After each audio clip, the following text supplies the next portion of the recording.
Performed by Kate Redding. Prologue. London. Early morning of 11 June, 1833. The Duke of Ashmont was not a very good duke, rather an awful one, actually, and so nobody could be in the least surprised to see him, drunk as an emperor, that was to say, 10 times as drunk as a lord, staggering down the steps of Croxford Club on the arm of one of his 2 best friends. This one was Hugh Philemon Ancaster, 7th Duke of Ripley. Where Ashmont was fair-haired, blue-eyed, and angelic-looking, Ripley was dark. Unlike Ashmont, he did not appear to be spun of dreams and gossamer, and women did not follow his movements with the moonstruck expressions they accorded his grace with the angel face. On a good day, someone had said once, Ripley's face resembled that of a wolf who'd been in too many fights.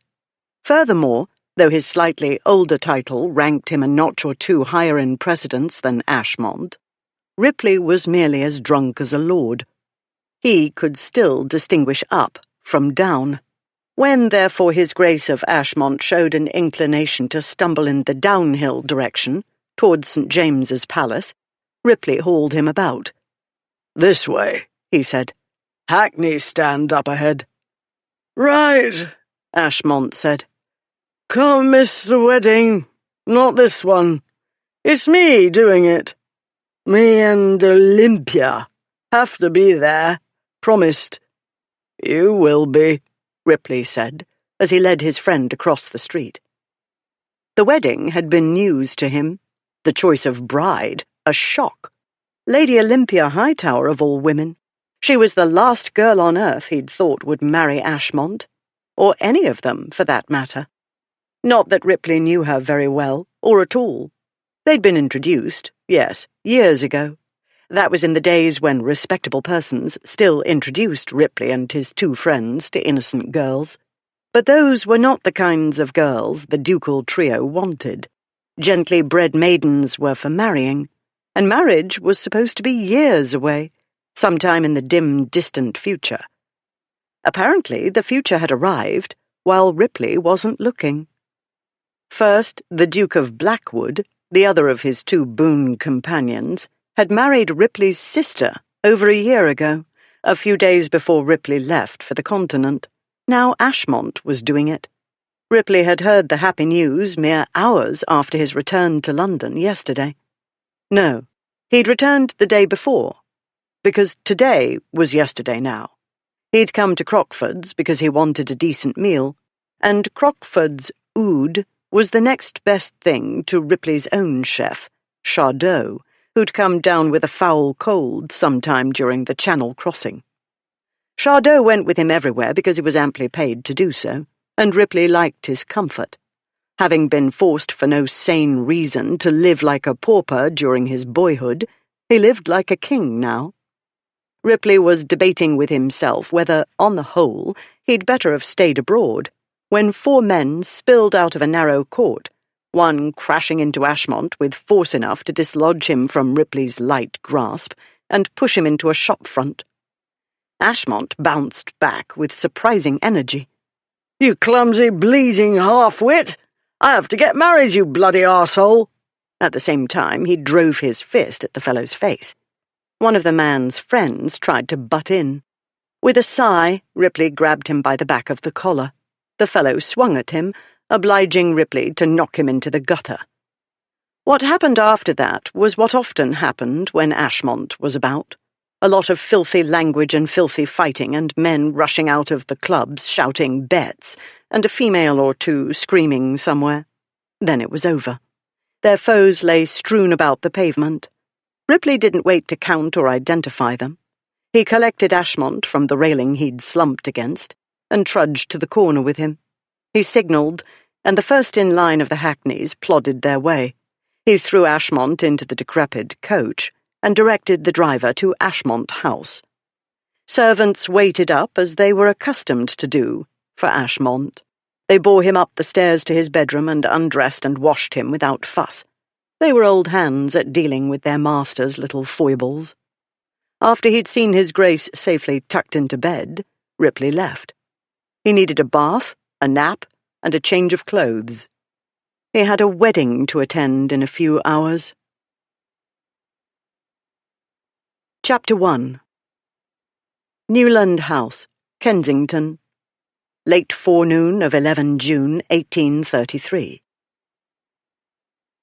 If the bride was drunk, which she wasn't, it was on account of celebrating. In a very little while, Lady Olympia Hightower was going to make all of her family's dreams come true. Hers too, most of them. She would become the Duchess of Ashmont. Teetering on the brink of 26, she ought to thank her lucky stars she'd won the heart, admiration, something, of one of England's 3 most notorious libertines, a trio of dukes known as their disgraces. She narrowed her eyes at the looking-glass. Behind gold-rimmed spectacles, eyes of a can't-make-up-their-mind grey-blue-green took a moment to focus on the grandeur that was her, she, whatever. Elaborate side curls of a commonplace brown framed her heart-shaped face. An intricate arrangement of plaits, topped by a great blossom of pleated lace adorned with orange blossoms, crowned her head. A blonde lace veil cascaded over her bare shoulders, down over the full lace-covered sleeves, and on past her waist. She looked down at herself. 4 knots marched down to the V of the waistline. Below that swelled full skirts of brocaded silk. A great waste of money, which would have been better spent on Eton for Clarence, or a cornetsy for Andrew, or something for one of the boys. Apart from his heir, Stephen Lord Ludford, the Earl of Gonarby had 5 sons to support, a subject to which he'd given no thought whatsoever. His mind, unlike his daughter's, was not practical. Thus her present predicament, which wasn't a predicament at all, so everybody said. There was nothing predicamental about being a duchess. In any event, practicality had nothing to do with this bridal extravaganza. The money must be thrown away on Olympia on a single dress, because, according to Aunt Lavinia, it was an investment in the future. A duchess-to-be couldn't wear any old thing to her wedding.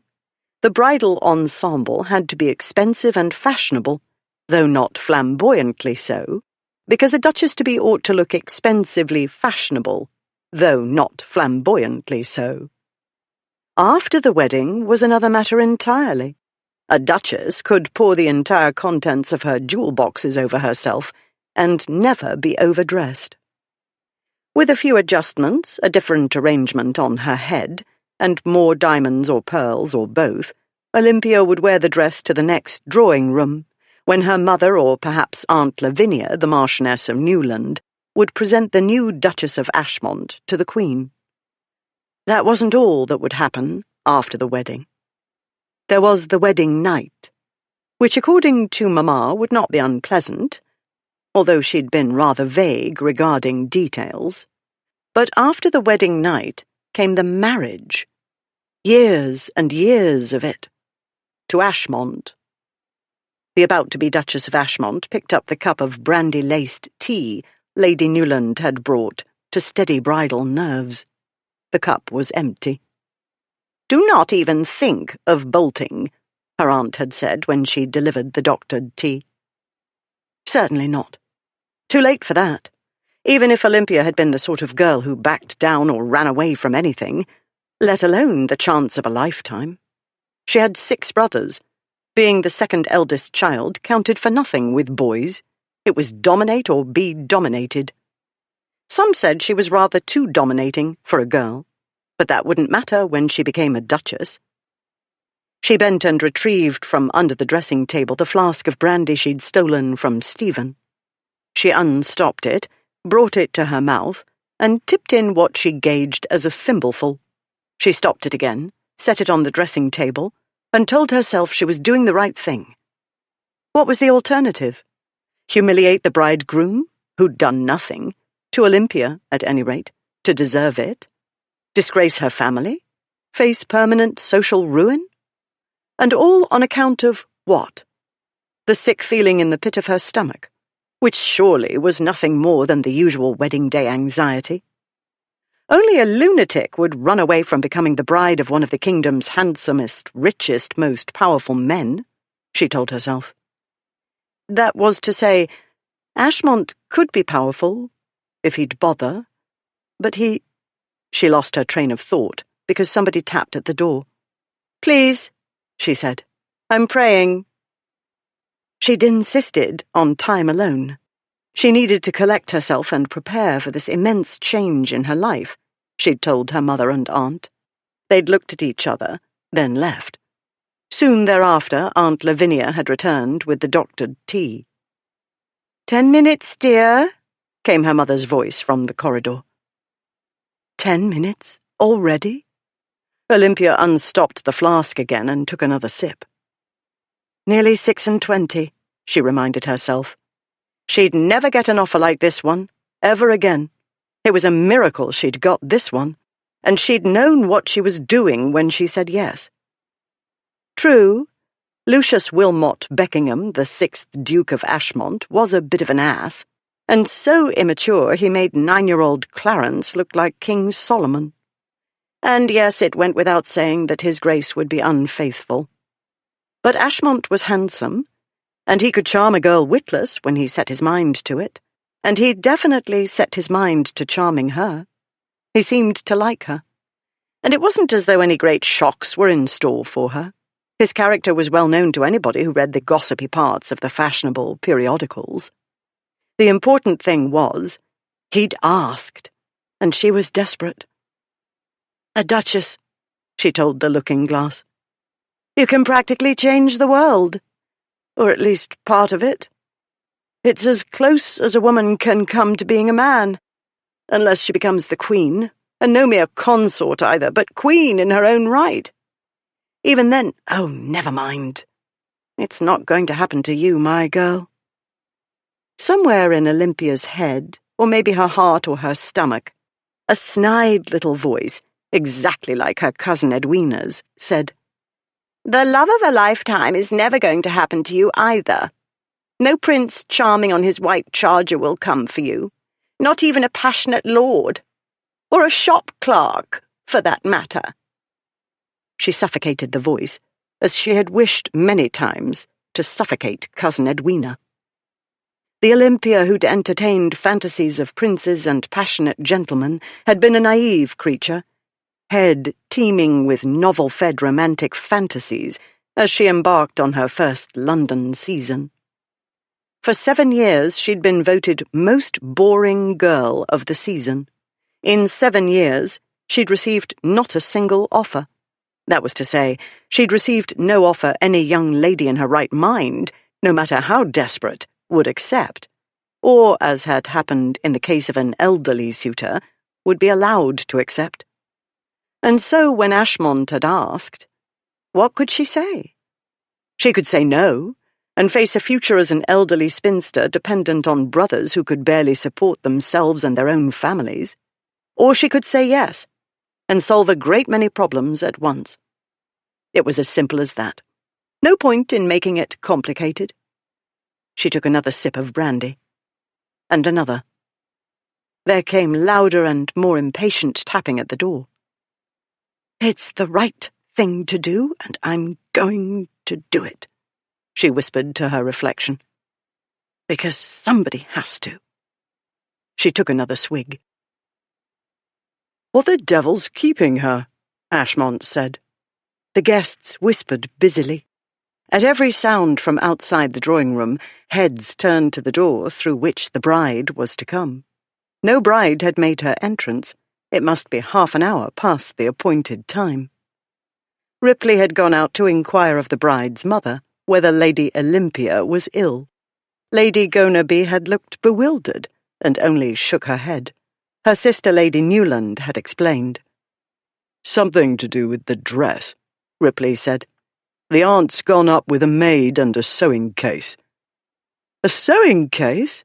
Something's come undone, I take it." "What the devil do I care?" said Ashmont. "I'm going to undo it later in any event."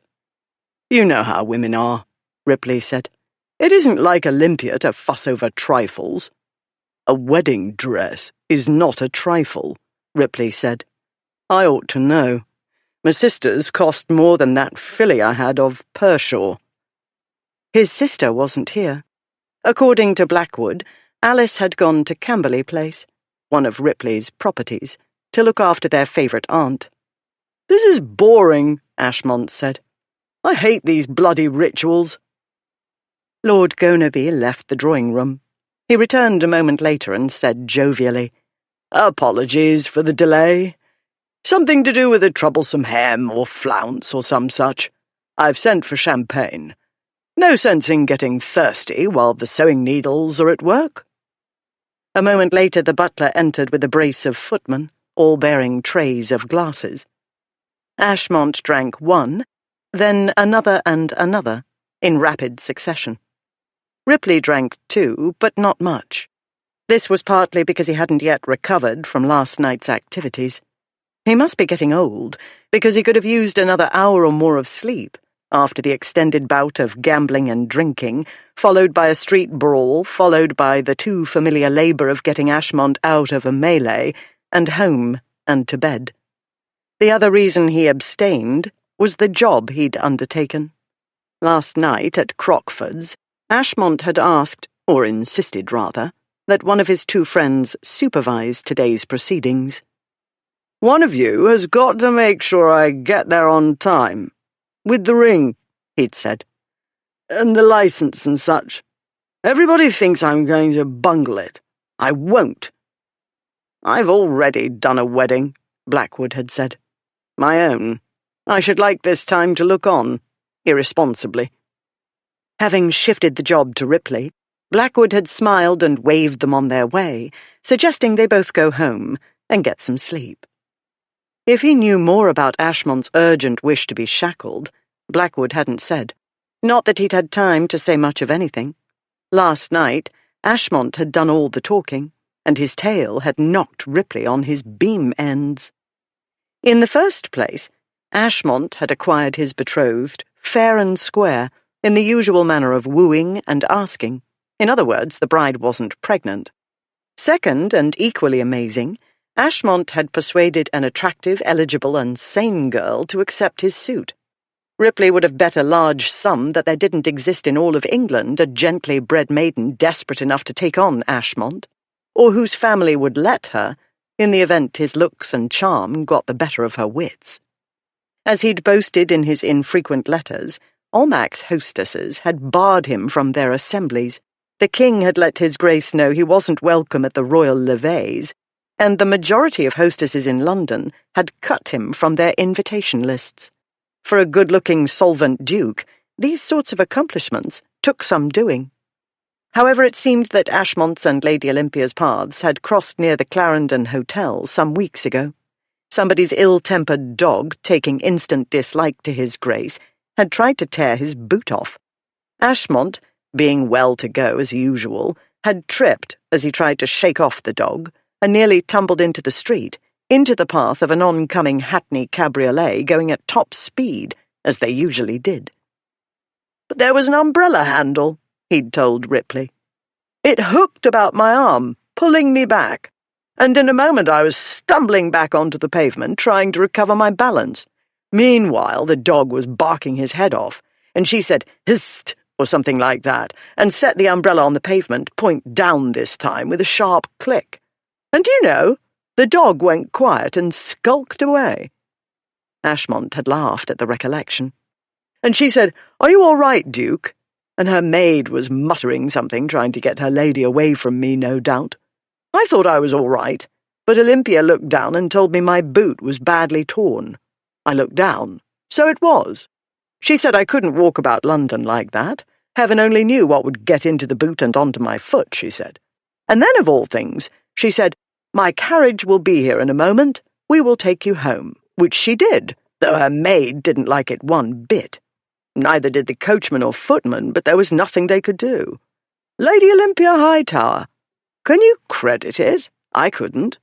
How many times have we seen her at this do or that?"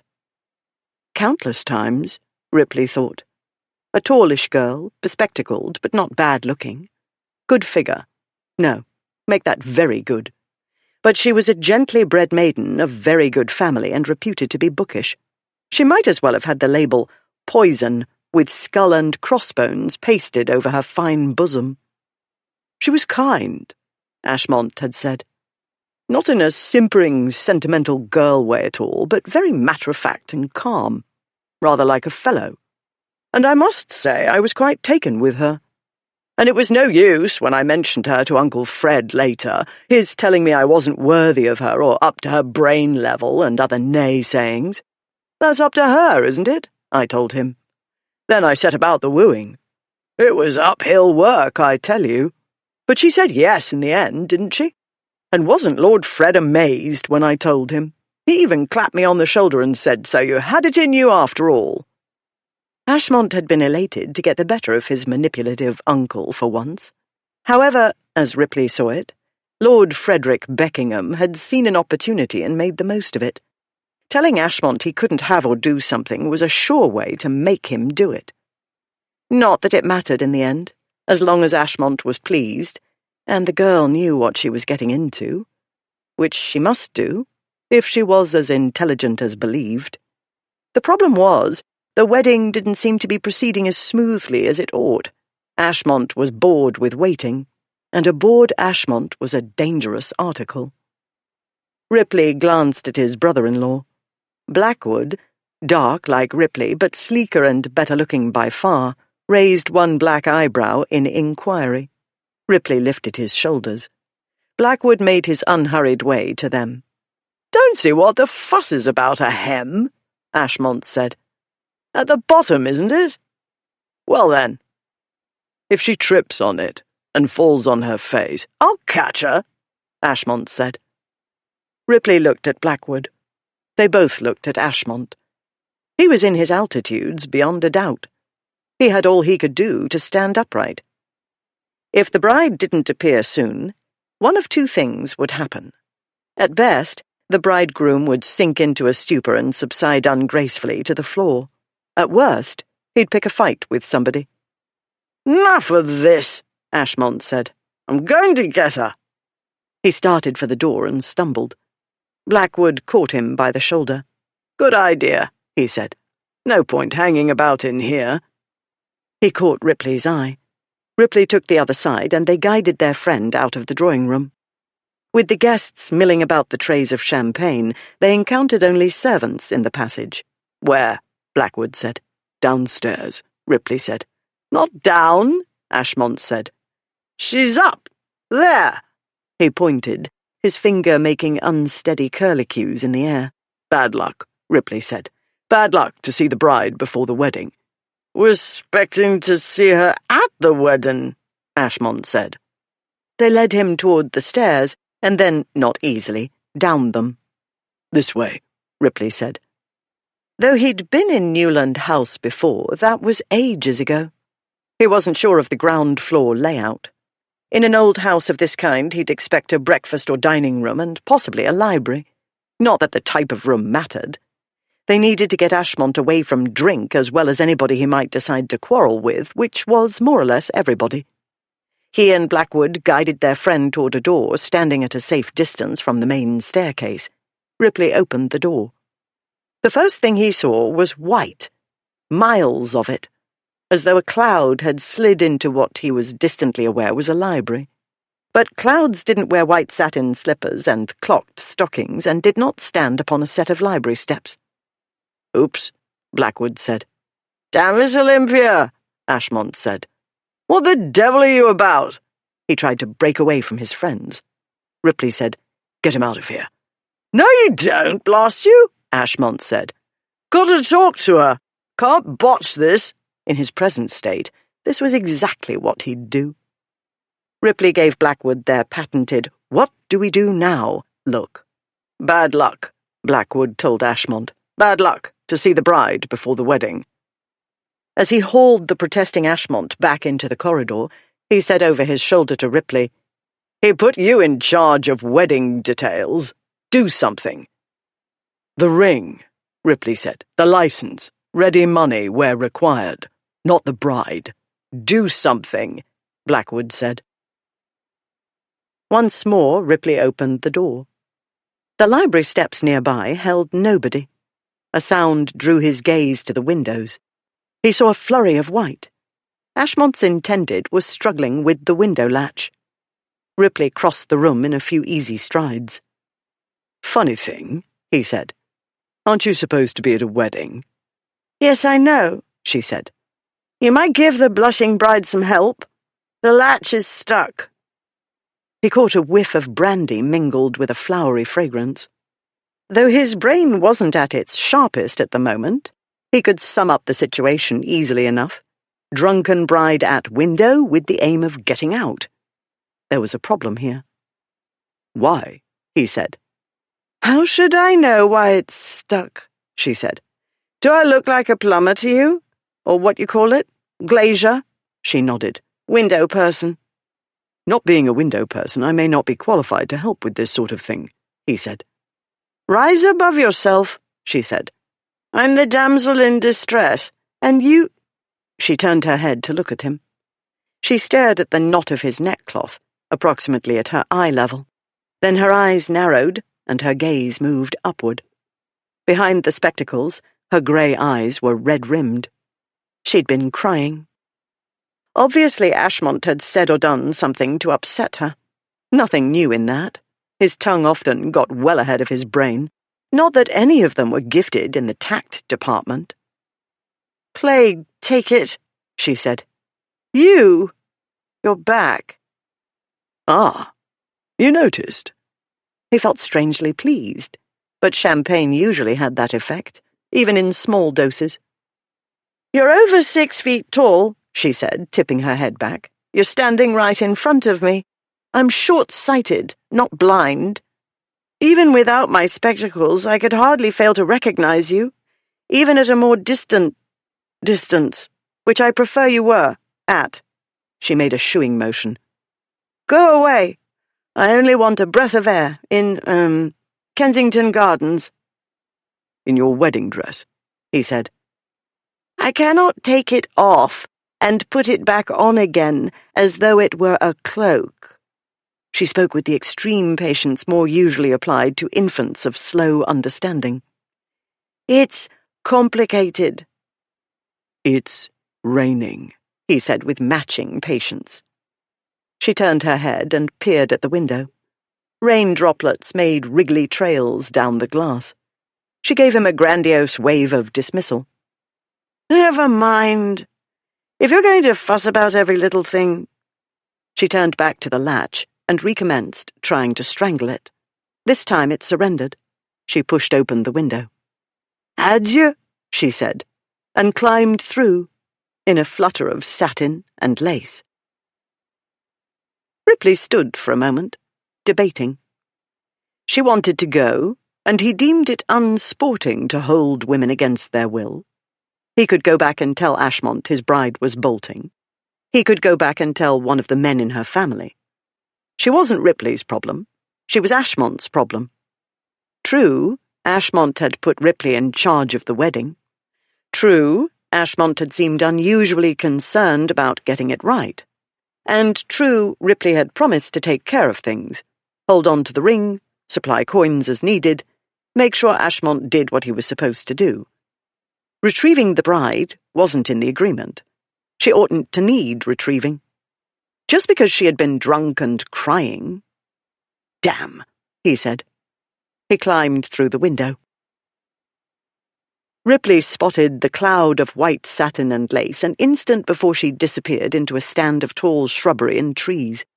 He quickened his stride, glancing up at the house windows at the same time. No signs of anybody looking out. The wedding party had gathered on the other side of the house. That was all to the good. If he got her back speedily, they could patch up matters, and nobody the wiser. A glance about him showed no sign of gardeners.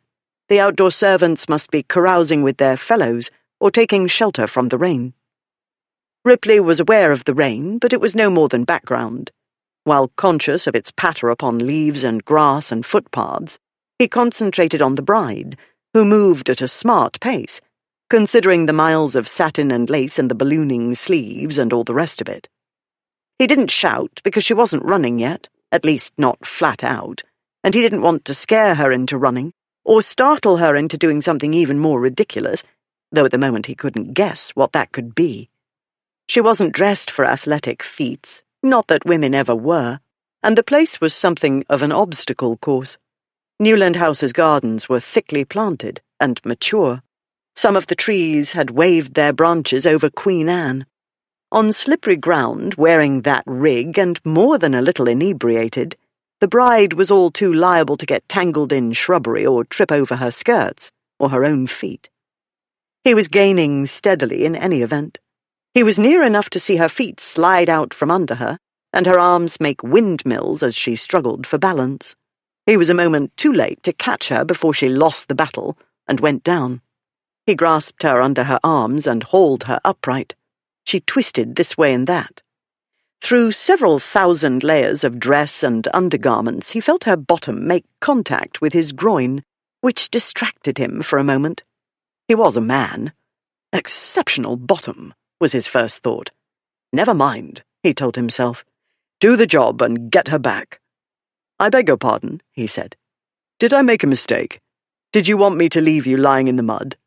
You're spoiling my sleeves. The rain beat down on his head. His hat was in the house. He felt naked without it. More naked than if he were in fact naked. He felt wet, too. He let her go. You've already spoiled the dress, he said. Mud streaks and grass stains up the back. Looks as though you've been having a lover's romp in the shrubbery. Well, that will give everybody something to get excited about. It will certainly excite Ashmont. And since I'm the only male in your vicinity, I'm the one he'll call out. Then I'll get to tend his dueling wounds. Again. Punch him in the face, she said. He'll hit back. Then he can't call you out, not being an injured party. The long veil clung wetly to her head and shoulders. Her side curls were coming uncurled, and the headdress listed to one side. Her face spasmed, and he thought she was about to let loose the waterworks, but she stiffened her jaw and lifted it. You can go now, she said. I'm perfectly all right. I only wanted a moment to, pray on this solemn occasion which will change my life forever and for the better. So, au revoir. He looked back toward the house. What had Ashmont done? How bad or stupid was it? Was it better to let her go wherever she meant to go? No, that wasn't part of the agreement. It wasn't Ripley's job to think. His job was to make sure his friend's wedding went off without a hitch. That meant retrieving the bride.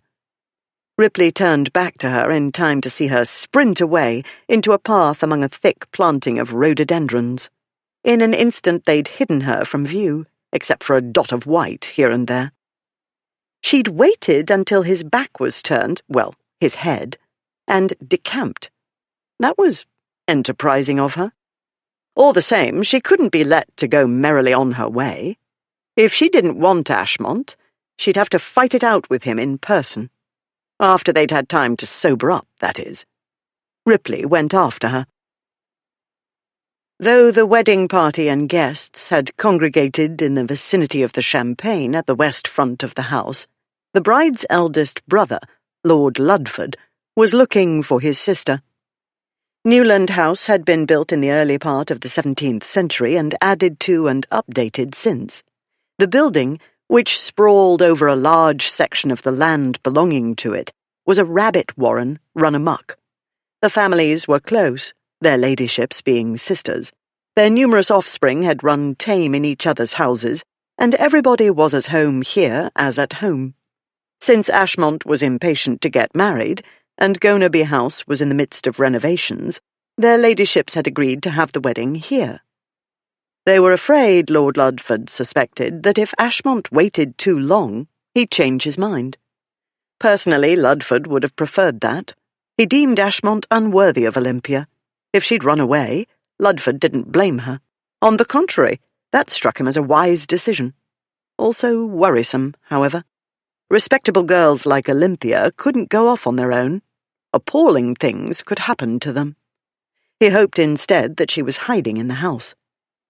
Olympia, who'd sometimes spent weeks at a time here with her girl cousins, had a number of secret places to which she'd retreat to study one ancient tome or another, or memorize book sale catalogues. He assumed she'd done that today, though he had no idea why. Like his father, Ludford was not a complicated thinker. When he'd noticed his flask had gone missing, he instantly suspected his younger brothers. A good shaking until the teeth rattled was often enough to extract a confession, but this time they'd seemed truly mystified. Little Clarence had seemed to know or suspect something, but whatever it was, he wouldn't say, and he was as stubborn as Olympia. Ludford sought out Clarence now, in the nursery, to which he'd been banished after some games leading to broken champagne glasses. Andrew, his partner in crime, had been separated from him, to languish in the schoolroom. Ludford flung open the nursery door. "You know something, brat," he said, "and you'd better own up or I'll—" He stopped, because Clarence turned away from the window he'd been looking out of, and his face was bright red. Yes, he ought to be scared when Ludford burst in on him like that. That was the whole point. But Clarence jumped away from the window as though it had caught fire and shouted, "No, I don't! No, I don't! And you can't make me!" Ludford stormed to the window in time to catch a glimpse of white in the shrubbery, and the Duke of Ripley moving toward it, not running exactly, but not at his usual lazy pace, either. Ludford raced out of the nursery. On a moonlit night, Ripley would have enjoyed pursuing a merry widow along the garden path's twists and turns, with the tall shrubbery making the chase more challenging. But this wasn't a moonlit night, and Lady Olympia Hightower wasn't a merry widow. The flashes of white proceeded steadily and at surprising speed, at a distance ahead of him. As he plunged down yet another path, the white flares disappeared altogether. Then, through the pattering rain, he heard a faint clinking.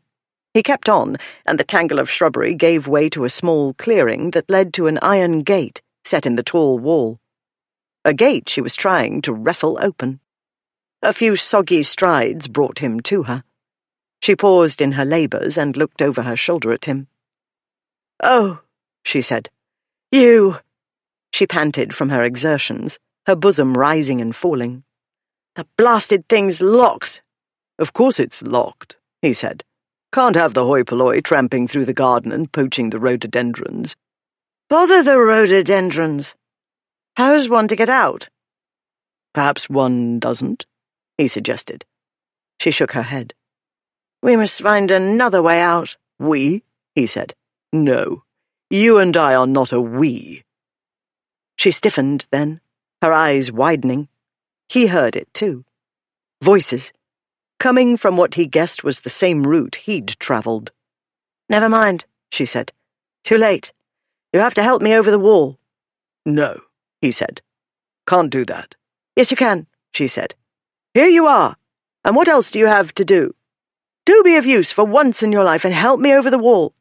And now would be a good time." She stamped her foot. "Now!" Bits of her coiffure had come undone, and tendrils of wet brown hair stuck to her face.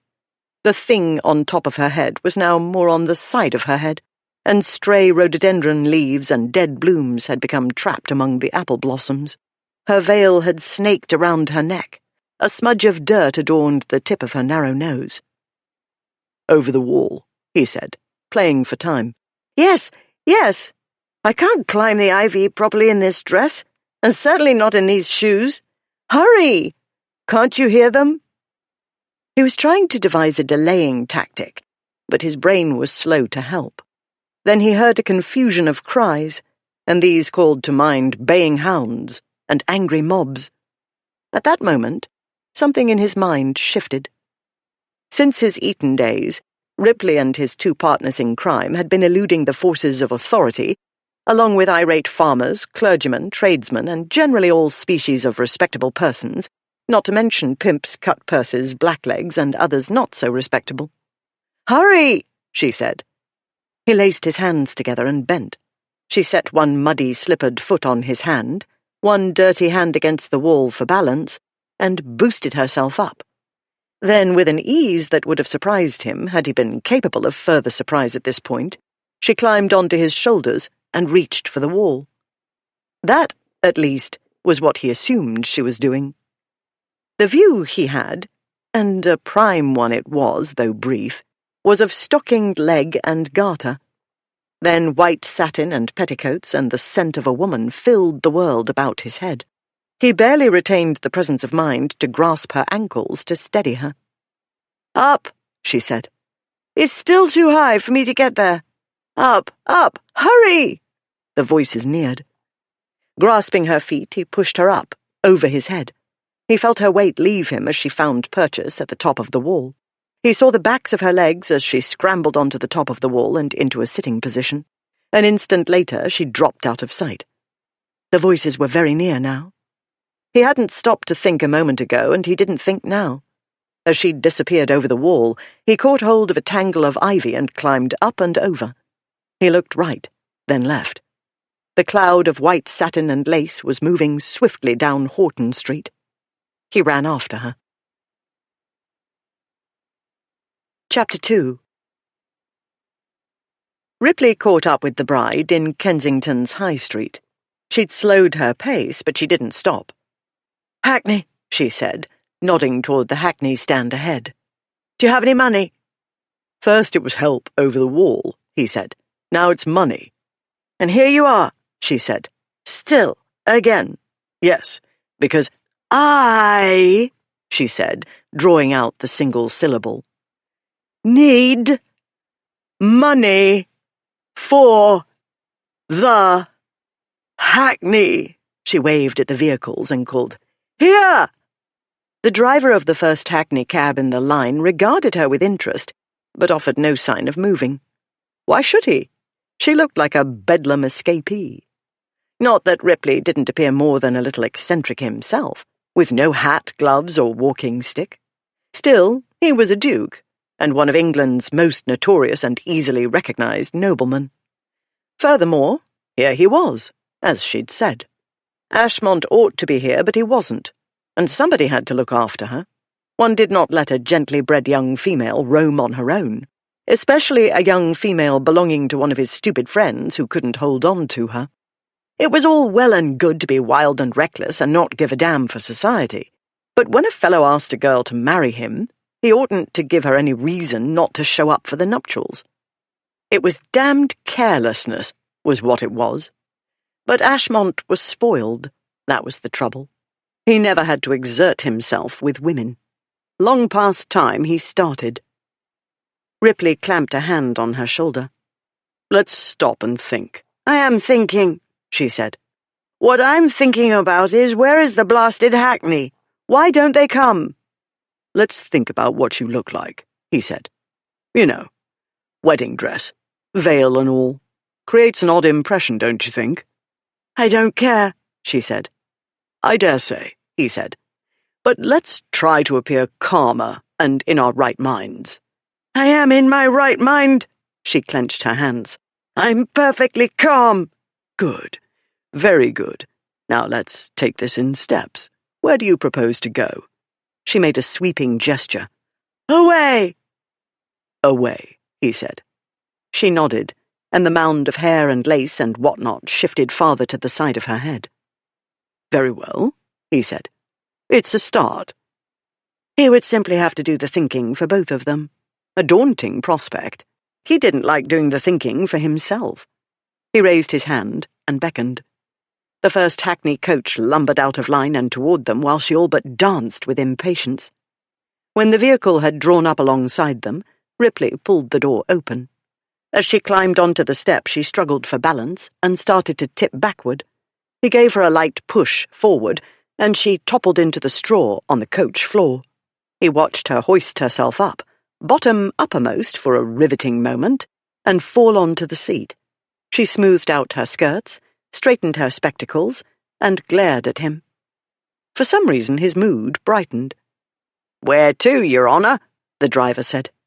"Your Grace," she corrected. "Don't you recognize more than the usual lordly arrogance? Isn't it obvious he's a duke?" Ripley's mood improved another degree. If the driver heard her, He gave no sign. "Battersea Bridge," said Ripley. He climbed into the coach. The bridge lay a distance southward. This would give him time to decide what he wished to do. But it wasn't too far to prevent his returning her in a reasonable amount of time, if that was what he decided. The advantage was, Battersea Bridge wasn't the first place his friends would think to look. "Or did you have a particular away in mind?" he said. "Don't talk," she said. "I'm thinking." The coach rumbled into motion. "That's odd," Ripley said. "Mind you, our communications have been brief, but from what I can see, thinking and you are two different countries, at war." She shook her head and wagged a finger at him in the manner of the inebriated everywhere. "That's not going to stop me talking," he said. "If you must think, maybe you'd be so good as to think about explaining." "Explaining what?" He gestured at her dirty bridal attire and the coach's dirty interior. "This, the running away. Because I'm still rather muddled and not at all sure this is the best idea. I'm debating whether to tell the coachman to take us back." "No," she said. "But you can understand how tempting the idea is," he said. "No," she said. "Here's the thing," he said. "I've had a rather trying morning, you see." "You?" "Yes, it's not going the way it was supposed to." "Join the club," she said. "You see, I wasn't expecting to be travelling at a snail's pace in a dilapidated hackney coach to Battersea Bridge," he said. "Or any bridge. I feel reasonably certain I wasn't supposed to be helping a drunken bride who chooses the very last minute to flee her wedding." "I am not drunk," she said. "And you're not the only one who's had a trying morning. If you don't want to help me, you're at liberty to stop the coach and disembark." "I'm not at liberty," he said. "I'm the something. The bridegroom's special envoy, or his keeper. For all I know, I'm the bridesmaid. The point is he gave me the job, and maybe he has to take his chances of my bungling it. But one thing I do know is you can't be let to gad about on your own. If you could, I should have gone back and got my hat. Or not. I might have simply gone back and left you to somebody else. But I couldn't, as I've explained, because of the job. No point in bringing the ring and the license and the money and all the rest when the bride's gone off who knows where." Her gaze lifted to his head. "Your hair is wet." He did not turn a wet hair. He was used to drunken non sequiturs. "Everything is wet," he said. "Yes," she said. "Don't worry," he said. "I won't melt." "That's not something I'd worry about," she said. "The thing is—" She closed her eyes for a moment, but following a train of thought must have been too much for her because she opened them again and said, "When you dropped me off at the bridge—" Another man, who had looked forward to a peaceful wedding ceremony and good champagne and a fine wedding breakfast.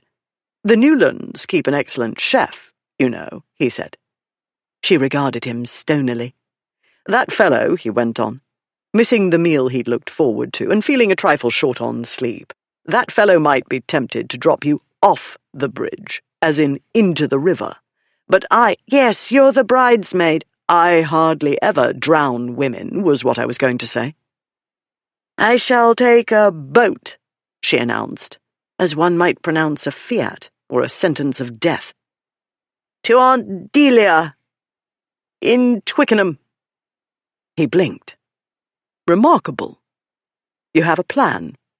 "Yes, I only needed the mental stimulation of your stimulating company."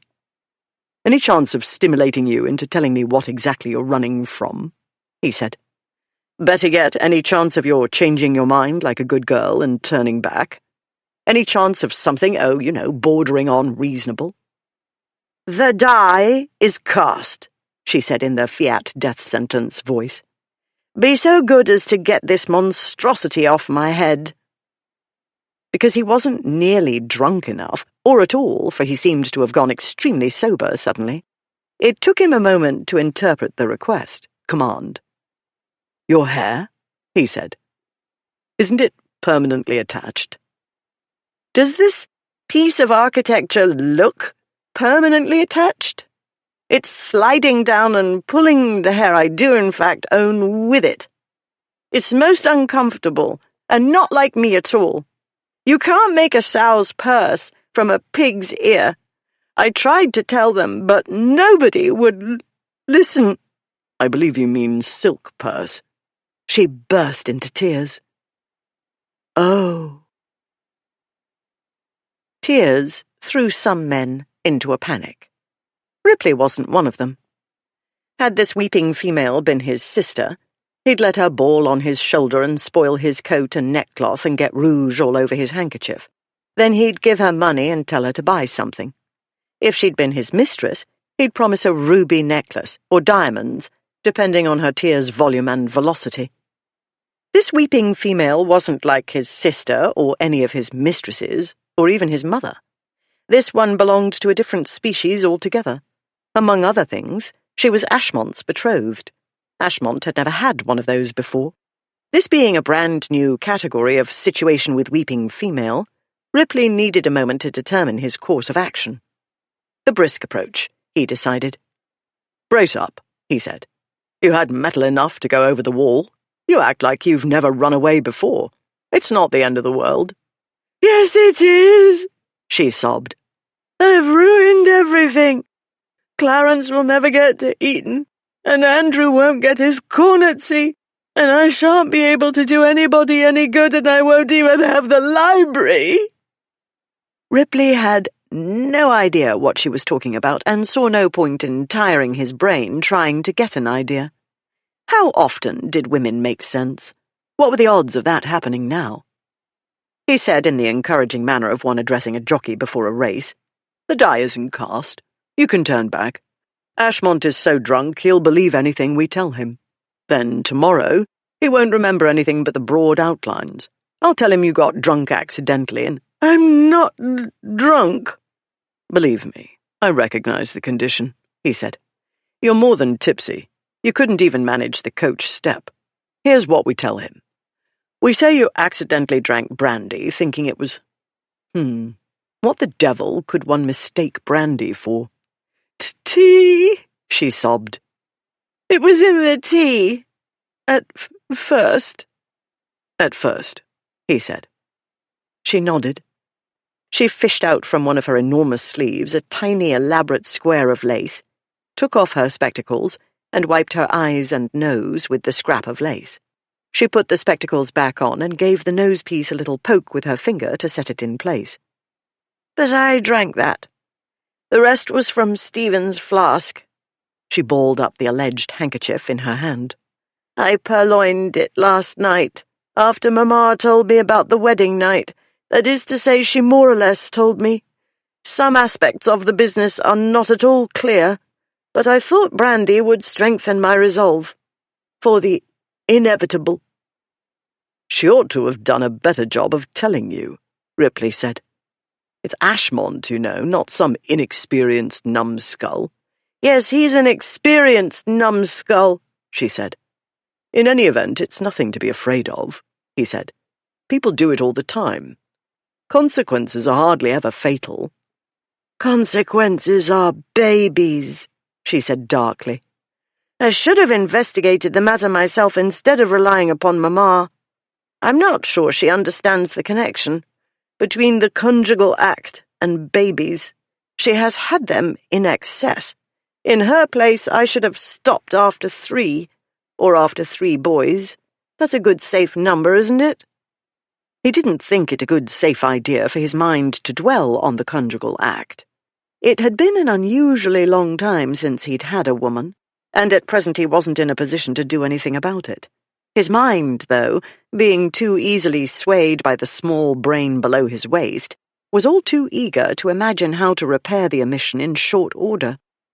He made himself concentrate on what she was saying. Fortunately, she'd moved on to another subject. "I could not fathom why he asked me," she was saying. "I doubted he was desperate. You'd be surprised at how many girls will overlook a man's frailties when he's a duke. Or maybe you wouldn't be." There might be many such girls, but they weren't the sort who'd make Ashmont a suitable duchess. For all his shortcomings, he had his pride, rather more than was good for him, in fact. Even in a drunken stupor, he wouldn't marry a girl who wasn't attractive, well-born, and in possession of all her faculties. He wouldn't choose one who was silly or boring or shrewish. He'd want, in short, perfection.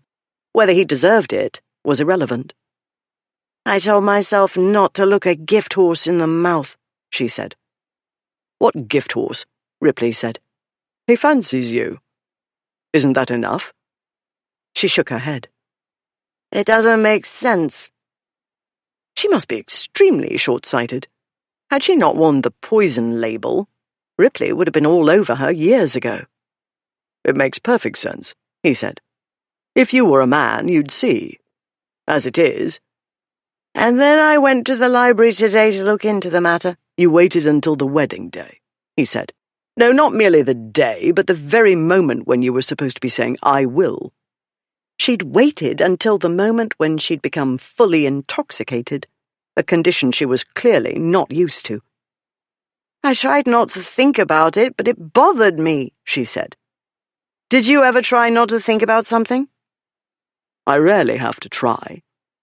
"You simply make it go away?" "Yes." "It's good to be a duke," she said. "It is," he said. It was far, far better than being a duke's son, in his and his friends' experiences. He wasn't sure theirs had been the 3 worst fathers in the British aristocracy, but they were definitely in the running for the prize. "I can't do that," she said. "It's like trying to stop a gnat buzzing around my head. And things that don't make sense are the most stubborn gnats. But all I could find was a book on animal husbandry, and that was when finally I put 2 and 2 together. Or 2 and 2 and 2 and 1. 7 of us and only 1 girl. And they, whoever talked or tricked him into getting married, must have said to him, 'Why, there's Burnaby's girl. Can't ask for better breeding stock. Excellent odds of an heir and some extras in case of catastrophe.' Knowing Ashmont, I find that theory highly improbable. Breeding would feature naturally, because that was what often came of bedding unless one exercised extreme caution. You give him credit for more thought than he would ever put into it. You attracted his attention by being kind to him one day, as I understand it." "Kind?" she said. "I could hardly let him get run over by a hackney cab." It was quick thinking, and showed a certain adeptness. "I have 6 brothers. They're always falling into or out of this or that. I acted on instinct." He deemed it kind, especially your taking him home. In the course of the journey, it seems, he took a good hard look at you, and you took his fancy. Since you're a gently bred girl, marriage is required. And this gently bred girl promised to lead Ashmont a more exciting life than he might have expected. She shook her head. "I know there was something more. I am not the sort of woman men lose their heads over." There was more, very likely. Ashmont probably would have forgotten all about the incident if not for Uncle Fred's underhanded methods. Ripley was not about to enlighten her in that regard, however. He could offer hints about how to manage Ashmont, but no. She was an intelligent girl. She'd catch on quickly. "You'd be surprised," Ripley said. "I am the sort they marry for practical purposes," she said. "To manage troublesome households, to take charge, to produce heirs and extras, when all else fails." "Ashmont doesn't think that way." She was looking out of the window. "But you know?" The tears began to trickle down the side of her nose again. "We've had our catastrophes, because there ought to have been 9 of us. And that was very hard on Mamma and Papa both.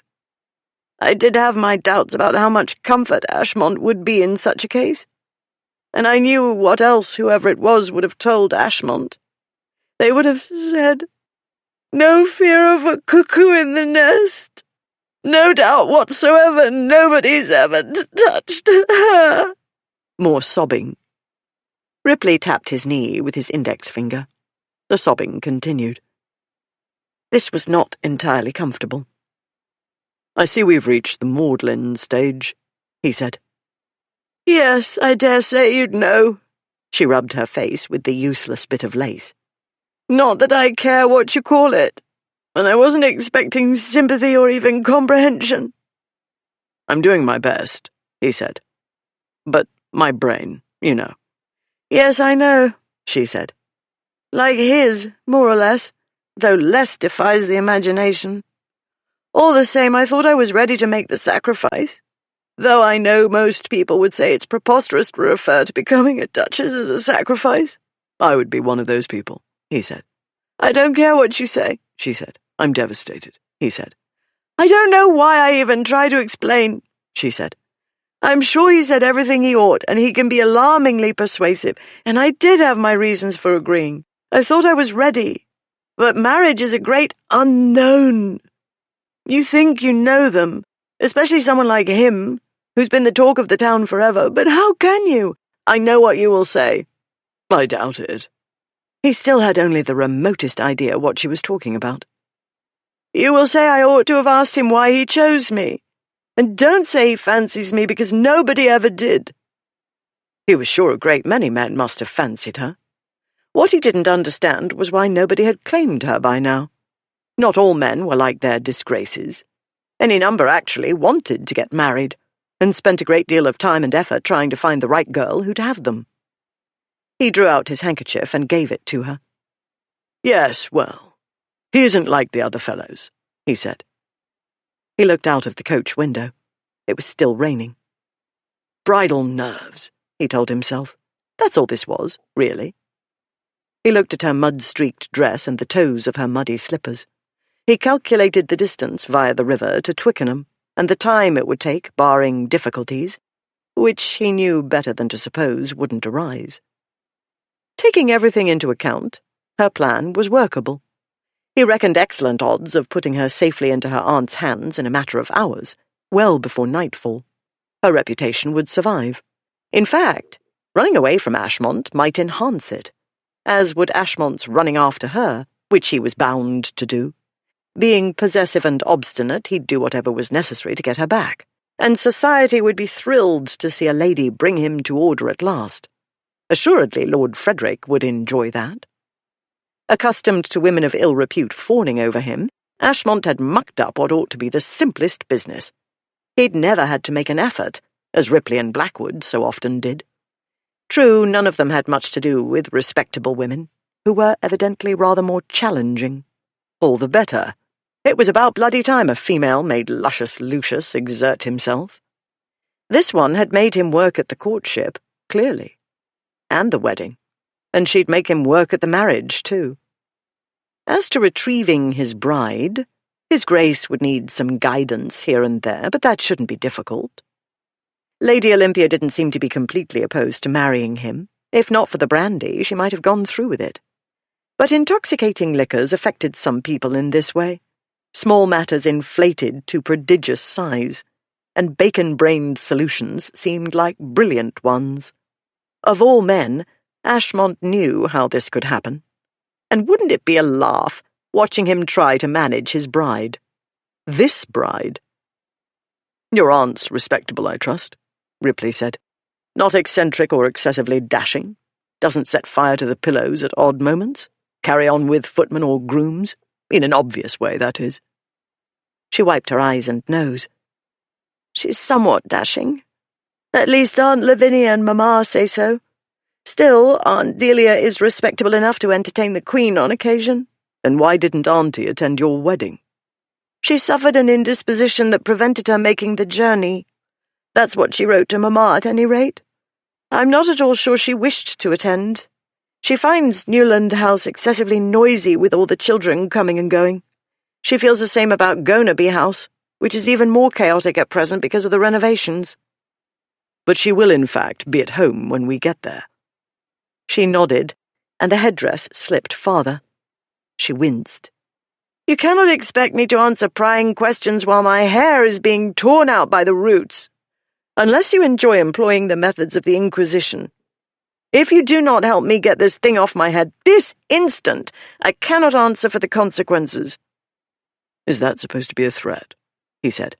"Because you look so very much the opposite of threatening that I might die laughing." She pushed her glasses back up the minuscule distance they'd slipped during the tear storm. She gave him a steady look, or as steady as her state of intoxication would allow. "Never mind," she said. "If it's too complicated for you, I'll do it myself. But if things fly off and hit you in the face, you'll have only yourself to blame." "That's what stopped you from doing it yourself," he said. "The chance of your coiffure exploding." "I haven't a mirror," she said. "I can't see the top of my head, or any of my head for that matter. But never mind. Don't let me disturb you." She reached up and started poking her fingers into the crown piece. This set off various gyrations, which created intriguing movement in the areas directly above and below the dress's neckline. These brought to mind so-called Egyptian dancing girls he'd seen in a theatre somewhere. Eventually, she managed to remove a single hairpin, which slipped through her fingers and into the straw. She muttered something. A lost hairpin was no calamity. Her aunt would have heaps of them. But the gyrations and visions of dancing girls reminded him of the way she'd squirmed when he picked her up from the mud. Reminded his breeding organs, that is, and all too vividly, given the circumstances and the length of time since— Right. He would address the matter of the recent month's celibacy later, this night, in fact, after the bridal complication was taken care of. Ripley would leave her safely with her aunt. Given a nudge and a few broad hints, Ashmont would recover her. It would all be a very good joke, the sort of thing Ashmont would appreciate, once he'd calmed somewhat. After all, he'd perpetrated plenty of jokes himself. "I've decided to help," Ripley said. "I want to take a nap, and that's impossible while you're jumping about and swearing under your breath. I do understand French, you know, to a point. All the bad words are well before that point." Thanks to the rain and the window's decades of accumulated grime, the coach was about as bright as the average tomb. All the same, Olympia could see the Duke of Ripley well enough. She could hardly miss him when he took up most of the coach. She was more aware than she wanted to be of his long legs stretched out, inches from hers. She took her hands away from the headpiece and looked at him. Though his face was in shadow, she could make out the long imperial nose and harsh angles of cheek and jaw. She knew his eyes were green. That much she'd ascertained during her first season, when they'd been introduced, and she'd felt so deeply uncomfortable. This was partly because he was so overwhelming. She knew he wasn't any larger than Ashmont. All their disgraces were tall, athletic men. All certainly were not well behaved. But Ripley's was the gaze that had made her feel as though she wasn't fully clothed. He was the one whose wolfish grin had left her tongue-tied. But back then, she'd been naive and unsure of herself. Back then the three dukes had been considered rather wild, but highly eligible. They kept well clear of the marriage mart, though. Rarely were they to be seen near even the beautiful and far more popular young ladies. This was why, when Olympia had seen him over the years, it was usually at a distance, across a crowded ballroom, riding or driving in Hyde Park, at a public event like a regatta or horse race. In the past year she hadn't seen him at all, because he'd been abroad. As far as she could determine at present, he hadn't changed. He still had the sleepy gaze that made her feel prickly inside. It oughtn't to, since it told one nothing. People believed the eyes were windows to the soul. In his case, the shutters were closed. That was probably for the best. Not that she was capable of gauging his mood, even if he'd offered windows to his soul. Her brain at present was not trustworthy. When she tried to think, the thoughts danced away, out of reach. Besides, the headdress made it hurt to think. One thing at a time, she told herself. When they reached Battersea Bridge, she'd deal with the next thing, whatever it was. For now, all that mattered was getting away from everybody. "Move to the edge of the seat and lean toward me," Ripley said. Between the coach's jolting and the brandy's effects, she wasn't at all sure she could keep her balance. She was not about to admit that to him. As it was, she felt sure he was laughing at her. But then he was not renowned for being serious-minded. Furthermore, in all fairness, she hardly cut a dignified figure at the moment. Most important, She needed the bridal monstrosity off her head. It felt as though she was wearing a clock tower. She moved to the edge of the seat and leaned toward him. Then she nearly leapt straight up from the seat because his long fingers went into her hair, touching her scalp as they probed. The ruffles at his wrists tickled her face. She detected the scent of wet linen and something else, cologne or shaving soap, excessively masculine. At that moment she remembered, with an inner repeat of the sensations she'd had at the time, his hands under her arms when he'd hauled her up out of the mud, the size of his hands, and the way his powerful grasp felt, the size of him, and her back pressed to a torso-like rock, warm rock.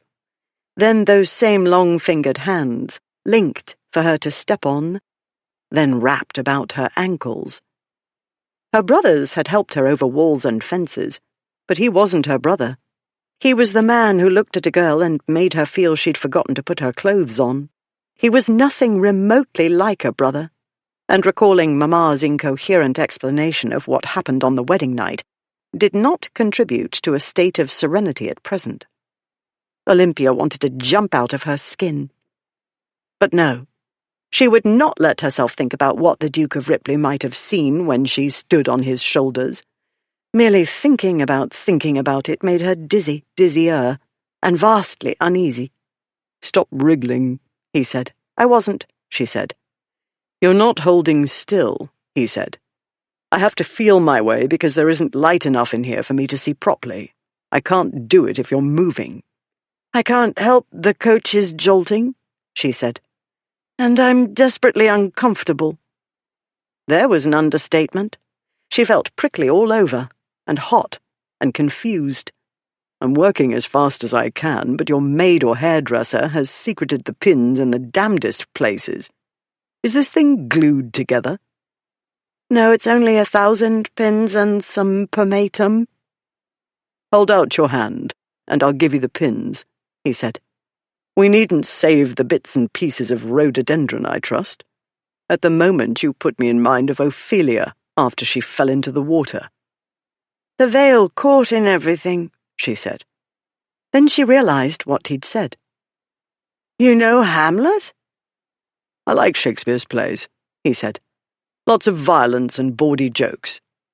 No surprise there. She held out her hand. His fingers brushed hers as he dropped some pins onto her palm, and the fleeting touch skittered along her skin. She wished she'd put on her gloves before she left. The trouble was, she would have had to return to her room to get them, and somebody was bound to be waiting there. Mamma, Aunt Lavinia. Olympia would have been trapped. No turning back then. Rightfully so. She should not have waited until the last possible moment to balk. She should not have balked. What was wrong with her? She watched flower petals, some cherry red and others palest pink, drift down into the straw. Shiny bits of green leaves fluttered after them. What had she done? Never mind. Never mind. One thing at a time. She'd been wrong about the number of hairpins. Ripley reckoned there must be at least 10,000. Still, once he ascertained the pattern, he was able to get at them more efficiently. From her thick, shiny hair rose the fragrance of lavender, with a hint of rosemary. It was a shockingly chaste scent. He was used to the rich fragrances with which actresses, courtesans, and dashing ladies of the ton infused their pomatums. He became aware of his head bending nearer. He drew it back. Even done efficiently, the process was a long one, not merely of removing hairpins, but also of disentangling the orange blossoms and intricate lace arrangement without at the same time disarranging her hair completely. Bad enough for a woman to be running about in a bridal dress. In any dress, with her hair down, she'd be taken for a prostitute or a madwoman. A lady did not let down her hair until she prepared for bed. Loose hair meant loose women. This woman would be fair game for sport, in other words, of one kind or another. Not for him, of course. He was the bloody bridesmaid. He couldn't let her go anywhere without him. Not that this was altogether bad. She was entertaining, and he was looking forward to helping her drive Ashmont frantic. Yet Ripley did wish he had his hat. The most wretched of paupers managed some sort of head covering, however ragged. Small wonder that the Duke of Ripley, who regarded society's rules as a joke book, squirmed inwardly because he was out in public without a hat. Best not to think about his naked head. Useful, as well, not to dwell too much on the fragrance rising from her head, and the way it conjured images of lazing in a sunlit Tuscan garden.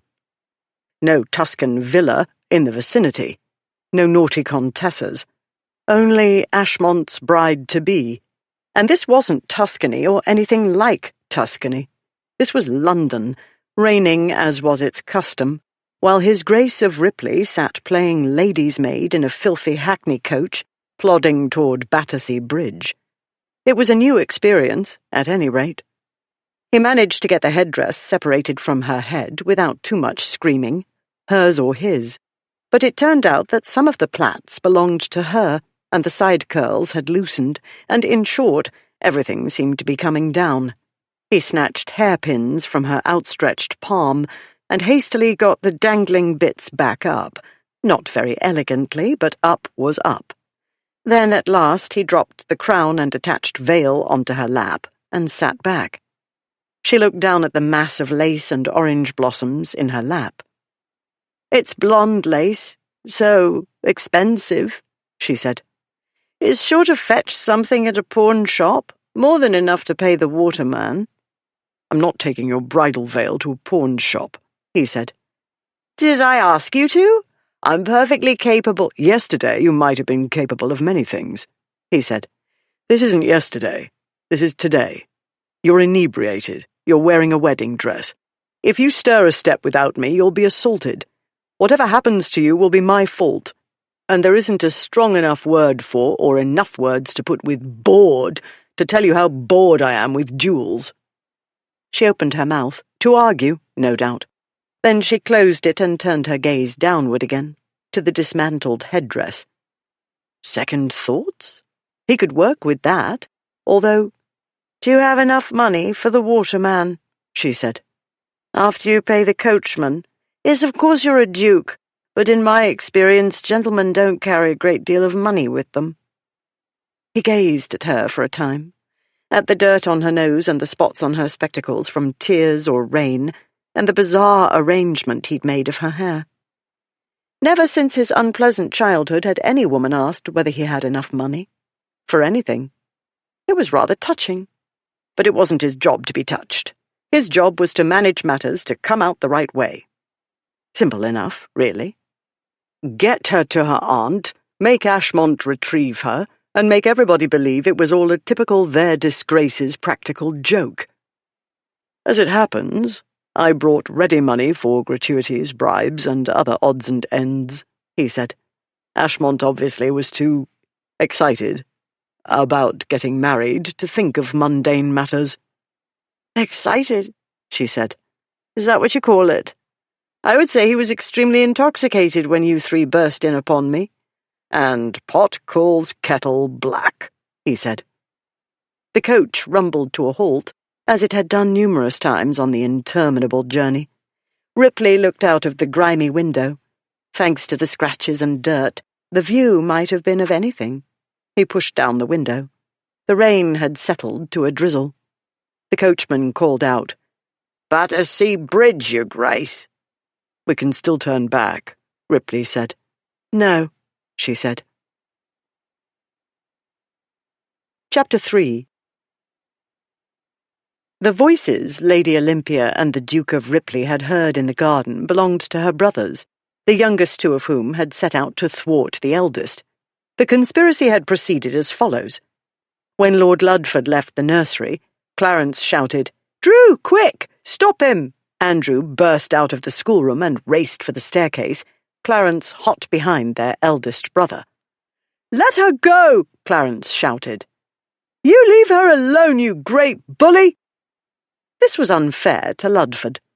Not only was he no more of a bully than most older brothers, but he had as well on countless occasions taken the blame and even the punishment for his younger sibling's mischief. When Ludford turned to glare at Clarence, Andrew used the moment to dart to the staircase ahead of them. He ran down the stairs and into a passage and through a door and down one of the numerous back staircases that riddled the old house. Promising hell to pay, Ludford followed, or tried to. Clarence, who chased Ludford down the main stairs, managed to get ahead of him on the first floor before sprinting for the servants' passage. Seeing guests near the drawing-room doorway and not wanting to call attention to himself and add to the gossip already in full spate, Ludford chose the path of discretion and followed his younger brother. They passed a few servants on the way to the ground floor, but nobody was startled. The servants were used to high-spirited children underfoot. By the time Ludford reached the garden, Andrew was well in the lead, with Clarence not far behind. "Look out, Olympia!" Andrew cried. "The hounds are in pursuit!" Clarence carried on with the shouting, much in the same vein, as though dastardly foes hunted their sister, instead of her own older brother, who only wanted to know what was wrong. Ludford's problem at present was, said sister had read too many romantic adventure books to the little ones in the nursery. Now they read them on their own, and created elaborate schemes involving blood-curdling exploits and near brushes with death among gallant knights, Vikings, pirates, highwaymen, and so forth. It took Ludford a while to realize his brothers had led him in circles. He hadn't been in Newland House's garden in an age, while they'd been let loose there whenever the family visited. By the time he reached the garden's back gate, he found the two young villains holding on to the lacy ironwork and looking out into the street beyond. Ludford looked too. Neither his sister nor Ripley was in sight. After directing several ugly oaths at his siblings, and heedless of the damage to his wedding-day finery, Lord Ludford climbed over the wall and set off, at speed, down Horton Street. "Not the steam vessel," Ripley said.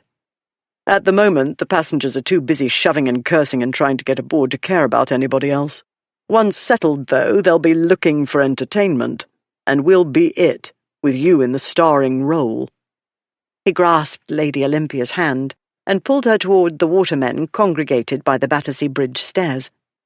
His once perfect neckcloth and his shirt's beautifully starched ruffles hung limp. Rain and mud spots adorned his coat and trousers. His shoes, never meant for hard use out of doors, bore scuff marks and mud. Still, he was not only a man, but a duke as well. What others thought didn't signify, though he did hate being hatless. She wasn't a man and a duke.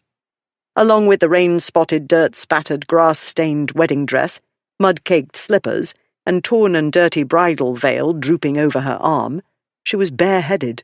In spite of the pomatum, her damp hair was curling in a wild and wanton manner.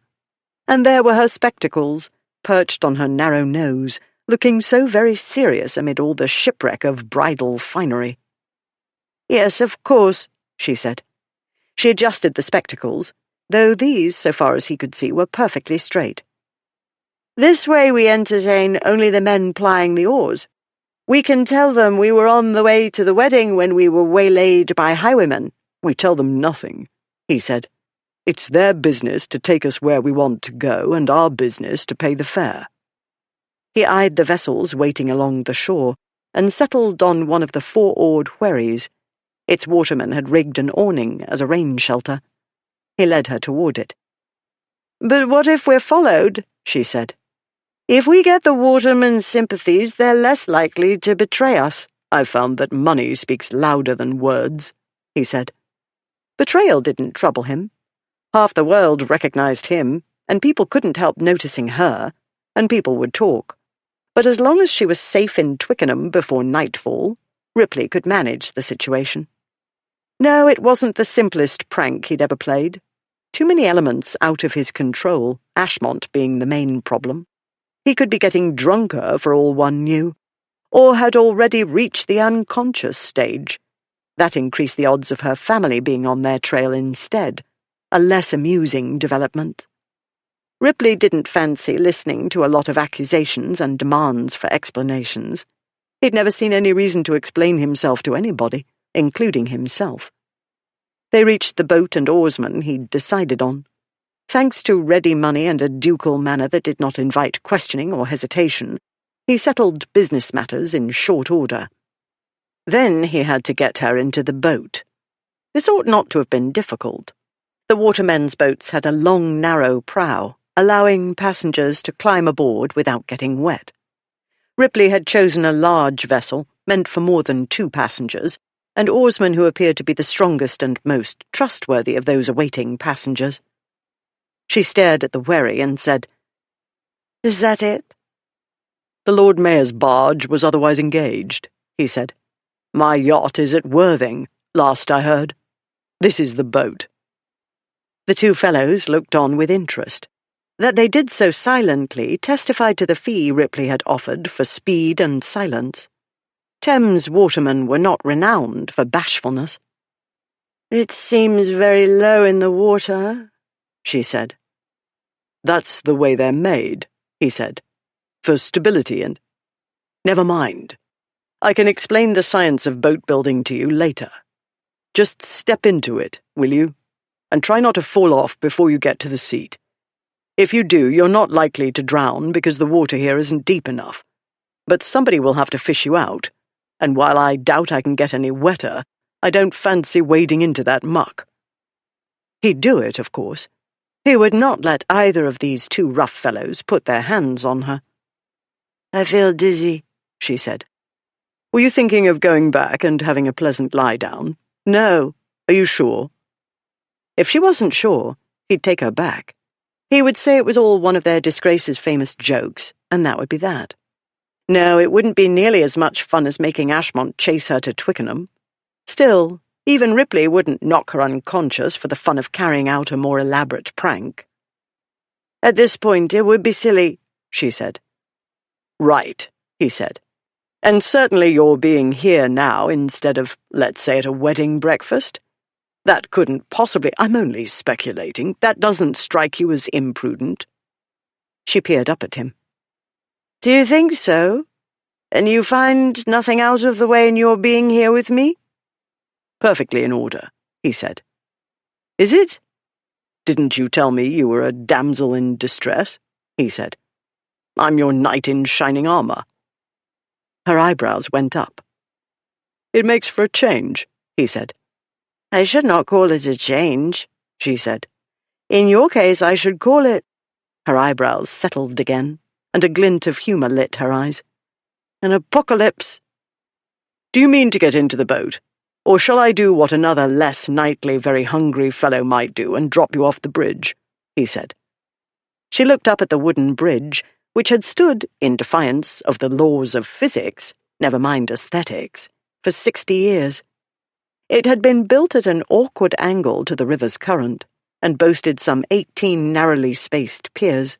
Vessels crashed into it all the time.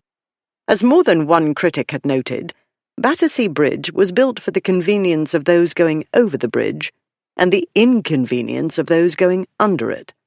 The only bridge on the Thames that could compete for awkwardness and stupidity was the next one upriver, at Putney. "Or we could simply wait here," Ripley said. "If we wait long enough, Ashmont might come along to rescue you from me." He glanced back at the crowd awaiting the steamboat. No signs of pursuit yet. But time was passing. How long had they travelled in the hackney? On horseback or in his own carriage, Ashmont could make better time if A, he was conscious, and B, he could put a clue or 2 together, and C, come to a fairly obvious conclusion. Not terribly likely, in other words. When Ripley brought his attention back to the bride, he found her watching him. Her eyes had turned blue.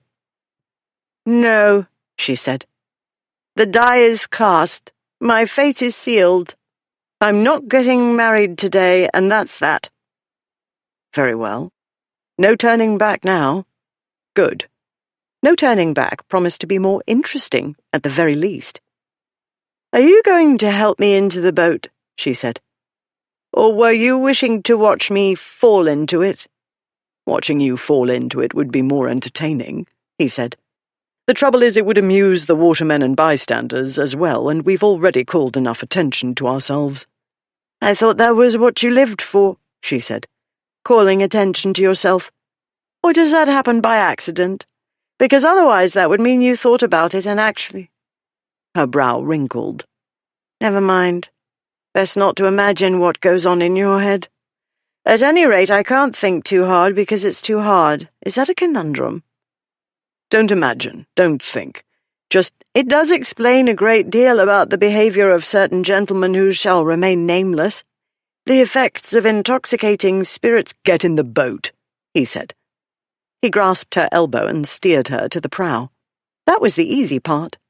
After that came some stumbling and more French muttering and a prodigious amount of lacy veil fluttering about, and skirts tangling with ducal legs and a couple of collisions between bride and groomsman. During these few minutes he had the devil's own time not falling out of the boat, laughing, or, much worse, doing something unbridesmaid-like, because after all, he was not only a man, but one who wasn't in the habit of behaving himself. Eventually, however, he got her stowed on the seat under the ugly shelter. The awning might have been used to collect fish, or dredge the river. It certainly smelled like it.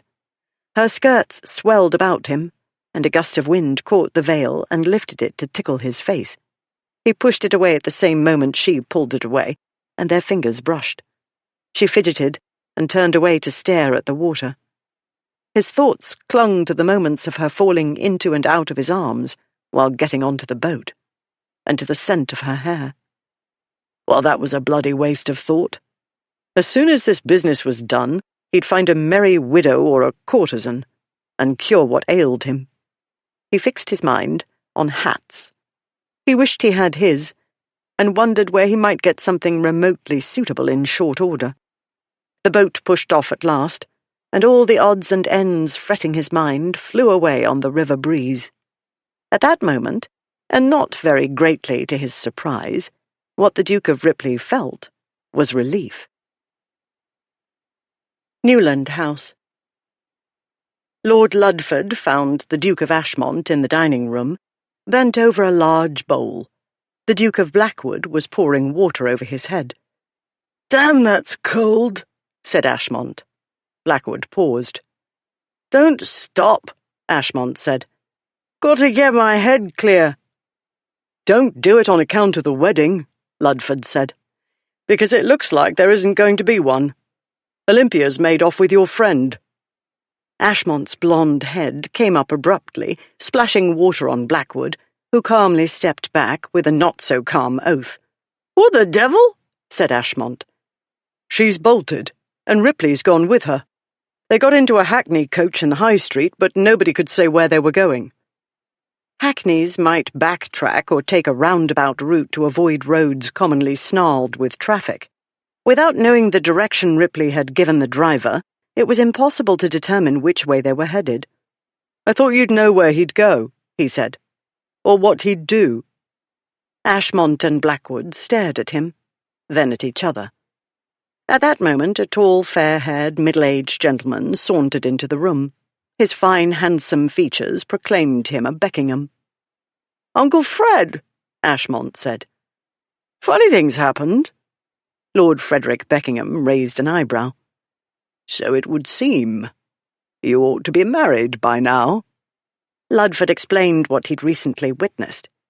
Lord Frederick regarded his nephew. "This had better not be one of your jokes." "Not mine," Ashmont said. "Ripley's, obviously," Blackwood said. "As I was about to tell Ludford, it's nothing to worry about. They won't go far. They'll be gone only long enough to cause a fuss." "Really?" said Lord Frederick. "I must confess, it puzzles me vastly why Lady Olympia would go along with it." "Yes, why would she?" Ludford said. "She thinks you three are worthless." "She must think I'm worth something," Ashmont said. "She said yes, didn't she?" "So you said," Lord Frederick said. "But now she's bolted," Ludford said. "She didn't bolt," Ashmont said. "Ripley sneaked away with her. He got her in on the joke, don't you see?" "I thought you were the one who concocted the jokes," Ludford said. Not always, Blackwood said. Ripley's come up with some fine ones. The question is, as Ludford has so intelligently asked, where would Ripley take her? It would have to be nearby. He wouldn't want to make, complications. If he ruins my sister's reputation, I'll kill him, Ludford said. That would be a complication, yes. You'll have to get in the line behind Ashmont, Blackwood said. Bloody right, Ashmont said. I did all the work, wooing and such, and I should get the bride. That scurvy bastard. There he was, playing the innocent, and I asked him to look after things. You didn't ask, Blackwood said. You told him. You told him, Ashmont said. You said... He paused, frowning. I forget. But if he didn't want to do it, he should have said so, instead of stealing my bride. I can imagine a great many things, said Lord Frederick. Ripley's stealing Lady Olympia isn't one of them. If he stole her, why was he chasing her through the garden? Ludford said. If he stole her, why wasn't he carrying her over his shoulder, that sort of thing? Ashmont's beautiful brow knit. I'll confess, that does stump me. I dare say it does, said Lord Frederick. Rather than overwork your brain with this puzzler, I recommend you get her back as soon as possible. In the meantime, what are we going to tell my parents? Said Ludford. And the wedding guests? I shall speak to your parents, said Lord Frederick. I'll assure them that Ashmont has everything in hand and will sort matters out. We'll tell the guests that Lady Olympia is unwell. Now, if everybody would be so good, I should like to speak to my nephew. The others filed out. Lord Frederick said in a low voice, What did you do? I didn't do anything, damn it! I can't imagine what made her get the wind up, if she did. If it wasn't Ripley up to one of his tricks. I told you. You didn't have to tell me, Uncle. I found her, and I saw for myself. A splendid girl. Exactly what I wanted, and so I told you. And none of your unflattering remarks and prophecies of doom stopped me, did they? I wish something I said could persuade you to reflect on your behavior. I didn't do anything! I can only hope this is the case. And the matter is as minor as you seem to believe. Because if you lose this girl, Lucius, you may never get another chance, said Lord Frederick. You may not think so now, but weeks or months or years hence you will find yourself regretting. I'm not going to regret anything. I'm going to get her back, and I'll make everything right, whatever it is that's wrong. And the longer I spend with you getting lectured at, the farther away she's getting. With Ripley. She's safe with him, Ashmont said. I hope so, for your sake. He's my friend, Ashmont said. He's a scurvy devil, but he's my friend. And we'll have this all sorted out soon enough. And it'll be a laugh. I'll wager anything. By the time the boat left Battersea Bridge, the drizzle had thinned to mist. The riverside looked softer, and some, not Ripley, might say it appeared more romantic. London seemed to be dissolving and reforming, and buildings that ought to be familiar loomed mysteriously. Or maybe the mystery was they didn't look nearly as filthy as usual, thanks to the veil of mist. Still, he had no trouble discerning the ragged boys wading into the muddy riverbank, scavenging. Not that London was so different as to poverty and filth from any other large city. The truth was, he'd missed it. He'd barely had a chance to alight in town before he was off again, on a boat. At present, that didn't seem such a bad idea. For one thing, Ashmont's wedding day had turned out to be not as boring as expected. For another, Ripley had the bride, whom it hadn't occurred to him to steal. But now he had her, and the promise of an adventure, and they were on the river, away from everybody. All he had to do was get her safely to Twickenham. By water it would take 2 or 3 hours. The journey by land was shorter in terms of distance, but clogged roads could make it slower. "There's Battersea Church," she said. Everything looks so different from this vantage point. I've only ever travelled the river in a steamboat or a yacht, never so close to the water as this. As though her words had summoned it, a steamboat chugged by, churning up the waters. As he reached to steady her, the wash rocked the boat violently and he nearly fell over. With a curse, he righted himself and grabbed her arm, which shrank at his touch. But no, that wasn't her arm. It was the puff inside her sleeve. She didn't seem to notice. She was clutching the side of the boat. Her face was as white as the bridal dress. By the time the wherry settled again, he'd got his breathing more or less even, though his heart pounded. If she'd fallen overboard. But she hadn't. Nobody had. "At least this won't be a boring river journey," he said. "It's very different when one is low in the water," she said shakily. "Don't sit so close to the edge," he said, "and do not get seasick." She looked up at him. Her eyes seemed to have lost their colour and turned grey, like the mist. Now, why has no one else ever thought of that? Simply commanding one not to be seasick. I'm sure it always works. She spoke calmly, but she kept her hands fastened to the side of the boat. "I've made a decision," he said. "I did wonder what Ashmont was about, but now it's clear he had the good fortune to find exactly what he needs." The colour washed back into her face. "I don't care whether I'm what he needs. The question is whether he's what I need." "He's a duke," he said. "That's all any woman needs." One by one, she loosened her fingers from the side of the boat. "I have told myself that at least 100 times," she said. "How curious that it failed to quiet my trepidation." "A pity you didn't drink more brandy," he said. "That might have done it. You got only as far as the reckless phase. A little more and you might have reached the malleable and contented phase. Which reminds me, as to the casting up your accounts phase—" "I didn't know there were rules of intoxication," she said. "Then listen to the voice of experience. If you mean to be sick in spite of my firm command, kindly do it over the side, but hold on.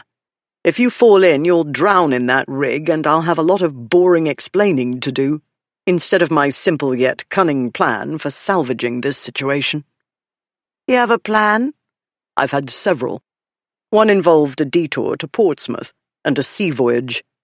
"Ah, the clever running-away ruse," she said. "I considered and discarded it," he said. "I've hardly come back.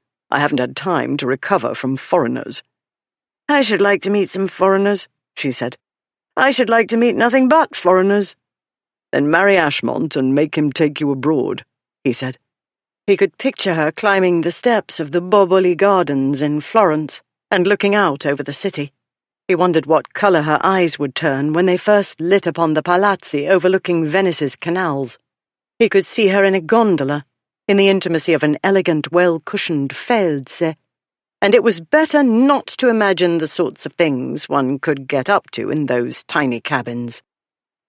"I've already thought of that," she said. "I've reviewed the advantages, repeatedly. The library at his place in Nottinghamshire, I will admit, loomed large in my calculations. And in case I had overlooked any, Aunt Lavinia was more than happy to fill in the gaps. I should have everything I ever wanted, she said, though I would say it depends on what one wants. Not that I understand how he's managed not to be up to his ears in mortgages and debts, but you may be sure that Papa and Uncle Henry looked into those matters very closely. That is, Uncle Henry did. I don't believe Papa truly understands numbers unless they're in the racing forms." She sighed.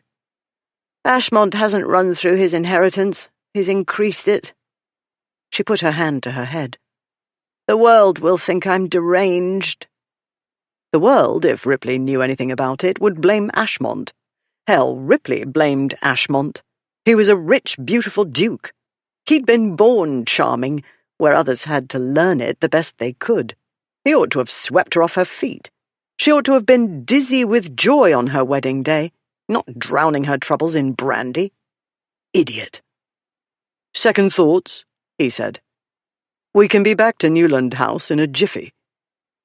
"No, I have crossed the Rubicon," And look how far we've come." She pointed an unsteady finger. "There's Putney Bridge. I'd know it anywhere." "Yes, there's quite a good—" He broke off. He'd been gone for more than a year. "Any earthquakes hereabouts lately?" he asked the watermen. "No, Your Grace," said one, while the other only stared at him. "In that case, may one presume the White Lion at Putney still stands?" Ripley said. "Still there, Your Grace," the more talkative one said. "We'll stop and eat at the White Lion," Ripley said. It would require their going into the High Street, and would take longer than a riverside tavern, but one didn't take ladies to taverns. Both men nodded and began to redirect the boat toward the Putney side of the river. "Stop," she said. "We don't have time for you to corrupt innocent inmates. I thought you were in a hurry to be rid of me." "You can't expect me to travel with you all the way to Twickenham on an empty stomach," he said. "Can I leave you here and continue on my own?" she said. "Because I'm not in the mood to corrupt innocent innkeepers today, and I should want something to do while you dally with serving maids." "We're going to have something to eat," he said. "You and I. Or you can watch me eat." "I thought you were in a hurry." "It isn't dinner at Windsor Castle," he said. "We'll need no more time than what the mail coach gives passengers for dinner. You'd better eat. Less likely to get a headache that way. Voice of experience, remember?" Olympia couldn't remember when last she'd eaten. She couldn't remember a number of things. A great many articles were not in their usual places in her mind, and the world about her wasn't in its right place either. The Duke hadn't made a wrong suggestions, she supposed. If the body wasn't nourished, the brain became weak. Furthermore, though she wouldn't admit it to him for worlds or diamond coronets, she believed she was somewhat intoxicated. That was the only reasonable explanation for the jumble of her mind. Hers was supposed to be an orderly, practical mind. To a fault, some said.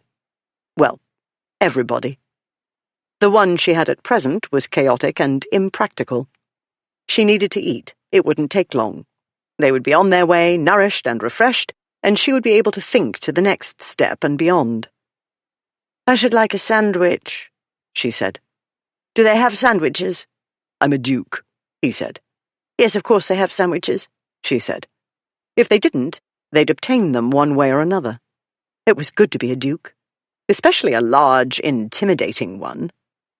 Not that she was intimidated. He was one of their disgraces, and therefore rather an idiot. But he was a powerful idiot, and a man, and even on a boat meant for several passengers, he seemed to occupy all available space. He sat with his long legs stretched out, as though he lazed on a sofa in a Turkish harem. Her mind made a picture of him in a loose shirt and flowing trousers. Then it drifted to what Mamma had told her about the wedding night. This was by no means a shocking revelation. Olympia had sneaked away with certain of her brothers one time and watched a stallion mount a mare. It had seemed rather uncomfortable for the mare and work for the stallion, but of course it would be different for people. And she did not want to think about such things when in proximity to this large and not entirely civilized man. Or at all. And really she was quite hungry. The watermen pulled into the landing place. She watched impatiently as they stowed the oars. She would have leapt from the boat then, but Ripley grasped her elbow. Not hard, he didn't apply pressure. All the same, the light grasp kept her on the seat. She wasn't sure how he did it, but she suspected it had something to do with being a duke. "Wait," he said. "Let them get out and hold the boat." She waited, acutely conscious of the big hand clasping her lower arm, while the watermen took their time about disembarking, then more time to turn around and take hold of the narrow end of the boat to steady it. "All right," Ripley said, releasing her. "Careful now." "The boat is on dry land," she said. "Or damp land, to be precise." "Not all of it," he said. "To be precise." "The prow— Yes, I see." Hurriedly she collected her veil and rose. As she stepped toward the front of the boat, it rocked. "Careful," Ripley said. She turned back to him. "I can't stop the vessel from rocking," she said. As you said, part of it is in the water, and water being liquid— Stay in the middle, he said. I am in the middle. With a huff of exasperation, she turned away and started toward the front of the boat at the same moment he said, "No!" The boat rocked jerkily. Then she was waving her arms for balance, and Ripley was moving toward her, shouting, and there was his hand, which she tried to grasp, but it was a hair's breadth out of reach. Then she was falling, and over she went, with a great muddy splash. He swore and swore again. He climbed out of the boat, shoving away the watermen who were moving toward her. He trudged into the muck to where she sat, looking very surprised, in a foot or so of murky water. "You had to fall off the boat," he said. I didn't do it on purpose. She tried to rise, but only contrived to slide backward into slightly deeper muck. "I told you. You shouldn't have distracted me. I was warning you." It is extremely annoying to be talked to as though one had no sense at all. No, don't trouble yourself, she added as he put out a hand for her to grab. I am perfectly capable of climbing out of a foot of water unaided. An audience was gathering. In another minute, gawkers would be pouring out of the riverside taverns. "Take my hand," he said. I can take hold of the boat, she said. He grabbed her hand and started to pull her up, but she jerked free at the same moment, and his foot slipped, and down he went. He heard laughter from the shore. He looked at her. She still had the cursed veil tangled about one arm, and the hair arrangement he'd made was slipping downward. The fall had splashed muddy water on her face and spectacles. The latter were definitely crooked now. He felt laughter welling, but then he realized he was sitting in water, and so was she, and she'd catch a lung fever if not worse.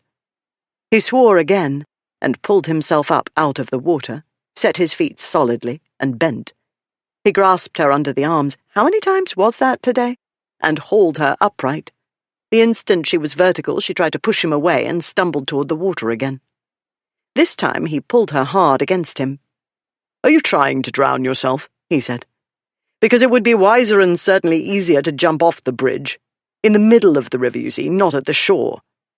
She pushed at him. "Will you please get out of my way?" She was wet and muddy and aromatic of river. He was aware of this. He was aware also of a supple, curving body pressed against his. His mind began to do what a man's mind does in such cases. It yielded to a stronger power, rather lower in the body. "No," he said. With speech, even as little as that, a modicum of survival skill returned, and his mind produced an image of Ashmont, waiting with the clergyman, Ashmont's bride. He'd chosen her, and he deserved her. She was perfect for him. While she was still pushing, Ripley shifted his weight and swung her up and into his arms, a wet, muddy mass of shrieking runaway bride. The onlookers cheered. He was used to audiences. He nodded at them. "Oh," she said, "you are ridiculous," says the girl who landed on her arse in the river a moment ago. She wasn't one of those so-called sylphs, who weighed nothing and looked as though a mild breeze would fracture them. She was a proper-sized female with an excellent distribution of feminine assets. But he'd managed runaway horses, and he'd hauled larger and far heavier friends out of taverns, brothels, boats, carriages, stables, and so forth. Furthermore, he was a man more physical than intellectual. It was no great feat to carry her up the mild incline and on into the high street. She talked or scolded or something the whole time. He didn't know what she said because he didn't pay attention. He had to keep his mind from dwelling on what she weighed and what she was shaped like, because from there matters would proceed to his getting ideas in the tiny little head that liked to take charge when women were in close proximity. He concentrated on the one thing he had to do. He had to get her to Twickenham, alive preferably, and make Ashmont go there and get her. It couldn't be simpler, Ripley assured himself. Chapter 4. As Olympia might have expected, everybody at the White Lion recognized the Duke of Ripley. They would have recognized any of their disgraces. Their images had been engraved in all the papers featuring gossip. They had appeared almost daily in London's favourite purveyor of scandal, Fox's Morning Spectacle, and in caricatures in print shop windows. There was no such thing, Olympia realised, as travelling discreetly with him. Not that one could be discreet, wearing a ruined wedding dress and looking less like Ophelia and more like a drowned rat or the shipwreck the rat wasn't quick enough to escape. There was no such thing either, she thought, as getting his Grace to do anything other than what he wanted to do. In the manner of being allowed to stand on her own feet, for instance, she was obliged to wait until he was good and ready. The truth was, she wasn't completely unhappy to be lifted out of the water and carried up the stairs past what seemed like hundreds of onlookers.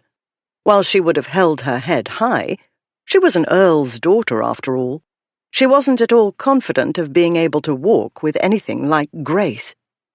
And while she'd rather not be quite so wet and muddy in a public hostelry, above all she did not want anybody to know she was drunk. That, she feared, was what the audience was bound to conclude if she attempted to walk on her own, dragging what felt like several tons of the Thames with her. This was the first time since she was a little girl that a man had carried her in his arms. She didn't feel like a child, and it was nothing like being carried by one's father or uncle or grandfather. Awareness of his strength and size and the warmth of his body hammered at her senses. She wanted so badly to tuck her head into his chest. It was the brandy. Had to be. You'd think that having Steamboat Wash nearly overturn one into the Thames was enough to shock one back to sobriety. Apparently not. He finally put her down in the hotel's reception hall. Her legs trembling for no sensible reason, she listened while he demanded of the innkeeper 2 rooms, both with fires and hot water for washing, and dry clothes. It took her mind a moment to settle down and make sense of what was going on. Then, "Fires?" she said after the innkeeper had hurried away. "At this time of year?" "Are you keen to develop a lung fever?" he said. "By the time they get them going, we'll have washed and changed," she said. "That is, if they find clothes. How do you expect them to find clothes for us?" "The same way I expect them to make up fires," he said. "How they do it is not my concern." "I wonder nobody's tried to kill you before now," she said. "Do you do this sort of thing all the time?" "No," he said. "You're the first bride who's kidnapped me. Naturally, though, they assume I made off with you, which suits our purposes." "It doesn't suit mine," she said. "I can't—" She had been about to say, "I can't afford to be made off with," but that was absurd. To all intents and purposes, she'd run away with the Duke of Ripley, and that was what the scandal-mongers would say and the papers would publish, and there would be satirical prints of the event, drawn from the artists' imaginations. These would be lurid. She told herself to look on the bright side. Never in her wildest fantasies had she ever imagined appearing in the print shop windows. Never in anybody else's wildest fantasies either. To her knowledge, nobody had ever been voted most boring girl of the season more times than Lady Olympia Hightower. On the other hand, she'd embarrassed her family, disgraced them, disgraced herself, made herself truly unmarriageable. But no, she could not think about consequences, or she'd go mad. As it was, her mind was on shaky ground. One thing at a time. A maidservant appeared to show them to their rooms.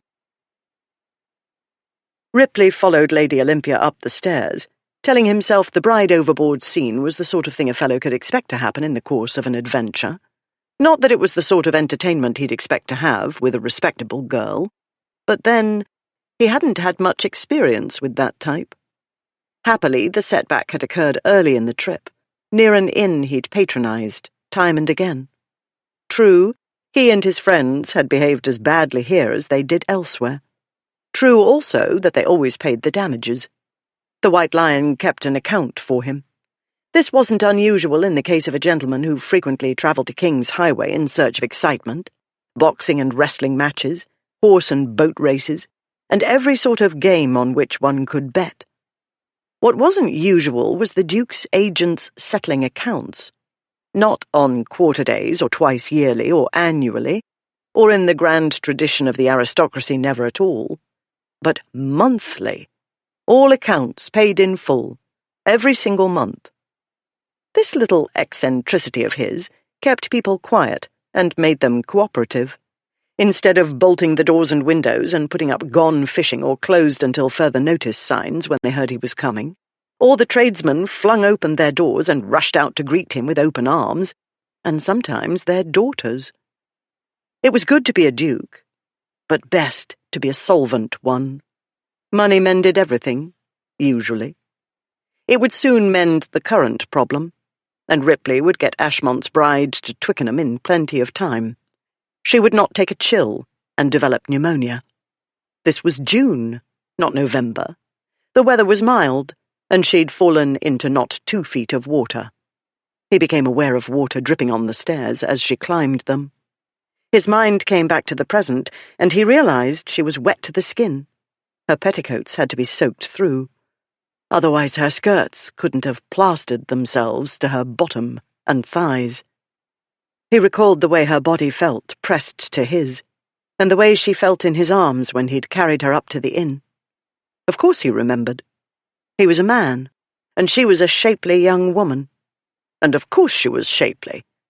Ashmont wouldn't dream of wooing any other kind of female. And since Ashmont had wooed and more or less won her, the shapeliness belonged to him, which was as it should be. Beyond a doubt, she was exactly what he needed. Lady Olympia would never let him walk all over her. She might walk all over him, which probably would be fun. And let's not think about how much fun it would be, Ripley counselled himself, when his imagination started to stray in that direction. Not a useful train of thought at present. For the present, what he needed first was a thorough wash, and second, a hat, and they had better find something suitable. Third, he needed, as was perfectly reasonable and natural after months of unnatural abstinence, a shapely female who did not belong to one of his best friends. The first and second would be dealt with soon, and the third this evening, he promised himself. Meanwhile, being a man and by no means a saint, he did not tell himself to stop looking at Lady Olympia's muddy ankles. Ripley waited until Lady Olympia was safely in her room, with 2 of the inn's servants, Molly and Jane, on guard. He'd taken them aside to tell them her ladyship had had a trying morning, and was not as clear-headed as one could wish. Therefore he expected them to remain clear-headed and vigilant on her behalf. They were to forestall any attempts by her ladyship to climb out of windows or make other sudden changes in travel plans. Their task was to get her clean and dry and fed and into fresh clothes. Under no circumstances were they to let her out of their sight. If, by some bad chance, she slipped away from them, they must tell him instantly. He would be next door. Having addressed all contingencies, he waited until the door had closed behind the trio, then summoned the landlady. "Send somebody to the dressmaker, Mrs. Thorne," he said. "Make sure she understands that the lady had an accident and needs fresh clothing quickly. We haven't a moment to lose." The landlady dashed away. Then he folded his arms and leaned against the doorframe of his room. Another trick he'd learned through experience. People performed their tasks more speedily when a large, intimidating nobleman stood waiting for them to do whatever he'd told them to do. Servants bustled up with kindling and buckets of coals. More servants followed, with pitchers of hot water. Still, he waited. Time passed. His clothing stopped dripping and subsided to a sodden second skin. He stepped out into the gallery overlooking the inn yard. He leaned against a supporting post and watched the activity below. In the humid air, his clothing gradually went from sodden to damp. He was growing increasingly bored and impatient when at last 3 women hurried into the yard. The most elegant of the 3 looked up anxiously at him. He nodded. She started up the stairs, the other 2 close behind, bearing large muslin-wrapped parcels. Then and only then did he enter his room. In Olympia's large room, a fire blazed in the hearth. In June. 2 immense pitchers, filled with hot water, arrived about the same moment the flames began to bounce over the coals. Though the White Lion was a busy place, 2 of its overworked maidservants attended to one bedraggled lady. Countless other servants, virtually all of those belonging to the inn and very likely its neighbours, ran about, attending to his Grace's whims. Indeed, it was good to be a duke. Or, more precisely, and Olympia was a precise person normally, if you were going to fall into a river in your wedding dress, it was good to be in a duke's company when it happened. She was annoyed with herself for falling out of the boat. She was annoyed with herself for letting him rattle her in any way. She should not have been bandying words with him. What she should have done was watch what she was doing and where she was going, and thereby get off the boat in a graceful manner. But what she'd done instead was done, and couldn't be undone.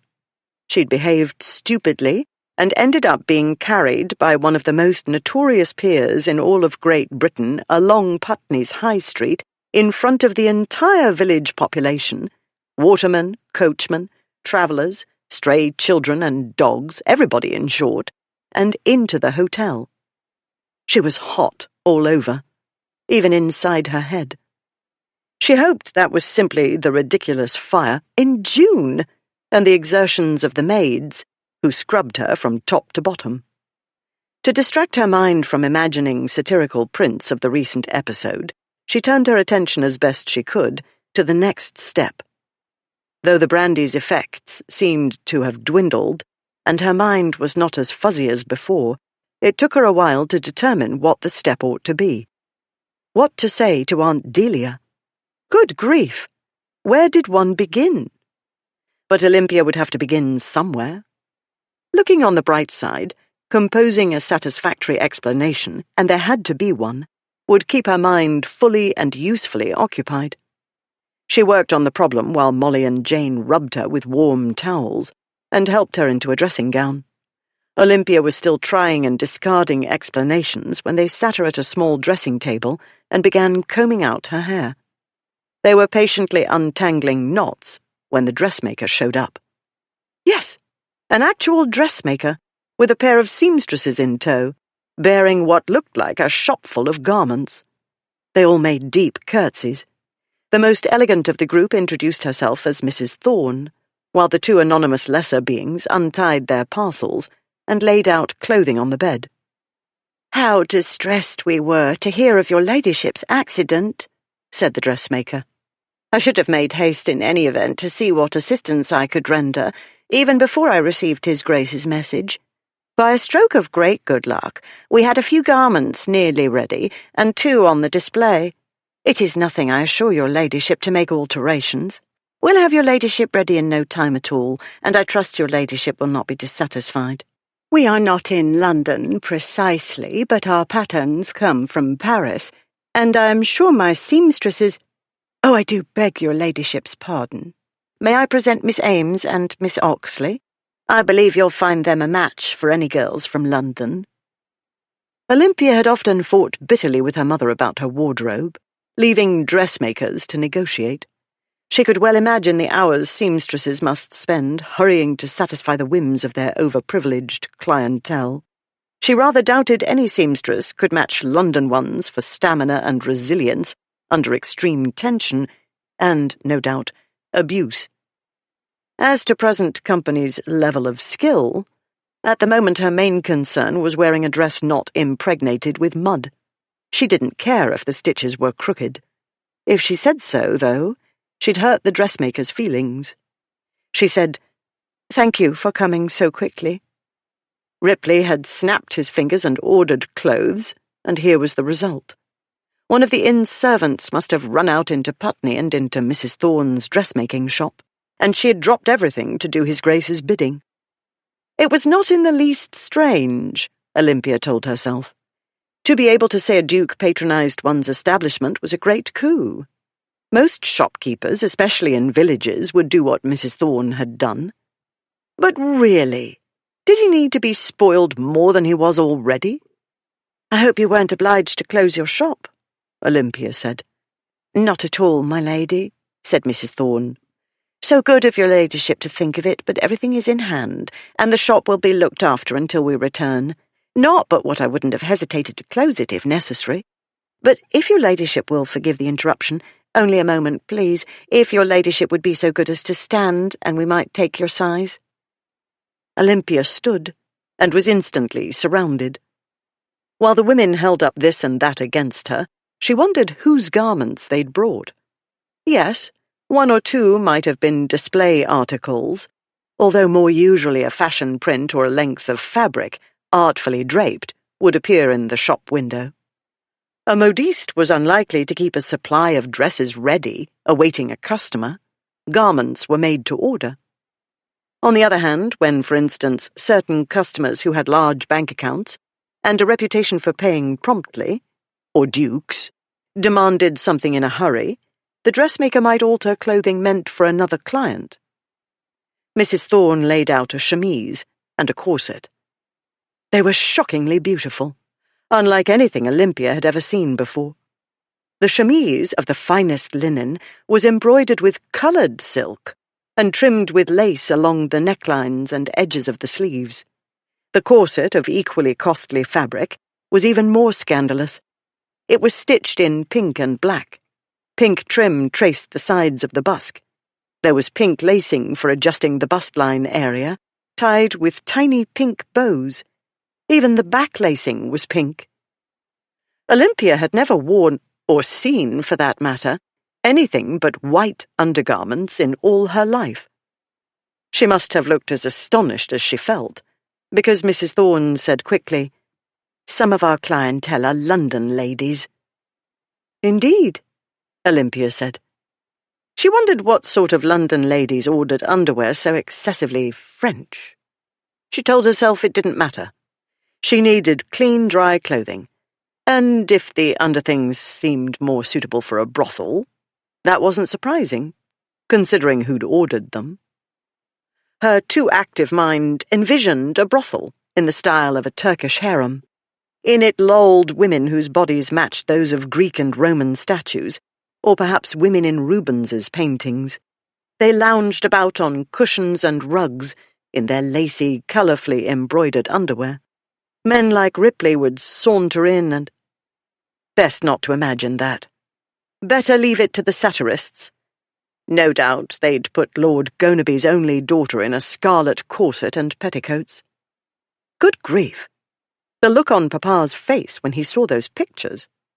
No, she would not think about that. She would look on the bright side. There always was a bright side, though sometimes one had to look carefully indeed, and use a magnifying glass or a microscope. And the bright side was— she'd lose the title of most boring girl of the season. While she contemplated brothels and her new public character, the women got her out of the dressing gown and into chemise and drawers. They tied ribbons and arranged ruffles and smoothed fabric with as much care as if these underthings were made of silk and diamonds. The corset straps needed adjustment, but Miss Oxley went to work, rapidly unstitching and restitching. Meanwhile, Mrs. Thorne set Miss Ames to take in the petticoat. Olympia was fascinated. In London, professional seamstresses were usually kept hidden in another part of the dressmaker's shop. When they did emerge from the workroom, it was to show an item of clothing, or assist the dressmaker. She'd never seen them truly at work. The speed with which their needles flew, making the tiniest stitches, seemed superhuman to her. She'd always found books more interesting than needlework. She hadn't more than a moment to observe, though, because they needed to finish dressing her. The maidservants helped her into stockings and tied garters, apologizing for hurrying her. "But His Grace said we must make haste, and he is so good, you know, we—" "So good?" Olympia said. "Oh, yes," Molly said. "I'd be ashamed to disappoint him, I would." "Good," Olympia said. "This is the first I've heard of it. What's he done? Don't tell me he takes in wounded birds and nurses them back to health. Saves kittens from drowning, perchance? That must be it." "But truly, my lady—" "Good," she repeated. "Ripley. I vow, it hurts my head to put that adjective in his vicinity. The same goes for the other two nonsensical excuses for dukes. No, it's no use. I cannot wrap my wits about the idea." The servants smiled, and one of the seamstresses tittered. Mrs. Thorne glared at her, and the girl bent to her work. "I know they say his grace is wild, my lady, and he is," said Jane. "Such goings-on," said Mrs. Thorne, shaking her head. Yet Olympia caught a hint of an indulgent smile. "But when my father fell ill, his grace sent a doctor, you know," said Molly, "and paid the fee. And people may say what they like about their graces and such doings as they get up to," said Jane.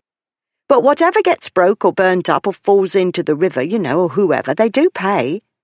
The bed linens that time," said Molly. "Covered in blood, I vow. Still, we thought we could get it out." "Covered in blood?" Olympia said.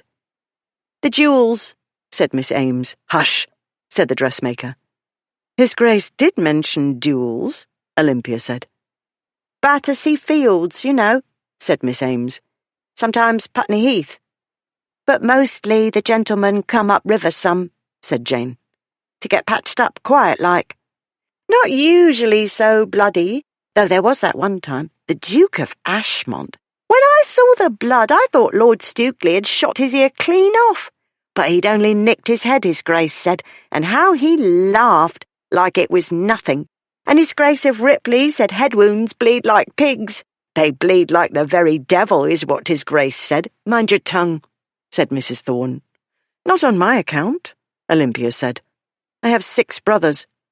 "Boys will be boys, as we all know," said Mrs. Thorne. "More like boys will be little savages," said Olympia. "I'm not sure they ever become entirely civilized. Anyone who tries to shock me with the mad doings of boys will have their work cut out for them. Nothing seems to change much as they grow up, does it? I only marvel at their living long enough to grow up. What was the duel where Lord Stukely almost blew off the Duke of Ashmont's ear?" "That was a very long time ago," said Mrs. Thorne repressively, as the others opened their mouths. "Nearly 10 years, I believe." "That long?" said Jane.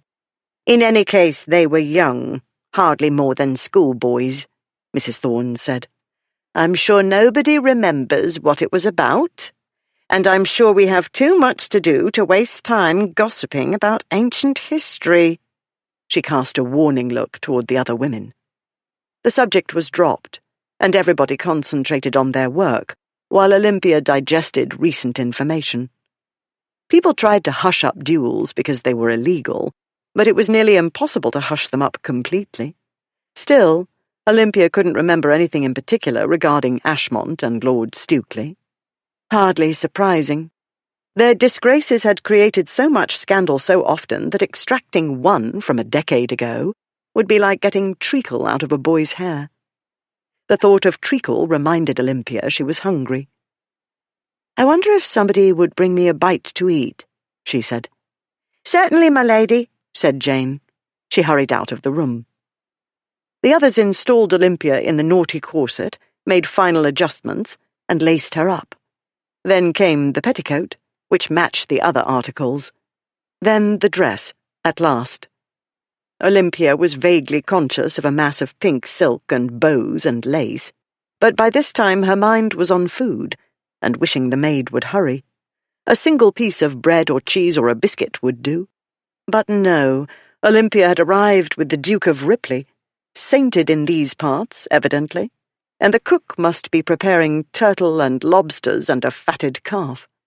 It wasn't until Mrs. Thorne draped a black mantlet over her shoulders that Olympia truly paid attention. She looked down at the bodice and skirt. She pulled away from the women and marched to the mirror. They followed her and stood peering into the mirror around her reflection, a frame of smiling faces. "Perfect," said Mrs. Thorne. "Perfect," her minions echoed. "Perfect," Molly said breathlessly. "Oh, I never." "I'll bet you never," Olympia said. She straightened her spectacles, marched to the door, and pulled it open. Distantly aware of the chorus of dismayed voices behind her, she continued her march to the room next to hers. She didn't knock, or stop to think. She pulled the door open, marched in, and slammed the door behind her. "Is this one of your jokes?" she said. "Because—" She found herself staring at the muscled back, taut bottom, and long muscled legs of a man something over 6 feet tall who stood, quite naked, in a large basin before the fire. He went still, and Olympia ought to have turned her head, or better yet, marched out of the room with a semblance of dignity. Evidently she wasn't yet fully in her right mind, because all she could think was how different an unclothed, fully grown man looked, in the flesh, literally, from a naked little boy. The back of his neck and his shoulders and muscle, miles of muscle. Good heavens, his arms, the arms that had carried her up from the river. She'd seen marble statues of naked men. Who hadn't? She'd seen drawings. But he was alive, so very alive. As still as he stood, he was breathing, and she caught the faint motion of shoulder and back muscles. His skin wasn't marble or paper white, but golden in the room's firelight. The amber light glinted on the dark hair along his arms and lower legs, and altogether he was nothing like a statue, and heat was swamping her, and breathing was more difficult than it ought to be. "I might have known," he said. He started to turn. She started to turn, too, toward the door again, but her limbs refused to cooperate, and she failed to make a dignified exit before he reached for the towel draped over the nearby chair and wrapped it about him. Not completely. His broad shoulders, most of his back, and the lower part of his legs remained in view. He stepped out of the basin and stood, dripping, on the rug. She lifted her chin and feigned a composure she by no means felt. "You might have indeed," she said. She told herself she was 26, not a schoolroom miss by many years, 7 long ones, and what had made her burst in here? The dress. "It's French," she said. "What?" He turned, and now she was treated to the front view of strong neck, shoulders, and upper torso. Warmth rushed over her in waves, and she felt her jaw start to drop. Good heavens, his physique. So athletic. She was still recovering from the back view. The front, his collarbone, his chest. "Stop gawking, you ninny!" She made herself glare down at her attire, though in fact this was the most beautiful, most dashing day dress she'd ever worn. "It's French," she said, waving an only slightly shaky hand over the dress. "And I won't tell you what's underneath, because you must already know, but I'll have you know I know exactly what it is." "Undergarments?" he said. "Because it looks too—" He gestured with the hand, not holding the towel. "Too much of a dress, in what can't possibly be your natural shape, with all that skirt swelling out, and the sleeves, like wine barrels. Obviously, what you're wearing underneath is a large stock of armature." "The male mind is truly a wonder," she said. "That isn't the point." "I knew there'd be a point," he said. "And, modest fellow that I am, I didn't believe for a moment that you exploded into my presence with a wild longing to wash my back." Heat swarmed over her face and her neck, and other places that were not supposed to call attention to themselves. "Brilliant thinking," she said. She fluttered the splendid mantlet draped about her shoulders. "It's this. Blonde. Black blonde. At the very least, suitable for a married woman. Not but what I entertain great doubts as to whether any matron of my acquaintance wears black and pink embroidered underthings. And pink ribbons. I ask you." His eyes became hooded, but she didn't need to see them. She felt his gaze going down and up and down and up. Her skin prickled, the way it had done the first time she'd met him, only more so, though she was 7 years older and had seen more than her share of rakes in action, though never in action with her. "If you're asking whether I can see your undergarments, the answer is no," he said, his voice a shade deeper than before. And since I can't see them and you seem to be thoroughly covered, rather more thoroughly than before, I might add—" "Never mind," she said. "I don't know what I was thinking to think you'd understand. I shall make the best of it and tell myself at least I'm interesting, and after all, perhaps I'm too hungry to think in an orderly fashion. I'm an orderly person, I'll have you know. And boring. I have never worn black blonde in my life." She started to turn away for the exit she should have made rather a while ago. "About time you started, then," he said. "It suits you." She turned back. "It doesn't suit me in the least. It's dashing. I'm not dashing." "Could have fooled me," he said. "Bolting from your wedding and such. Climbing over the wall, falling out of the boat. Whatever else one might say about you, and I'm not sure what to say, frankly. Boring isn't on the list." She waved a hand dismissively. "That isn't the real me. That is Olympia a trifling well-to-go." He lifted one black eyebrow. "A trifling?" "The point is, I am no longer slightly intoxicated." "More than slightly was my estimation. And I'm an expert, recollect." "In any event, it was a stupid thing to do, and though I've racked my brains, I cannot produce an intelligent or even intelligible excuse. Panic wasn't a good excuse. True, not much time had passed between the courtship and her accepting the proposal and the wedding. True, she'd let herself be swept up in her mother's and aunt's excitement. Those weren't good excuses either. Something had happened to her this morning, even before the brandy, else she wouldn't have drunk the brandy. Maybe the brandy had propelled her, but in his company the effects seemed to continue, even as the alcohol wore off. No, in his company the effects were getting worse. She glanced down at the dress and stifled a prickle of longing. "We'd better go back." There was a pause, and she waited for the "I told you so." Hadn't he asked her several times whether she was sure she wanted to continue? Hadn't he pointed out how easy it would be to return? "We are bloody well not going back," he said. Chapter 5. Though Ripley wore nothing but a towel, it would have taken a great deal more than near nudity to disconcert him. On the contrary, he would have paid £100 to catch the look on her face when she burst in on him. He'd been painfully tempted to turn sans towel. He would have paid £200 for her reaction to the frontal view. Luckily, he'd remembered in the nick of time that she was Ashmont's chosen one. Joke or not, a fellow didn't go about presenting his naked front to his best friend's bride-to-be. In any event, the sight of a woman in a dashing dress, hair coming down, ranting at him while her bosom heaved up and down like a raging sea, and he fresh and clean in his birthday suit, was likely to trigger a lot of vain hopes in the sensitive fellow below his waist, aggravation Ripley could do without. Equally important, in ordinary circumstances one would expect Ashmont to treat a scene like this as a great joke. These were not ordinary circumstances.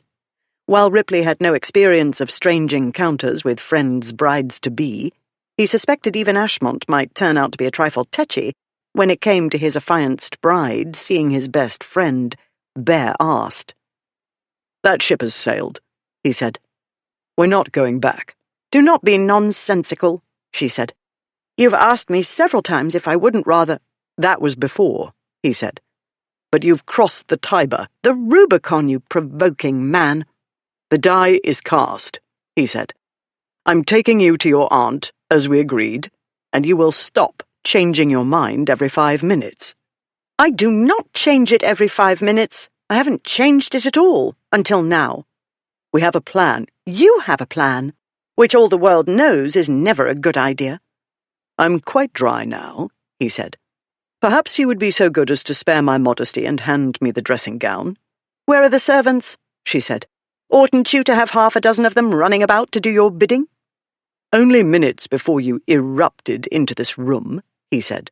"I sent them out to see what had become of the meal and clothing I had ordered a good while ago. Ye gods! Even in one of his sulks, my chef Chardot can produce a feast in half the time they've been about it. There were a few other matters to be attended to as well. It seems I sent them away not a minute too soon. One can't expect inn-servants to hold their tongues, no matter how much one bribes or threatens. I doubt news of the present tableau will go down well with your family, and as I believe I've mentioned, I'm bored with duels. The dressmaker and maidservants would talk, but since they weren't eyewitnesses to this, he could use their gossip to advantage. He wasn't greatly concerned about Lady Olympia's blabbing either. He counted the odds as slim she'd tell a lot of strangers she'd burst in on any man while he was bathing, let alone the infamous Duke of Ripley. She coloured. "All the more reason for us to return, sooner rather than later." "No," he said. "The dressing gown? If your ladyship would be so good, never mind, I'll get it myself." Chin jutting out, she marched to the bed, snatched up the dressing gown the servants had so reverently laid out there, marched back, and, arm outstretched, held it out for him. When he took the garment, she turned her back. "Now that my mind is clearer," she said, "the idea of leaving matters to you strikes me as an act of self-destruction." He studied the back view. Mrs. Thorne had chosen well. The black lace cape thing draped becomingly over her ladyship's shoulders, which were well-shaped, neither too broad nor too narrow, but neatly proportioned to the rest of her excellent proportions. Indeed, she had a fine back. He'd noticed more than once in the past the way she carried herself, the hint of impatience in her walk that made a man want to slow her down and get her full attention. Maybe that's what had finally got to Ashmont, the challenge she offered. "I dare you to possess me." At present the back was furiously straight and unyielding. Oh, she'd give Ashmont cause to pay attention. But not yet. Ripley couldn't return her to Ashmont now. Well, he could, but that would make it too easy. His Grace with the angel face needed to make a real effort, more than his alleged wooing. By lucky accident, the man had found the perfect Duchess of Ashmont, but he wouldn't appreciate her as he ought to do if he didn't have to work harder for her. "You cut me to the quick," Ripley said as he shrugged into the dressing gown. "I'm famous for my plans." "I won't dispute the famous part," she said. "The newspapers like nothing better than to write about them. In detail. Let me see. There was the dinner party where you replaced all your dining and drawing-room mirrors with distorting ones." "A pity you didn't see it," he said. "It was a laugh, watching my guests reel from here to there, and not even drunk yet." The mirrors had led several inebriated guests to cast up their accounts, but the fun was well worth replacing the carpet and several chairs. Ripley had laughed himself sick, as had his two friends. "Then there was the dinner party you gave for stammerers and stutterers," she said. "Can't take credit," he said. "That was Blackwood's idea. I did help him find them all and collect them in one place. No small task, that one. But the conversation was worth it." "It was cruel," she said. "I'll have you know, the guests thought it was hilarious," he said. "They were falling out of their chairs, laughing, and the more they laughed, the harder it was for them to talk. A concept you won't understand, not talking." "I don't doubt the wine helped." "Of course. We never serve inferior wine." "In any event, I am sober, and will not meekly do as the Duke of Ripley says merely because his Grace says it," she said. "In fact, the opposite course of action strikes me as far more rational." "After all this, you're ready to go back with your head hanging and your tail drooping between your legs? The repentant runaway?" he said. That wouldn't do at all. Ashmont needed her bold and defiant and generally difficult. "It was very wrong in so many ways I get a headache trying to count them," she said. "Headache is a known after-effect of overindulging in brandy," Ripley said. "I've embarrassed my family," she said. "And while I know my so-called rejection won't hurt Ashmont, I have humiliated him publicly. His pride will be wounded, and that is an unkindness he's done nothing to me to deserve." But it was such a good plan Ripley had devised. A perfect plan. For Ashmont, for her. And yet, she was kind, Ashmont had said last night, his voice soft with wonder. People weren't kind to their disgraces. People did what they were told or paid to do. People fawned or tried to seduce or gave the cut direct or put up with or lectured. It would not occur to anybody that a rake-held duke might want or appreciate kindness. Ripley remembered last night, early this morning, Ashmont so cheerful, talking about getting married, appointing Ripley to make sure all went well. Stealing the bride, which is what it would be now when she wanted to go back, was not, after all, making all go well. "Very well," he said. "I'll take you back." But he'd drop a few hints on the return trip about the care and management of His Grace of Ashmont. "Thank you," she said, and started for the door. "But we're not taking the damned boat," he said to her back. Her fine, straight back. She shrugged her equally fine shoulders and went out. A short time later, Olympia sat trying to eat a sandwich while Molly and Jane arranged her hair. From where she sat, she could see her bridal dress and veil reflected in the dressing glass. Her attendants had spread them out to dry in front of the fire. There the torn and dirty garments lay, like the corpses of her one chance to marry splendidly and rescue her brothers from their financially irresponsible parents. She'd much rather not dwell on what she'd done this morning, but she wasn't a duke. Unlike Ripley, she couldn't make uncomfortable subjects leave her mind on command.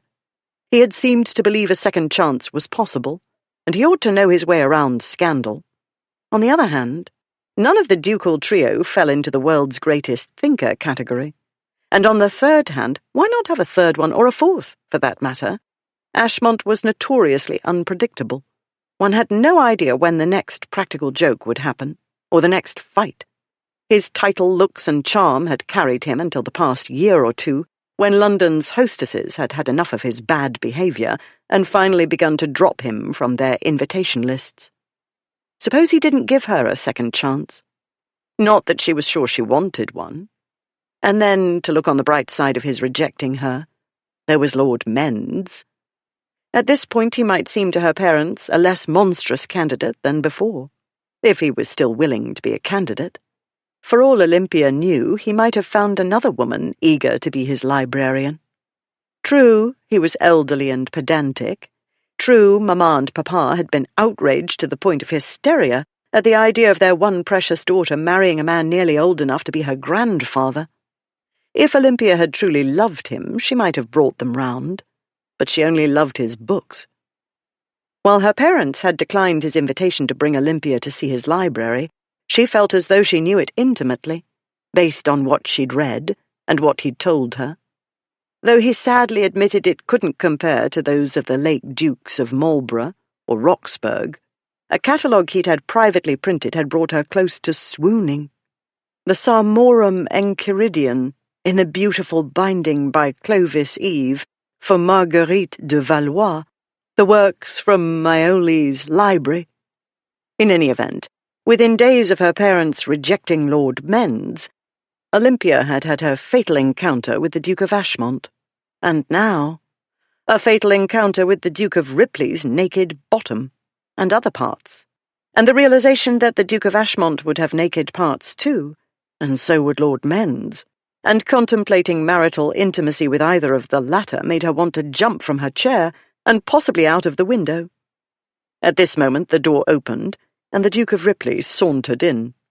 She blocked all the other images from her mind and focused on where she was and who she was and him, because there he was and she could hardly see anything else. "You're not done yet," he said. "No," she said, "and you're not to tell me to make haste. I and this army of women have been making all the haste that's humanly possible. It's hideously unfair of men, who haven't nearly as complicated a dressing process, to complain of the time required. Do you not recall all the time it took you to get that thing off my head?" She nodded at the corpse of the bridal crown and veil. "Do you think restoring a measure of sanity to my coiffure can be done in an instant?" "I see we've reached the cross-patch stage." That was putting it mildly. "Is it at all possible, Duke, or do I ask too much, for your Grace to attempt to be a little, only a fraction of a fraction, less provoking?" "Far too much," he said. "What do you think?" He made a sweeping gesture over his attire, which sharpened the image she couldn't banish from her mind of what he looked like without any clothes on. Studying him wasn't good for her, she was sure. She'd done it all too zealously a little while ago, and she wasn't sure she'd ever recover. Eating seemed to have restored her to sobriety, though she couldn't be certain, not having a basis for comparison. With a somewhat clearer head, she felt even more strongly aware of the sheer physicalness of him. The stallion came into her mind, the one she'd watched cover the mare that time. Stop it! Stop it! Be sensible, she told herself. Look at the facts. The simple fact was, it was hard to distance oneself from the physicality of a man when one sat looking up at him. She lowered her gaze and from under her lashes surveyed him from head to toe, from the big shoulders stretching the black coat's seams, down over the pleated shirt and striped waistcoat, and down, quickly, over the white trousers to the scuffed black shoes. He carried a hat in his right hand. She stared at the hat and tried to occupy her overactive mind with remembering the names of men's hats and trying to identify this one. Naturally, it doesn't fit, he said. Out of the question, given time constraints, though the tailor did the best he could. It's by no means the wool I would have chosen, and the linen is of mediocre quality. She tried to pretend he was a shop mannequin, a strangely dressed one. It's unexceptionable, she said. I agree that nothing fits properly, but at least the trousers cover your ankles. And as long as you don't have to heave women in and out of boats or rivers, the coat seams should hold. But the pièce de résistance, he said. He approached, and the other women retreated. He stopped at the horse dressing glass and set the hat on his head. He frowned and tilted it this way, then that, then tried it straight. Vile, he said. I look like a bank clerk, but it was the only one that came close to fitting. How the devil do fellows buy these things ready-made? You do not look like a bank clerk, she said.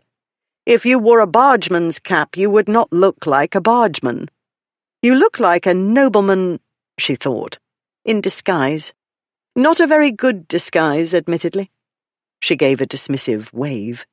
You'll do. You can wear anything and you'll remain tall, dark, and handsome.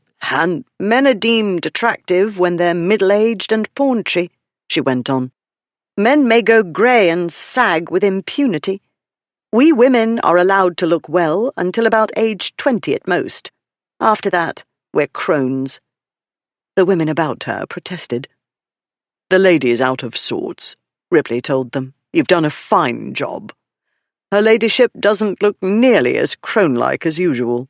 Now, if you would all quit dawdling with the hair, we really must be away. Her ladyship is on fire to be off. She was. The question was, where to? Yes, she said. Handsome? No one had ever accused Ripley of that before. She must still be drunk. Not being used to drinking, she didn't get over it as quickly as a more experienced person. Furthermore, she was a gentlewoman, a maiden. But the way she'd surveyed Ripley from under her lashes was not what one expected from innocent maidens. Who knew that a virginal blue-stocking could employ a half-hidden gaze like that, or cause a man to simmer under it? Apparently he had something to learn about blue-stocking virgins. He hadn't long to simmer. She turned her head slightly, and the firelight glinted off her spectacles, and then he couldn't see her eyes at all. Not that he needed to, he told himself. She'd seen quite enough of him, and he didn't need to see anything more of her. Best not to in present circumstances. Thanks to his monk-like existence of recent months, he was all too quick to heat. He'd cure the ailment this very evening, as soon as he returned bride to bridegroom. Along with the usual improper thoughts natural to a non-virtuous male, this was what passed through his mind as he waited, foot tapping, for the women to place a hat on Lady Olympia's head and tie the ribbons just so. When the hat ritual ended at last, and the bridal garments had been wrapped up in linen, he hustled her out of the room, and eventually out of the hotel and into the inn yard, where a post-chaise waited.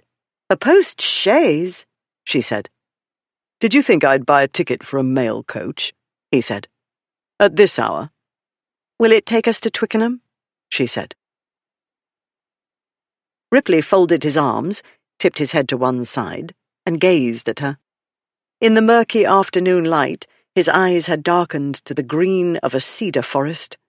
Olympia straightened her spectacles and put up her chin. "I've decided you make a telling point." His green eyes narrowed. "About going back with my tail between my legs," she said. "I am not a coward." "I didn't think so," he said. "Undecided, possibly." "I admit I was not thinking clearly," she said. "All the same, one might make a case for heeding one's instincts.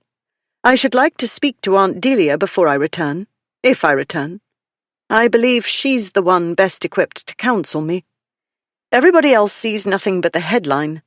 Olympia married at last to a duke. I will tell you frankly, the headline hung in my mind too, to the detriment of clear thinking." She looked away. So much had clouded her thinking. Her brother's future, her own. Ashmont, too. Nobody had ever courted her so ardently. In fact, nobody had ever courted her at all, unless one counted Lord Mens's talking endlessly about his books. When Ashmont directed that earnest blue gaze at one, as though he saw nobody else in the world, and intensified the effect by casually mentioning his grandfather's vast collection of books, which she knew could easily compare with those of the Dukes of Roxburgh and Marlborough, well, it was impossible to keep a cool head.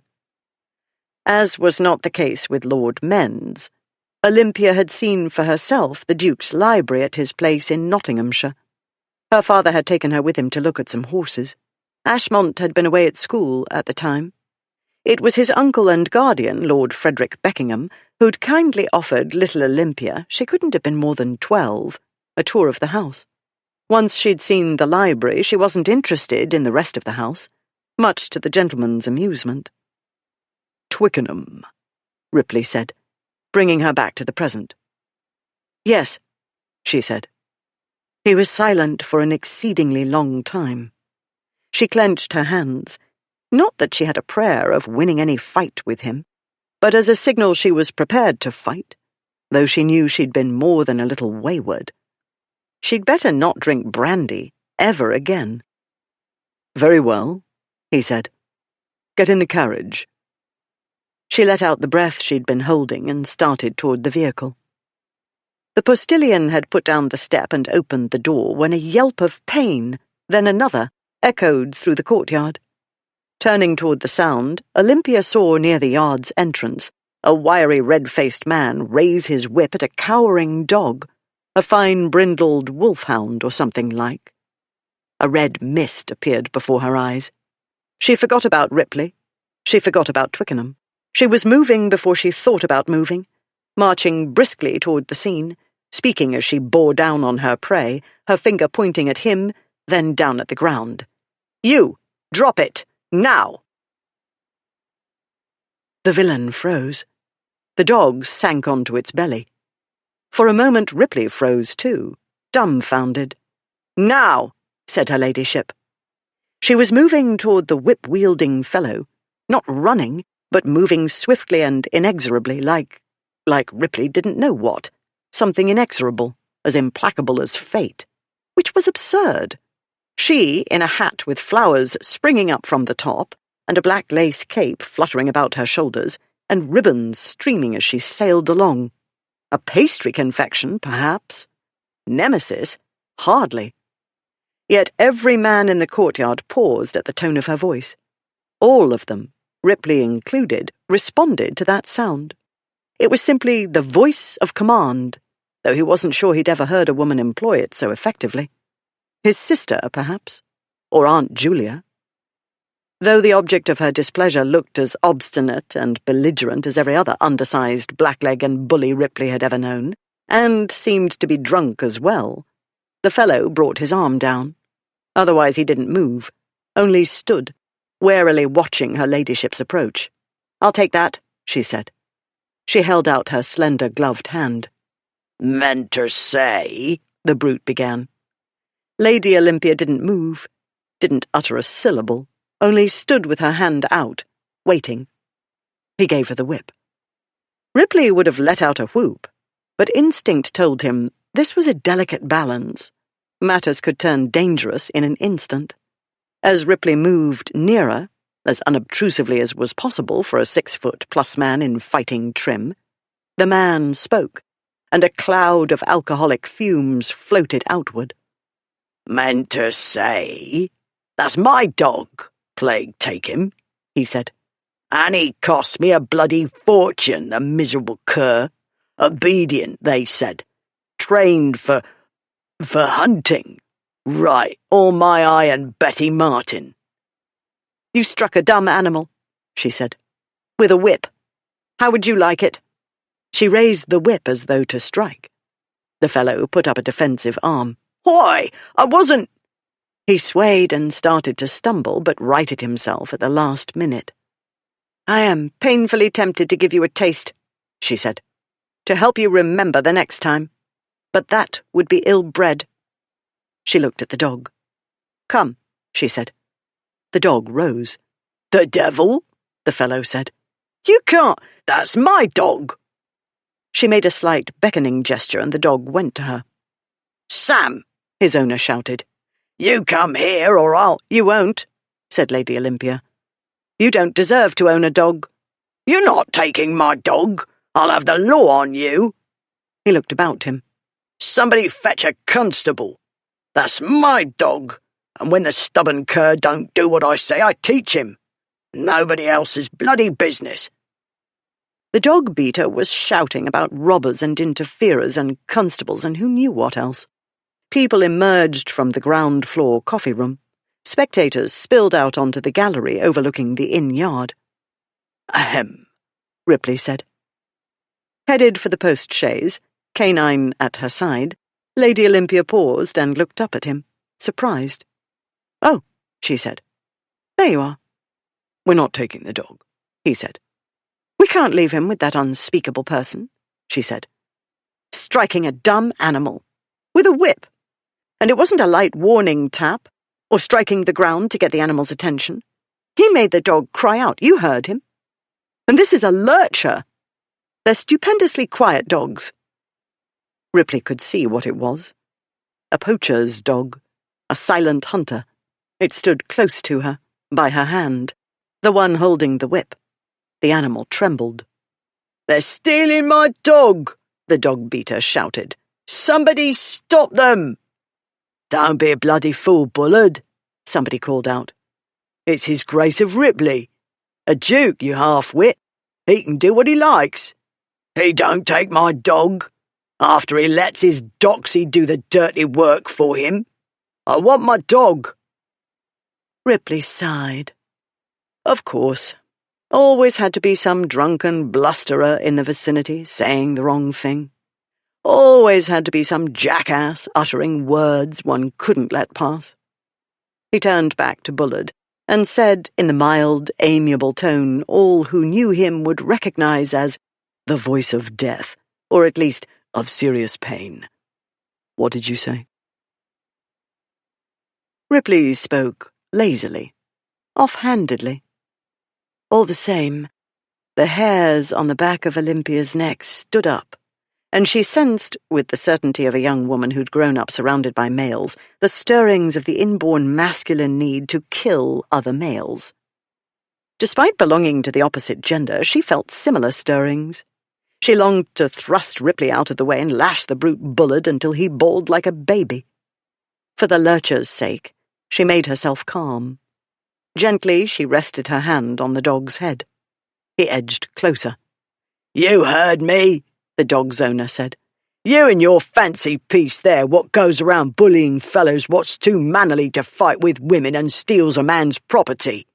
You can't walk out with my dog, like you own the world." "That's twice you've insulted the lady," Ripley said in the same mild tone. "Lady? Her? And stole my whip, too." "That's thrice," Ripley said. "This is what I get for patience and forbearance. No more chances. You will address the lady as my lady, and you will apologize. Now." "Apologize? To her? I bloody well won't. I want my dog."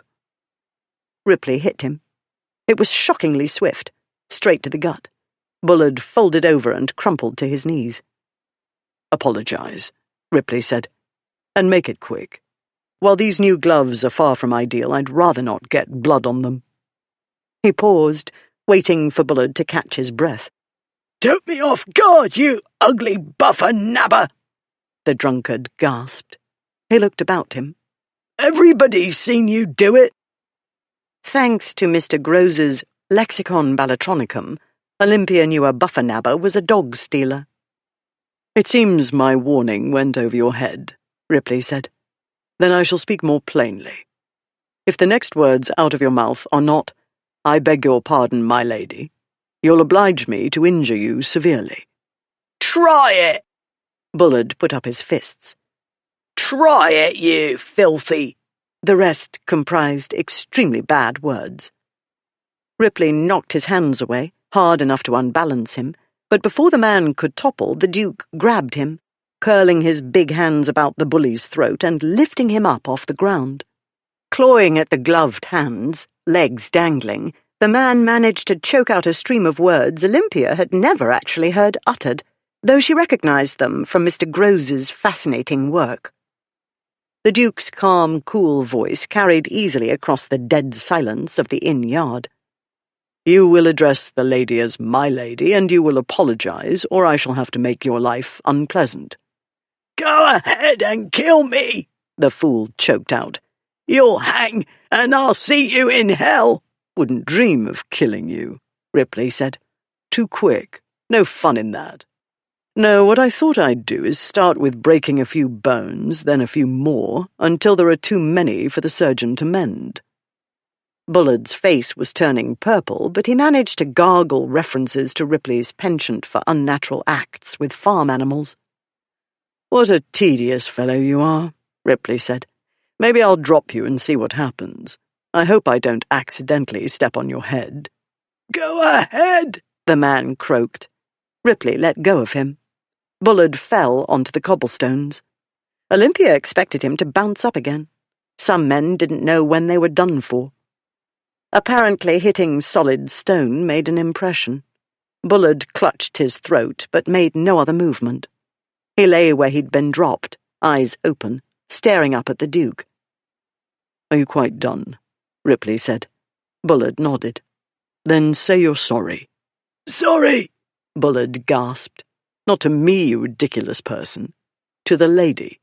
"Sorry, my lady." "Good. Now go away." Bullard lurched to his feet. He called to the dog. Tail down, head down, the creature edged nearer to Olympia. "No," Olympia said. "You forfeited the dog." "Sam's my property," Bullard cried hoarsely. "He goes with me." Olympia looked at Ripley. "We're not taking the dog," he said. "We can't leave him," she said.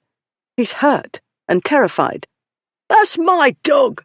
I paid a bloody fortune for the mutinous cur. You've got no right." "You have no right to him," she said. "You threw it away when you struck a defenseless creature. You've lost him." "Get in the carriage," Ripley said. "I will not leave this animal to him," she said.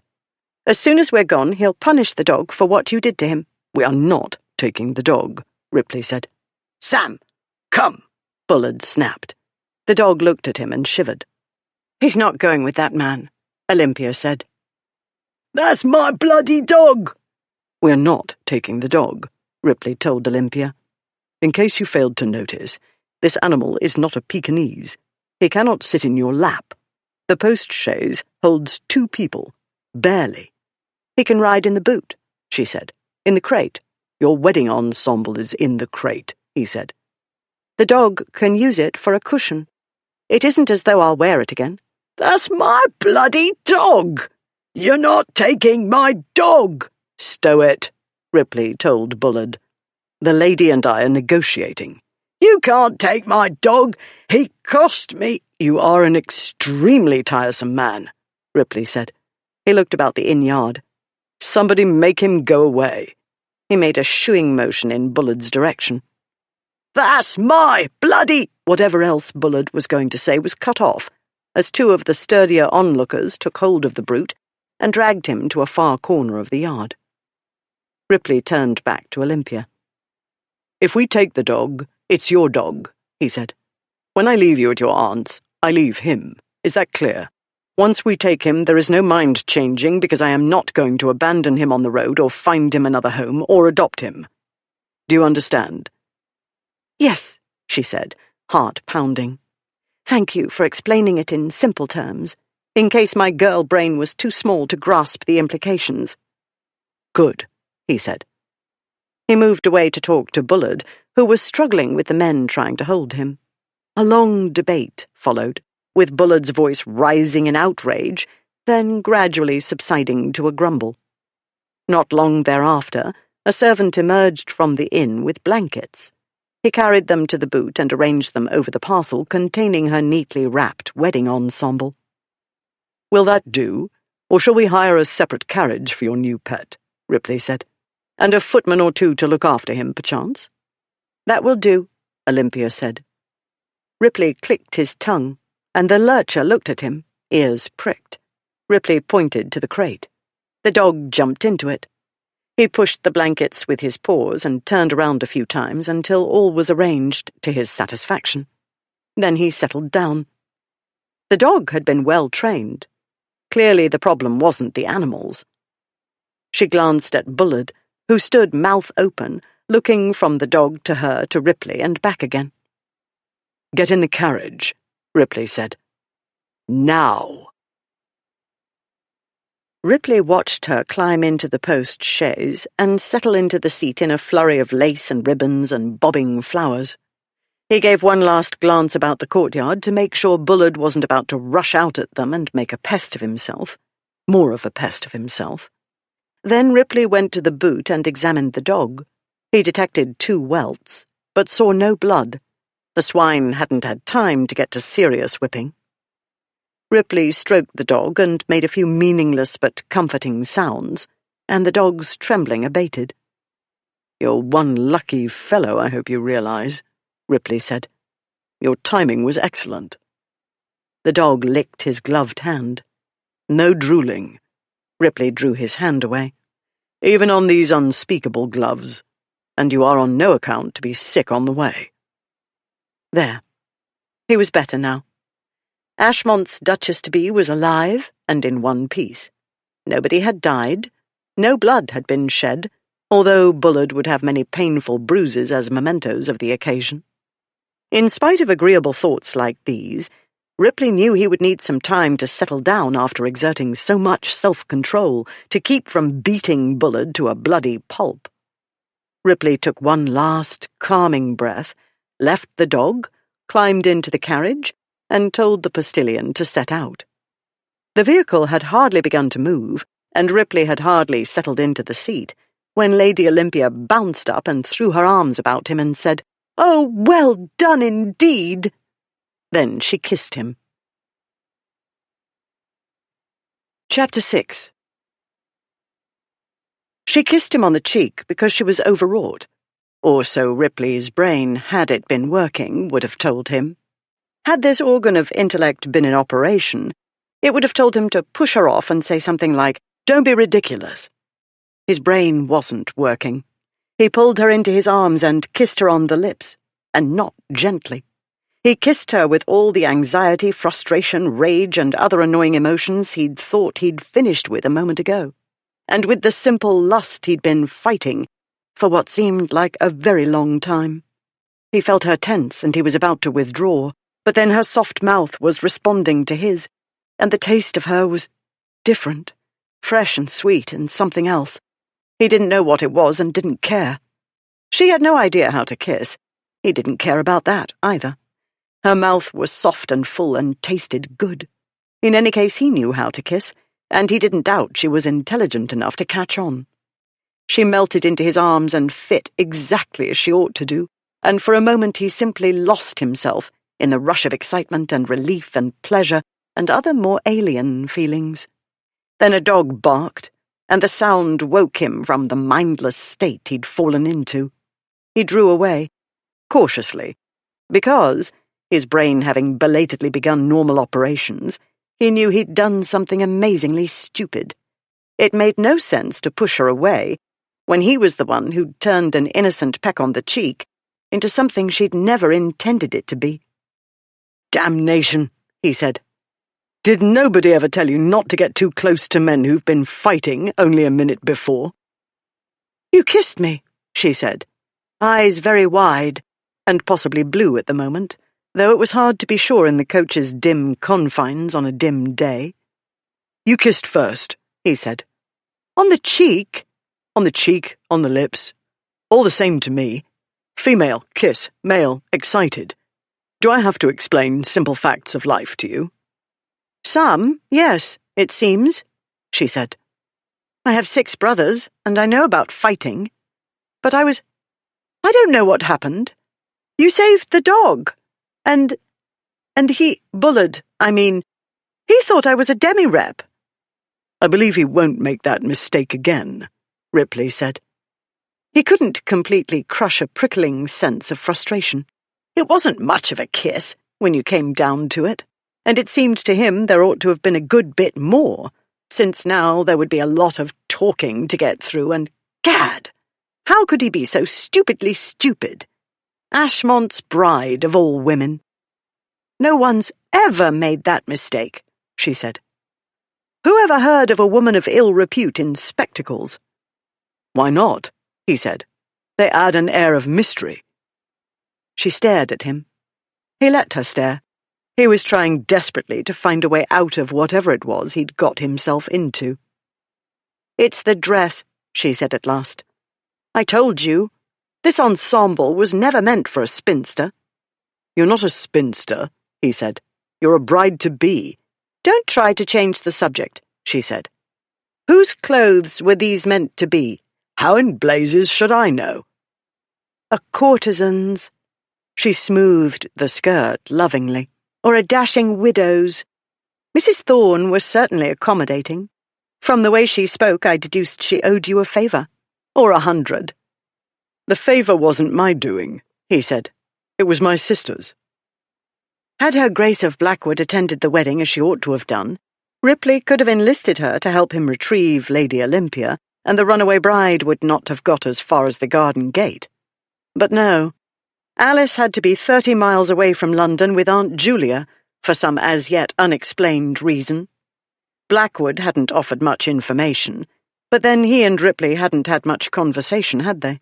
Nearly all the talk had been Ashmont talking about getting married, to the woman Ripley had kissed a moment ago in an excessively enthusiastic manner. "You've met her, no doubt," he said.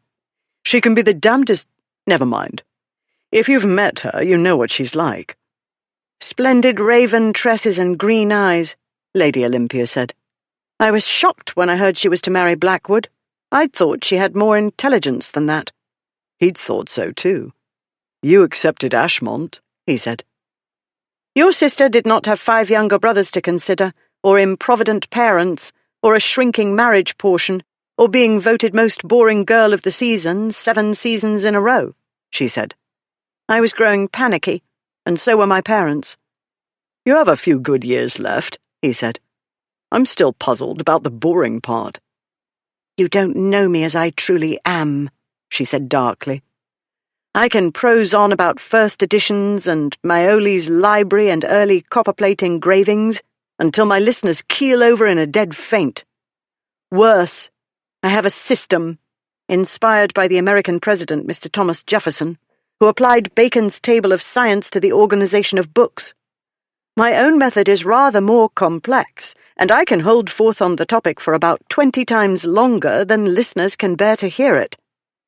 He had been looking straight ahead at a not especially thrilling view, mainly of the postilion's back and the horse's posteriors. Now he turned to look at her. She was gazing through the front window as well, a grim set to her mouth. The mouth onto which he'd put his a very short time ago.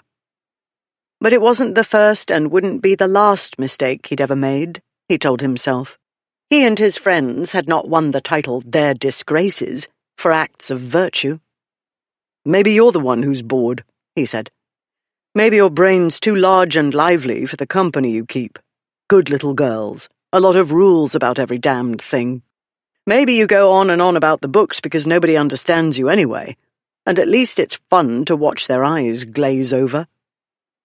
It wouldn't have occurred to him in all these years that she would have been bored. He'd assumed she was like other respectable girls, and she'd fit in. Now, having known her all of, 2 hours? 3? He was amazed she hadn't fallen into some kind of trouble long before now. She blinked hard, and he saw a tear steal down her cheek. She brushed it away.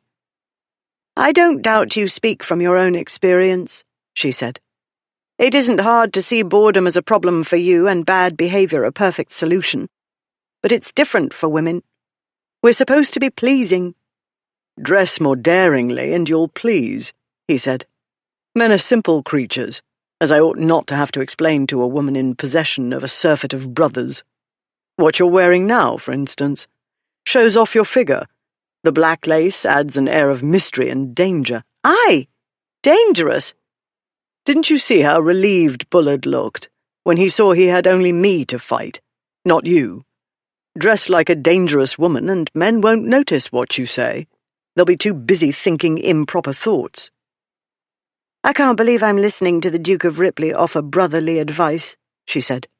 "I do have experience in that line," he said. "I am a brother."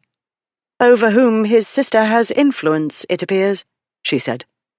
"And this, in an as yet unexplained manner, has led to undying gratitude on the part of a Putney dressmaker."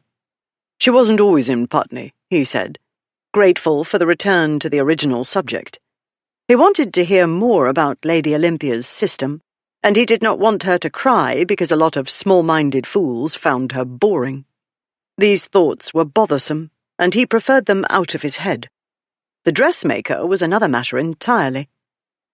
"Mrs. Thorne, under another name, was a successful London dressmaker before she married Mr. Kefton," he said. "She worked and he spent everything she made and then some. The bailiffs came and took away everything. Lock, stock, and barrel. Kefton, courageous fellow, ran away. My sister, a loyal customer, told me the sad story and insisted I do something. To stop the nagging, I set up the dressmaker in Putney under the name Thorne. The false name was necessary to foil the faithless spouse's creditors as well as the spouse, in case he came sneaking back." "And now she does a booming trade in courtesans and merry widows?" Lady Olympia said. "Let's say she's found a niche," he said. "In other words, that's where you bring your mistresses," she said. "All 3 of you, I don't doubt. I can see the satirical prints now.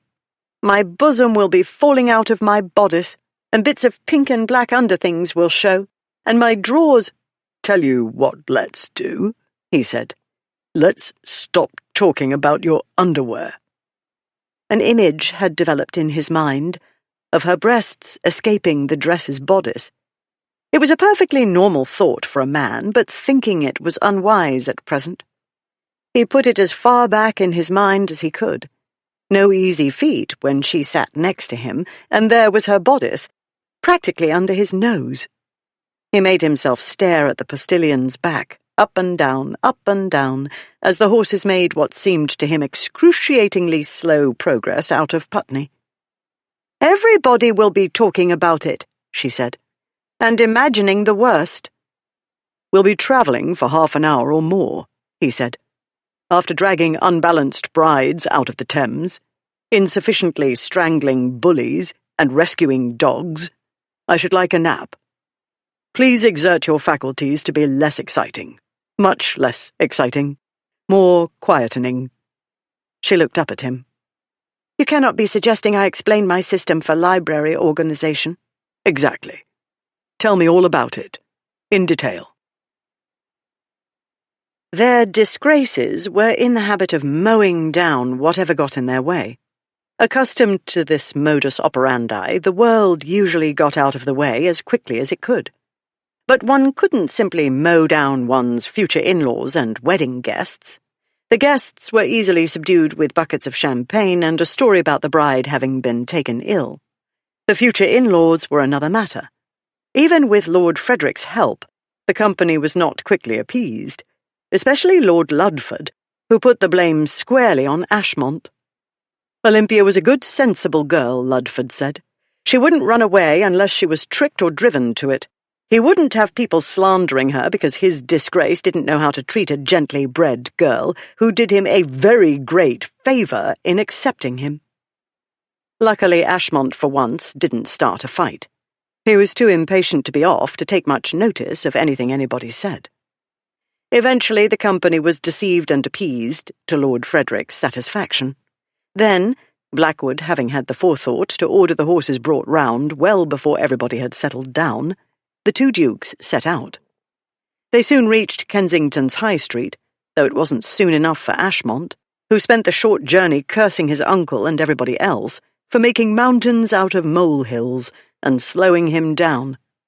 Then, since one couldn't mow down possible sources of information, the dukes had first to fend off the hordes of boys who appeared out of nowhere and rushed toward them, offering to hold their horses.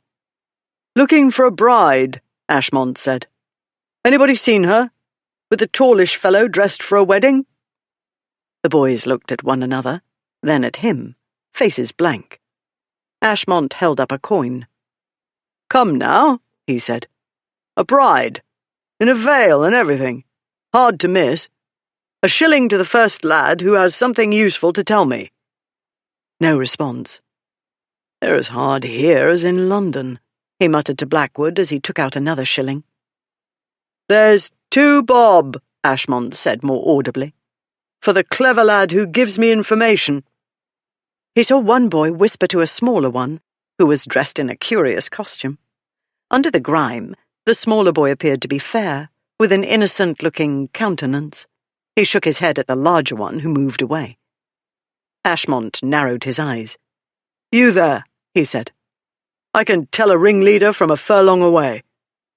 All wide-eyed perplexity, the little one looked at the boys about him. "Never mind them," Ashmont said.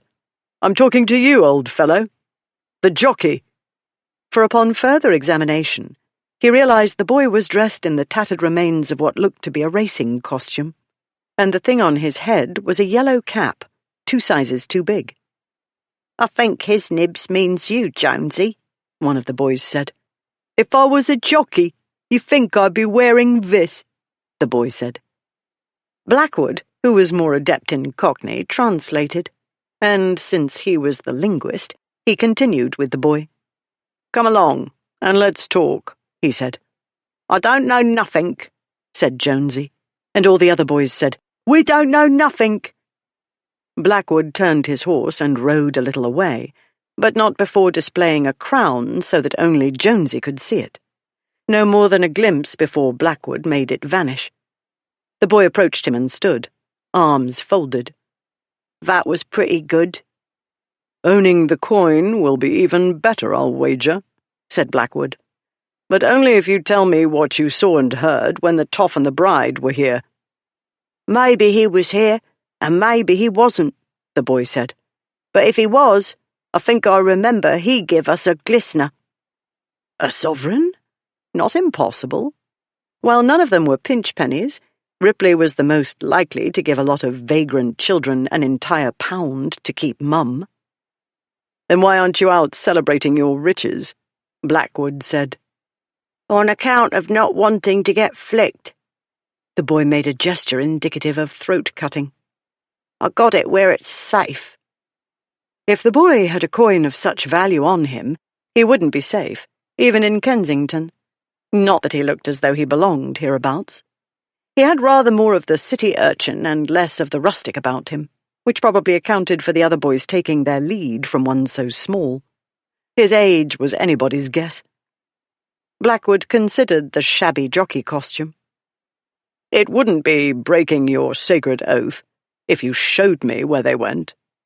I don't have a sovereign on me at the moment, but I will take you up on my horse and trust you to show me the way and give you the crown as well."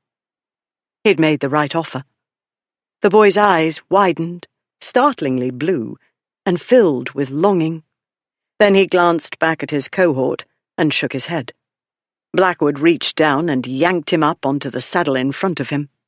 Though the boy protested loudly, screaming about being kidnapped and murdered and such. He didn't put up much of a fight. Blackwood carried him away and Ashmont followed, and a lot of boys as well, shouting as they ran after them. But the horses picked up speed, and after a time the boys gave up. When he decided it was safe, Blackwood slowed and said, "Well played, Jonesy. Now show us the way."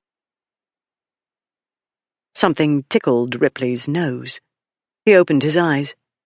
Flowers bobbed against his face in time to the chaises jolting. They were attached to a hat. A lady's hat.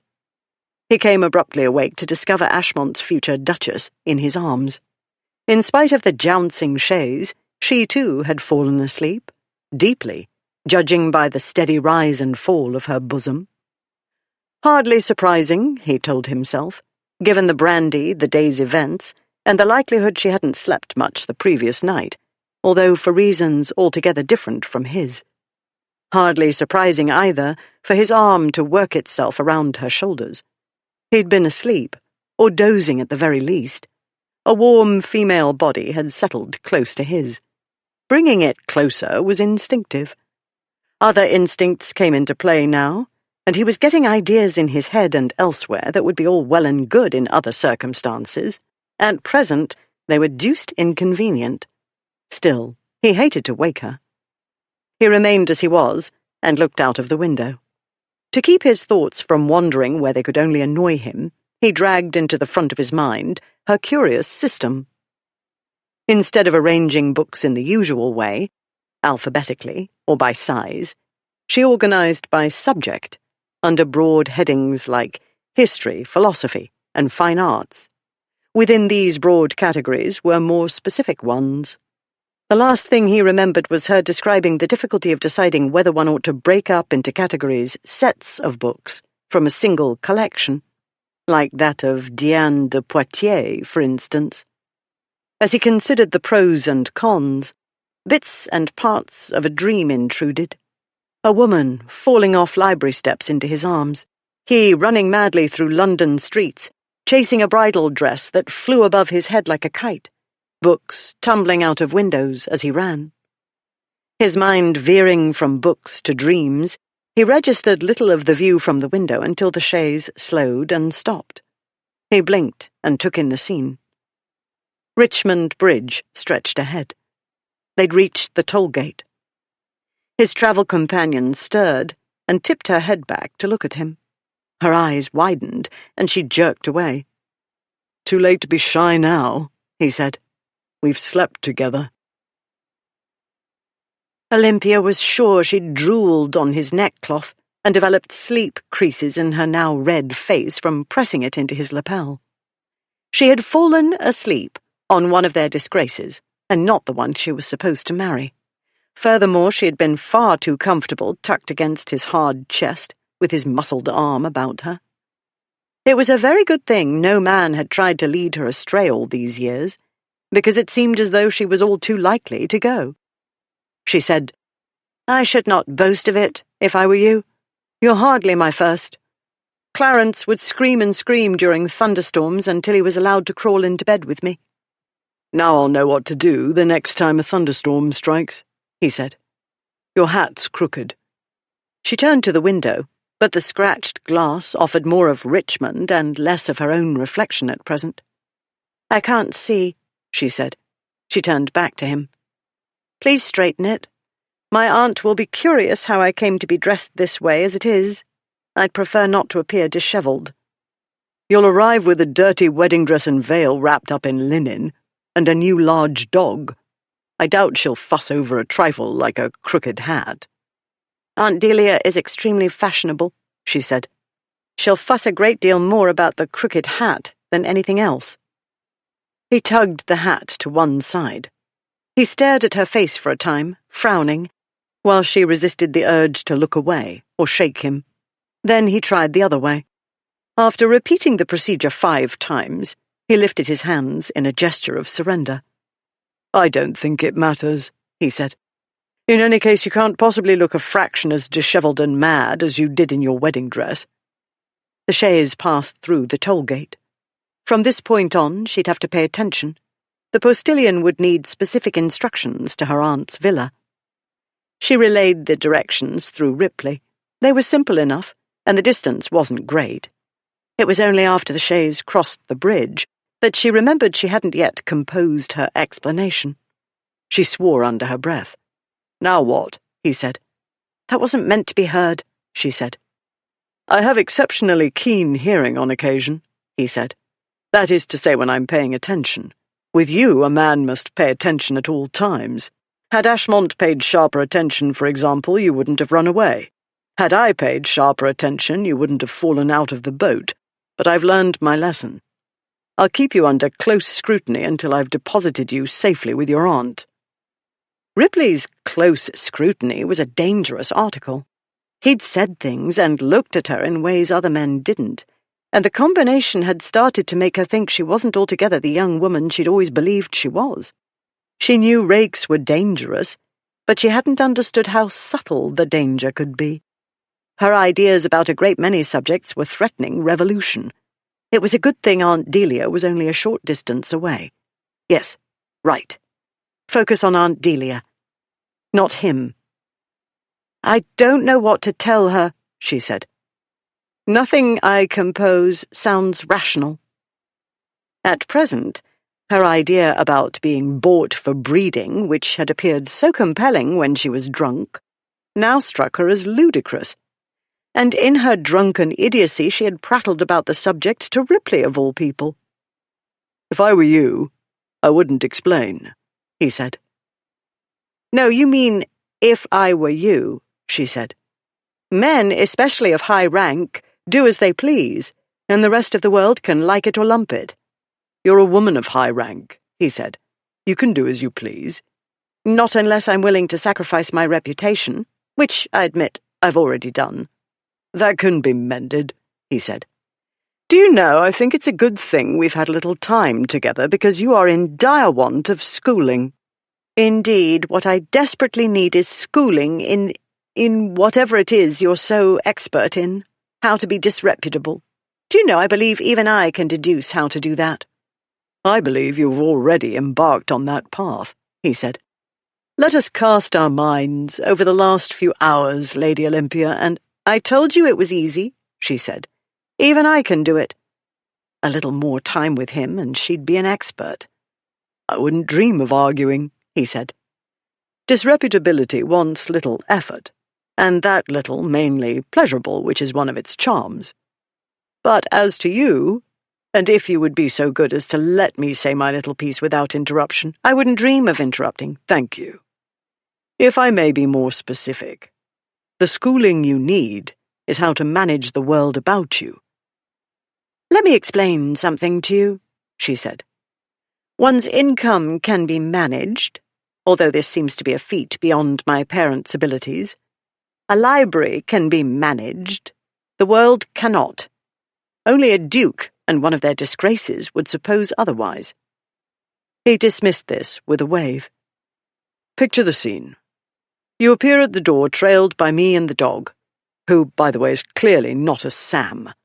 Do give a moment to relieving the animal of that ridiculous name. Offer him something with dignity, like Cato. Cato will do." "Thank you for letting me choose the dog's name." "You were too slow," he said. "Now listen to me. Have I a choice?" "I have experience with situations that seem to require explanations," he said. "Besides which, I have a sister." His gaze shifted to the front window. "And we don't have much time." He ordered the postilion to stop the chaise. "Wait," he said, and climbed out. She saw an alternative to waiting, running away.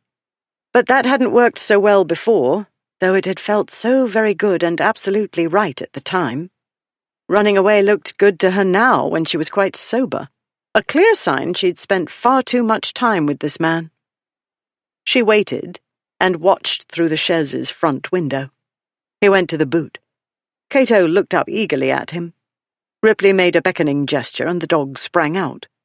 Ripley removed the large linen parcel, sent the dog back to his blanketed nest, climbed back into the carriage with the wedding corpse, and told the postilion to go on. The chaise rumbled into motion. Ripley took off his gloves and began untying the parcel. "I'm not wearing that," she said. "I beg you will give me some credit," he said. "A very little will do. We need it for the scene." "I like my aunt," she said. "I won't let you make her the butt of one of your practical jokes." "It isn't a prank," he said. "It's a scene. A sort of dumb show, what you call it." "I have no idea what you call it." "Like charades," he said. "But the other thing." "A tableau?" "That one. Wait." She watched him undo the parcel, his long fingers so adept and graceful. She remembered those fingers in her hair. She turned her gaze away, and her obnoxious mind promptly conjured a scene. More than a year ago it had happened, maybe 2 years or more. Lady Nunsthorpe's ball. Known ironically as the Nun, according to Stephen, her ladyship clearly liked to live dangerously, for she'd invited all 3 of their disgraces. During their dance, his hostess had been doing her best to seduce Ripley. Not that Olympia supposed this demanded much effort, but she hadn't been able to look away. He'd moved with the power and grace of a thoroughbred, and she'd wondered what it felt like to dance with him. The man standing in the basin had looked like a thoroughbred, splendidly proportioned, powerfully built. They could also be temperamental and dangerous, as her father had discovered at great expense. Not that Papa ever learned from experience. She hoped she didn't take after him in that regard, but she'd never been tested before, never been tempted. Ripley's voice called her mind back from the treacherous place it was heading for. "As I said before, you'll appear on your aunt's doorstep with your entourage," he said. "This will comprise 1 canine and 1 disreputable duke, who will be carrying the wedding dress and veil." "Like a dead body," she said. "The corpse of her family's hopes and dreams. The corpse of her brother's futures." She was growing hysterical. "Stop it," she told herself. "Exactly. As soon as you see your aunt, you will fall into her arms, weeping." It was simpler and cleverer than she'd expected. She could picture it easily. Presented with such a tableau, Aunt Delia wouldn't expect a coherent explanation. She'd see at once what a muddle Olympia had got herself into. But, "I can't weep on command," she said. "Think of something heartbreaking, like saying goodbye to me forever." If she had a sane segment of brain remaining, she'd jump up and down with delight and relief. Instead, she felt unhappy and panicky. She looked at him. "It doesn't seem to be working," she said. His black brows met over his nose. "How curious. That usually produces buckets of tears, until I produce the rubies or diamonds or whatever." "I told you this dress was a problem," she said. "Because of it, you've confused me with one of your paramours. Weeping for jewellery is not, to my knowledge, the procedural method of a librarian." "Well, then imagine a library on fire. Imagine your favourite library in flames, books curling up into black ash. Imagine it's the library at Alexandria, or, I know, the one belonging to what's-her-name Potters, Diane de Poitiers, and not in flames, but sailing across the ocean to the American President Jefferson, who's bought every single volume." "He's dead," she said. "Doesn't signify. Picture the ship caught in a storm, and all those volumes sinking to the bottom of the Atlantic Ocean." "Now I understand where the pranks come from," she said. "Yours is a lively imagination." "It must be all the Shakespeare plays," he said. "Yet here I am, killing books by the thousands, and you remain strangely unmoved." "My mind is analytical," she said, "to a fault." "And to a point," he said. "Then something gives way and you run amok. Fascinating." Had something given way? She had run amok. That much was indisputable. As to the rest— "No one has ever called me that before," she said. "Amok?" "Fascinating. But you didn't mean I was fascinating. It was my errant behaviour. When I reverted to my usual boring self, talking of my system, you fell asleep." I was not the only one, I noticed. I was tired, she said. As was I, he said. Ashmont kept me up well past my bedtime. I don't see why you can't admit you were bored, as everybody always is. On the contrary, I was so excited your books haunted my dreams, he said. But we're running out of time. We need to solve the main problem. You need to sob on your aunt's bosom. How about this? Imagine every valuable library in England sold to pay debts, and they're all bought by Americans. He opened his green eyes wide and made the kind of facial contortion actors did when feigning the throes of horror. She swallowed laughter. Laughing would only encourage him, and he'd already made himself more likable than was good for her. As long as the Americans take care of them, she said. They might do better, actually. You had better think of a tragic scene in a book, then, he said. You do actually read the things, yes? Not merely sort and catalogue and put large books next to small ones in an unsightly manner, or fondle them as precious objects. I will admit to a degree of fondling, but mainly those printed before 1550. In general, I read. Then think of a sad scene. If that doesn't work, we'll have to pin our hopes on your weeping with relief to be done with me when you throw yourself upon your aunt's mercy. She suspected she wouldn't feel relieved when he was gone. 2 or 3 hours, or however long she'd spent with him in one vehicle or another, was the most time she'd ever spent in close proximity to any man who wasn't a member of her immediate family. She was used to males, but not used to a male, in the extreme sense he represented. He'd given her dangerous glimpses of a world forbidden to her. There was no getting away from him and the atmosphere he created. He dominated the carriage's interior. She was keenly aware of every place her body touched his. In a post-chaise, not touching was impossible. But he touched her mind as well, that private place, and threw everything in it out of the neat order she'd so painstakingly created. The things she'd done this day, so not like her. But then this whole day had not been like her. He'd fought a man for insulting her, which had never happened in all her life because men didn't notice her enough to insult her. And she'd been so excited, so happy, she'd kissed him. She hadn't expected to get kissed back. She hadn't expected anything. She hadn't been thinking sensibly, or at all. But he'd kissed her back. Only more so, a great deal more so. On the mouth. With only his lips, he'd done things she didn't know could be done, such as making her feel the kiss in 20 different parts of her body, but most especially in the pit of her belly. Ashmont had kissed her when she'd said yes, and she'd believed it quite a nice kiss. Now she realized it had been friendly. She wouldn't have recognized this had she not experienced an alternative. What Ripley had done with his mouth wasn't friendly. It was something altogether different and stronger, much stronger and definitely indecent.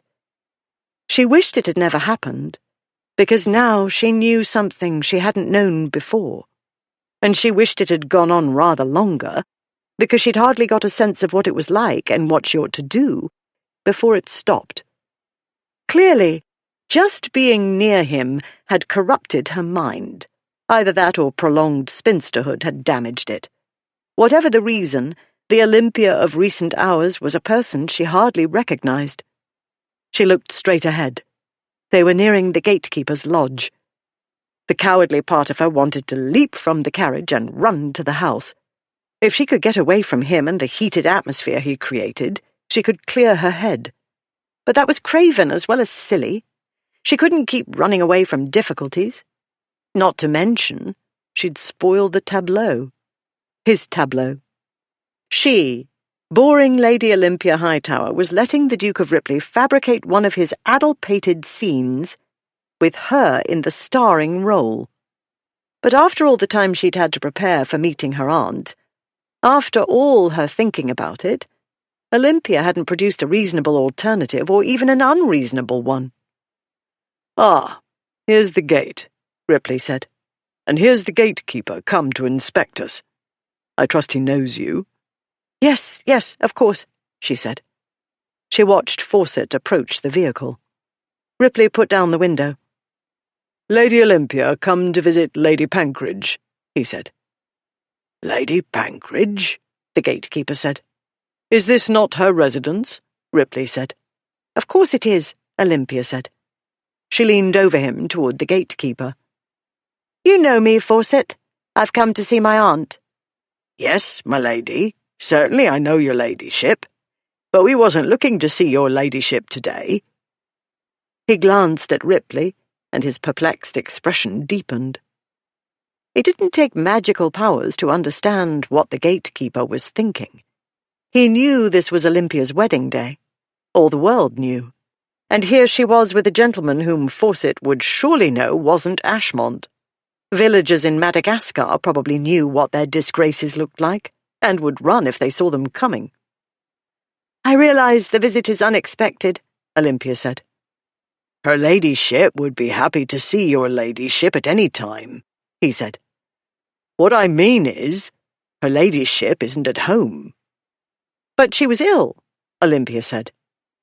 "Don't think so, my lady," said Fawcett. "But what I do know is she isn't in."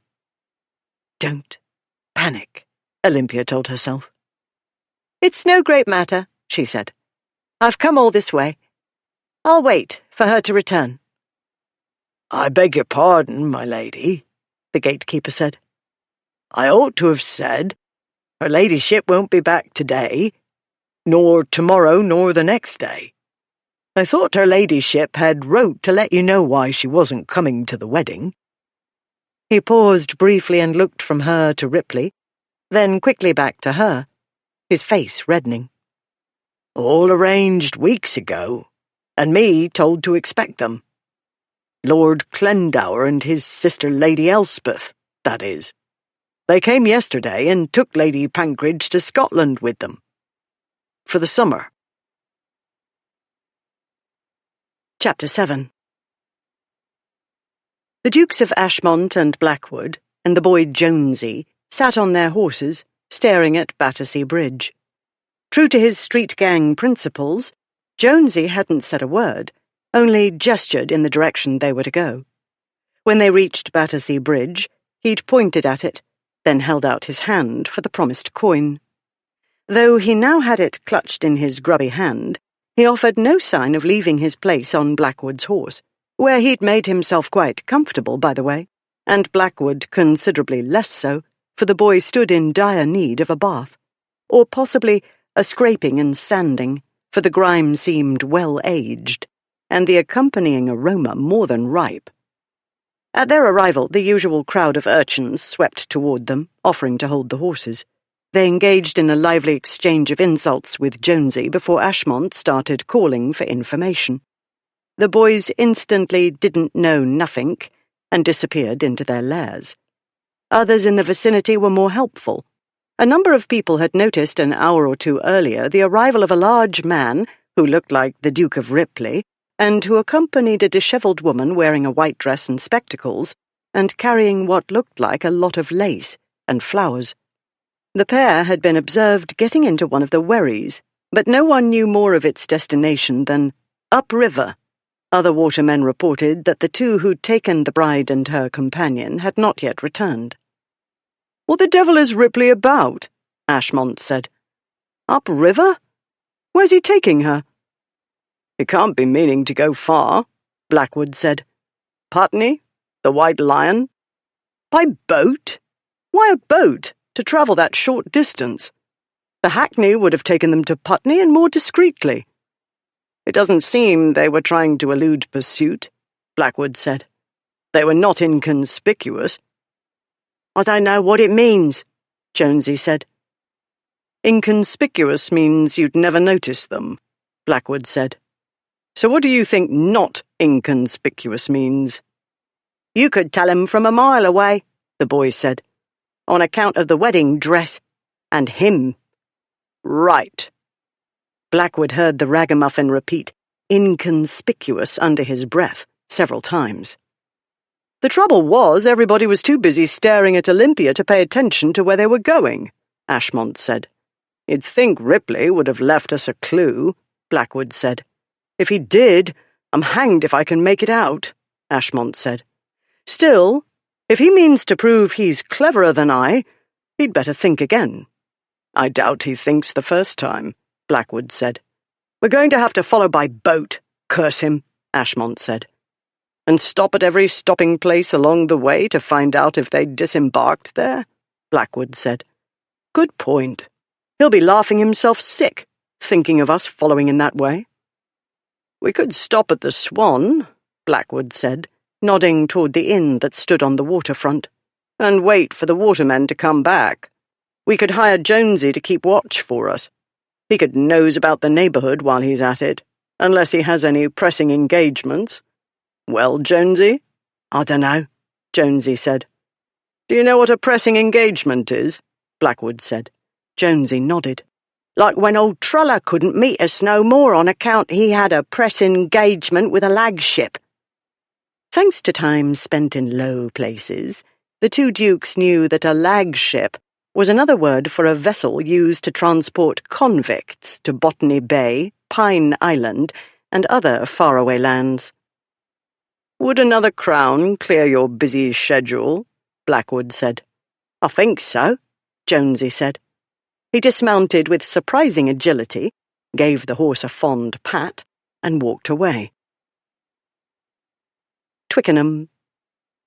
Ripley and Lady Olympia looked at each other. I should have known, she said. Aunt Delia wasn't ill, merely indisposed to go to London to be annoyed by my family when she had a better offer from Lord Clendower and his sister. I'll wager anything he'll offer for her again, and this time she'll say yes. He amuses her, and she likes his sister, and I must admit they're more entertaining than a boring old wedding. Yours was not boring, as it turns out, Ripley said. This was, in fact, one of the least boring days he'd spent in a very long time. He wondered if he amused Lady Olympia, and if she would like his sister, once she got to know her. Too bad she's missed the excitement, Olympia said. Meanwhile, so much for our ingenious plan. Give me a moment, he said. I'll think of something. I'm not at all sure that's a good idea, she said. Weren't you the one who had the brilliant notion of placing false advertisements in others' names? As a result, if I recall correctly, 75 bagpipe players descended upon Lord Eddingham's house at midnight. On another occasion, 10 wagon loads of elderly fish were delivered to Lord Adderley's place. At yet another time, 125 red-headed persons turned up at dawn at Lady Igby's. That was a team effort, he said. I'm amazed nobody pays you back in kind, she said. No imagination, he said. I see you keep abreast of our activities. One would have to be deaf, dumb, and blind not to know of them, she said. For as long as I've been out in society, and before that, I don't doubt, you three have been making spectacles of yourselves. She paused and gazed out of the window at the dog. Ripley looked that way too. Cato had stood to survey his surroundings. The gatekeeper had retreated a distance from the lurcher, Ripley noticed. You did save the dog, she said. Had I a choice? He said. My being the knight in shining armour and all. She bit her lip. The lip he'd tasted, and it had tasted good, and it was pointless to go any further with that thought.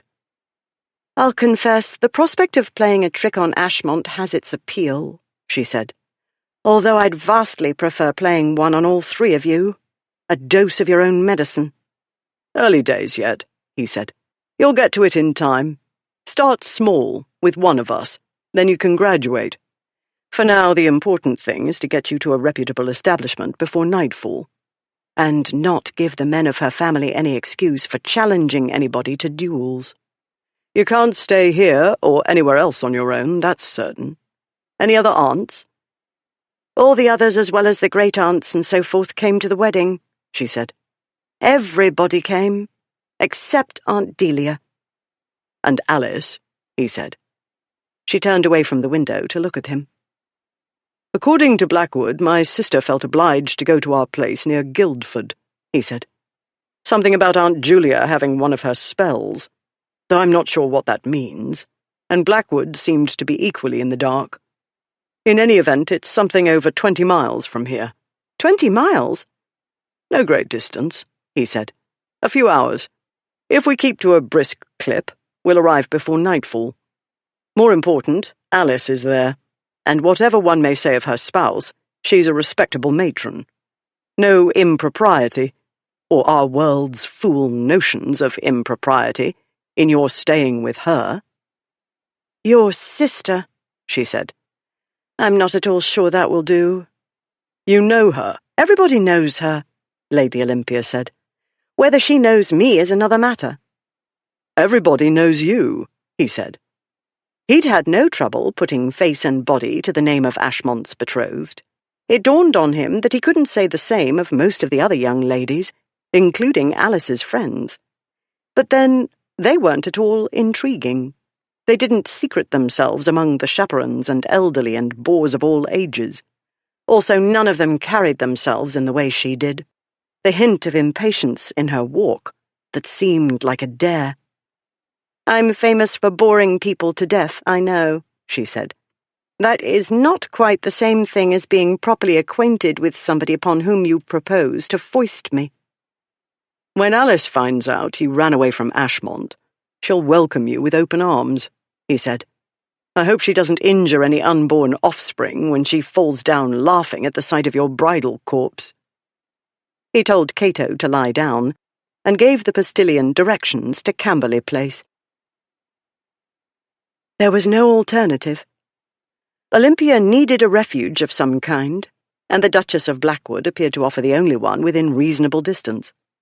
Her Grace was not a complete stranger, though near enough. They had not travelled in the same social circles. Among other things, the lady had lived abroad with her mother for several years. Then, too, though the beau monde was a small incestuous world, there were groups within groups. The one to which Lady Alice Ancaster belonged comprised the most sought-after girls, and Olympia had early on found herself consigned to the opposite category. There were pretty girls enough in society, but not all pretty girls were popular. She still wasn't sure what the qualifications were. In her experience, a great many sought-after girls were not interesting to talk to, or even agreeable. Though she liked gossip as well as the next person, she liked other topics as well.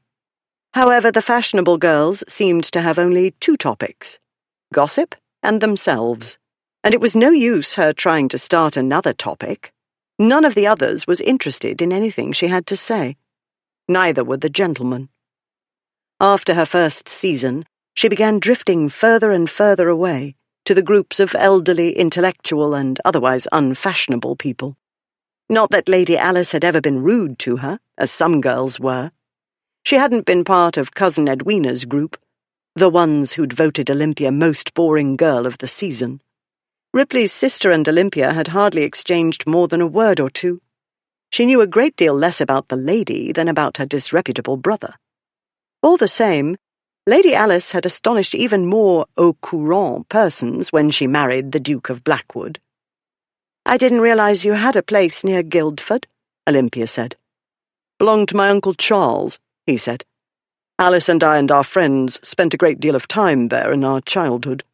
He left it to me, but it's Aunt Julia's for her lifetime.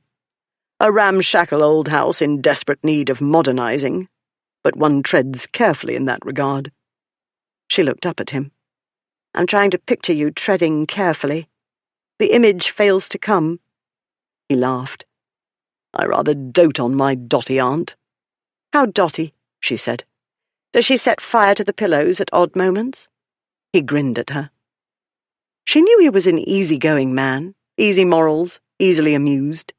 All the same, she reacted to that grin as though it were a gift. He made her feel as though she'd accomplished something, when all she'd done was repeat what he'd said a few hours ago.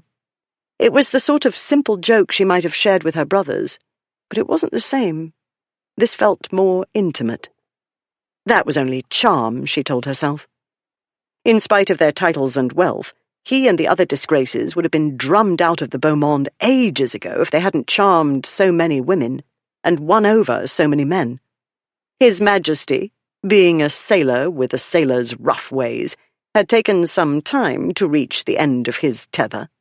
No doubt because they made him laugh. "How dotty?" she repeated. "Does she keep monkeys? I draw the line at monkeys." "No monkeys," he said. "No cats, because she's a bird lover. And after the last dog died, she's been reluctant to get another." "Oh dear." She looked out of the front window at Cato, who sat, mouth open, tongue hanging out, taking in the passing scene and its scents. "She likes dogs," he said. "It's only that she takes their demise hard. Don't fret. She and my sister will welcome Cato with open arms." "If all is well," she said. "If your sister didn't come to the wedding because of your aunt, I deduce that all is not well." "That won't stop anybody welcoming Cato," he said. "A fine, well-behaved canine. Not the handsomest fellow, but good-looking enough and intelligent. If he had been one of those vile little yapping dogs, I should have dragged you away, by force if necessary, and left him to his fate."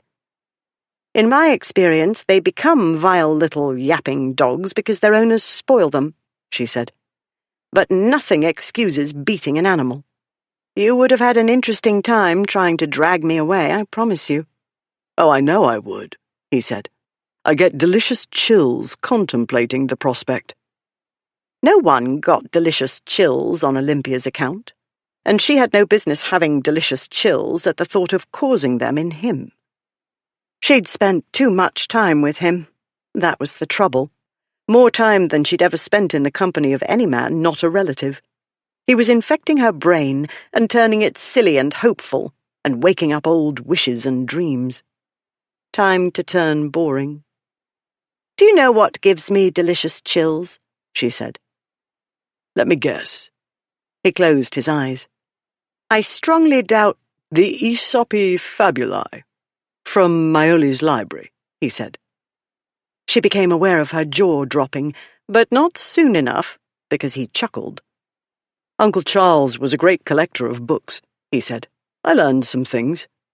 "He owned the Aesopi Fabulae?" "From Maioli's library. I paid attention to that one, you see, because it was Aesop's Fables, which is more entrancing to a little boy, as you might imagine, than Bibles and codices." "I should love to see it," she said. "Papa sold ours, or at least I think it was that book. He did not keep proper records, or any records, and my grandfather's papers are not quite in the order I should wish. I should have made better progress in my cataloguing if we had not had to come to London every season. Hope springs eternal in the parental heart, you see, and Papa is not skilled at calculating odds. If he had been, he wouldn't have needed to sell the Aesop, or any other valuable book." "They don't always fetch as much as one would think," he said. "My uncle acquired some ancient works at little more than one pays for a half-year of the Library of Romance." "This one you refer to," she said. "You speak generally, not specifically. In other words, you don't buy romances." "But I do," he said. "Every month." "For your sister." "Why would I do that? She can buy her own. And now she can make Blackwood buy them. Besides, we don't like the same books. She prefers essays and other brain-taxing works. Her last letter mentioned Bulwer's England and the English. I grew sleepy merely reading the title and the author's name." "And what doesn't make you sleepy is—" "Schinderhannes, The Robber of the Rhine. 2nd volume, coming August 1st.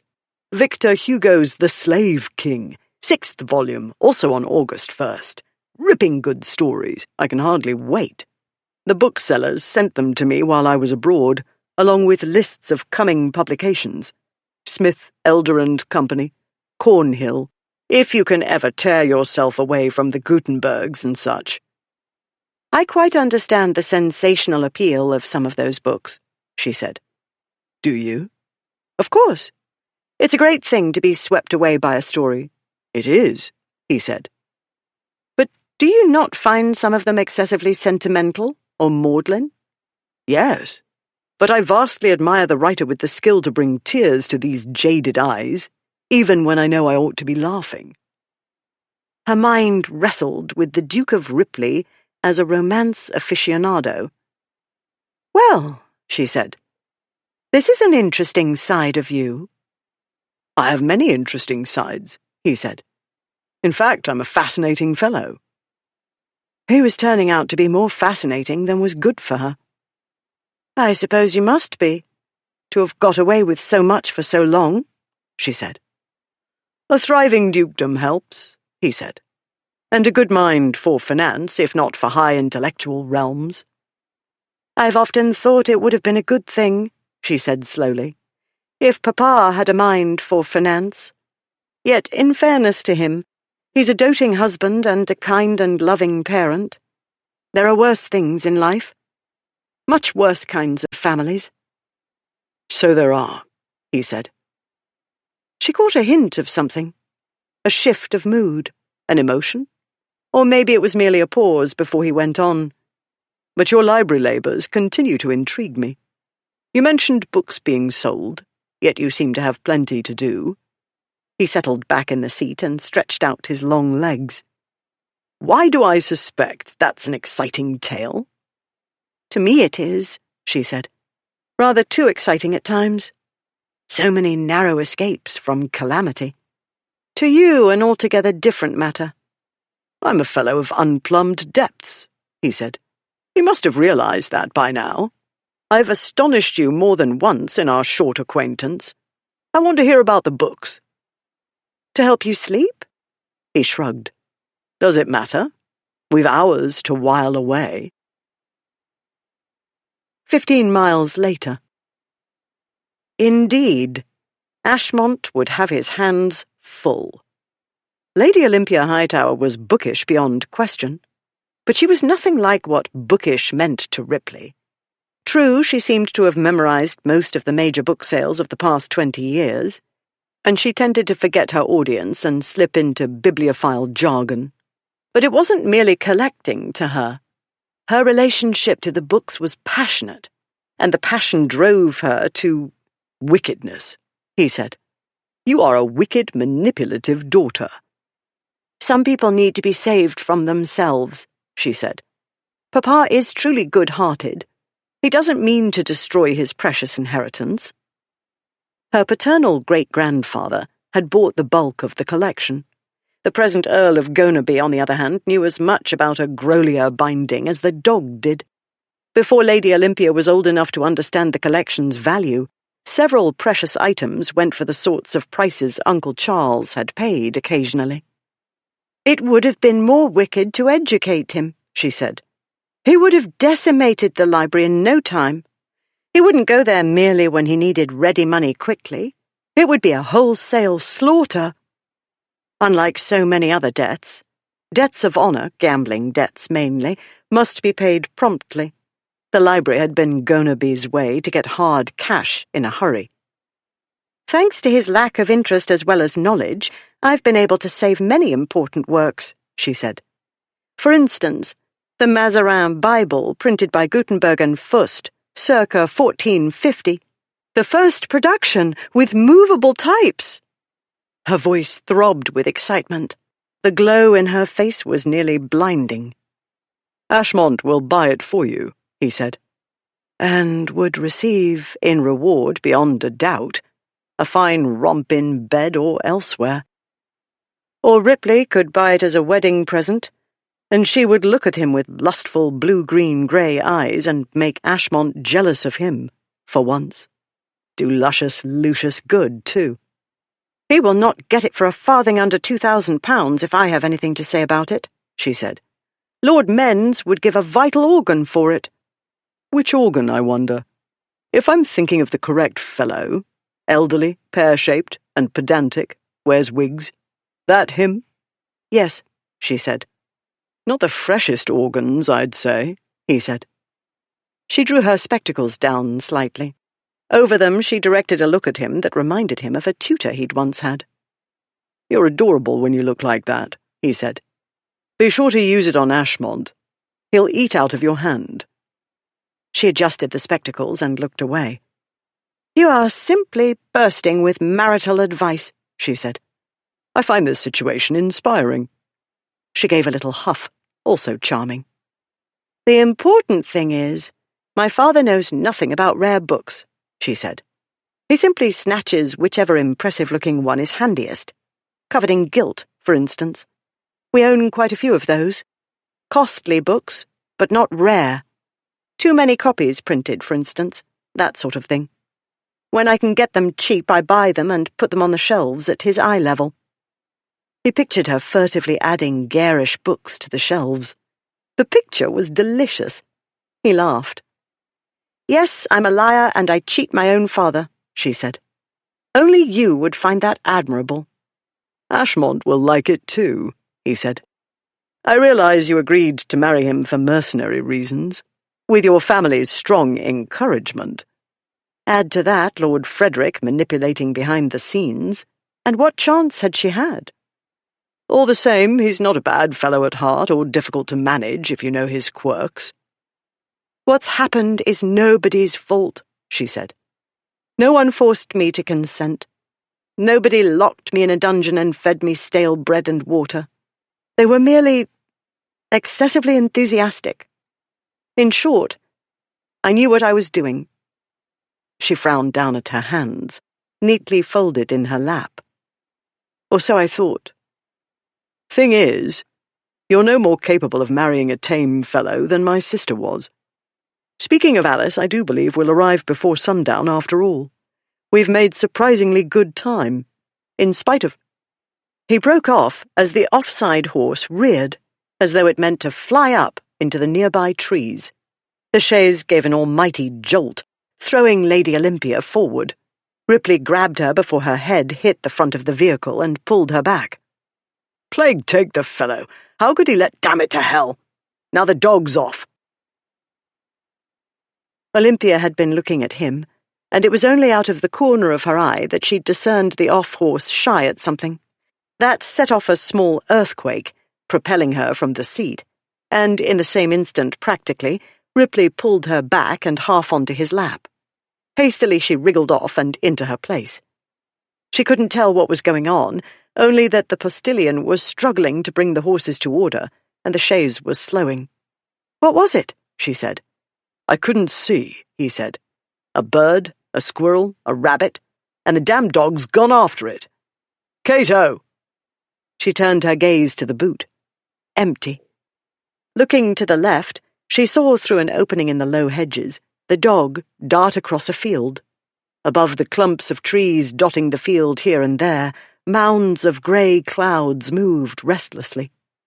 Even before the chaise had fully stopped, Ripley wrestled the door open. He stepped down from the vehicle and marched to the edge of the road.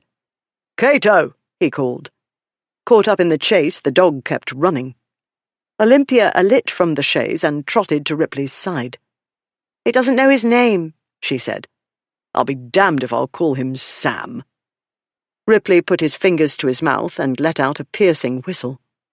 The dog went on running, growing smaller and smaller as he raced across the field toward the trees beyond. He soared over a fence. "Single-minded," Ripley said. "You wait here." He started across the field. She jumped down from the post-chaise. "I have no intention of waiting," she said. "He's my dog and my responsibility." 10 minutes, he said, walking briskly. "I'm not chasing him for hours. I gave him 10 minutes to come to his senses. Then we get back into the carriage and go on our way." He glanced back. "Postboy's fooling with the leading rein, but the horses look to be all right and nothing seems to be broken. 10 minutes, no more. Then Cato may go to the devil." She nodded. She hated to think of the dog running happily after its prey, then wandering through the night in an unfamiliar neighbourhood, where vile men like Bullard could get hold of him. But if Cato had run away, that was that. They needed to reach Camberley Place before nightfall. Ripley stomped on. "That is Satan's own dog. Did you see him leap?" "I nearly expected to see him sprout wings," she said. "There he is. And whatever else he is, he must be part greyhound." Olympia looked where he pointed. The dog's chase had brought him somewhat nearer, but he was still in pursuit. Whatever the creature was, it was good at eluding predators. Cato was prodigious fast. In a straight run he'd have caught his prey, but it ran erratically. Ripley whistled again. The dog ignored him. "He's having too much fun," she said. "We'll have to break his concentration," Ripley said. He started into the field. "You go that way." He gestured to his left. "Make a lot of noise and wave your hands. Try to get his attention. I'll go the other way. With luck, we'll get him between us, and he'll want to play with us instead." He walked briskly while he talked, and Olympia hurried to keep up. "Cato," she called. "Time for dinner." "He just ate dinner," Ripley shouted back. When they'd stopped a few miles back to change horses and postboys, Ripley had fed the dog, saying he looked famished, as though dogs didn't always look famished. "He's a dog," she said. "He won't remember." "Dinner!" Ripley shouted. "Rabbits! Delicious rabbits!" "Squirrels!" she called. "Foxes!" "Badgers! Weasels! Beef! Thick and bloody the way you like it!"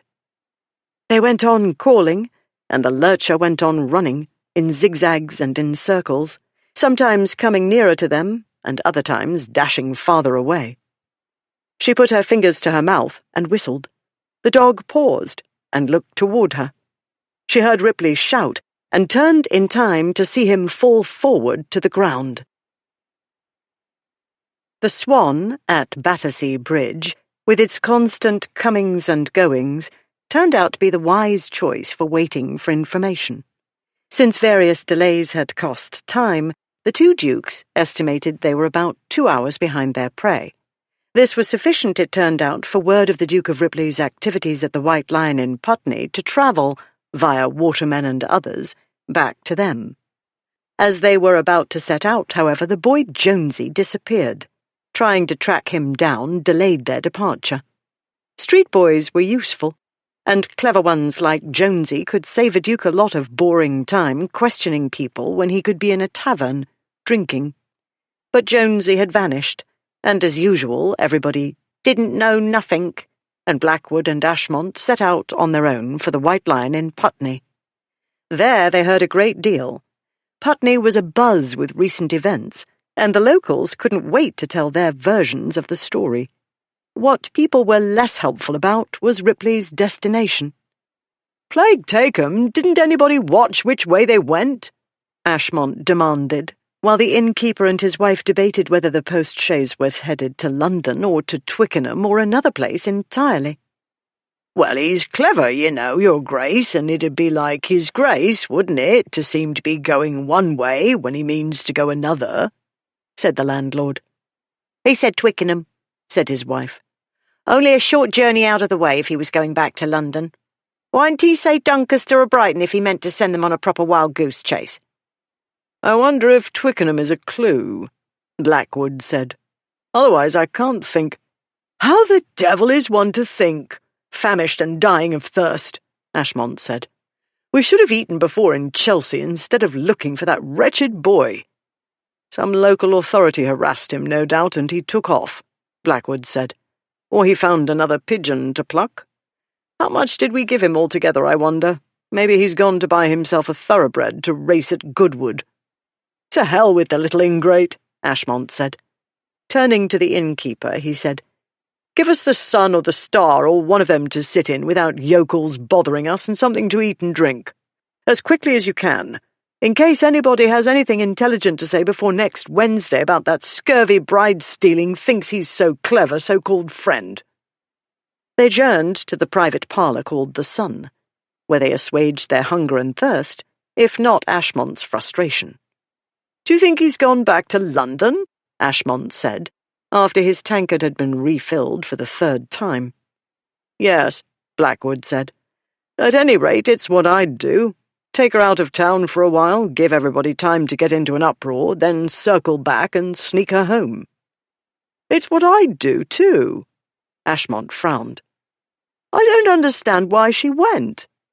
"I don't know," Blackwood said. "She doesn't seem the sort. That is, it's the kind of thing I'd expect from Alice, actually. And I did, too. Right up until the minister said we were man and wife, I was ready to find out it was all a joke. or hear her raise an objection. You know when the minister asks if anybody knows any reason you shouldn't be shackled? There I was, waiting for her to say, I have a good reason. He's an idiot. Will that do? In that way she does. And then... but she didn't. He shrugged.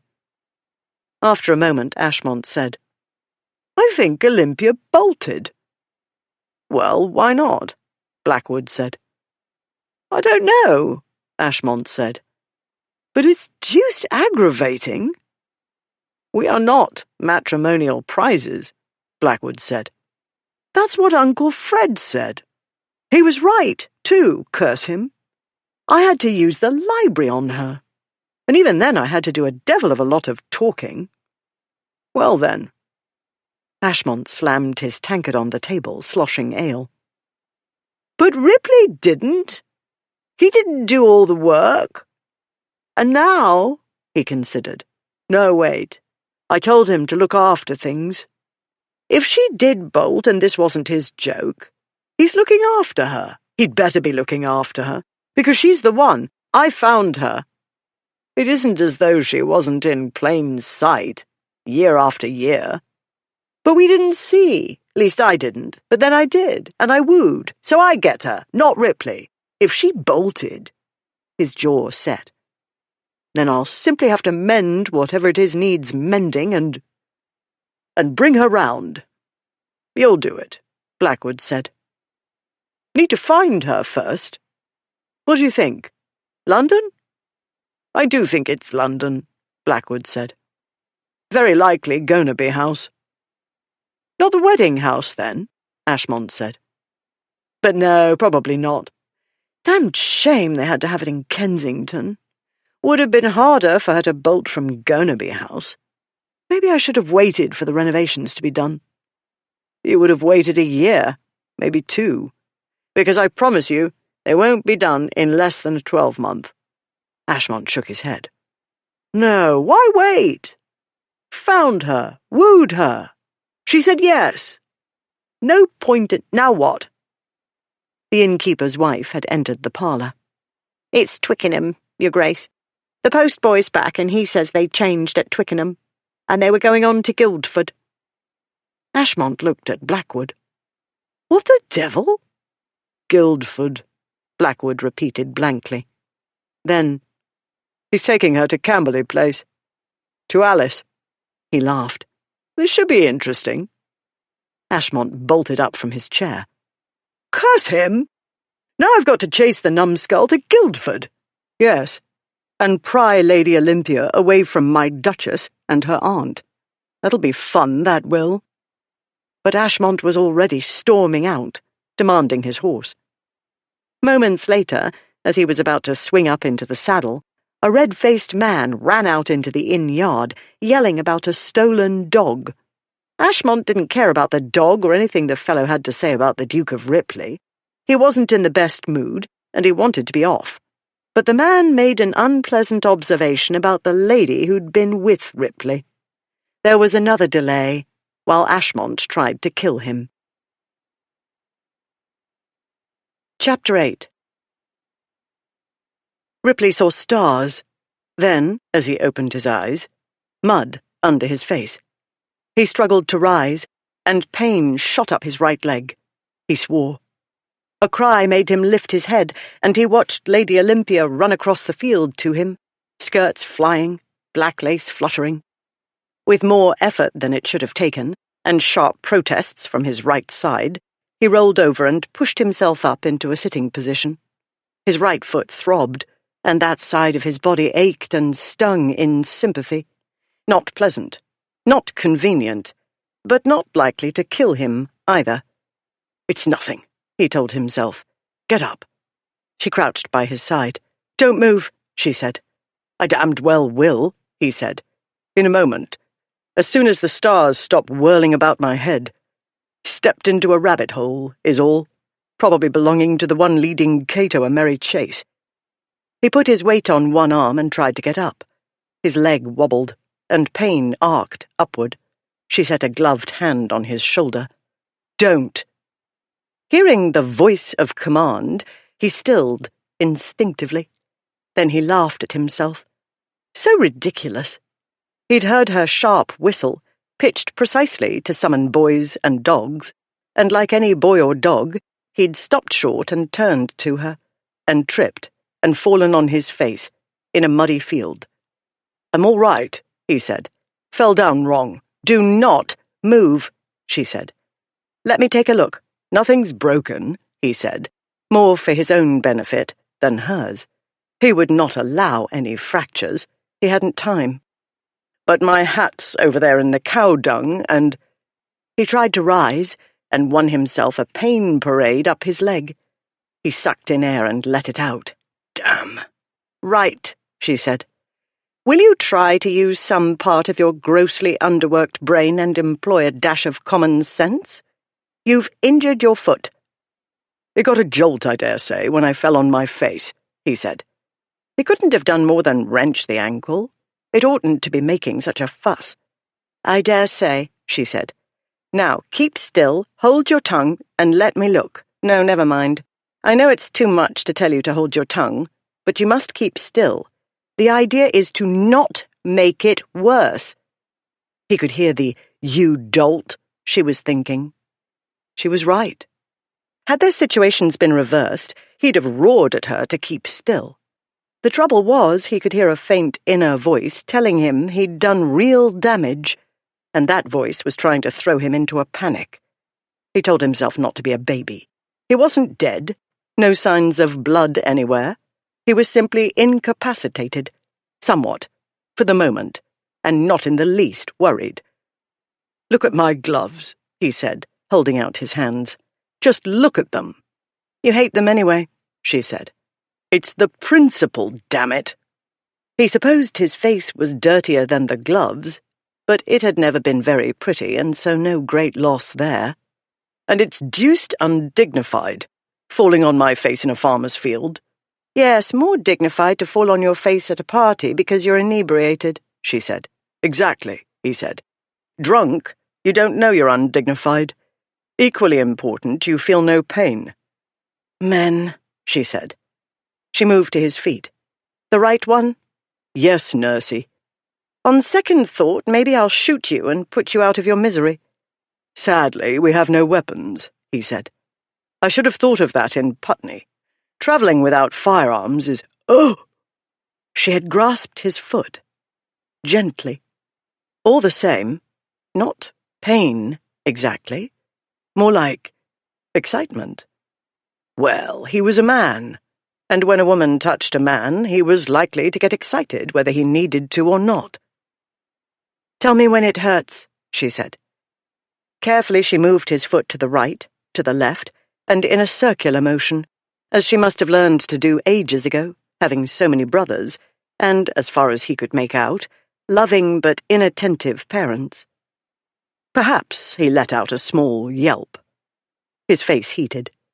"It isn't broken," he said quickly. "I'd know. He wouldn't allow anything to be broken. But it's sweet of you to fuss." "I am greatly tempted to drop it, hard, on a rock." "Too bad. Only mud and cow shit hereabouts." He glanced about him. "Possibly sheep shit, too. Can't say. I'm no agrarian." She rose and set her hands on her hips and looked at him. "I can't leave you here, great as the temptation is." "Actually, you could. The postilion knows the way." He was perfectly capable of getting up, Ripley told himself. He would not have to crawl back to the chaise. He could move on one foot, more or less. He simply needed to stop whimpering to himself about a dash of excruciating pain. He'd been in worse fixes than this. He'd been more badly damaged in fights and reckless riding episodes. But at all those times, he'd been drunk. Never mind. Drunk or sober, he didn't have time to play the invalid. He had to get back to London forthwith. He had to advise Ashmont and goad him, if necessary. Ripley had to make sure no duels happened and nobody got maimed or killed over the wedding fiasco. Above all, he needed to get away from her and get an unrespectable woman into bed. Quickly. "It's the shoes' fault," he said. "Can't go tromping about fields in go-to-wedding shoes." Little more than slippers, Formal shoes didn't protect a fellow's feet against wet, let alone stepping into rabbit holes. But one couldn't get proper boots in short order in Putney or anywhere else. The inn servants had dried out and cleaned his wedding footwear as best they could. "I'd better help you up," she said. "You must not put any weight on the right foot." "I know that," he said. "Go back and tell the postilion you'll mind the horses and send him to me." "I could drag you back to the carriage by your good foot," she said. "And spoil this beautiful coat, you insensitive female. Get the postilion." She glanced back over her shoulder toward the post-chaise. "He's still fussing with something. I wonder what frightened the off-horse." "The post-boy let his attention wander," he said. "That or drunkenness is the usual reason for losing control of post-horses. It's not as though the creatures have any spirit left in them. Will you kindly get him?" "He's smaller than I am," she said. "He's wirier. Just get him." She smiled down at him. "No. I like seeing you somewhat helpless." He smiled back at her. He liked seeing her standing above him, hands on her hips. Liked it very much. Wounded as he was, he'd have hooked his good leg about her ankle and brought her down on top of him if she hadn't belonged to his stupid friend. She planted her feet hip-width apart and held out her hand. "If you try to help me up, you'll fall over," he said. "Do try to think rationally," she said. "It's the same as using a chair or a tree stump. I'll provide support so you won't put any weight on the foot." "You can't take my weight," he said. "That's what they all say." "I can get up on my own," he said. "It's the going forward part that's going to be awkward. Will you get the postilion?" "How I should like to knock you unconscious with a rock and drag you by one foot," she said. "Or an arm, or your ears. But that could take a while." She looked up at the darkening sky. Her spectacles lost their sparkle, mirroring the gloomy view overhead. "And it looks like rain. Again." He laughed, in spite of throbbing and dirt in his mouth, and another set of ruined clothing. Giving himself a push with one hand, and taking his weight onto his left foot, he propelled himself upright. Then he was glad indeed to have her handsome shoulders for support, because even the small amount of pressure on his right foot hurt like blazes. He managed not to do more than grunt, but he couldn't help grimacing. "Use me like a crutch," she said. "It's all right. I'm not fragile. Quite strong, in fact, thanks to dragging library steps about and hauling books up and down, and some of them heavy as a cow, thanks to the guilt." She was stronger than he would have thought, in more ways than one. All the same, he hated making a crutch of her. He did it, though. No choice. One hop forward at a time on his left leg, with her as support for the right. Even so, he couldn't keep the right foot fully clear of the ground, and every time it made contact, pain vibrated from his ankle. But the common-sense part of his brain told him that if he tried to get back to the carriage on his own, on this uneven ground, he'd land on his face, and end up crawling. He doubted it was much more fun to crawl with a throbbing foot as to walk. And so, wrapped tightly together, they inched along the uneven ground. As they moved, her breast pressed against his arm and her hip against his upper thigh. The attendant sensations travelled easily to his groin, distracting him from the pain and thoughts like, "Now what do we do?" Only another 5 miles or so to the house, he told himself. It wasn't going to be the most pleasurable experience, jolting along the rough country road of the last stretch, but he'd survive. And then? He'd think about and thens when the time came. At long last, they reached the road, and he dared to look up from the ground ahead he needed to cover. The lurcher stood in the chaise's open door. "Woof," he said. Olympia caught the look in the dog's eye in the nick of time. As Cato vaulted from the carriage, she hauled Ripley out of the way. The dog failed by a very narrow margin to bowl them over. One would have thought he'd be fatigued after his chase. Instead, he was excited and apparently quite proud of himself. "Sit," Olympia ordered, and the dog sat, tail thumping. "Where on earth did I get the idea you were well trained?" she said. Woof. And silent? Woof. She looked up at Ripley, whose face seemed paler than before. Sorry about that, she said. But I saw in his eyes the urge to pounce on a human, and I couldn't be sure it wasn't you he chose to greet over-enthusiastically. I saw it too, the trickster, acting so meek and mild before, he said. I don't doubt he behaved so well before, because he was cowed and shocked, she said. But he's a dog, and seems to have forgotten. That tells me Bullard didn't have him for long. He'd be much more timid otherwise. Instead, he's reverted to his natural, obnoxiously exuberant personality, Ripley said. After they'd contemplated the cheerfully innocent-looking Cato for a moment, he said, You're tougher than you look. All those tomes, as I told you, she said. She summoned the postilion. Pale and stammering, he apologized. He'd let his attention wander, as Ripley had said, and reacted too late as a consequence. To his credit, the Duke accepted the apology without berating the fellow further. It wasn't the postilion's fault, certainly, that Cato had decided to go hunting. Then Olympia focused everybody's attention on getting her injured companion into the carriage. The process was awkward. A post-chaise wasn't the roomiest vehicle, and it took a while to get him settled. She doubted the result was very comfortable. He had to sit sideways, wedged into a corner. Propped up on the linen parcels, his injured foot rested awkwardly upon her knee. Your knee is going to ache after half a mile, he said. That's nothing to what your ankle will feel like, she said. But we'll go at an easy pace. We'll go like the devil, he said. The faster we get there, the better. You'll be screaming like a girl. I'm not a child. A bruised foot will not have me puking and shrieking. Grown men are worse than boys when it comes to pain, she said. And if that ankle's as bad as I suspect, and we unequipped with strong spirits or even vinaigrette— Vinaigrette? As though I were a swooning debutante. Ah, there's a picture, she said. The wicked Duke of Ripley swooning. But since I've nothing to revive you with, I must urge you to be brave. And if you must be sick— As though I'd vomit on account of a few bruises. If you must be sick, do it out of the window. Before the Duke could retort, she told the postilion to keep the horses to a walk. She used the voice she normally employed when her brothers needed discipline. With Ripley, obviously, one must dominate or be dominated. The postilion appeared to listen to both of them, but he did not spring 'em, as his grace demanded. Her mind at ease on that count, Olympia concentrated on keeping Ripley distracted from the acute discomfort she knew he was hiding. He did it well, but she was watching, and she noticed the way his mouth tightened when they travelled over bumpier sections of the road. After they'd covered about a mile, he shifted position, as though he meant to put his foot down. You'd better keep it upraised, she said. I realize it's an awkward position.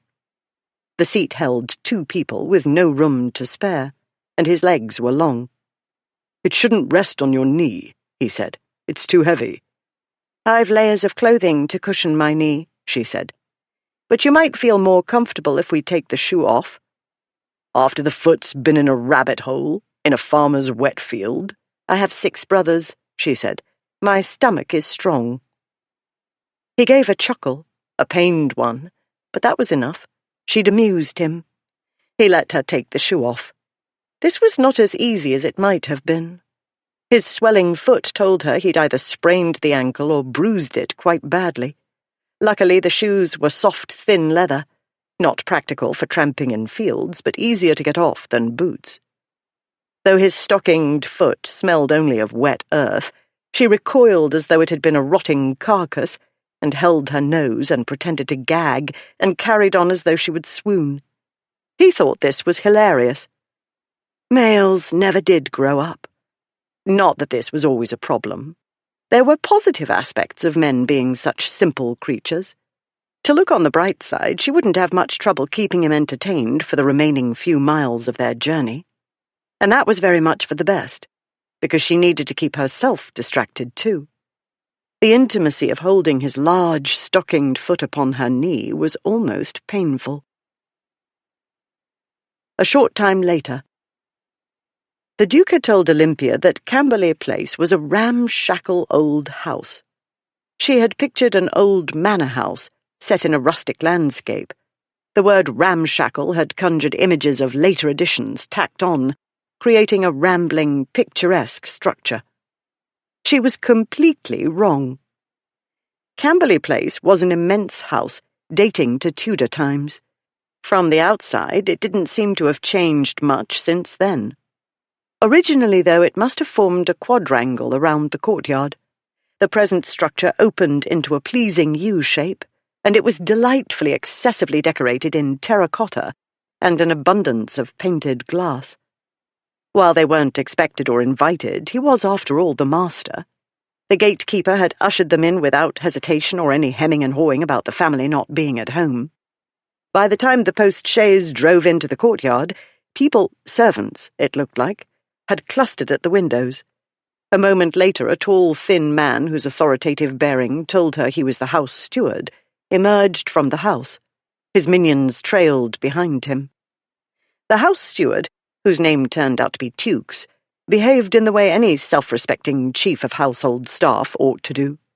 He didn't turn a hair at finding a common dirty post-chaise in the grand ancient courtyard, but took it completely in his stride, without so much as an eyebrow twitch. Then, when the servants ran up to open the carriage doors, and everybody got a glimpse of who was inside, there was a lot of bowing and scraping, and underlings being ordered about. When the footman helped Ripley out of the post-chaise, his jaw tightened, and his face whitened a shade. While Olympia was sure he hadn't broken his ankle, she knew a sprained or wrenched ankle could be extremely painful, especially at first. Luckily, Camberley Place had been built on level ground. He didn't have to climb a single step to go inside. Leaving Tukes to deal with the dog, the postilion, bridal corpses, discarded shoe, and everything else, Olympia followed Ripley and the two strong footmen he leaned on into a cavernous great hall. There she found the expected heavy oak panelling and arrangements of armaments on the walls, but she could admire these antiquities later, she told herself. At present, she needed to prevent his worsening the injury. At least he hadn't objected to the footman helping him. The road, especially the last bit before they reached the carriage drive, had been especially rough. She wondered where to put him. Their hostess had not yet appeared. She told herself not to panic. Since the ladies weren't expecting company, they might be anywhere. Visiting neighbours, for instance. One thing at a time. "Where to now?" she said. "Library," Ripley said. It wasn't the nearest room, but he insisted, without explaining. Not that he explained much of anything, such as letting anybody know why he couldn't walk on his own and wore only one shoe. Beneath his ducal dignity to explain, of course. Everybody about him must try to assemble clues and work things out as best they could. But she wasn't a duke, and she saw no point in letting the staff whisper and conjecture instead of knowing precisely what they were dealing with. By the time the footman had planted him on a sofa and propped up his foot on a cushion, Tukes had returned. To the steward she said, "His Grace appears to have sprained his ankle." "Bruised," Ripley said. "We'll see," she said as she bent to examine it. "But since I didn't shoot you in the foot or drop a large rock on it, and nobody here knows me, I'd rather not be under suspicion." "Hardly the sort of thing to upset anybody here," he said. "Amuse them, rather." He looked up at the house steward. "Whether her ladyship did or didn't use violence against me, I need a restorative, Tukes. Brandy. Large. Yes, Your Grace." "And ice," she said, "as soon as possible. Though it doesn't seem grossly swollen, it's certainly not as it should be. At best, the bruising is severe, and the quicker we deal with it, the better. I shall want bandages as well, and vinegar, and a maidservant to assist me." "And a physician, my lady," Tukes said. "No quacks," Ripley said. "I only banged my ankle. I don't need any bones set, and I won't be bled and purged for a little mishap in a rabbit hole. All I want now is a large glass of brandy." Tukes went out. Olympia rose. "Where is your aunt?" she said. "Somewhere about," he said. "Are you sure?" she said. "She hasn't left Camberley Place in 3 years," he said. She hasn't been socially inclined since Uncle Charles died. She'll be somewhere about, but somewhere covers a considerable territory. We may have a wait before she appears." She gazed at him accusingly. "She doesn't like company, and you brought me here—" "It isn't quite like that," he said. "Then what is it like?" "I'm not sure," he said. "My mother and sister seem to understand. Alice says she's a ghost—" "A what?" "Figure of speech," he said. "You're not going to turn hysterical on me now, are you?" "I might." She sat in a nearby chair and folded her hands. "This day feels as though it's gone on for weeks. I believe my nerves are wearing." For a moment she'd envisaged a deathly ill or dying auntie, and having to leave this house and seek yet another refuge. In that moment she'd wished she'd stood before the minister the way she'd promised to do. Was it only this morning? She wanted to put her head in her hands and weep, but she couldn't. She had to see to Ripley's injury first, before he did anything to make it worse. Males had an appalling tendency to worsen their injuries because of a mystical belief that if they said nothing was wrong, and they could do what they wanted. "Nothing to fret about," he said. "Aunt Julia is a superior sort of relative." Before Olympia could ask any more questions, Tukes returned with 2 footmen, a sturdy maid named Mary, the brandy, and the various other items Olympia had requested. "Tukes," Ripley said, "where's my aunt?" "At the mausoleum, Your Grace. Joseph has gone to inform her of your arrival." "You heard him," Ripley told Olympia. "At the mausoleum. I told you she was somewhere about." Well then, Aunt Julia wasn't better. Still, this was Camberley Place, and even haunted, it remained the refuge Ripley remembered. Household in order, servants going about their business calmly, and everything looking clean, neat, and well cared for. The antithesis, in short, of the home in which he'd endured too much of his boyhood. He watched Lady Olympia direct the servants to bring a small table to the sofa. There she had Mary set out strips of cloth and bowls, a bucket of ice, another of water, and a small pitcher of the vinegar she'd ordered. She had them move her chair closer to his foot. Then she sent all of the servants except Mary out of the room. When the door had closed behind them, Ripley said, "You didn't want a brace of footmen leaping to do your bidding?" "Best not to let the men see you weep," she said. "And do try to keep the screaming down. I don't want them bursting in to the rescue and making things worse." A titter escaped Mary. "Do not be alarmed," he told the maid. "I shall sob quietly into my brandy." He took a sip, and then nearly choked, because Lady Olympia drew up his trouser leg, and her hand, her bare hand, touched his skin for an instant, and it was as though she'd applied an electrical machine. He didn't leap from the sofa, but he must have twitched at least, because she looked up at him. "Sorry," she said. "Is it tender?" No, just nothing. Thought of something." "I shall do my best not to hurt you," she said. "But I fear the area is going to be very sensitive." "Several areas, actually." "Don't worry," he said. "I've borne worse." He told himself to relax and enjoy it. By the looks of things, this was as close to womanly attention as he'd get this night. But as he saw her hand move to his garter, he said, "I can do that." "Really?" she said. "You know how to untie your own garters?" "And pull up my own stockings," he said. "And darn them, too," he could have added. "Drink your brandy," she said. "It's better to leave this to me." "I'm not sure it's proper," he said. "Not that I remember what is and what isn't." "There's nothing to be afraid of," she said. "Afraid?" "I've done this any number of times.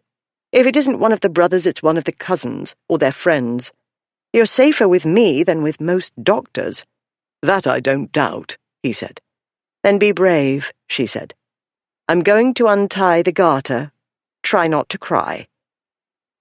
Gently she untied the garter. His groin tightened. She set the garter on the sofa. He stared at it and drank brandy. She touched his stocking. He swallowed a groan. Slowly, gently, she peeled the stocking down his calf. The room grew hot, and he tried to think of cold things, like the mausoleum, and Ashmont, yes, Ashmont, to whom she belonged. Ashmont, so cheerful, talking about getting married. Slowly, gently, she drew the stocking down his foot. Ripley's heart beat faster, and it was no good trying to stop what was happening inside him. He was a man, and a woman had her naked hands on his naked skin. A woman was touching him, undressing him. This was what he knew. The rest, he trying to reason with himself and not be a damned fool. The rest was noise, like the noise of the London streets. He drank. She slid the stocking off his foot and gave it to Mary, and he was aware of his breath coming so hard it seemed to whoosh like a wind through the library. She, innocent that she was, hadn't an inkling what she was doing to him. He would have laughed if he could have mustered the breath for it. She was so serious, concentrating fully on what she was doing. He watched her work, her brow slightly furrowed above the spectacles, her lip caught between her teeth, as she made a mixture of ice water and vinegar. She soaked the cloth in it. "It's going to be cold," she said. "Brace yourself." Cold, yes, he needed cold. She wrapped the icy bandage around his ankle, and he nearly jumped off the sofa, and said a word even he knew one didn't utter in front of women. "Yes, I know," she said. "But in a moment it'll feel better." "Right," he gritted out. Then it did feel better, in more ways than she knew. The cold shock worked wonderfully, numbing not only his foot, but the frustrating sensations of a moment before. With Mary helping, she continued her work, wetting more strips of cloth and wrapping them about his foot. He told himself his suffering was his own fault. He should have insisted one of the men servants attend to him. But Lady Olympia was so dictatorial that the reasonable thing to do hadn't occurred to him. And dictatorial, he told himself, was exactly what Ashmont needed. And yes, maybe Ripley felt a qualm or two about a misspent life that had kept him away from such interesting girls. And yes, maybe he wouldn't altogether mind being wrestled into order by a tyrannical female in spectacles. But mainly what he felt was balked in every direction. Her ministrations had got him all excited, with no way of relieving the excitement. He hadn't a prayer of dealing with his celibacy this night, or of dealing with Ashmont. The chances of Ashmont running amok were very good. One could only hope he'd drunk himself unconscious before he could get into fights with members of her family.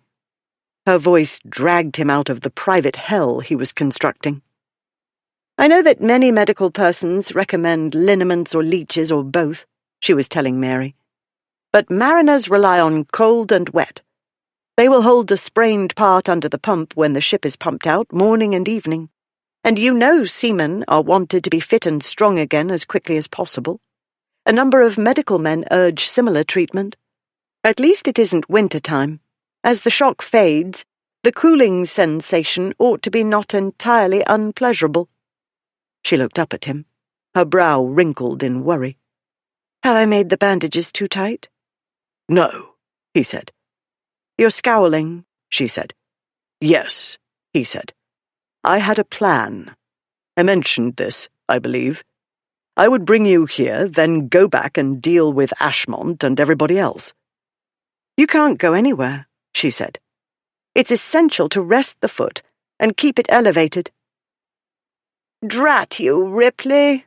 Now what have you done?" came a familiar voice from the doorway. "Hardly back in England, and in trouble already." Chapter 9. Aunt Julia remained for a moment on the threshold, fists on her hips, wearing the grim expression that had cowed him when he was a child. Even now it made him uneasy. She looked harmless enough, fair and sweet-faced, and while above average height, not impressively so. She had the knack, however, of appearing impressively above average formidable. She'd stood up to his impossible father when few men would or could. All the same, she seemed to Ripley a pale imitation of herself, the ghost Alice had written about. And that wasn't simply the sombre grey dress, with its sensibly narrow but unfashionable sleeves. Still scowling, she advanced upon him. She didn't box his ears as he expected, but ruffled his hair as though he were still a boy, before turning her attention to Lady Olympia. "And this, I collect, is the lady who shot you?" Her brow knit. "Plague take you, Ripley. It's Ashmont's bride. What on earth were you thinking?" "Excessively intelligent, my aunt," he said to Lady Olympia. "Knows everything about everybody. Did I mention that?" "You never were good at pouring butter," said his aunt. "No subtlety." "I dare say. Aunt, may I present Lady Olympia Hightower?" His aunt rolled her eyes. "No, you mayn't.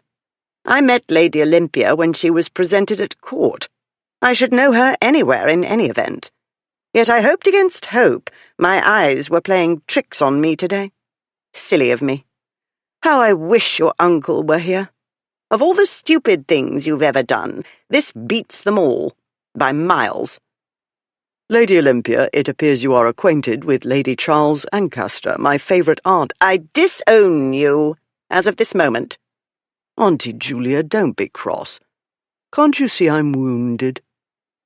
His aunt gave him a look that would have shrivelled a better man. Not being a better man, he bore it as he'd borne any number of disapproving looks, though her opinion counted for more than others did. "In fairness, Lady Charles," said Olympia, "I was the one who did the stupid thing, and the Duke has been my knight in—" "Don't say that," he said. "The Duke has been trying to save me from myself. He even tried to make me see reason." Aunt Julia studied his companion for a moment. "Hugh tried to make you see reason? My nephew? This great useless hulk of a fellow? Now that is something I should have liked to witness." "I'm not entirely sure she did a stupid thing," Ripley said. "And when she wouldn't give it up, of course I went along." "That goes without saying," said his aunt. "Then what? You drove her to violence?" She moved to examine his foot. "Neatly done, Lady Olympia. But had you not considered amputation?" "Don't put ideas in her head," Ripley said. "I'll need all my limbs to clear up this business, which I had intended to do this evening. The Fates, however, had other ideas." "Fate, indeed. You weren't looking where you were going." "I wasn't looking to step into a rabbit hole, I agree." He'd been looking at Lady Olympia in all her finery, so dashing and splendidly feminine, and whistling like a man. "We were trying to catch a runaway dog who'd deceived us into believing he was properly trained," Lady Olympia said. "I advised Tukes to have him taken to the stables. I didn't like to bring a strange canine into the house when I'm so uncertain about his manners." "A runaway bride," said his aunt. "A runaway dog. An incapacitated nephew. It seems the evening's conversation won't be boring. Come, Lady Olympia. You must be longing for a respite from my nephew, not to mention wishing for the sorts of things a lady needs when she finds herself a stranger in a strange place, unsupplied with luggage, servants, or anything else necessary to her comfort." "Our departure was hasty," Ripley said. "We hadn't time to—" "Really, Hugh, I'm not completely in my dotage. You needn't point out the obvious. The servants will make up the bed in your uncle's study for you. If I catch you trying to climb the stairs, I'll shoot you." She was bearing Lady Olympia away when he remembered. "Where's my sister got to, by the way?" "Alice?" "I've only the one, last I heard." Aunt Julia shrugged. "She was here for a time, and I was glad to see her. But what is there for her to do in this gloomy place? I sent her with Georgiana to the Drakeleys' house party. I refer to my youngest daughter," she explained to Lady Olympia. Turning back to Ripley, she said, "Alice won't be bored there. You know the Drakeley boys adore her." Excessively, I always thought, he said. That is her husband's problem, said his aunt. And out she went, taking Lady Olympia with her and leaving Ripley to wonder why Alice hadn't gone back to London, to her spouse, instead of in the other direction, where her beaux lurked. After helping Olympia wash off the dust of travel, Lady Charles's maid, Picard, had gone in search of something suitable for the guest to wear to dinner. This left the two ladies to enjoy in private the tea Lady Charles had ordered, as a restorative after your trials. Olympia had remembered her as soon as she saw her, but had not expected to be remembered among so many debutantes, from 7 years ago, no less. Besides, Lady Charles had always travelled in diplomatic and political circles, whereas Mamma and Papa gravitated to the sporting types. Their paths had rarely crossed. The lady was about Mamma's age, and like Mamma, had not lost her looks. There the resemblance ended. Ripley's aunt was altogether different in manner. She had a fearless air, and she was infinitely more organised and orderly. A strong woman, in character and confidence. And sad, too. The subdued grey dress would have told the tale, even if one failed to see the sorrow shadowing her hazel eyes. It was so like Ripley's lack of consideration, Olympia thought, to bring a stranger here to intrude on the lady's grief. "You'll wonder why I waste my breath scolding my nephew," Lady Charles said after she'd poured. "But somebody must, and fiercely, even though he won't heed. Since he had the wits to bring you here, however, one must admit he isn't entirely bereft of sense. Well then, you are my first bolter. I did wonder how Ashmont won you over, a sensible girl like you. But there is Alice, wed to that blackguard Blackwood. Did she have the sense to abandon him at the altar? And so, you see, I am of two minds. I appreciate the feelings that drove you. On the other hand, my dear, this will be rather a muddle to sort out." "Yes, I know." Then, to her dismay, Olympia wept as she'd wanted to do before, in the library. Lady Charles stood up quickly and moved to give Olympia's shoulder a sympathetic squeeze, as she said, "Men," in exactly the tone to make Olympia laugh and sob at the same time, like a complete ninny or hysteric. Her hostess had hardly sat down again before the ninny hysteric was telling her story in all its not making much sense, although leaving out the parts about naked dukes and more than friendly kisses in post-chaises. "Ah, I was not aware that brandy came into it," said Lady Charles at the end. "That explains a good deal." Her lip trembled, and for a moment Olympia thought she'd weep too, perhaps reminded of her own wedding day. Instead, the lady laughed, and heartily, and while she did, the cloud that seemed to hang over her vanished, and the atmosphere lightened and brightened. At that moment Olympia understood, in her heart as well as her head, what made this aunt special to Ripley. But the laughter subsided too soon, and her hostess said, "The first thing we must do is set your parents' minds at ease." I should have sent a message myself, but at first all I could think of was getting away, and then I didn't know what to say. I've hardly known my own mind. As I said, the brandy explains a good deal. Then, too, we must keep in mind your travelling companion. Not the type to contribute to clear thinking." Lady Charles closed her eyes briefly, then with a sigh opened them.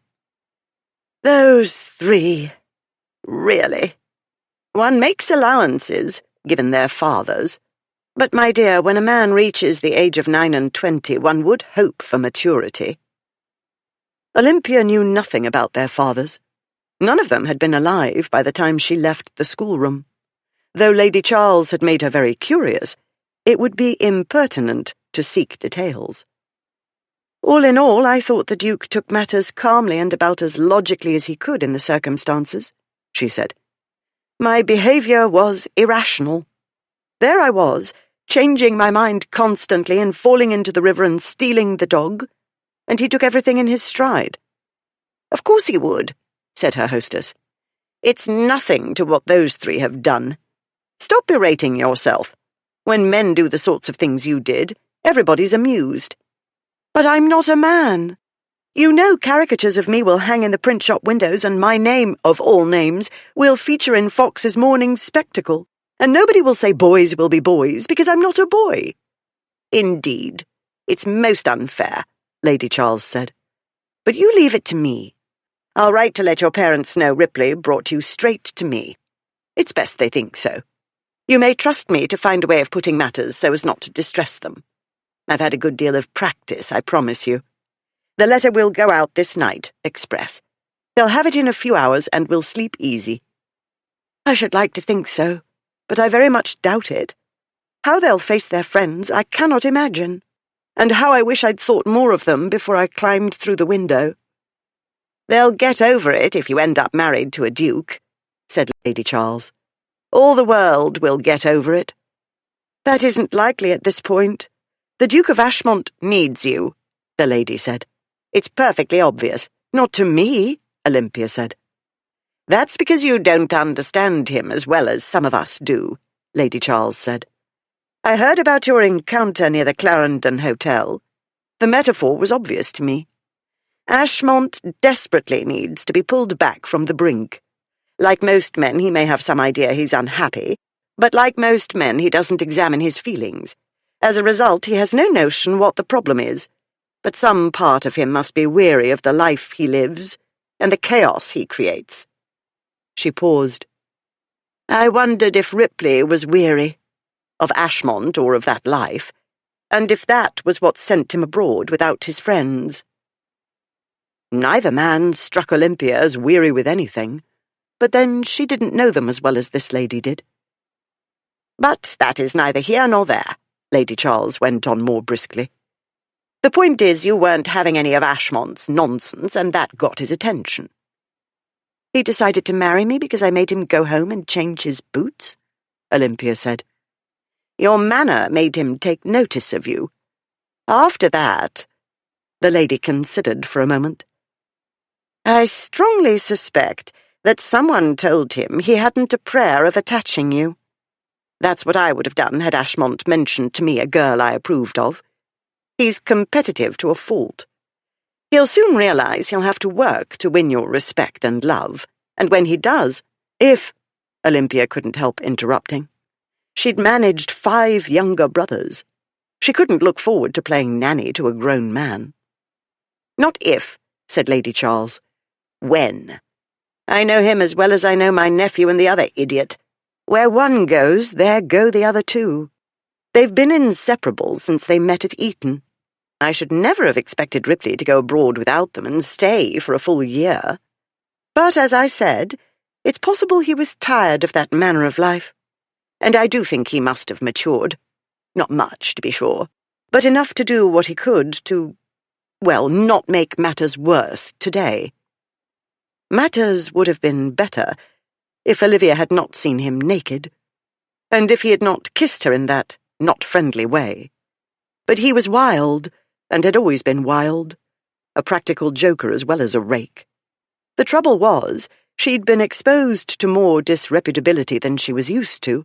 It had happened in the course of a few hours, and this had thrown her off balance. When she wasn't drunk or off balance, she was a practical girl. This was why she'd agreed to marry the equally disreputable Ashmont in the first place. Nanny or not, his failings aside, if she got a second chance, she'd be a great fool not to take it, because after this debacle, it would be her last chance, absolutely. Had Aunt Delia been at home to take her in, the scandal would have been muted. Now Olympia's reputation must be in ruins. Ripley said otherwise, but he was a man, and a duke. He had no idea how quickly and harshly women could be judged. She'd travelled all day and into the evening in a closed vehicle with one of their disgraces. The world would soon get wind of the scenes enacted en route. She was descending into despair, horrific satirical prints filling her mind, when Lady Charles spoke. Listen to me, the lady said. Don't underestimate Ashmont. It may take some time, but when he wins your respect and love, You'll be happy you married him. I speak from experience. Charles was not my first choice. I confess, in fact, that I married him in resignation, if not despair. But he was determined to make me happy, and the testimony to my happily married life is my unhappy widowhood. Still, time heals all wounds, she added more cheerfully. Everybody says so, and I'm sure I'll come to my senses eventually. But we can talk more later if you like. For now, I recommend you try to rest. She went out, and a servant came in and collected the tea things. Lady Charles had given Olympia a great deal to think about, as though she hadn't enough already. Her mind racing, she was sure she hadn't a prayer of resting. She began to pace the room instead, trying to sort and catalogue everything that had happened to her today. She didn't remember lying down, and was very surprised when Picard woke her to dress for dinner. Though he wore to dinner a set of his uncle's clothes, which didn't fit, Ripley carried it off, as he'd done with the garments he'd acquired in Putney. He looked ducal and upsettingly attractive. After an argument, Olympia persuaded him to keep his foot up on a chair. He did this with a lot of grumbling, but after a while he forgot about the indignity, stopped grumbling, and became entertaining. He talked mainly about his travels on the continent, and he was a fine storyteller, like the writers of romance he was so fond of.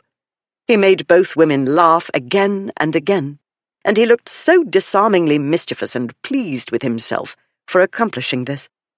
This was good, because it took Olympia's mind off family and scandal and Ashmont. It was bad because she could have listened to him all night. When last had she wanted to listen to a man who wasn't talking about books? Why did it have to be him, of all men? Still, she let herself enjoy the respite from inner turmoil. With servants going in and out of the dining room, private matters had to wait until after dinner. They didn't wait long. After dinner, Lady Charles and her guests adjourned to the library.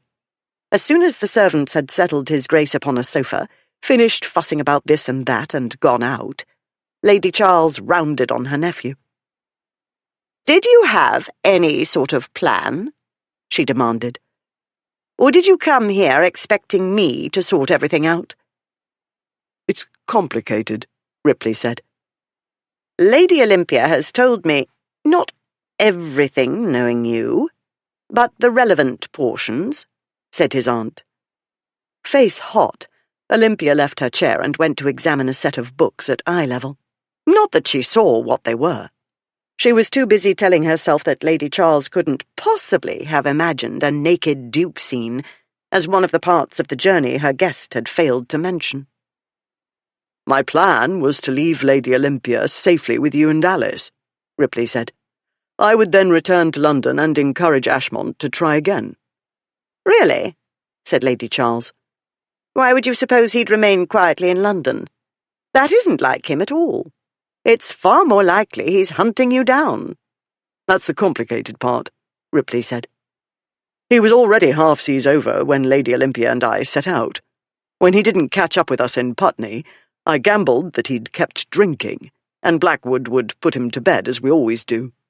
Since Ashmont hasn't turned up yet, the odds seem to be in favour of that theory. Still, if he does turn up now, I'll deal with him. You may leave it to me." Olympia turned away from the books. "Leave it to you? I'm the one who ran away. If he does come, which I very much doubt, I ought to be the one to deal with him." "Not a bad idea. When he comes, attack first and make him defend himself," Ripley said. "If he comes," she said. "He'll come," Ripley said. "I merely laid odds he wouldn't arrive today. Still, we might allow for the possibility, remote as it is, of Blackwood's sobering him up. In that case, and if Blackwood's with him, helping him put two and two together, he'll find us soon enough. We didn't exactly pass unnoticed. The problem is I should have preferred to talk to him before he came here to carry off his bride." "Since that is not going to happen, you'd better make an alternate plan," Lady Charles said. "If, for instance, those two scoundrels turn up at 3 o'clock in the morning." "You assume he wants to carry me off," Olympia said. "If I were he, I'd come only to tell me good riddance. Actually, I wouldn't bother to come at all. He'll come, the aunt said, with the same unshakable certainty as Ripley. It's only a matter of when, Ripley said. You may have 6 brothers, Lady Olympia, but that doesn't make you an expert on Ashmont. He's competitive to an extreme, as well as used to having his own way and getting what he wants. And which of you isn't? Olympia said. What male isn't? What about his masculine pride? I deserted him, in front of everybody. You're looking at this the wrong way, he said. You're a woman, his woman. His pride will tell him to vanquish whatever made you run away. What you need to keep in mind is, he can't resist a challenge. Remembering what Lady Charles had said, Olympia looked from her hostess to him. A challenge? Ashmont's always had it too easy with women, Lady Charles said. This may have something to do with the kinds of women with whom he associates, but the fact remains. And so my appeal is that I'm difficult, Olympia said. And different, Ripley said. You're nothing like what we're used to. Different and difficult, she said. Exactly. Such irony, she thought. Being different and difficult was what had got her banished to the wallflower, chaperone, and elderly department. If only she'd known these qualities appealed to rakes. But no, it wouldn't have made any difference, because good girls kept their distance from men like their disgraces. It isn't exact at all, Lady Charles said. Ashmont's a man. The first thing he notices is not her personality. Oh, that goes without saying, Ripley said. Olympia couldn't think of what else men noticed first, apart from looks, which was perfectly obvious. Since they failed to notice hers, she clearly wasn't up to par. No, it doesn't, she said. Ripley rolled his eyes. Use your head, the one with the big brain inside. If you weren't pretty and shapely, he wouldn't have courted you, challenge or no challenge. He said it as though it were the most obvious thing in the world. Pretty and shapely. Right. That was why she had to fight the men off with a stick. Never. 7 years. One offer. From an elderly scholar. Pretty and shapely. But only look at who said so. The Duke of Ripley, a famous libertine and ne'er-do-well. And here she was, going hot and fluttery, when everybody knew rakes were completely undiscriminating. What he won't want you for is your mind, Ripley said. He won't realize you have one, and that's probably for the best. He'll think he's the clever one, and you can wrap him about your finger. Lady Charles smiled. Of that I haven't the slightest doubt. Listen to my nephew, Lady Olympia. He knows whereof he speaks. Olympia gazed at his Grace, who half reclined on the sofa, like a pasha in the harem. Instead of a hookah, he held a glass of wine in his hand. He was swirling it, his dark head bent as he peered into it, as though he read her future there.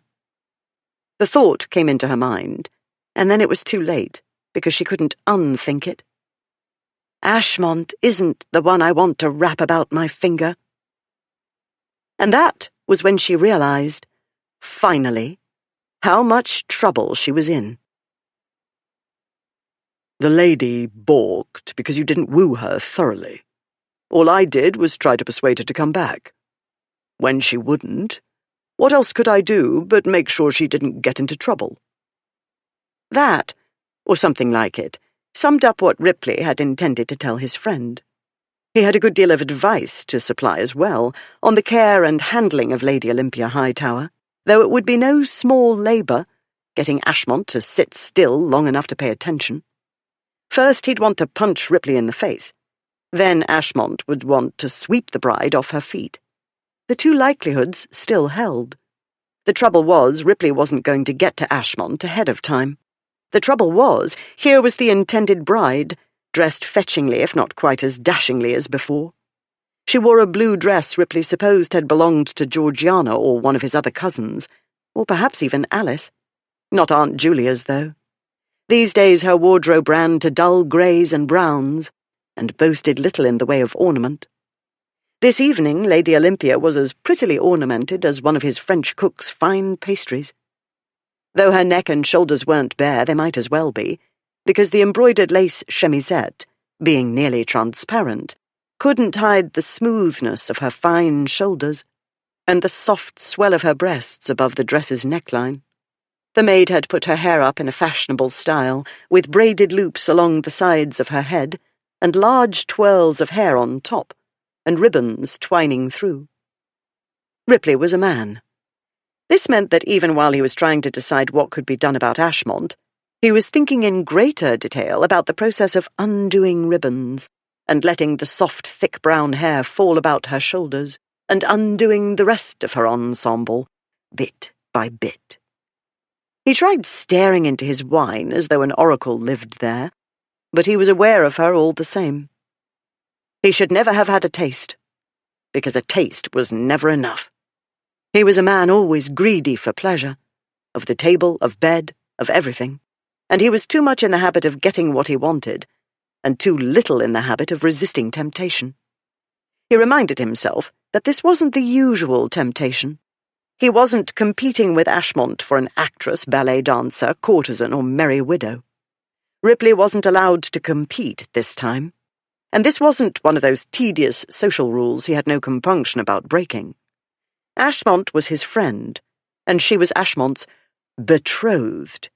Heaps of legal documents had been signed. Half the world had been invited to the wedding. And Ashmont wanted to marry her. He'd made that more than clear. He'd simply failed to persuade the bride she wanted to marry him. "Ripley?" His aunt's voice jolted him back to the moment.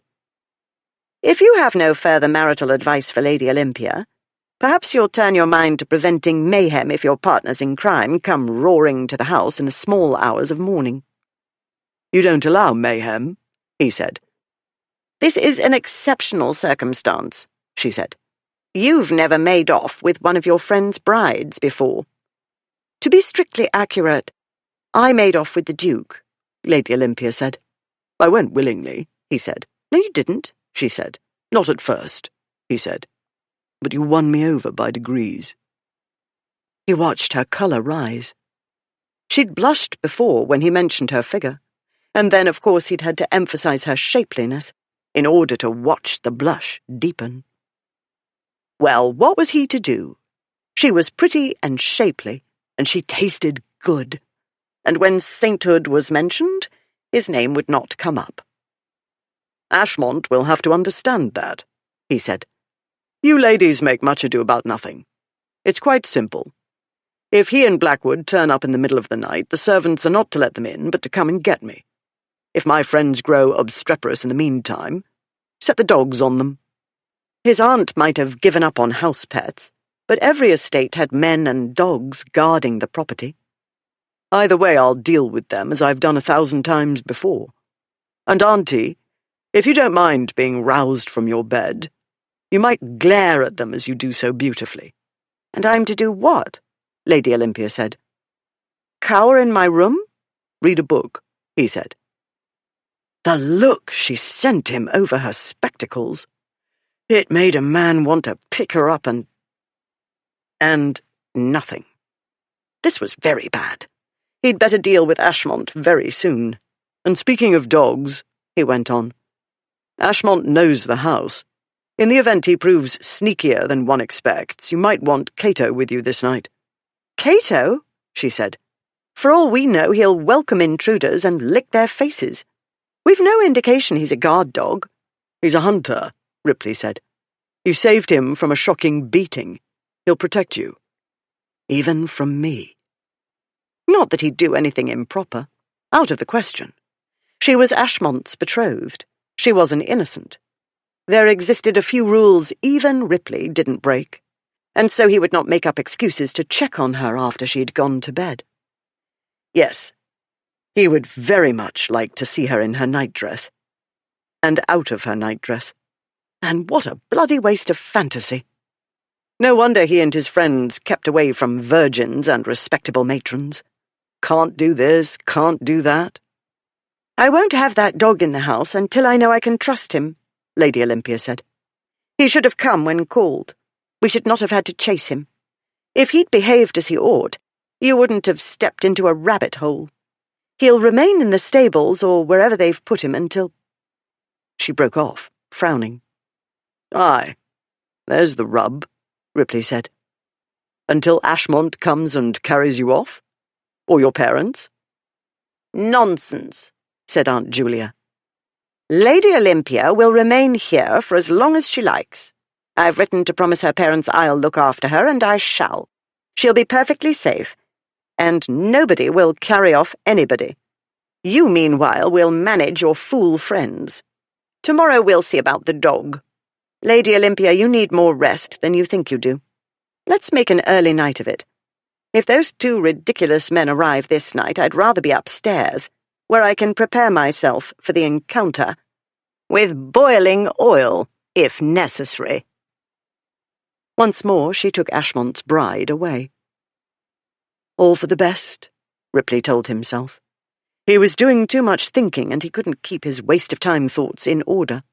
There was nobody nearby to cure the celibacy that made them so difficult to subdue, and he was incapable of going out to find a cure. He glared at his damaged foot. How many days would this cost him? And how was he to get through them without losing his mind? The following morning. "He can't ride to London," Olympia said. "He should not have come this far. He was not to put any weight on his foot. Everybody knew that." She had gone down to breakfast rather earlier than she was accustomed to, on account of being woken by a bad dream. In it, Ashmont had been pounding at the door, and Ripley and Cato had leapt through a window to knock him down. But while Ashmont and Ripley were fighting, Bullard had caught hold of the dog and started whipping him. Her conscience plaguing her about abandoning Cato in a strange place, she'd been unable to go back to sleep. Instead, she'd made a quick breakfast before hurrying to the stables, where a groom informed her that His Grace had ridden out "a short while ago." He was headed to London. "I'm sorry, your ladyship, but we didn't know His Grace wasn't to go," the groom said. "Even if we did, we'd have had a job trying to stop His Grace doing what he wanted to do." That reckless man! I don't doubt he pulled off the bandages as well. Not that they'd do much good if he meant to tramp about stables and ride to London. He would have been sorry, I promise, before an hour had passed, and by then it would be too late. She stroked Cato's head, and he licked her gloved hand. "Why didn't you stop him?" she said. "It's a pity I hadn't time to train you to take the tail of his coat between your teeth. But no, he's a grown man, and if he wishes to behave in a self-destructive manner, wiser persons or canines can't stop him. We'll go for a walk, Cato, and see what your manners are like, and we shan't trouble our minds with the Duke of Ripley's determination to cripple himself." That was the rational thing to do. Let him go.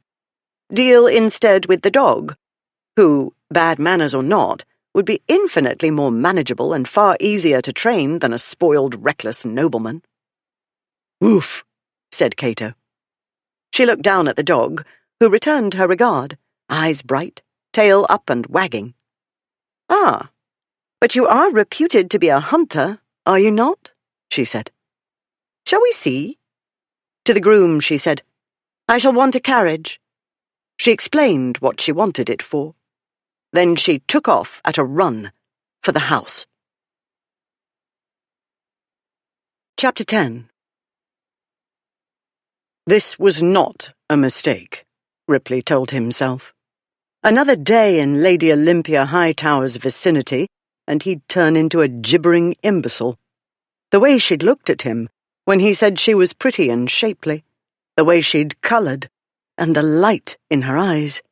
She'd gazed at him the way another woman would if he showered her with diamonds. He told himself it was normal, enjoying her blushes, but it wasn't normal for the recollection to follow him to bed and haunt him. It wasn't normal to feel guilty and unhappy and angry with the world on account of a woman. Celibacy couldn't be that poisonous. Something more was going on, which he was not going to think about. He wasn't going to think at all. He was going to put her behind him and do what needed to be done. He was going to do the right thing, because he was the bloody knight in shining armour, for every goddamn body, including Ashmont, who couldn't be sober for his own wedding, or pursue his own runaway bride, and was taking his own bloody time about finding them, though Ripley had done nothing to conceal himself, and half the world must have recognized him as he passed. Could one have left a clearer trail? Ought Ripley to have posted signs?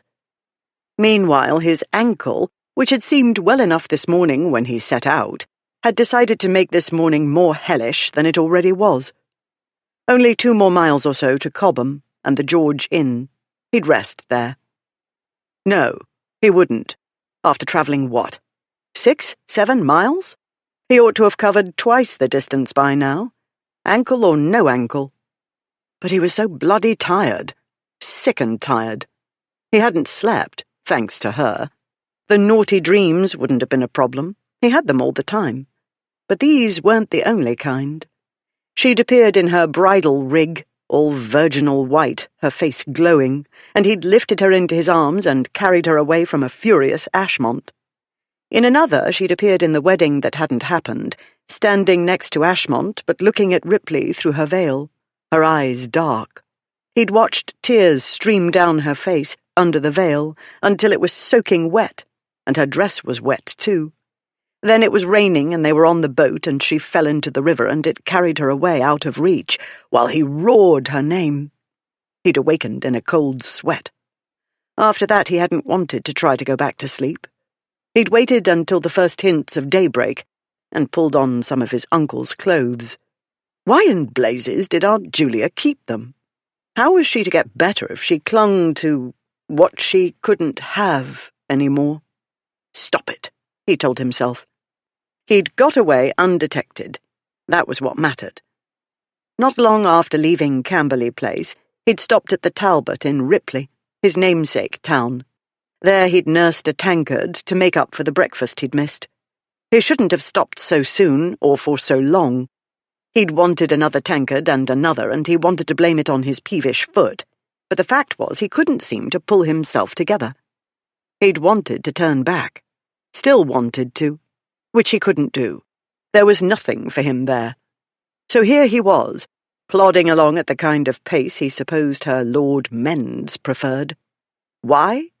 Because her ladyship had taken so much pains with Ripley's cursed ankle. Desperate as he was to get to London, he couldn't bring himself to undo her work. Not to mention, he couldn't appear crippled and weak when he met up with Ashmont. So more torture. Every time the plaguey ankle gave one of its obnoxious twinges, Ripley remembered Olympia's hands on him, on his foot, and the businesslike way she'd looked after him, completely oblivious to his desperate state of arousal. She was kind, Ashmont had said. She had no idea what her brand of kindness did to men like them. He glanced up. The sun, trying to break through leaden clouds, cast a sickly light. Oh, good! Just what he liked best, plodding along to London in a downpour. Yes, you poor sad martyr, travel in the rain, as though you haven't done it time and again at high speed. But then he'd been drunk. Now he was all too sober. He should have drunk those additional tankards. How much would he need to drink to wash her out of his brain? Not too late to find out. He could hire a post-chaise at the George. Then he could travel at better speed. He could drink a tankard or 3 while the stableman made the chaise ready, and take a bottle with him in the carriage. With somebody else driving, he could drink himself blind. Only 2 more miles, or not much more. He'd no sooner thought it than the world about him darkened.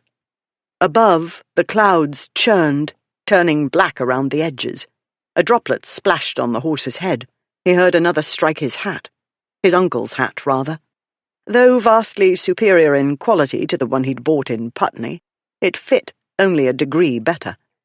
More raindrops fell, faster and faster, pattering on leaves and scattering the road's dust. Lovely. Why the devil hadn't he stayed in Florence for one more blasted day? He wouldn't be here now. The wedding would have been a fait accompli, or not. At any rate, the bride would have been somebody else's problem, and he would never know what he'd missed. His mount, untroubled by the rain, plodded on. Ripley told himself to plod on. A little wet wouldn't kill him. The rain beat down harder, and poured off the rim of his hat down his neck. Demons dug their daggers into his ankle. He peered out from under his hat brim into the downpour. On the near side stretched a common. No shelter there. Not many yards ahead on the right, though, at the edge of a tangle of bushes, stood a wooded area. He made his way there and found a narrow track. He turned into it and rode on a short distance into the cluster of trees. They grew thick enough to keep off the worst of the deluge. There he waited, and waited. His ankle throbbed. He needed a drink. He needed to fight with somebody. He dismounted, his ankle acting as though he was trying to murder it. "Go to hell," he told it. He found a stump and sat down, his leg outstretched. "You must keep it elevated," she'd said. He remembered the way she'd held her nose and pretended to gag when she took off his shoe. He remembered the way she went after the bully. He thought about her being married to Ashmont and felt sick. He told himself not to think about it, but this time he couldn't make it go away. An eternity later, the rain began to abate. He looked up through the dripping trees. The sky was lightening. The horse tossed its head. Something rustled in the bushes. Ripley looked that way. "Oof!" Cato trotted toward him, tongue hanging out. "Good boy," called a familiar voice. Behind Cato, striding along the muddy path, came Nemesis. "You stupid man!" Oh, he was, because the sound of her voice made the skies turn blue and the sun burst out in golden glory, and in short, he came perilously close to weeping with relief. He dragged his stiff body up from the stump. Yes, he was deranged. Perhaps she'd made him so. Still, he had manners of a sort, where relevant, and she, after all, was a lady. A gentleman rose when a lady appeared, no matter who she belonged to and how she plagued him. "What on earth do you think you're doing?" he said. "What does it look like?" She wore what looked like one of Aunt Julia's dresses. Narrow-sleeved and of a dismal shade of brown, it fit completely wrong. While she and his aunt were nearly the same height, their shapes were different. The waist hung some inches below where he estimated Lady Olympia's navel to be. The shoulders didn't follow the perfect slope of hers, and the bodice was in places her breasts weren't. The hat, as sombre as the dress, and topped by a single drooping feather, sat at a tipsy angle upon her head, the ribbons tied clumsily. He felt as though he'd drunk exactly the right amount of fine champagne. He realized she'd made him feel that way from the moment she'd ordered him to help her with the window. Making his expression surly, he glanced at the dog. "You hunted me down," he said, "with the dog. You are a dangerous woman." She stood, hands on hips, eyeing him up and down. "Mad, perhaps, trying to save you from yourself? Sit, for heaven's sake." Cato sat. Ripley did not. "The masculine mind is truly a wonder," she said. "Are you trying to cripple yourself? Have you any idea of the damage, the permanent damage you might do?" "No, I don't, because there won't be any. I've sprained parts before. I shouldn't have let you coddle me. Those sailors you were talking about? You think they get to loaf about the ship in between cold seawater treatments? You're not a sailor. You're a spoiled, self-indulgent nobleman. If you're talking about recovering from boyhood injuries, remember that your boyhood passed a long time ago. Boys' limbs are still growing. They mend quickly. You're a grown man, all except the brain, and it's different for you. I'm not a fat old hypochondriac either," he said. "You seem to have confused me with your Lord Men's." She blinked once. No, I can tell you apart easily," she said. "My Lord Men's wears a wig. You have more hair than wit." "I never tried to pass myself off as a scholar," he said. "Men's was, though. A highly regarded one, the pompous ass. Because I won't meekly do what you think I ought, I'm brainless." He wanted to meekly do whatever she wanted him to do. He needed to be shot, preferably in the head, where it would do some good. "Obstinate, too," she said. "Go ahead. Lean on the horse or the tree. It's killing you to stand upright, but you'll do it, by Jupiter, won't you? for no better reason than to prove whatever it is you have to prove. He wanted to lean on her. I have nothing to prove, he said. I had a plan, as I mentioned last night. I saw no reason to change it. I'm going to London. Saw no reason, she repeated, shaking her head. How I wish I'd dosed you with laudanum. She looked at Cato. It's exactly the same as talking to boys, which is like talking to a brick. She took a deep breath and let it out, which created mesmerizing movement in the bodice. He knew better than to tell himself not to look. He was a glutton for punishment. Turning from Cato to Ripley, she said, I know it's a waste of breath, but both reason and conscience demand I point out a few simple pieces of common sense. One doesn't put weight on an injured limb. One keeps it elevated. One gives it time to recover.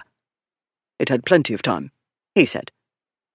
The calming breath hadn't worked, apparently, because her eyes flashed and her cheeks pinkened, and she cried, 10 hours isn't time enough, you brick-brain! She waved her fists in the air, and the motion made the dress go one way and her breasts another. And hours riding about the countryside don't count, you great ox! She was delicious. He hated Ashmont, also himself. It was long past time to make his exit.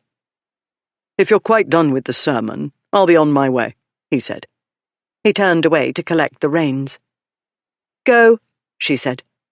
Have it your way. I must have experienced a temporary derangement thinking reason and conscience carried any weight with you. You're impossible, the lot of you, hell-bent on self-destruction. I ought to know better, but no, I must come out on this wretched day to rescue you from your folly, because you did what you could to rescue me from mine. Rescue you, any of you, what a laugh. Well, it's but one more error of judgment. I apologize for interrupting your journey. He heard a furious rustle of skirts and petticoats. He knew he ought to ignore it and get on the horse and get himself far away. But he'd always had a problem with oughts. He turned in time to see her start away, head up, back, ramrod straight. That back. The hint of impatience in her walk. More than a hint at present. What a cur he was.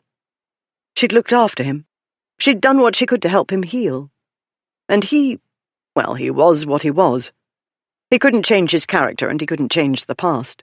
He couldn't make it come out that he'd been the one in front of the Clarendon Hotel that day.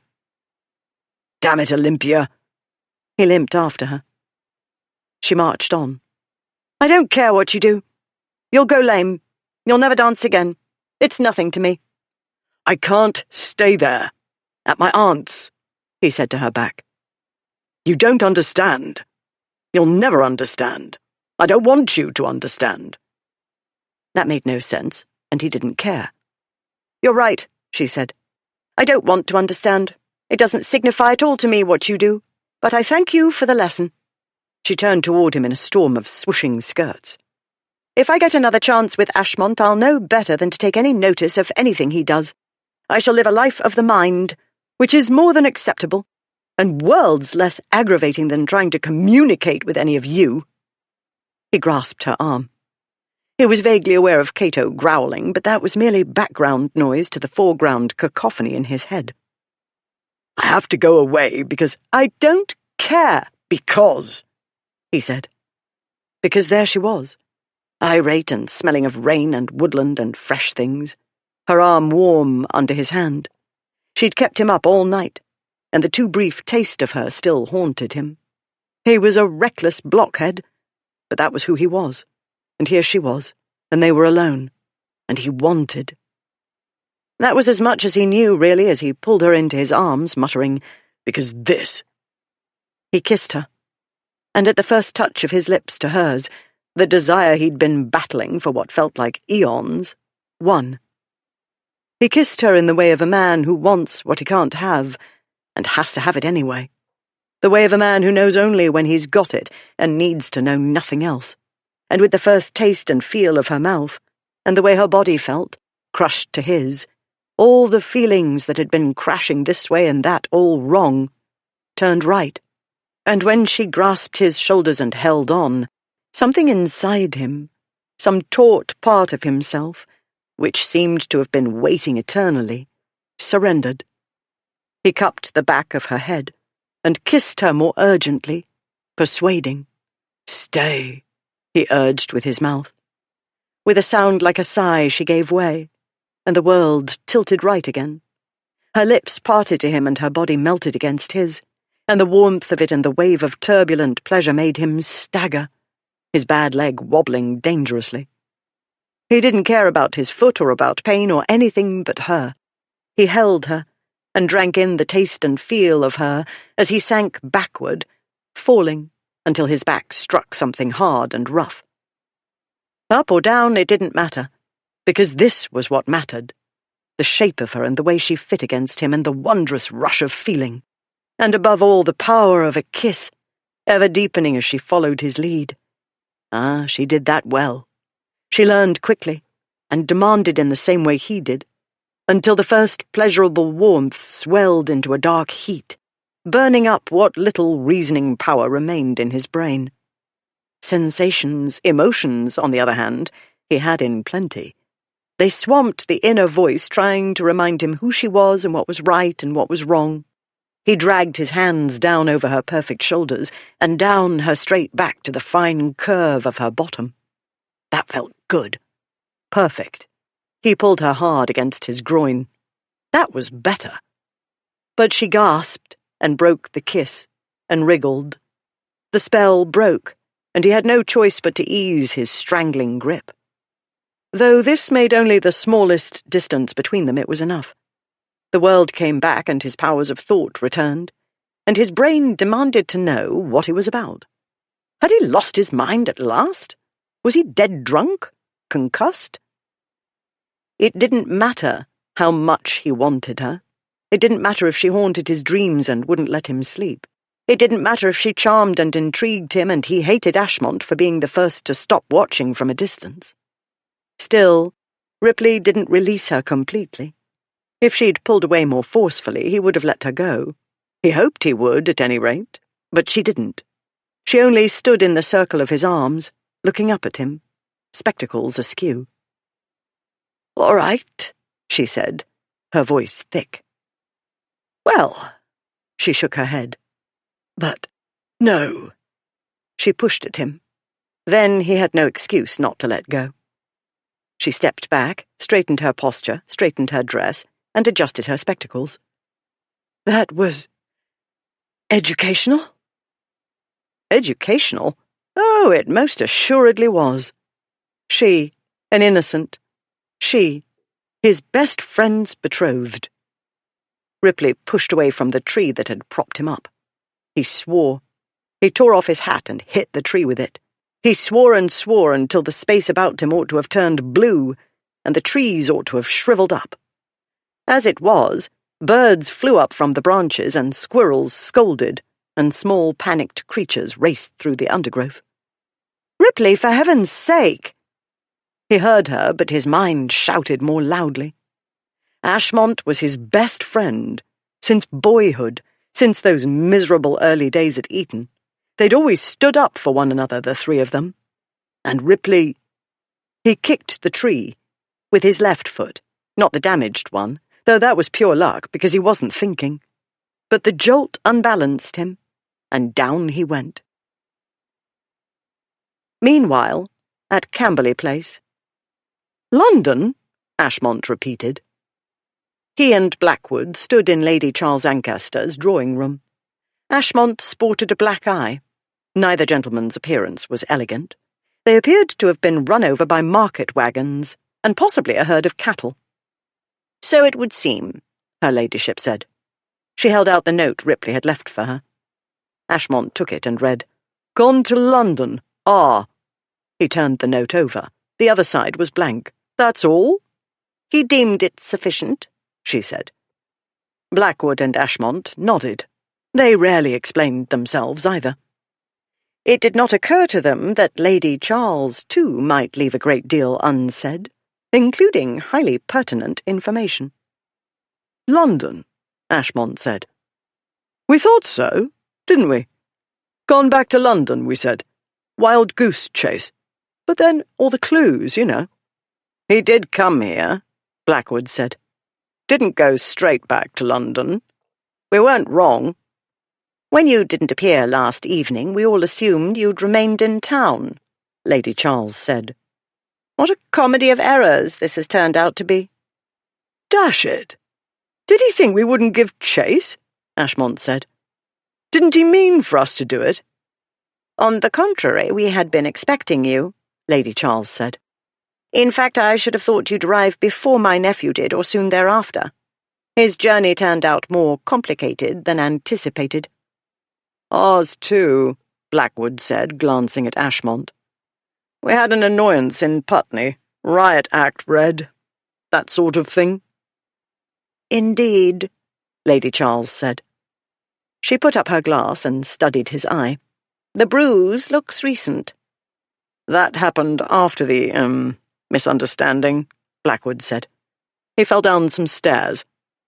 Something I ate didn't agree with me, Ashmont said. Sick all night, or I would have come, dash it. Something you drank, most likely, Lady Charles said crisply.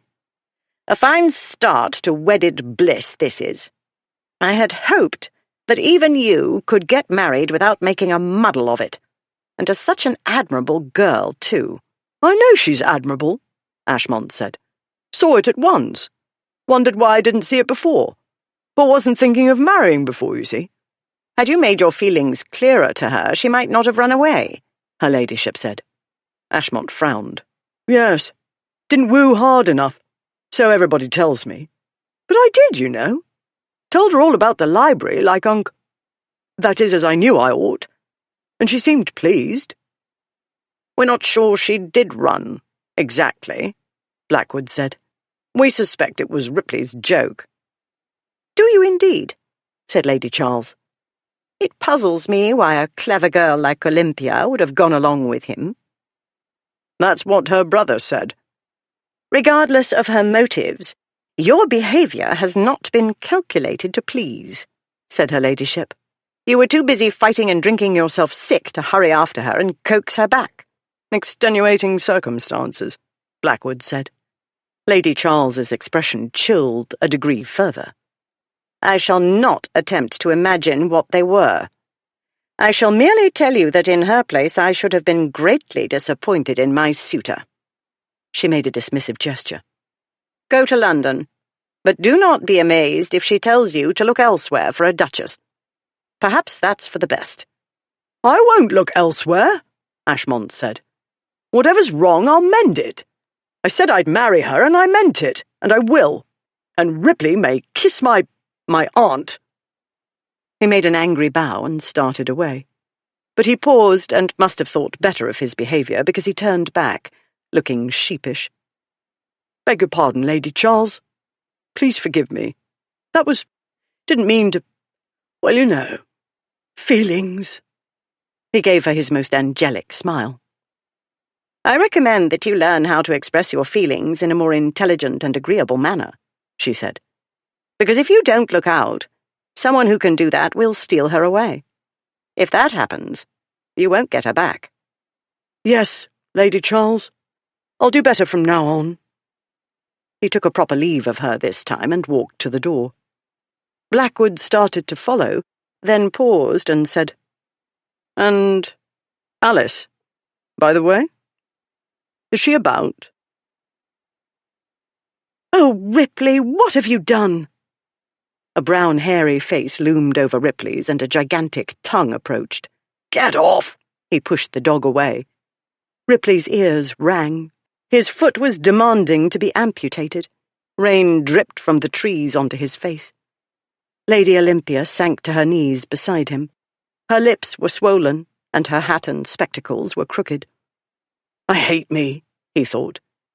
Dash it, Olympia, don't kneel in the wet. What about you? She said. It'll be a miracle if you haven't broken something. Nothing's broken, he said. I'm not made of glass. I'm not delicate, plague take it. He raised himself onto his elbows. Stop coddling me. You ought to punch me in the face. Do you see? Do you see what happens? This is why it's against the rules for unmarried ladies to be alone with men. We can't be trusted. Most of us, we get near an attractive female and our minds fall straight into the gutter." She sat back on her haunches. She adjusted her spectacles. "Attractive?" she said. "Are you serious?" Olympia's heart, which had not stopped pounding, now beat harder. She still hadn't recovered from the kiss. She wasn't sure she'd ever recover. She didn't know a kiss could be like that. She wasn't sure kiss was the correct word. Then he'd taken a fit. And then, attractive, he'd said, meaning her. "I told you last night," he said. "Pretty and shapely. Did you forget?" "No. How could she? But you're a rake, and rakes are undiscriminating." "When I'm drunk, maybe I'm less discriminating," he said. "I'm not drunk now, though I wish I were." "I'm pedantic and boring," she said, "and I wear spectacles." "Do you think that makes the least difference to a man?" "Yes." "Maybe in a crowded ballroom," he said. "But when one is alone with a shapely, pretty girl, one doesn't care about her spectacles, or anything else she's wearing." He tried to get up. Wincing, he raised himself to a sitting position, and swore. She put her hand on his shoulder. "Stay," she said. "Let me get a servant to help you. It'll be easier on your foot." He looked blank. "Servant," he said. "I realize my behavior yesterday might lead a person to believe I'm a hen-wit," she said. "However, in the normal course of events, I am practical and sensible to a fault. I did not come to your rescue unaccompanied. I've brought the coachman John and the footman Tom, and we've come in your aunt's landau." "Good of you," he said. "More comfortable travelling to London in the carriage." "I dare say, but not today," she said. "Olympia, I have to get to London." "So you've said. More than once," she said. "Let's stop and think, shall we? Let's look at this in a logical manner." He lay back, letting his bare head fall on the wet leaves and moss and whatever insects were making their way through the woodland debris. He gazed up through the trees at the gloomy heavens. Then he turned his green gaze to her. "Yes, let's," he said. "It's more than 20 miles to London," she said. "Camberley Place lies scarcely a third of that distance from here. From where you lie, do the skies look promising of anything but more rain? In the circumstances, do you not agree that the practical thing to do is to return to Lady Charles, rest for a day or two, then go to London? In a carriage?" He closed his eyes for a long moment. Then, "Right." He sat up. "Mind ran amok for a moment, but of course, obvious. I can hardly take the carriage and leave you here." "Very well. Get Tom," he grimaced. "You ought to have brought him with you in the first place." "I was trying to keep up with Cato," she said. "I wasn't thinking about the servants." "Not thinking," he said. "Lot of that going about. Ashmont shouldn't have let you out of his sight for a moment. Asking for trouble, and surprise, surprise, here we are." "I don't understand," she said. "He's my friend," he said. It dawned on her at last, as it should have done moments ago, that his post-kiss frenzy was all about male honour. A gentleman, even one of their disgraces, didn't poach on his friend's preserve. Women were property, and in the eyes of the world she still belonged to Ashmont. For a moment, for the shattering moment of that kiss, she'd thought Ripley felt something for her. But it was simply the male urge to conquer women.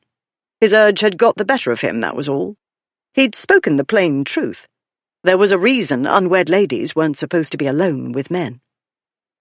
She'd never believed a man would exercise his urges on her, but it had happened. Now she truly understood, not simply in her brain, why the rule existed. If she hadn't been so startled to feel what she'd felt when he pulled her against him, and if she hadn't somehow brought to mind Mamma's explanation of marital intimacy and what Olympia had seen that day with the horses, she would have been swept along in the storm of feelings, and ruined. She almost giggled, it was so outlandish. Lady Olympia Hightower debauched in a moment of passion. Then she almost wept, because the odds were so very good that this had been the only moment of passion she'd ever experienced. She told herself not to get hysterical. He seemed to be doing enough of that for the two of them, and said, "Calm down. Only think how you've broadened my education." "That's Ashmont's job." "Let us look on the bright side." "Bright side? Good God!" "When he discovers I'm not completely ignorant, he'll realize he's had competition," she said. "This, if I believe you and your aunt, will make him more eager to please me. He doesn't need to know who's responsible, and I shan't tell him." She made herself smile brightly. "Do you know, Ripley, I believe I owe you thanks." Lady Charles's sermon had given Ashmont food for thought. Some matters, which had appeared clear enough at the adventure's outset, had since grown murky. After briefly considering the problem, he realized what his trouble was. He was thirsty. Accordingly, he and Blackwood stopped at the Talbot Inn. Had they not done this, they would have passed the landau on the road, going in the opposite direction. Had the roof of the landau not been put up against the rain, they would have seen their quarry, and their quarry would have seen them, and matters would have turned out altogether differently. But that wasn't what happened. What happened was, idly looking out of the window, they saw a somewhat elderly landau travelling in the direction from which they'd come. Blackwood made a jocular remark about the carriage's sedate pace. That was as much as they noticed, because the rain started again with a fury, and the view from the window became a blur. Turning away from it, Ashmont said, "What do you reckon? Ought I to storm the castle immediately when I get to London? Go straight to Gurnaby House to win the Lady Fair and keep her won this time? Lady C seemed to deplore my lack of derring-do. After the Lady Fair has travelled 4 or 5 hours and scarcely had time to catch her breath, let alone rest from the journey," Blackwood said. "Not to mention, do you suppose you'll make the best impression on her? You with the fresh stinker, and wearing yesterday's clothes, and in short not looking as pretty as usual." Ashmont gingerly touched his bruised eye. "Probably not," he said. "Tomorrow, then." Chapter 11. "You let them go," Ripley said to his aunt. "They were here, and you let them go." They'd entered the great hall moments ago, and learned of Ashmont and Blackwood's visit. Ripley stood, bracing himself on the arm of a settee near the fireplace. He gazed up at the Elizabethan artifacts adorning the walls, and wondered why the fates had decided to torment him the instant he returned to England. "You had better sit down," Aunt Julia said. "You're as white as a sheet." "Do sit down," Olympia said. "Do try to be a trifle less stupidly obstinate." Ripley sank onto the settee. He wanted to lie down and be unconscious. His leg pained him, but not half so much as the thoughts crashing about in his head. He wasn't used to so much thinking. No wonder he felt so weary.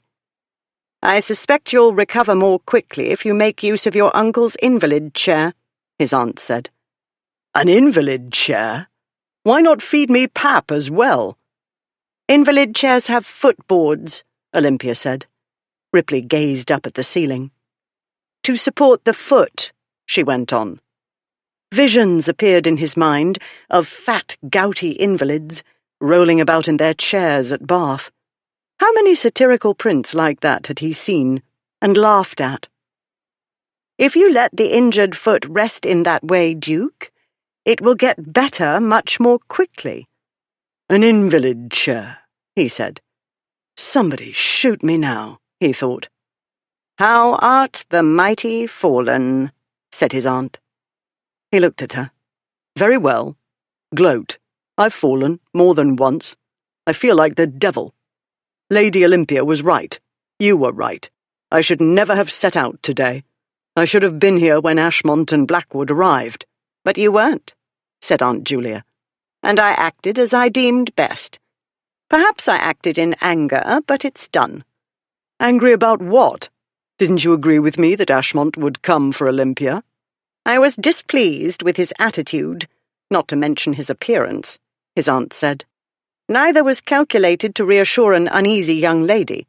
Instead, he seemed to be advertising his thoughtlessness, carelessness, and recklessness. Oh, he doesn't need to advertise, Olympia said. I had no illusions, I promise you. You ought to have done, Aunt Julia said. You ought to have had at least a few hopes and dreams on your wedding day.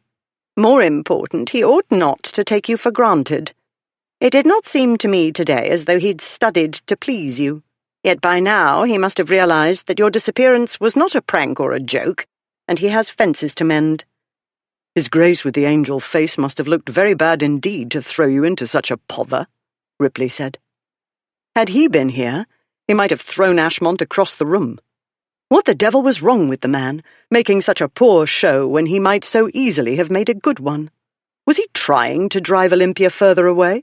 Or was he so conceited he thought he was always irresistible? He looked and smelled bad and acted worse, his aunt said. I hauled him over the coals, and I hope I gave him something to think about. Most assuredly he gave me something to think about. The pair of them did. I didn't like running the risk of their meeting Lady Olympia on the road and her having to fend for herself with that pair of blockheads. But she is a young woman of strong intelligence and will, and I did reckon long odds against the encounter. It seemed to me far more probable that those two rake-hells would make a detour to a race or a boxing match, or wait out the rain in a tavern. She turned to Olympia. I've been out of touch for 3 years and more, ever since Charles fell ill. I always used to see Hugh and his friends as wild boys, and I made allowances, as I told you. But it dawned on me today that they're men, and it's well past time they took stock of themselves. In short, I cannot in good conscience hurry you back to your intended. You are welcome to stay as long as you like, my dear. When you wish to return to London, only say the word, and I shall accompany you. She stalked out of the great hall, her footsteps echoing on the ancient oak floor. Ashmont had come, after all, as Lady Charles and Ripley had insisted he would. Now he was gone. A part of Olympia wanted to jump up and down with frustration. Another part wanted to jump up and down with joy. This state of mind being unacceptable, she set about organizing and cataloguing her disorderly feelings about the two men in her life. What Ashmont looked or smelled like, or what his attitude was, didn't especially trouble her. Lady Charles's comments in this regard were not revelatory. They were consistent with what Olympia had expected when she'd agreed to marry him. She had no illusions. How could she have them? She'd been out in society long enough, had heard and seen and read enough to understand what manner of man he was. Still, no matter what he looked, smelled, or acted like, he was the Duke of Ashmont. Had she stayed at Camberley Place today instead of chasing Ripley, she would have let Ashmont take her back to London and make her his Duchess. What choice had she? If she'd returned with him, all her mad actions of yesterday wouldn't count any more. Society would shrug off the excitement. It would merely be one more prank in their disgrace's lengthy repertoire. Above all, Mamma and Papa and the boys wouldn't suffer for what Olympia had done. But if she had stayed at Camberley Place, Ripley would have gone on to London and worsened his injury, and the kiss wouldn't have happened, and all she'd ever know of passion would be what her imagination painted. That, she now knew, fell far short of reality. As Lady Charles made her irate exit, Olympia came back to the moment and to the facts of her life. Improvident parents and their unprovided-for sons. Look on the bright side, she told herself. The Duke of Ashmont still wanted to marry her, apparently. She had experienced passion. All she had to do now was try to keep Ashmont from changing his mind, although the evidence pointed to his being too obstinate and possessive to do so. As to kissing Ripley, she would not let her conscience trouble her overmuch. Compared to what Ashmont had done over the past decade, and would no doubt continue to do after he was wed, her moment of passion was nothing, except to her. Besides, for all she knew, which in this case was nothing, any handsome, experienced young man could, under the right circumstances, arouse a similar ardour. She hurried after her hostess. "Lady Charles, I do beg your pardon," she said. "I ought to have said, my dear, after such trials, I wonder you can speak anything but gibberish, said the lady, slowing her pace. Those three are the outside of enough. Wherever he and Blackwood stopped for the night, Ashmont might have had the servants clean his clothes. He ought to have shaved. Perhaps he assumed it would seem as though he was too eager to see you to bother with the niceties of dress. However, if this were the case, one would think he'd have been too eager to see you to bother with fighting and drinking. So one would think. But men are not always logical. They had reached the bottom of the staircase. Lady Charles stopped and patted Olympia's arm. Make him work, my dear, the lady said. Make him pay attention and make an effort. He needs more management than I had supposed, though I don't doubt you are capable. Olympia had no choice but to be capable. She said, In the circumstances, I should be a great fool not to accept your kind offer and remain where I am, at least for a day or two. Good. It will do him no harm to stew a bit. Lady Charles started up the stairs. I know you know best about him, Olympia said. They were the sons I never had, the lady said. Unfortunately, they weren't actually my sons, and I could exert only so much influence. I might as well tell you, since it's no great secret, though it happened so long ago that few remember. Ashmont's father fell into severe melancholia after his wife's death, and would have nothing to do with him. Blackwood's father was a rigid martinet who did nothing but find fault with him. Ripley's father suffered some sort of brain fever that left him irrational. He believed he was completely impoverished and everybody was trying to steal from him. This house became their refuge. That is why I know them so well. Olympia stood stock still. I didn't know. Lady Charles paused and turned to her. They all inherited too young. But they're grown men now, and I'm done making excuses. I understand that you acted on impulse. You felt panicky, I don't doubt. She smiled a little. The brandy gave you a push. The dose of courage or recklessness or whatever it was you needed to act. Yet running away may have been the wisest thing you could have done. You need time to reflect and plan, away from the influence of your family and that stupid boy who wants to marry you. Camberley Place is the right place for calm reflection. And this lady was the right guide, Olympia saw. Mamma and the aunts were loving, but they did not have Lady Charles's intellect or her grasp of human nature. In a few words, she'd given Olympia valuable insight and eased her conscience a little. Thank you, Olympia said. I do need to stay and think, and I had better write some long-overdue letters.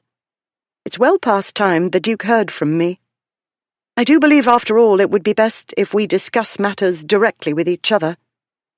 Lady Charles regarded her for a moment. Yes, that would be best. Ashmont House, London, that evening. The Duke of Ashmont had been dressing to go out when the 2 letters arrived express from Surrey. Ripley's missive, typically, consisted of 1 line.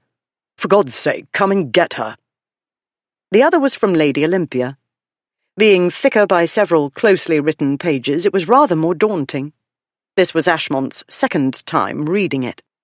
He sat at his dressing table, clutching his head and disarranging the artfully wind-blown coiffure his valet had created. The Duke was debating whether to give the letter a 3rd try or summon Blackwood for help, when his valet hurried in and said, "Lord Frederick is here, Your Grace." Ashmont bolted up from his chair and debated a quick exit via the window. "Tell him I'm not at home." "Ah, but you are, Lucius," came his uncle's cheerful voice.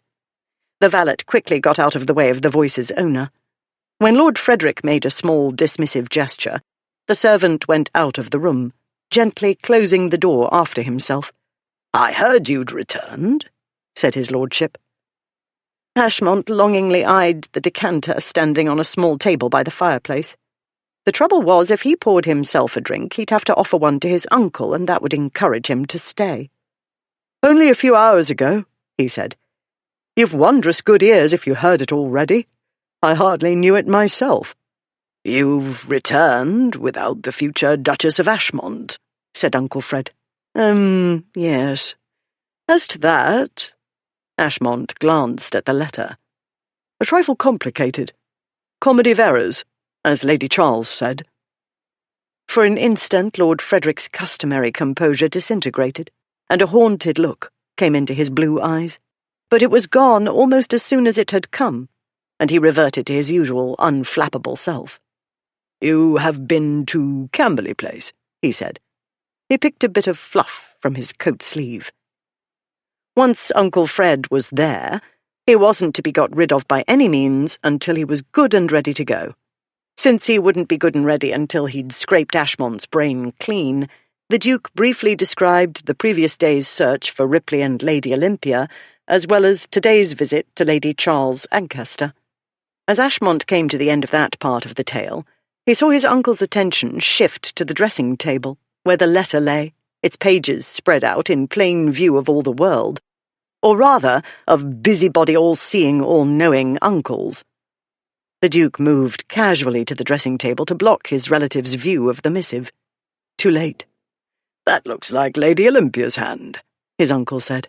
"Does it? I should know it anywhere," Lord Frederick said. "Quite distinctive. We corresponded regarding a 15th-century volume. Boethius's De Consolatione Philosophiae, I believe it was. It would appear that she is speaking, or rather writing, to you. I take that as a promising sign." Yes. The thing is, she's still at Camberley Place." "So I deduced when I learned you'd received 2 letters express from Surrey," Lord Frederick said. Ashmont didn't ask how or where his uncle learned it. Obviously he had spies everywhere. More than likely a few resided under Ashmont's roof. His uncle had been his guardian. Furthermore, the servants were afraid of him. Few outsiders would understand how this could be, for a milder-looking older gentleman with a more innocent countenance was not to be found in all of London, or possibly all of Great Britain. "Yes, it's rather complicated," Ashmont said. "You see," he frowned. "That is, I think I've got the gist of it, but bless the girl, she uses a deuced lot of words, and if it is not too private a matter, the gist of it is—" "She was drunk," Ashmont said. "She'd taken brandy for her bridal nerves, you see. Only it didn't calm her, and so she bolted." Lord Frederick's lip twitched. "Ah. Ripley tried to bring her back, but when she wouldn't be brought back, he made himself her bodyguard. Eventually he got her safe with his aunt. But because of her, Olympia, that is, he had an accident, and she feels—" He picked up the letter, turned over a page, and read, tracing the lines with his finger. "Obliged to stay at Camberley Place to prevent his making his injury worse, his being a male and possessing a morbid aversion to good sense. But don't you know, sir, Lady Charles didn't mention the accident. Odd, isn't it?" The haunted look flickered briefly in his lordship's face, then vanished. "Not at all," he said. "Her ladyship can be inscrutable. A useful quality in managing her spouse, among others." "Not the least use to me," Ashmont said. "But never mind all that. She, Olympia, I mean, offers to let me off the hook. She says no reasonable person would expect you to marry me now. But I'm not reasonable, damn it!" Being unreasonable, he found himself too baffled and upset to care whether Lord Frederick stayed until doomsday. Ashmont marched to the decanter, filled 2 glasses, and handed one to his uncle. "I don't mind telling you I don't understand," the Duke said. "Of all the damned things. If only we'd arrived later or stayed longer, cold welcome or not, Olympia and I could have settled matters then and there." He drank. "Now I've got to go back to Camberley Place because Olympia thinks I care what anybody says. I said I'd marry her, didn't I? Does she think I'd go back on my word because she had a fit of the blue devils or megrims or some such and ran?" "In brief, it wasn't Ripley's joke after all," said Uncle Fred thoughtfully. "No. He only meant to unload her on a female relative, then come back and tell me where to collect her. But things kept going wrong. Then he went and broke his arm or something. He glanced down at the letter. No, it was to do with his foot, but she uses words of 20 syllables to explain it. Incapacitated, she says. And he says what Ripley says doesn't signify, said Lord Frederick. You are not going to Camberley Place. This is a more delicate situation than you seem to recognize, which does not surprise me, considering the kinds of women with whom you usually associate. I cannot be surprised at your failing to know how to behave with a respectable girl. You said she'd never have me, but she said yes, and you didn't have the sense to hold on to her. I didn't let her go. Have you any idea what you've got? Do you imagine women like that are everywhere? Only waiting patiently for you to come to your senses? That young lady possesses the intelligence and strength of character to become a settling influence, which you badly need. Yes, I know you think you know, but you don't. You are throwing away what promises to be your one and only chance of true happiness. Your father couldn't help what happened to your mother, but at least he had those years with her. You'll have nothing. You'll look back, years hence, and regret. If this was the voice of experience speaking, Ashmont failed to hear it, in the same way he failed to notice the untypical emotion in that voice. Why does everybody blame me? He said. I wooed her, didn't I?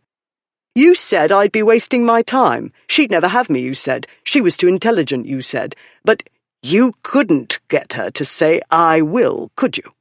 Said his uncle. And if you think you're in no wise to blame, I invite you to take a look at yourself. Even bathed, shaved, and dressed in fresh clothes, you look villainous.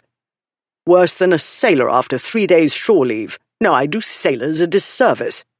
I was in a fight. You're always in a fight. This time it shows. You can't simply explode upon a young woman who is, I don't doubt, in a highly agitated and confused state. I wasn't going to explode. Take a long, hard look in the mirror, Lucius, said his uncle. If she shied before, if she had doubts about your character or anxiety about your behaviour, do you think she'll throw herself in your arms now? Ashmont clenched his hands. Do you mean to hit me? His uncle said mildly. This is intolerable, Ashmont said.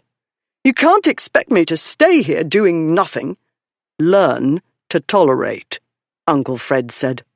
I expect you to remain in London until you're more presentable in body and mind. I shall go and talk to her. Ashmont unclenched his hands and stalked to the window and looked out. While I remain, so that every Tom, Dick, and Harry who fancies himself a humorist can twit me, asking where my bride's got to, and while the satirists draw my image with cuckold horns. You seem not to realize that you've been a joke for some time now. Ashmont's face darkened, and he turned sharply away from the window. You can fight everybody who finds your antics amusing, his uncle said. Or you can show a little dignity and maturity for once, and laugh. If you can't devise an amusing retort to the mockers, ask Blackwood to compose one for you. But if you want to do something useful, write a letter to Lady Olympia declining her offer to release you. Make it a good letter. On second thought, I had better dictate it. Friday, 14 June. The long-absent sun had finally deigned to send its beams through the windows of Camberley Place's east wing, when the Duke of Ripley, swearing, manoeuvred a mechanical chair out of the study and into the library. Lord Charles had built the study along an outward-facing wall within the library, close to its southern end. Next to it, a narrow passage led to the staircase to the long gallery, directly above. Even with a part given over to the study, there remained a library extending some 100 feet, nearly the full length of this wing of the house. It held a great many more obstacles, though, in the way of tables, chairs, footstools, and sets of steps, than did the gallery above. Being above, however, the long gallery was barred to Ripley. His feet rested on the raised footboard, and his hands clutched the handles that extended from the chair's arms. Turning the handles, alone or together, moved the chair in various directions. The trick was remembering which combination of turns in which direction moved the chair which way. After jerking himself about, right, left, and in a circle, he grasped both handles and turned both toward himself. The chair shot backward, and he heard a little shriek behind him. Yanking the handles the other way, he darted forward. With a growl of frustration, he turned both handles right, and the chair turned right and right again. He heard footsteps approach. "Perhaps, Duke, you might wish to read the instructions," said Lady Olympia. He was aware of the hairs at the back of his neck rising at the sound of her voice. "No," he said. "If my grandmother could steer this thing, I certainly can." She came closer and walked around him. "This doesn't look like any invalid chair I've ever seen." "They were all the rage at one time," he said. "Don't know how many were made. Merlin's mechanical chair." He patted the worn handle. "Uncle Charles often talked about visiting Merlin's Mechanical Museum in Princes Street. He bought this for my grandmother." She crouched to study the arrangement of metal rods connected to the wheels. "This is rather more intricate than what one usually sees." She wore another of his aunt's dresses, plain and grey, except for the white neckerchief tied about her throat. The sleeves were narrow, boasting only a small poof at the top of the arm. The bodice was equally severe. Like a coat, the thing buttoned from neck to hem. Though this one fit better than the one she'd worn yesterday, it didn't fit as it ought. Her thick brown hair was better. It had been put up simply, with a few coils at the back of her head, and some curls framing her face. He wanted to lean over to inhale the scent of her hair, the fresh scent he remembered too well. He sat straight, and gazed straight ahead, over the tops of his shoes. "It's meant to allow the invalid more independence of movement," he said. "My grandmother took herself over lawn and gravel and every sort of surface. I believe there was some sort of joking theory about attaching a steam engine to it, to move individuals hither and yon without manual or animal labour. She'd still be racketing about in it, I dare say, if she hadn't succumbed to a vicious fever." The same fever had, he'd been told, left his father a shockingly changed man. Though Ripley had been 10 years old at the time, he barely remembered the person his father had been before, the witty, charming fellow his mother spoke of sometimes, the gentleman who'd won her heart. The miserable miser had crushed all happier memories. "Uncle Charles must have been chagrined to have to use it himself," he said, "as I am chagrined. But there's no help for it. The ladies of this house scold me deaf and witless if I try to walk, and with my bad foot I'm not fast enough to outrun them." She stood up and smoothed her skirts. "Such a tragic, tortured life you live." "I never thought I'd see the day I'd be henpecked and rolling about in an invalid chair. But my time has come, it seems. I feel a touch of gout coming on. Maybe I'll wear a wig and false teeth." She straightened her spectacles, though they were perfectly straight. "And so many have believed you'd never live long enough to suffer from gout or need a wig and false teeth." "Did your ladyship only come here to mock my infirmity, or had you another ulterior motive?" She set her hands on her hips and surveyed the library. "Your aunt happened to mention that Lord Charles's more recent acquisitions were never entered in the library records. They're in a heap, somewhere in this room. I offered to make myself useful." Ripley turned the handles of the chair and it began to roll backward. "Down here." "Do you have to do it the hard way?" she said. "It's boring the other way." "Or maybe you don't know how to make that thing go forward." "Of course I do. Nothing to it." He turned the winches and the chair began to go in circles. He heard something thump onto the rug. "For heaven's sake, Ripley! You're knocking books up. Look out for the footstool!" He dodged the footstool but turned the handles too quickly because the chair started to spin, and she cried, "Not the vase!" and jumped to catch it. At the same time, he spun the opposite way. She stumbled and fell across the chair, over his lap, vase in her hands, and arse upward.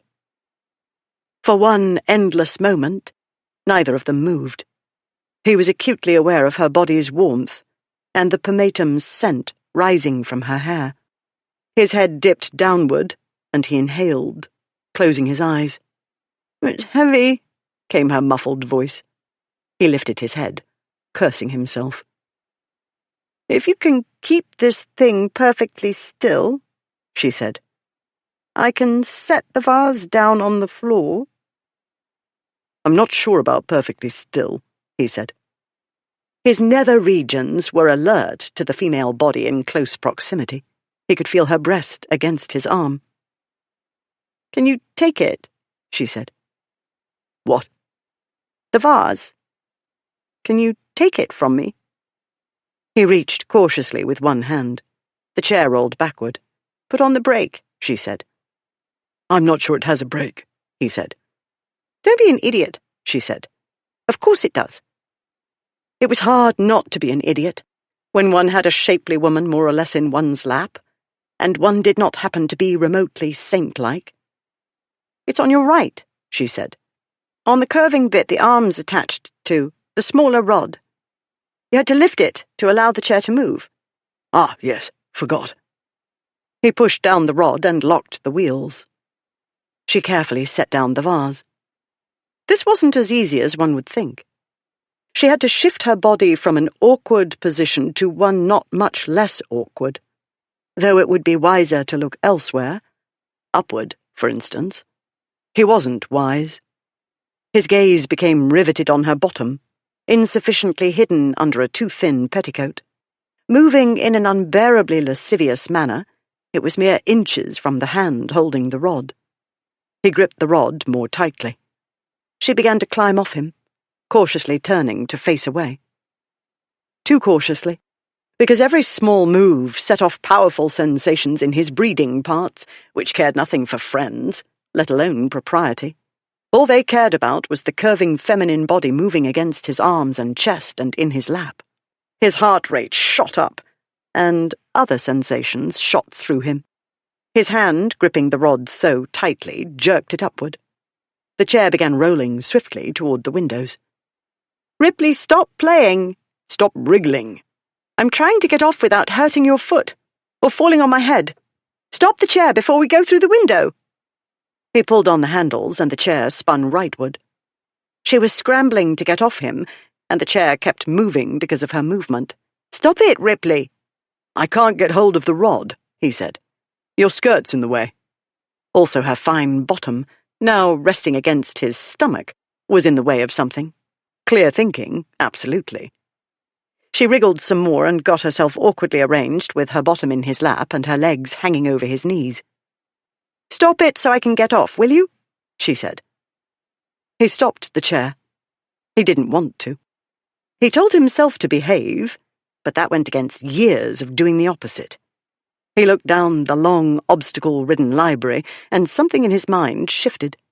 As she cautiously began to get off his lap, he turned the handles. The chair started moving again.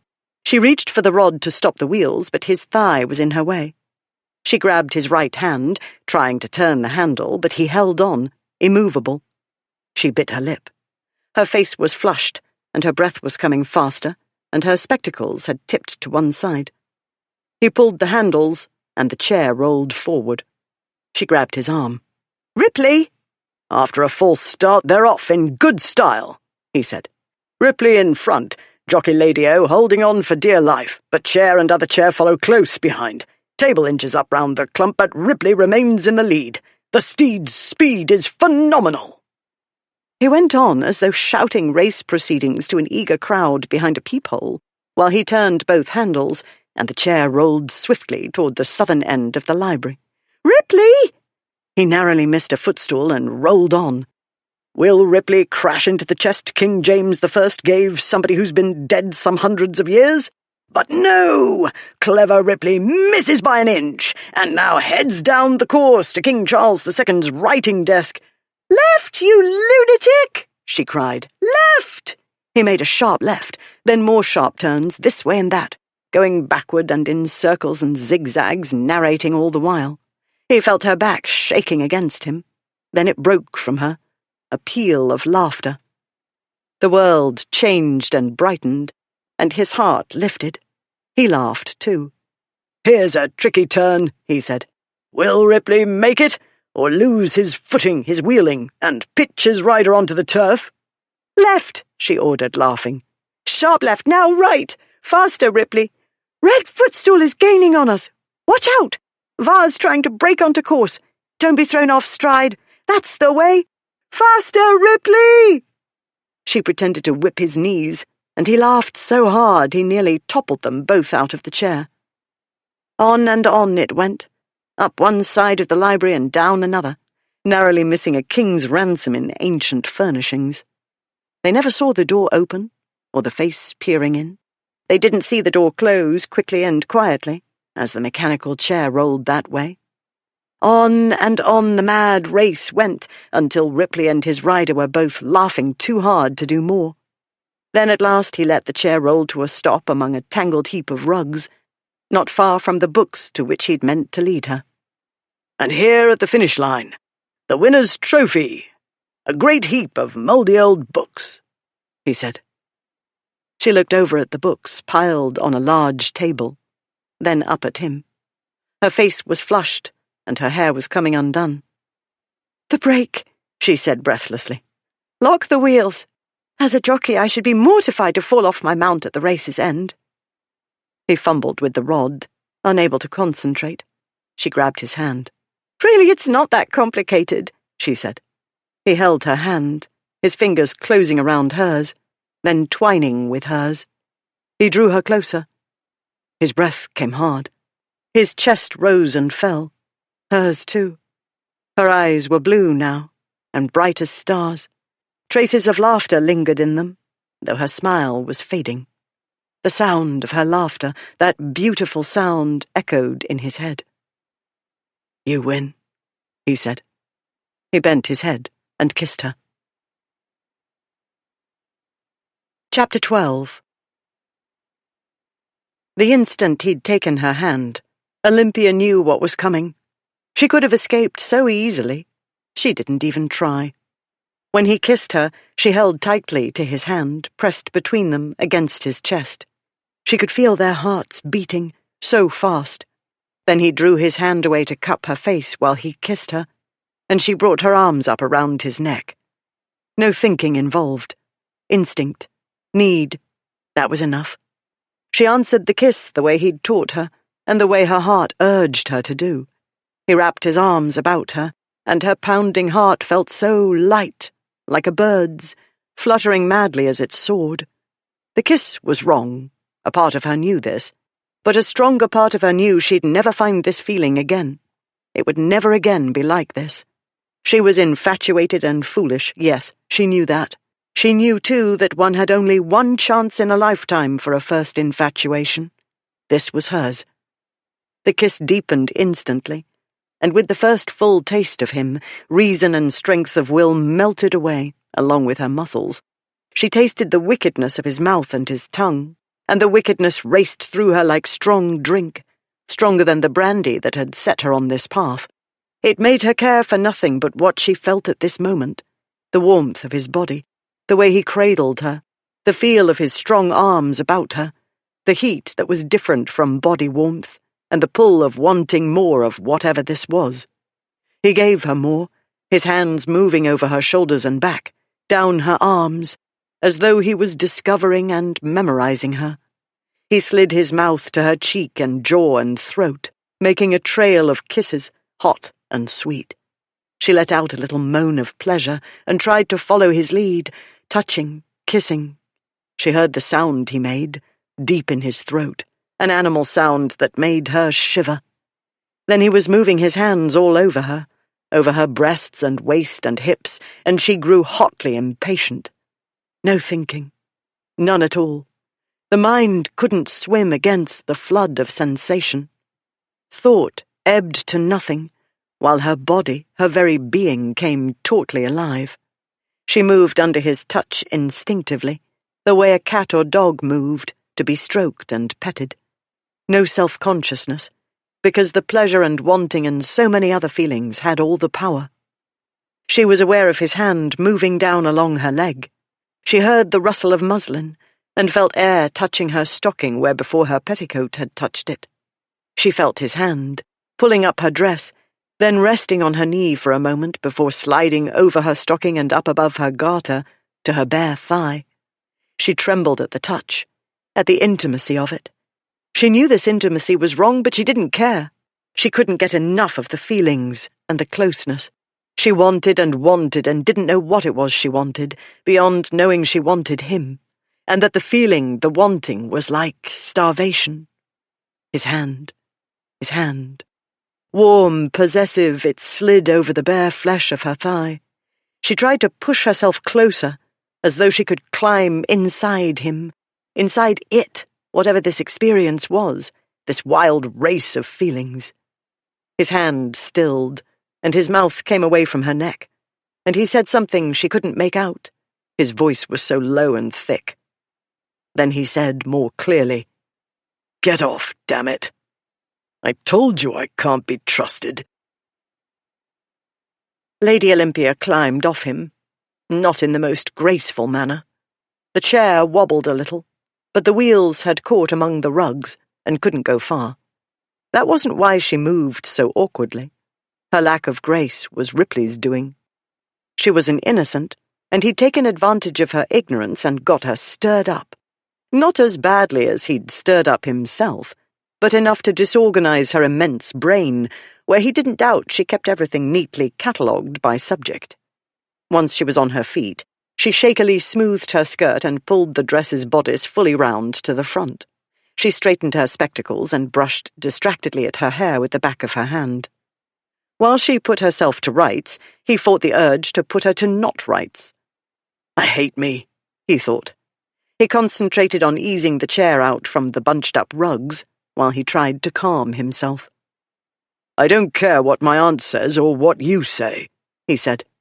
"The sooner you get back to London, or I do, the sooner we're separated, in other words, the better. I'm no good at self-denial. I loathe it." He'd given it up altogether after his father died. He'd practiced too much of it before then, though it wasn't exactly self-denial, when his mentally unbalanced father held the purse strings and all the other strings controlling his life. She folded her hands at her waist and regarded him as she might have regarded a book whose category eluded her. "Do you not mean self-control?" she said. "I mean I'm not good at not getting what I want. Which is deuced awkward, do you see? On account of your being my best friend's bride-to-be." She blinked. "It's awkward, I dare say." "Whatever else Ashmont assigned me to do, it wasn't practicing for the wedding night." "Probably not," she said. "Definitely not," he said. "Very well." Her colour rose. "You seem to imply I'm what you want." "Imply? Isn't it obvious?" A pause. "In that case, maybe you ought to be the one to marry me," she said. For a moment, Ripley's mind felt like a clockwork mechanism after a spring had sprung loose. "I need to marry a duke," she said. "That is to say, a man of rank, with a large income. It would be the ideal solution." Posture stiff, she explained. Her parents were loving spendthrifts who never thought about the future and the little they'd leave for their eldest son and heir, not to mention the nothing they'd leave for the 5 other boys. Meanwhile, her father wasted absurd sums of money on seasons for her, with the ever-optimistic view of getting her married. Naturally, when Ashmont had offered for her, she had viewed him as a deus ex machina. Ripley was still trying to digest her suggesting he marry her. The business about her family wasn't news. He'd already caught on to that, and once he'd spent some time with her, he'd understood that she couldn't have accepted Ashmont for romantic or ambitious reasons. All the same, her hard-headed view of her situation, combined with what amounted to a marriage proposal, had him at sea. Collecting his wits, he said, "In short, being a solvent duke, I'd do as well as Ashmont." "Or as badly. But I'm more used to you now." Among other things, she must have grown used to his taking advantage of every opportunity to debauch her. True, she hadn't discouraged him. True, she'd cooperated fully. Not that he of all men regarded this as a character flaw. On the contrary, he liked her enthusiasm. Very much. Ashmont would, too. What Ashmont wouldn't like was his best friend eliciting the enthusiasm. "Have you been at the brandy again?" Ripley said. "Were you not listening? I can't steal my best friend's affianced bride. I can't seduce, bed, or wed her. It simply isn't done." She adjusted her spectacles, though they didn't need adjusting. Her hair, yes, but he wasn't about to touch that with a barge pole. He eased the mechanical chair back, out of arm's reach. "Ah, yes, a gentleman's honour," she said. "But I'm not a gentleman. I need to be practical." He didn't want her to be practical. He didn't feel practical in any way. He was still dizzy from what had passed between them. Not that it was so very much, really. A heated embrace and some naughtiness, true. But he'd only fondled, and hadn't really got to the good bits. And it was past time to stop thinking about that. "The fact is, I'm not getting any younger," she was saying. "Neither is Men's," he said. "I didn't mention him," she said. "I know he's in the back of your mind. Another practical solution in case the ducal one doesn't work out." "I do not understand why you keep bringing up Lord Men's," she said. "I've seen him with you. The way he looks at you, it's disgusting at his age." More than once in the past, Ripley had wanted to cross a ballroom, pick the fellow up, and put him out on the street, far away from her. He realized now that had Men's been a younger man, Ripley might have done something like it, but more violently. Why hadn't he ever crossed a ballroom to her? Had he assumed she'd always be there, waiting, until he was good and ready for a respectable girl? He'd waited too long, and Ashmont had got there first, and there was nothing to be done.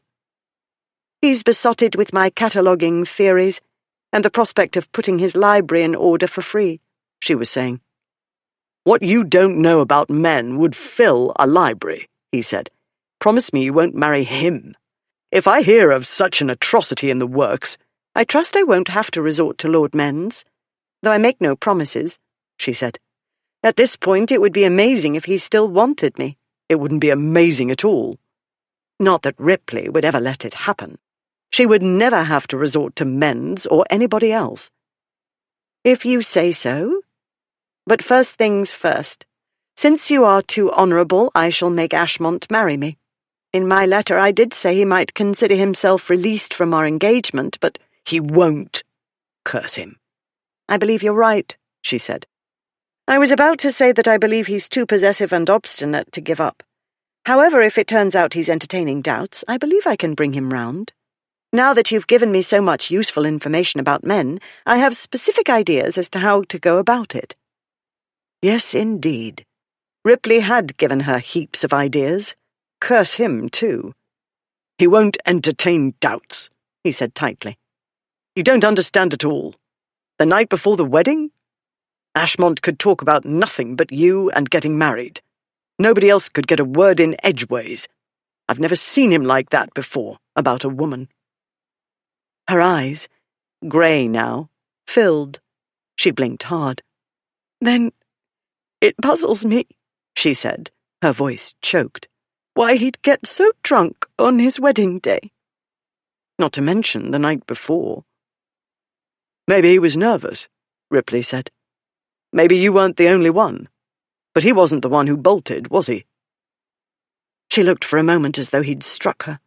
He wished she'd strike him, preferably with one of the massive tomes near at hand. Then her eyes sparked. She lifted her chin and said, "What had he to lose? When a woman weds, she becomes her husband's property. She's under his control. He has all the power. If he makes her wretched, what recourse has she? But Ashmont, you, Blackwood? A different story altogether. You three can go on doing what you did before you were wed, and no one will turn a hair. Marriage makes virtually no difference to men. For women it can be the end of the world." Power and control. Ripley knew what it was like to be the one who had neither. He knew what it was like to be at the mercy of an unpredictable man. For women, it was worse by far. But Ashmont wasn't remotely like the late, mad 6th Duke of Ripley. "You'll be a duchess," Ripley said. "Damn it, Olympia, you can manage Ashmont. If you can make me forget my loyalties, do you imagine you can't do as you like with him?" "But I don't—" She broke off, her brow knitting. Then she adjusted her spectacles. You have a point. I should hope so. If you can lose control so easily, he can too, she said. More easily, I suspect, since all I've observed tells me he's quick to anger and fight, and the smallest thing will set him off. The quantity of alcohol he consumes may have something to do with that. Well, we'll see. I shall look for ways to channel his energies in more positive directions. She nodded. Yes, that's promising. I knew there was a bright side. There always is. She beamed at him. Thank you, Ripley. He realized he was clutching the handles of the mechanical chair so tightly that the wheels were fighting the rod locking them. He loosened his grip. My pleasure, he said. So glad I could be of service. I'll leave you to your books. I believe I'll take a roll through the garden. Olympia kept up the smile while she moved to the door to open it for him. She kept smiling while he maneuvered the chair out of the library and onto the gravelled walkway. She closed the door. Then and only then did her smile fade. Then and only then did her throat close up and her mouth tremble and her eyes fill. This time she let the tears fall. Not for long, though. Don't be maudlin, she told herself. She found her handkerchief and dried her eyes. Self-pity was out of the question. She had no illusions when it came to men. She'd always known, after the first few seasons at any rate, that her marriage, if she could somehow get one, would not be a romantic one. Even while knowing the odds were against her, she'd tried a moment ago for something more than a practical business arrangement. At least she'd tried. But Ripley was right. Men cuckolded other men all the time, and society shrugged, usually laughing at the cuckold. Stealing one's best friend's affianced bride, though, was another kettle of fish. Dishonourable. At least as bad as cheating at cards. Furthermore, she didn't want to be the one who destroyed a lifelong friendship, one of the 2 true friendships Ashmont had. She didn't wish him ill. She didn't want to hurt him. But he wasn't the one who bolted, was he? She winced. She had run away. She'd acted unkindly. She was ashamed. All the same, she couldn't make herself stop hoping for a different ending to her story. You ought to know better, she muttered. You know what this is. You've become infatuated with a rake. The way thousands of other women did. Even clever ones.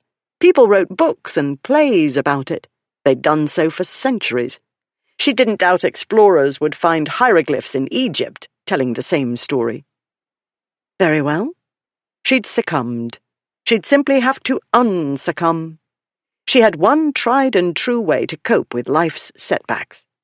She squared her shoulders and moved to the heap of books. She began to sort. History here.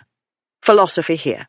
And here was the dramatic poetry, Congreve and Dekker, and Middleton and Schiller and Sheridan, and Shakespeare, of course, who had written of what she felt, as he'd written of the infinite variety of human feelings and behaviour. She took up a volume. Romeo and Juliet. Perfect example. Had she not found the story troublesome?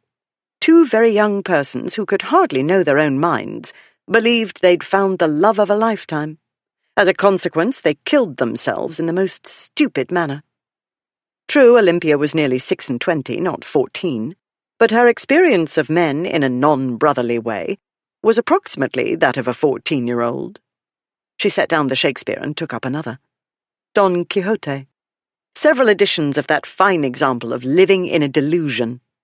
At the top of another pile lay the Castle of Otranto. Ripley's cup of tea, she didn't doubt. Gigantic helmets falling from the sky and killing people. Various non-supernatural parties trying to kill one another. Damsels in distress. She quickly set down the book and let her gaze roam over the collection. That was when she saw it. 3 large volumes. Vellum. For a moment all she could do was stare. Here, she whispered. Recueil des romans des chevaliers de la table ronde. Here, at Camberley Place of all places. Reverently she turned pages. She'd read about this. It must be the set from the Duke of Devonshire's library sale nearly 15 years ago. Lord Menz had tried and failed to get it. Beautiful. Hundreds of illustrations in gold and colour of the tales of the Knights of the Round Table. Ripley's words intruded. "Didn't you tell me you were a damsel in distress? I'm your knight in shining armour." She shut the book, but she couldn't shut out Ripley's voice, or what she felt when he was near her, when he touched her. She walked to the window. Though the garden on the east front was rather a wilderness, she saw Ripley clearly. He'd stopped halfway down one of the paths, and he was looking away from the house. While she watched, Cato ran up to him, sniffed about, and tried to lick his foot. Ripley gestured at him. The dog backed off a pace and sat down beside the invalid chair, as good as gold, or pretending to be. A moment later, Lady Charles followed Cato to her nephew's side. Olympia turned away from the window. Knights in shining armour belonged to the world of romances, a fairy tale world. Lady Olympia Hightower had to live in the here and now. If she must remember voices, she'd do better to remember the voice of wisdom. Don't underestimate Ashmont. When he wins your respect and love, you'll be happy you married him. That was the voice of experience, reality, practicality. That was the voice a sensible and practical girl ought to heed. "I will," Olympia said under her breath. "I will." She returned to Lord Charles's unrecorded books. Ripley could still hear Olympia's laughter in his head. He still felt the curves and warmth of her body. He heard her say, "In that case, maybe you ought to be the one to marry me." Well, he couldn't, and it was pointless to suppose otherwise. She was Ashmont's. Any other man might try to lure her away, but not Ripley, because he was the bloody best friend, because it was too late. He was sinking into black gloom when he heard "woof," and Cato bounded at him. "Down," Ripley said, before the dog could jump on him. But the dog only trotted round him, sniffing. He spent a good deal of time sniffing about Ripley's lap, where Olympia had been. Then the dog tried to lick the injured foot. Ripley snapped his fingers. "Get off, you ridiculous beast." The dog sat, eyeing the foot. "He wants to play," came Ripley's aunt's voice from behind him. "But you've had your playing for the morning, it would seem." "Have I?" She clasped her hands behind her back and walked a few paces away, then came back. "You had better not be taking advantage of that young lady under my roof." She'd seen, or a servant had told tales. Ripley said nothing. "I heard a commotion in the library," she said. "I trust to your honour that the fooling about came to nothing." He didn't wince. The fooling about had come, more or less, to nothing, and that was for the best. "For God's sake, Hugh, tell me whether I need to take the girl away." He wanted Olympia gone. No, that wasn't true. He needed her gone. The trouble was, she needed time away from everybody else. The family she was trying to rescue, yes, but Ashmont especially. She needed time to think and decide what was best and what was wise and what was right. Not simply for her family, but for her. No small challenge, trying to make things fit that didn't want to fit. Ripley knew this. He knew, too, that one could find no better place when one needed to come to terms with life's difficulties than Camberley Place. "It's complicated," he said. "Life is complicated." "Yes." "I saw it wasn't simple, and it's become clearer to me how not simple it is," she said. The three of you—" she broke off. "But never mind the other two. You're the one here, and you're the one who needs to face matters. Some problems can't be bought off, nephew. Some need to be dealt with." "Do they really?" he said. "And what are you dealing with, hiding away here?" She went still for a moment. Then she gave a short laugh. "Well done. Your sister tried it, but you're sharper." "Than a serpent's tooth?" "You've never been ungrateful," she said. "And you've never shied away from duelling with me. It's been rather a while." and I think my wits grow dull from the lack of worthy opponents. Not so dull, though, that I can't tell when I'm being deflected." "Your wits are never dull," he said. "I wish I'd been a fly on the wall when Ashmont and Blackwood came." She shook her head. "Still deflecting. Very well. My girls are grown, managing their husbands and children. I'm not a girl any more. I'm not a wife any more. I'm not sure what I am. I have no direction, no purpose." "That's why you're still here?" he said. "You need a bloody purpose?" "Do you propose I be like you, with no aim, no purpose in life other than amusing myself?" "If it's any comfort, Aunt, I'm not amused at the moment." "And you can't run away," she smiled. "What a pity." "And you've run away for 3 years." He smiled. "What a pity." "No, dear. The pity is you're losing the chance of a lifetime," she said. "This isn't my chance," he said.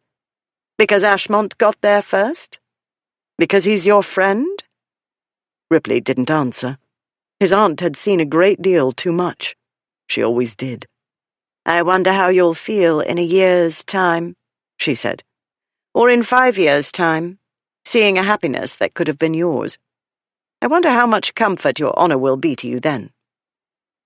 Something in her tone made him think of his mother, and something she'd said about Aunt Julia. Something surprising. A disappointment in love. His mind was in too much turmoil, though, and the vague memory roiled among other more recent memories, and too many damn feelings. He was struggling to fish out the recollection. Thinking about her was easier than thinking about himself, and he hated thinking anyway. When she turned her head toward the house, toward a sound she must have heard, which he hadn't. Ripley turned his chair to face that way, expecting Olympia. But it was only one of the footmen, hurrying to his mistress. Her ladyship was wanted at the house, he said. Lord Frederick Beckingham had come. His lordship had been quickly ushered into the drawing-room, and Lady Olympia summoned to join them. The greetings had been cordial enough, though postures were tense. While Ripley could understand Olympia's stiffness in the presence of her betrothed's uncle, and while Ripley himself wasn't entirely at ease, thanks to a decrepit conscience that decided now was the time to grow lively, the odd manner of the other two baffled him. "I apologize for arriving without notice," Lord Frederick was saying, "and worse, coming to you in all my travel dust. But my nephew was in so great a state of agitation that I thought it best to waste no time. He is in fact so greatly agitated that I advised him to write, instead of bursting upon you again, and to let me be his emissary." In short, Uncle Fred had advised Ashmont to stay out of it and let his lordship do the talking. This was by no means a bad plan. Uncle Fred was a skilled courtier who somehow contrived to make himself equally welcome in both the king's company and that of the king's arch-enemy, his sister-in-law, the Duchess of Kent. The mother of the Princess Victoria, present heir to the throne, loathed his majesty. The feeling was mutual. "Agitated," said Aunt Julia. "Is that what you call it? What I saw yesterday was that Lucius had been drinking beyond what is good for him, as has seemed to be the case for some time now. He'd been in a fight, another pernicious habit, which I've little doubt he started because he always does. And it is a laugh, I admit, your speaking of the dust of travel, knowing you've scarcely a speck upon you." She paused to give Lord Frederick a quick survey, and his blue eyes lit, but with anger or amusement or another emotion Ripley couldn't tell. "Naturally you had your valet with you," his aunt continued, "and you made sure to pause for freshening up before driving the last mile or two." She took a seat on the hardest chair in the room and invited her guest to sit. Lord Frederick only moved to the fireplace and stood with his back to it, as though this were the dead of winter and he needed his backside warmed. Lady Olympia remained standing too, near a window farthest from the others. Ripley wondered whether she'd try to escape by that method again. "I wish I could say the same for your nephew," Aunt Julia went on. "Regrettably, he arrived in a state beyond disgusting, and which must be an insult to any lady, and most especially his affianced bride." "Yes, well, that's one of the reasons I advised him to stay in London," Lord Frederick said, his usual imperturbable self, but for the odd light in his eye. "Lucius truly was agitated, though. Greatly so. The word I left out, I believe, was disgusting." The footman Joseph entered, bearing the tray of refreshments Aunt Julia had ordered while returning to the house. Nobody said anything until the footman had gone out. Olympia sipped and set her glass down on the table nearby. Lord Frederick took a surprisingly long swallow, but then he'd been travelling for several hours. The day was warm, and he was bound to be thirsty. Aunt Julia, too, took more than her usual sip.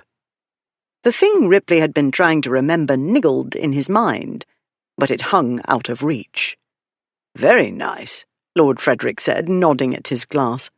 "You always did keep a good cellar at Camberley Place, as well as in London, but you have not been much in London of late." "I haven't been to town at all," Aunt Julia said.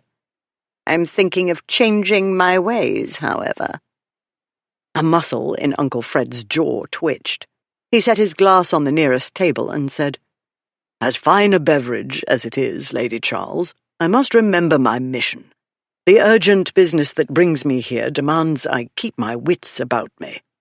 I'm charged with giving Lady Olympia a letter from my nephew."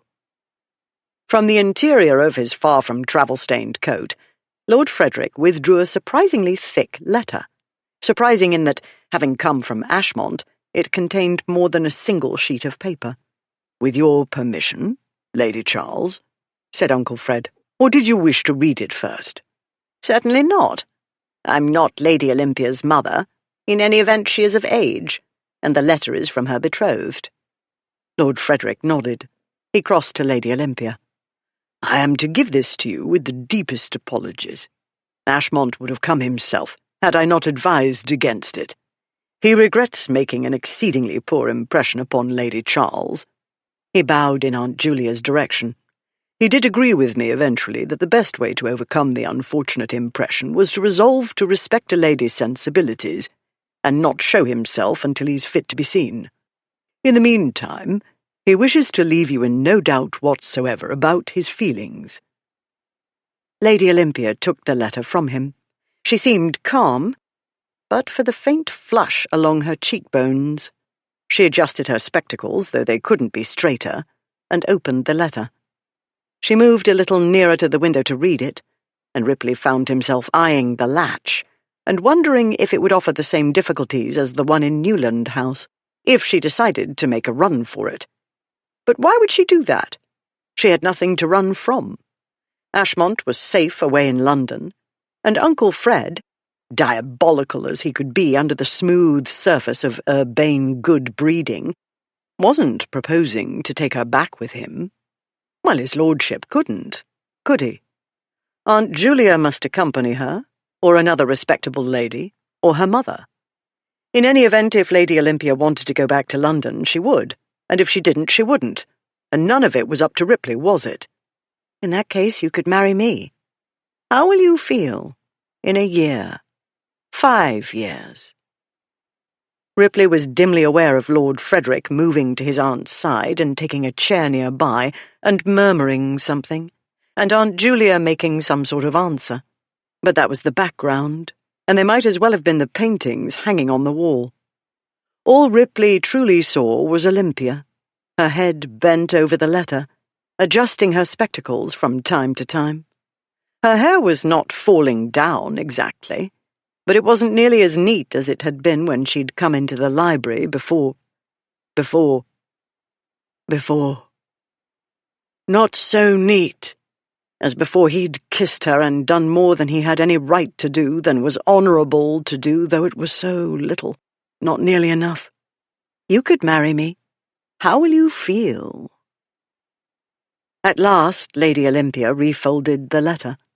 The elders in the room must have been watching her without seeming to, because they fell silent. She set the letter down on a table near the door. She went out of the room. Chapter 13. For what seemed like a lifetime, nobody said anything.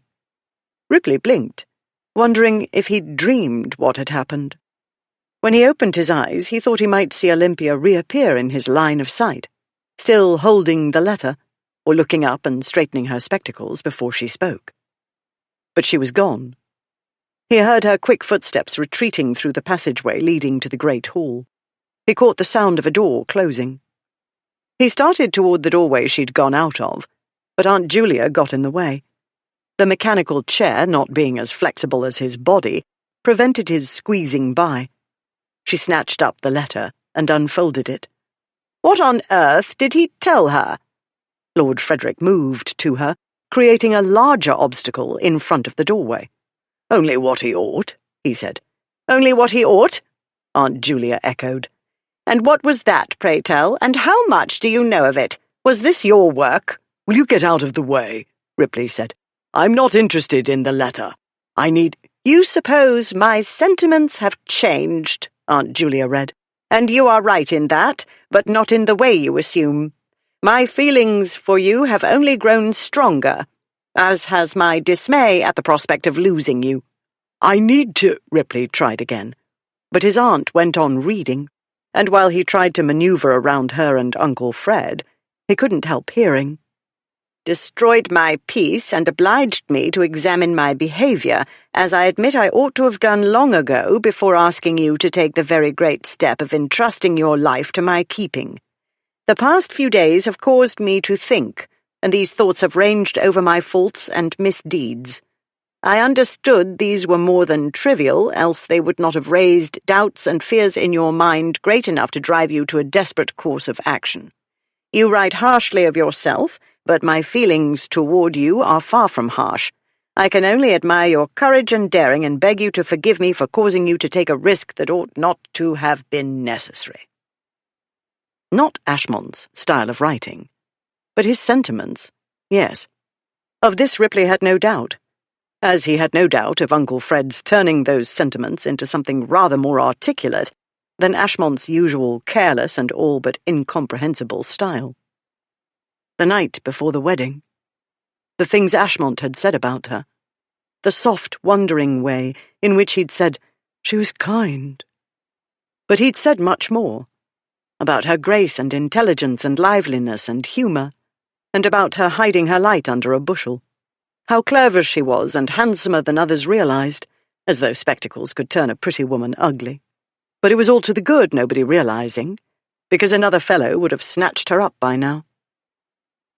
Aunt Julia read on, and the letter grew more passionate and compelling, but Ripley, moving toward the door, barely heard above the noise in his brain where a battle was going on between right and wrong, honor and desire.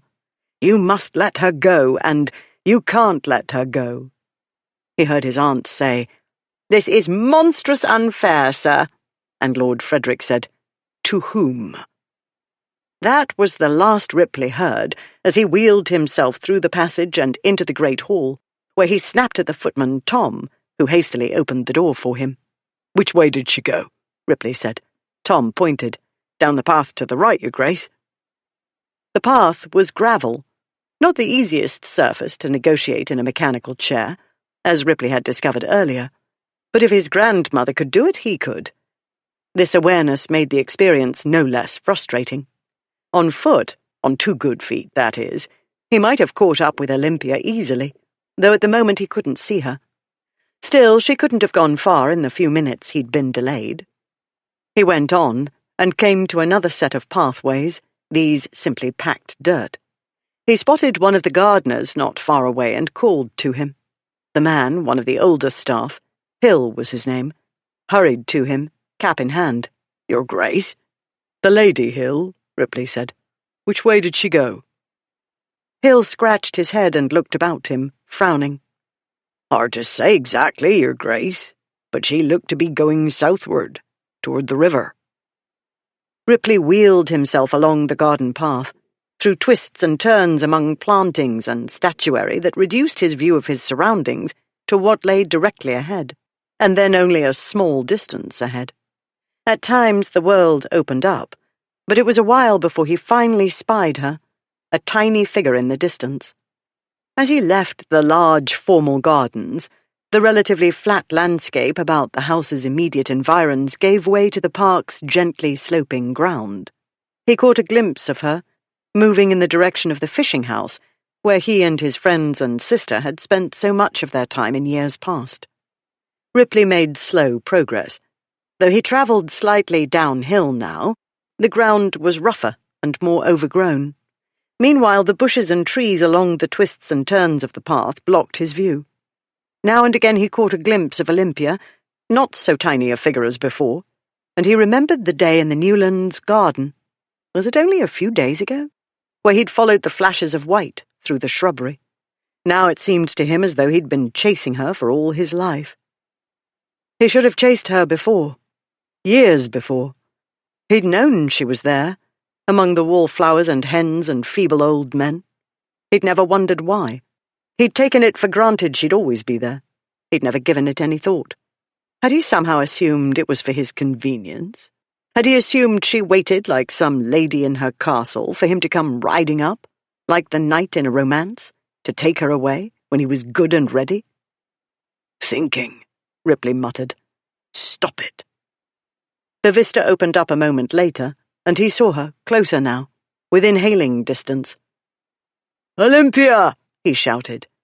She gave a start and turned. "Go away!" she cried, and marched on at no slow pace. He bumped along, twice into trees. The day, which had dawned relatively fair, had grown cloudy, and the warmth had become oppressive. His sweating hands slipped on the handles, causing the chair to veer off the path. "Damn it, Olympia! Go away! I need to talk to you." "No!" she stormed on. He struggled with the chair, which more and more objected to the terrain, the wheels not cooperating fully with the winches and rolling him into bushes. He bumped against small rocks, and the slope, gentle as it was, still drew him down faster while he fought to stay on the path. She kept on, and it ought to have been easy enough to follow, but the path grew rougher still. Trees and shrubbery, which hadn't been cut back apparently for the past year or more, encroached. Apparently nobody had bothered either with clearing away the various pebbles and nuts and other debris that had rolled or washed into it. Though the chair supposedly worked smoothly in any terrain, it hadn't been designed for wilderness travels. Ripley was trying to steer it while preventing its yielding to gravity and rolling headlong down to the river. To do this, he needed 3 hands. Having only the usual pair, he had his left hand on one winch and had to manage the right side with his right elbow, while his right hand remained on the rod that stopped the wheels, which wasn't working as well as it might. He was only about 20 yards behind his quarry when his cramped, sweating hand slipped from the brake handle. Before he could regain control, the chair rolled forward. He turned a handle to one side to go off the path, where the undergrowth would slow him, but the chair bumped on a rock. The right handle came off in his hand. The chair wobbled sideways briefly, then bowled down the path, straight toward the water. He looked at the useless handle in his hand. He threw it aside. He let go of the other handle. He heard Olympia scream. Horrified, Olympia watched the chair bump down to the path alongside the river, then across it and over the riverbank into the water. There it struck something, with a jolt hard enough to make Ripley's head snap back. The chair tipped over on its side. She ran back the way she'd come, and down into the water. It was shallow, but rocky. She splashed to where the chair lay. A dark, dripping head came up. Ripley looked up at her and laughed. Her heart, which seemed to have stopped altogether, sprang back into action so quickly it made her dizzy, and hot and cold at the same time. She'd thought, but no, there he was, the great blockhead, laughing, all in one piece, no blood, not dead. She wanted to kill him. "You reckless man!" she cried. "You could have broken your neck." "You're wet," he said. There was a low rumble in the distance. He tipped his head back and gazed at the sky. And about to get wetter. She looked up. The previously blue sky was swiftly shrinking behind the grey clouds massing above their heads. She heard another rumble, louder and nearer. She grabbed the chair and turned it upright. Her hands shook. "Get up," she said. "Get up!" Using the chair for support, he hauled himself upright. She was already wet. Getting wetter didn't worry her, but she didn't fancy standing in the open while a thunderstorm bore down on them. "Sit," she said. "It's broken, and you can't push me uphill in it, even this mild uphill," he said. "Not that I'm eager to get on that thing again. Look where it took me. There I was, minding my own business, when it decided it wanted to swim." "You let go! I saw you!" "I was tired of fighting with it." "You could have broken your neck! Your thick skull!" She wished she didn't care what happened to him. She wished anybody else had followed her out of Newland House the other day. Was it only 3 days? And brought her back, before she could become infatuated with the wrong man. "I didn't remember how rocky the riverbed is here," the wrong man said. "Farther downriver the bottom's smoother." She was well aware of the rocky river bottom here. She didn't want to think about what might have happened. She wanted to be out of this river where he'd nearly killed himself. "Never mind." The rumbling grew louder. The churning clouds darkened the world about them. "We have to get back." She tried to push the chair up the riverbank, a job that turned out to be harder than it looked. "What are you doing?" he said. "Leave it." She kept pushing. She needed to fight something. It might as well be this cursed piece of furniture. He let out a sigh and joined her, each taking one corner of the chair's back. She hoped he was using it to support his bad ankle. Then she told herself he wasn't hers to worry about. He wasn't her problem. She had problems enough. She was going to have to teach herself to love another man because that man still wanted her, and she was a practical and sensible girl, and marrying him was the practical and sensible thing to do. "The fishing house is around the next curve," he said, nodding that way. "Level ground, not uphill, and much nearer than the house." She looked in the direction he'd indicated, then upward, in the direction she'd come from. She wasn't sure where the house was. She had no idea how far she'd walked, blindly, through the park. Ashmont's words had pained her deeply, even though she knew those weren't his precise words. The letter sounded generally like him, though, and she'd wanted to run. Not that she had any idea where to run to. Not that she was at all clear about what she wanted to run from, or saw really any point to running. If only she hadn't run in the first place. She couldn't think about that now. The darkness was deepening while the thunder rolled toward them. Out of the corner of her eye she caught a flash. She didn't argue when Ripley turned the chair in the direction of the fishing house. Ripley told her to run ahead and he'd follow with the chair, but she wouldn't cooperate. If she left him to push the chair on his own, he would put too much weight on his bad foot, she said. Luckily, they had only a short distance to go. The fishing house had stood near the turn in the river for 150 years. At any rate, he hoped it still stood. The storm steadily bore down on them, and as they reached the bend, lightning blasted the sky. Thunder followed rather too close in its wake. Raindrops plopped on the pathway, on the chair, on their heads. He pushed the chair faster, ignoring the jolts up his leg when his right foot landed hard on an unexpected lump in the pathway. The grounds hereabouts needed attention, he thought, then pushed the thought aside for another time. The landscape lay in deepening shadow. Thunder rolled while lightning flashed among the clouds. As soon as they turned the bend, the house came into view. In most people's opinion, it wasn't much of a fishing house.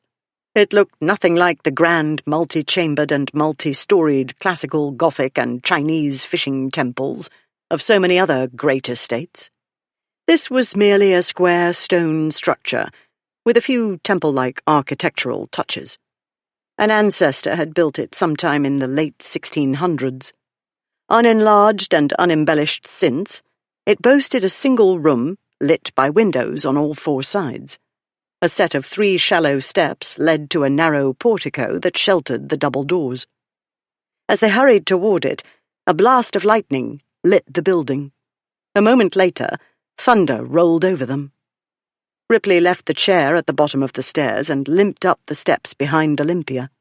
As they reached the portico, the rain picked up its pace. He pulled the door handles. The doors didn't budge. Locked. Of course they would be. "Never mind," she said. "We're sheltered from the worst of it, and very likely it'll pass through quickly." "Don't think so," he said, glancing about him. "Doesn't look like that kind of storm. This one looks like it means to stay." He left her and began limping round the side of the house, testing windows. "Ripley!" At the back he found one with a broken latch. "Found a way in," he called back. "Stay where you are." He wrestled the window open, then went back to get the chair. "You're going to stand on the chair while I hold it, and climb in through the window and unlock the door from the inside," he said. He could think of a score of other women who'd look at him as though he was mad. Olympia nodded. She helped push the chair into place, and he let her, though he didn't need help. When he took hold of it, keeping it steady, she quickly climbed onto it, then through the window in a flurry of skirts and petticoats and writhing limbs and a whirl of familiar scent. Though she wore his aunt's clothes, the scent he caught was of Olympia's skin and hair. He remembered her climbing over the wall at the back of Newland House's garden. He remembered her dress and petticoats swirling about his face. He shook off the recollection and moved back to the door and waited. And waited. The great drops of rain fell faster. Wind gusted. "Do you mean to open the door?" he called. "Or were you wanting me to beat back the lightning with the chair?" "It's dark," she called back. "I can't find the— oh, here it is." The door opened, and Ripley dashed in. "The chair," she said. "You left it." "Bother the chair." He looked about him. As his eyes adjusted to the dimness, he saw the tinderbox on the mantel, alongside the simple utensils the family always kept here. Cooking pots, a few plates and cups, a pitcher and bowl. The table held a small basket of table linens. Wood had been stacked near the fireplace. He made a fire. It gave him something to do while he tried to decide what to do. Or more important, what to say.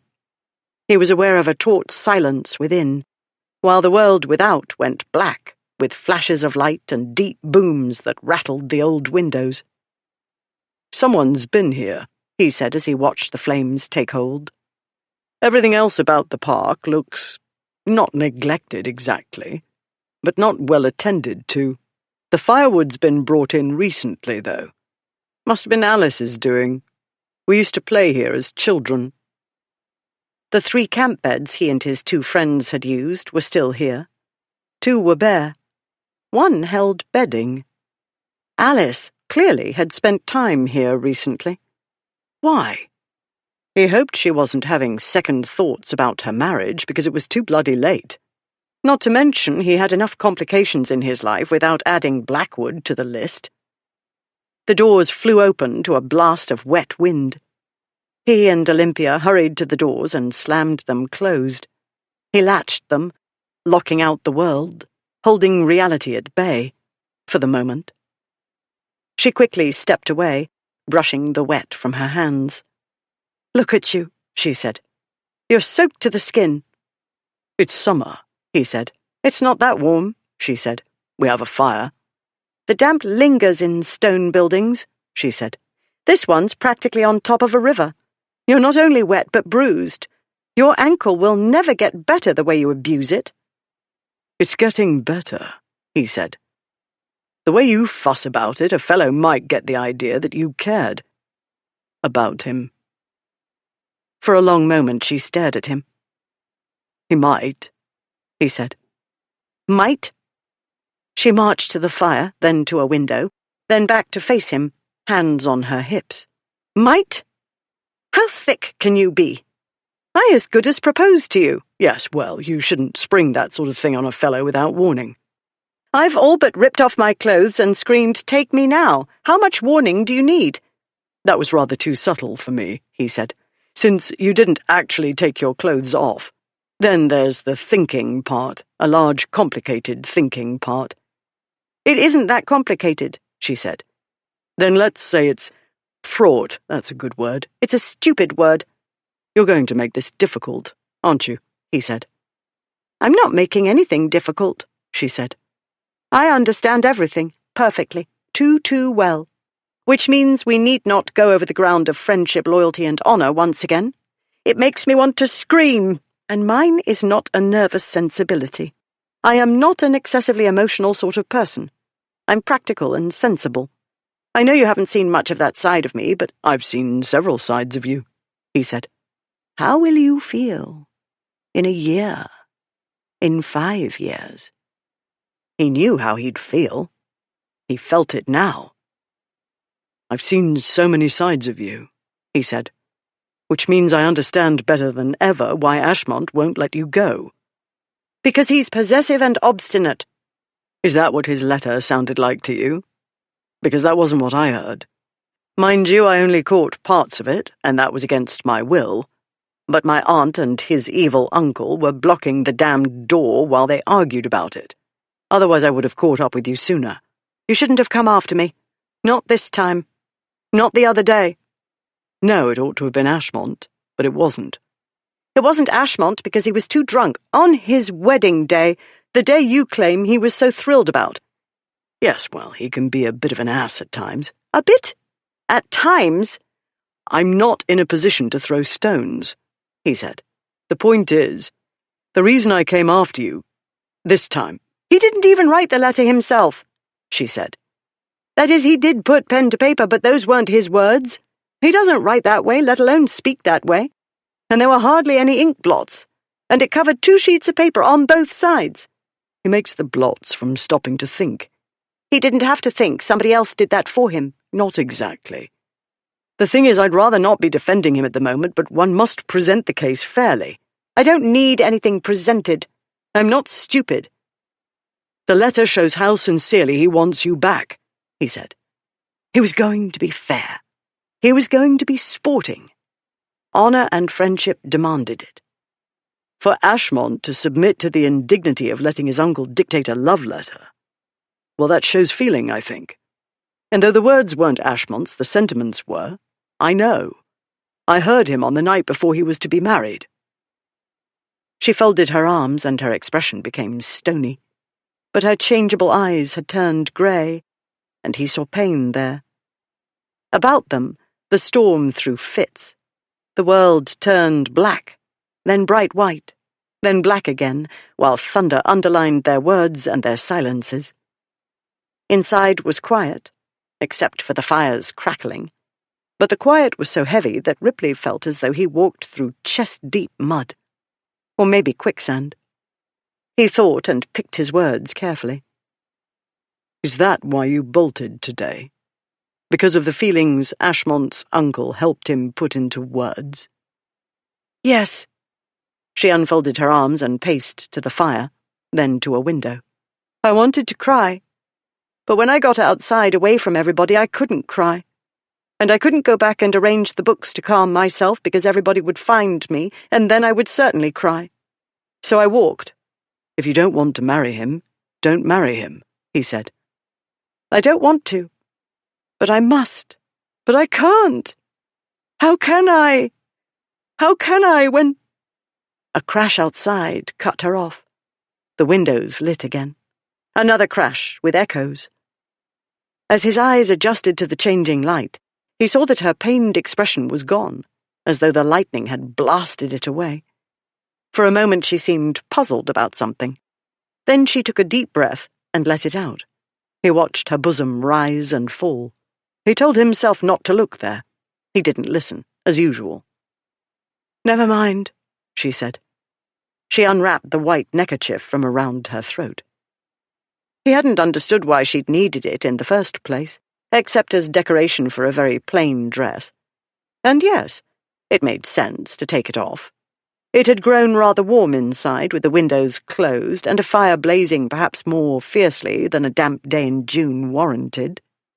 Because of thinking too hard and not paying proper attention to what he was doing, he'd made a great deal more fire than the small room needed.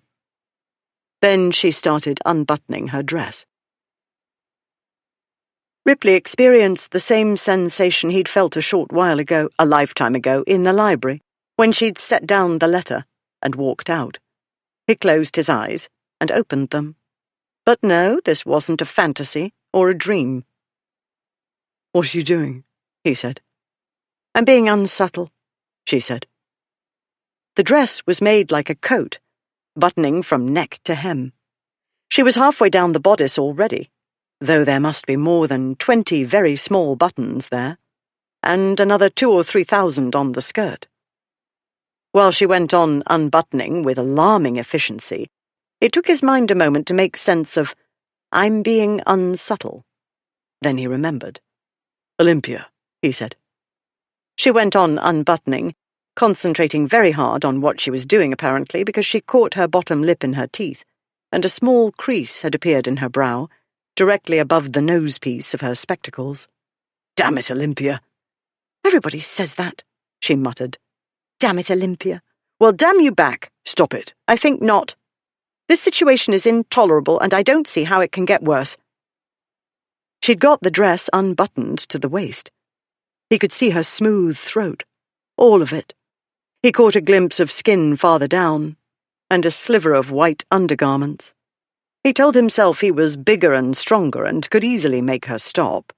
But he couldn't. He'd have to touch her. He could not touch her. Not now.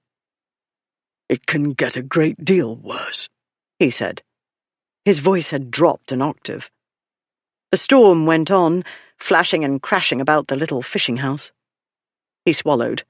"Yes, well, maybe not such a bad idea, after all. Your clothes are wet." So were his. He was keeping them on. She said nothing. She undid the belt and tossed it onto a chair. The room grew oppressively hot. She continued unbuttoning. She had to bend forward now to do so, and he could see the swell of her breasts above the chemise's simple neckline, and a lacy edging directly below the chemise. It was the edging of her corset, the one he'd bought her. Good God! Pink ribbons and lace and naughty stitching, around and over there. And there was ripe and full and creamy. "Olympia," he said hoarsely. She went on unbuttoning, and the front of the dress opened up, displaying the corset in all its delicious sinfulness, and the neat waist it hugged, and the sweet curve tracing the fine swell of her hips. "Leave," he told himself. All he needed to do was open the door and walk out. A little thunderstorm wouldn't hurt him, and if it did, that was all to the good. He tried to turn away, but she'd worked her way downward past her hips and was steadily, inexorably, opening the garment to her knees. He could see all of the corset and part of her petticoat, which was plain white, much plainer than the wicked corset, and couldn't have been a more innocent petticoat if a nun had been wearing it. But she wasn't a nun, and there was the naughty French corset, and her breasts threatening to spill out of it. He stood where he was, unable to move except for clenching and unclenching his hands, while his temperature climbed and his pulse rate with it. He stood like the fool he was, watching as she unbuttoned, bending easily down to the very bottom of the dress, and when she'd undone the last button, she twisted and turned and wriggled her way out of the tight armholes and pulled the dress off, then tossed it onto a chair. She looked up at him, her face pink, her eyes glittering, her soft mouth curved in a triumphant little smile. She had every right to look triumphant. There she was in all her shapely beauty and unpredictability. There she was, the spirited general of a girl who'd mowed down a bully. There she was in a lot of white underthings and a naughty corset, the most deliciously irresistible thing he'd ever seen. Ripley never resisted temptation. He hardly knew how. He couldn't look away or run away or do the right thing. He'd never been a saint, and he wasn't about to start now, of all times.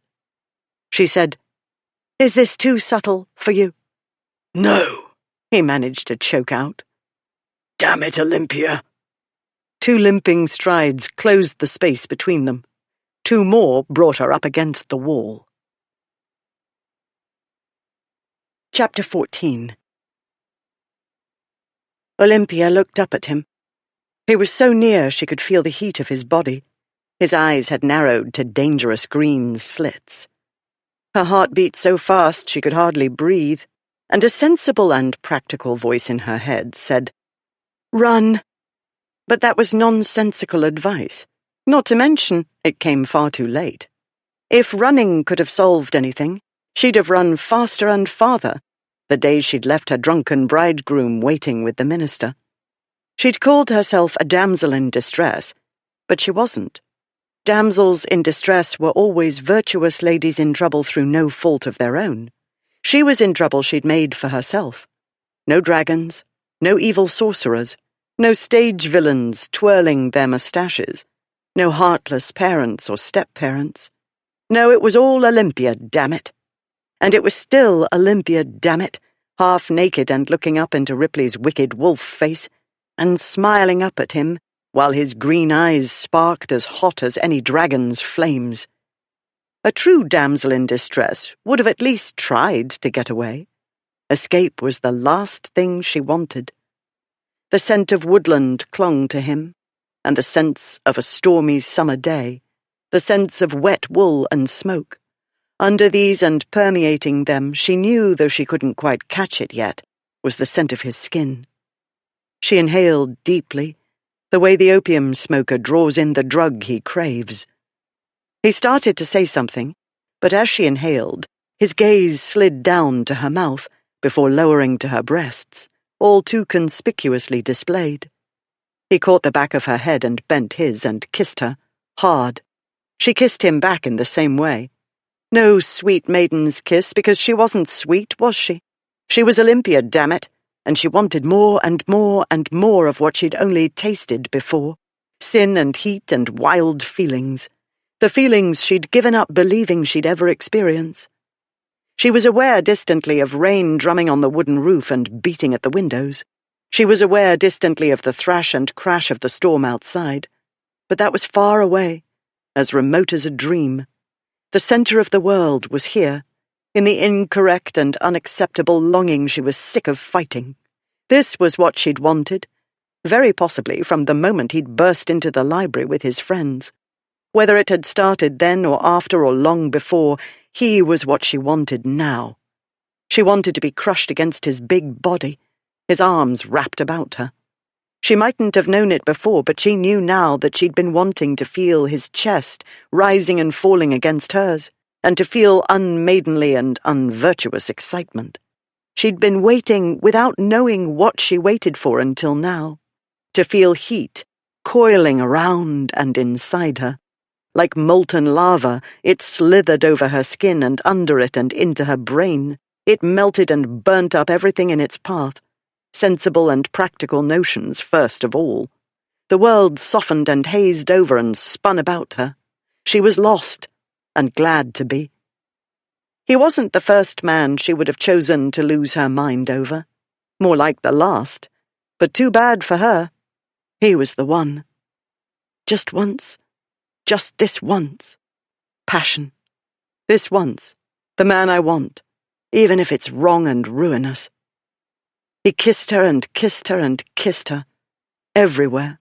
Along the side of her face and her ear and behind her ear and along her neck. It was only his mouth upon her skin. So small a pressure to have so much power. But the touch of his mouth was enough to make her want more. It made her forget herself and all she'd ever been taught about right and wrong. Everything inside her that had seemed so sure and solid before, the mind and will of the practical and sensible Olympia, all gave way, surrendering to him and the power of his mouth, his touch, the scent of his skin, and the warmth and strength of his powerful body. Oh, and his hands. They moved over her while he kissed her throat, then the top of her breast. Animal sounds, little moans spilled out of her. And while he kissed her, she was aware, but distantly, as though it happened in another place, of his loosening her corset with smooth efficiency. In what seemed like no time at all, she felt the ties giving way and the garment sliding from her. It was instinctive to grab it as it started to slip away, but his hands got in the way, and when he pushed the corset down and untied the tapes of her chemise with the same expertise, she forgot what she'd meant to do, or why she'd wanted to do it. He pulled the chemise down, and then his bare hands were on her breasts, cupping and squeezing them. A deep, sweet ache joined with a surge of happiness, so sudden and powerful she could hardly stand up. She had wanted this, though she'd had no idea what this was, and never could have imagined, no matter how wildly she imagined. Then he put his mouth where his hands had been, and suckled her. Heat shot deep into the pit of her belly. Her knees disappeared, and if he hadn't been holding her, she'd have slid to the floor. "Oh," she said. "Oh." Her so efficient brain could offer nothing more. He had his arms fully about her now, and he lifted her off the floor and carried her a little ways. He set her down on something soft. He bent over her and gently unhooked her spectacles from behind her ears and set them somewhere. She didn't care, because he started kissing her again, starting at her forehead. He kissed her eyebrows and her eyes and her nose and her cheeks and her chin, and on from there. These kisses were fiercer than what had gone before, and they seemed to sear her skin and under her skin. They turned everything hot and hazy and dark. He worked his way swiftly down, and she, squirming with pleasure and other sharper feelings, tried to put her hands on his bare skin too. She needed to kiss him in the way he kissed her, laying claim to as much of him as she could. This is mine, and this is mine, and this is mine, and this is mine. They were like two armies, fighting for territory. But the fight was somehow the opposite of a fight. Whatever it was, it had to be done. She needed her hands on his skin and his on hers. She needed kisses, more of them, taken and given. And while she took as much as she could, she felt a loss of things that covered her. Her clothes, yes, but something more. For years and years, she'd hidden her dreams and wants, and bit by bit other parts of herself. But from the moment she'd started unbuttoning her dress, she, whoever she was, had come out of her hiding place. She'd emerged from the world she'd tried to make safe and painless, and had only made small and boring. With him it was impossible to live in so small a place. With him, she couldn't play by the rules and didn't want to. All she wanted was more and more and more of him and what he did to her. She tugged at his shirt, pushing it up, to put her hands on his chest, so warm and hard. She laughed inside, feeling triumph when he groaned, even while she ached, so deep. She felt triumphant and right, even when she couldn't stop crying out, "Oh," and "oh," while she squirmed under him, impatient for something else, something more. He said, "Olympia," his voice hoarse against her neck, and she said yes, and always yes. "Yes," she said. The yes thundered in Ripley's mind as loud as the storm outside, or maybe the single word was the storm. He had, more or less, decided what he'd say to her, but this wasn't what he'd meant to do. Not yet, that is. But the way she'd looked at him when she'd undone the buttons, the way she'd looked, all luscious curves and white underthings and naughty pink ribbons. He was a man, and not a virtuous one. And so, when he should have said, "No, wait," and then added something sensible and correct, he didn't.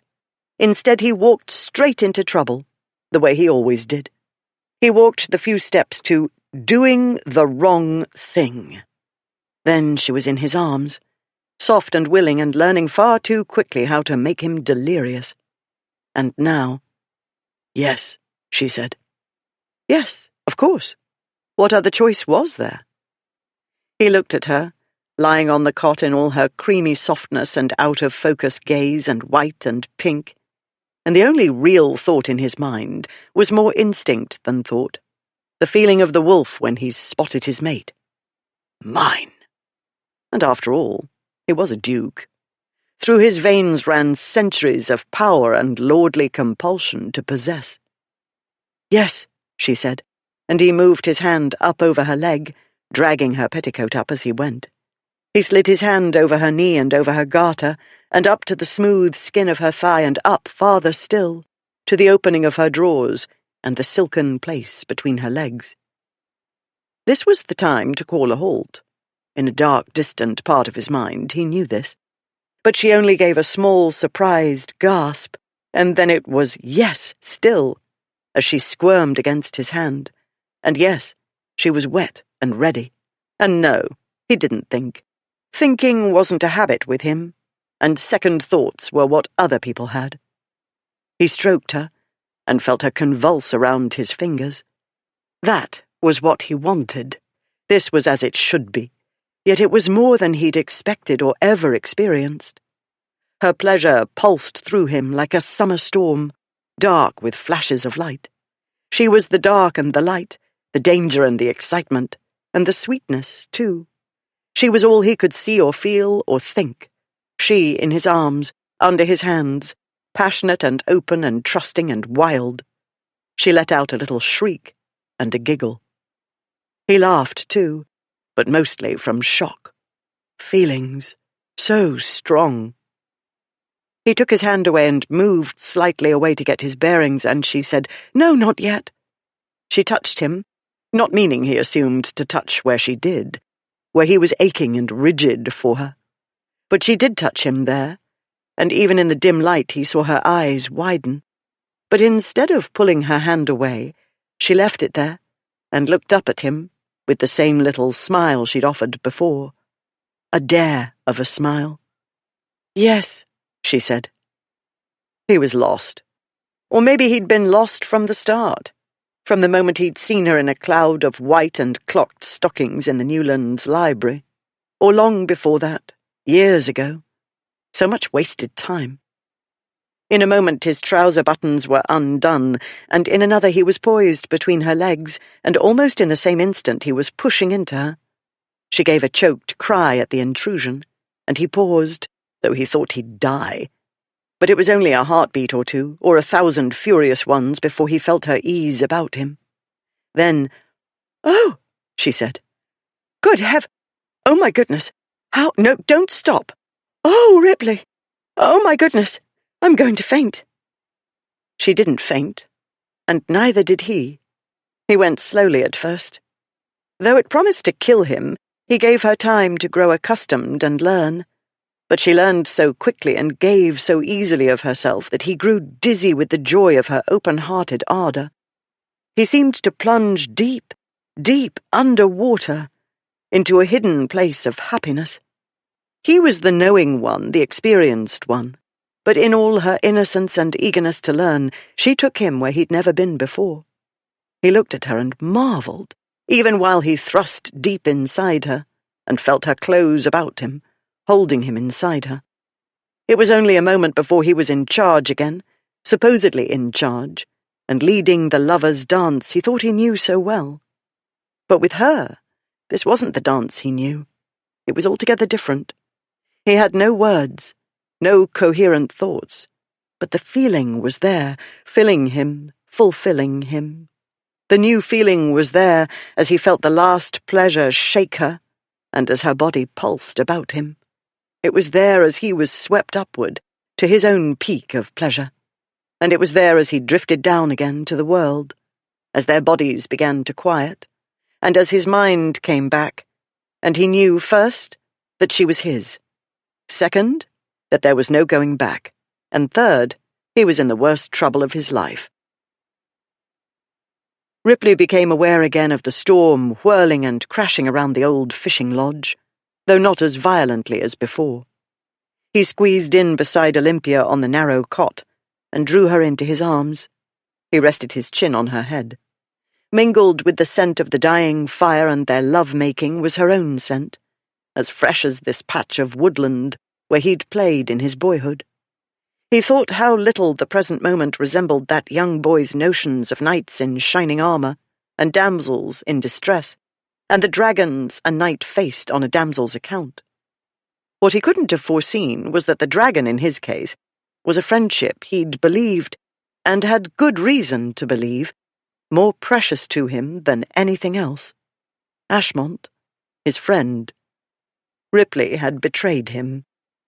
Ripley was a disgrace and had been for years, but this had to be the worst thing he'd done in his life. Yet it seemed to him the best thing he'd ever done. He said, "You've done it now. Have to marry me." "Yes." "No bolting." "No." She tucked her head into the hollow of his shoulder. He could feel her breath on his skin. He didn't want to move. He didn't want this moment to end. He needed time for it to sink in and make sense. They didn't have time. "We have to do it at once," he said. "Not a minute to lose. We have to leave here and be on our way to London before Uncle Fred knows we're gone. Matters are complicated enough without our having to deal with him." She drew away from him and sat up. Her hair, dark honey with golden glints where the firelight caught it, was falling down, into her eyes and over her shoulders. Her breasts spilled out of the top of her chemise. The corset sagged at her waist. He reached up and clasped one perfect breast. "Well, maybe not this very moment," he said gruffly. He drew her down and kissed her breast and the hollow of her throat.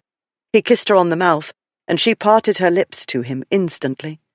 The kiss deepened, the hot inner storm rolled through him, and he lost the will to fight it. In an instant his heart was racing again, and he was coiled about her, moving his hands over the smooth curves of her body. A moment ago he'd been cooling. He'd started to become capable of thought. Now all he wanted was more of her. He kissed her throat and her neck and made trails of kisses over her breasts. He grasped her bottom and pulled her against him. She giggled and said thickly, "Maybe not this very minute." They hadn't time for languid love-making, and this time he used no finesse. He cupped her most womanly part and stroked her. He did little more before she was moving against his hand, wet and willing. In another moment he was inside her again, and her legs were wrapped around his hips, and there was nothing in his mind but her, and the way it felt to be joined with her, and the shock of it, to feel so deeply, to feel so much happiness.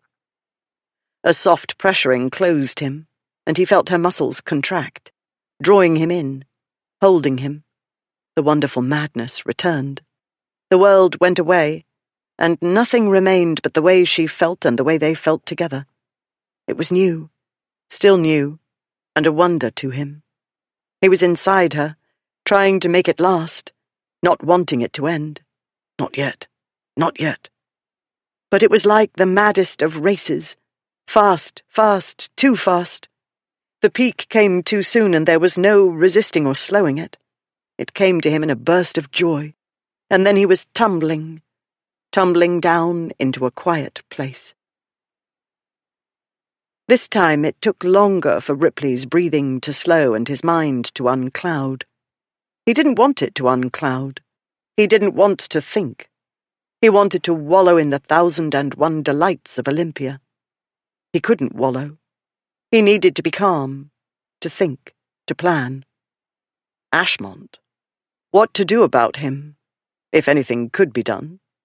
If not, it was going to be very bad. "It's a good thing I knew nothing about what this was like," she said shakily. "I'd have been ruined in my first season." And if Ripley had had any idea all those years ago when he'd first met her, he would have ruined her in short order.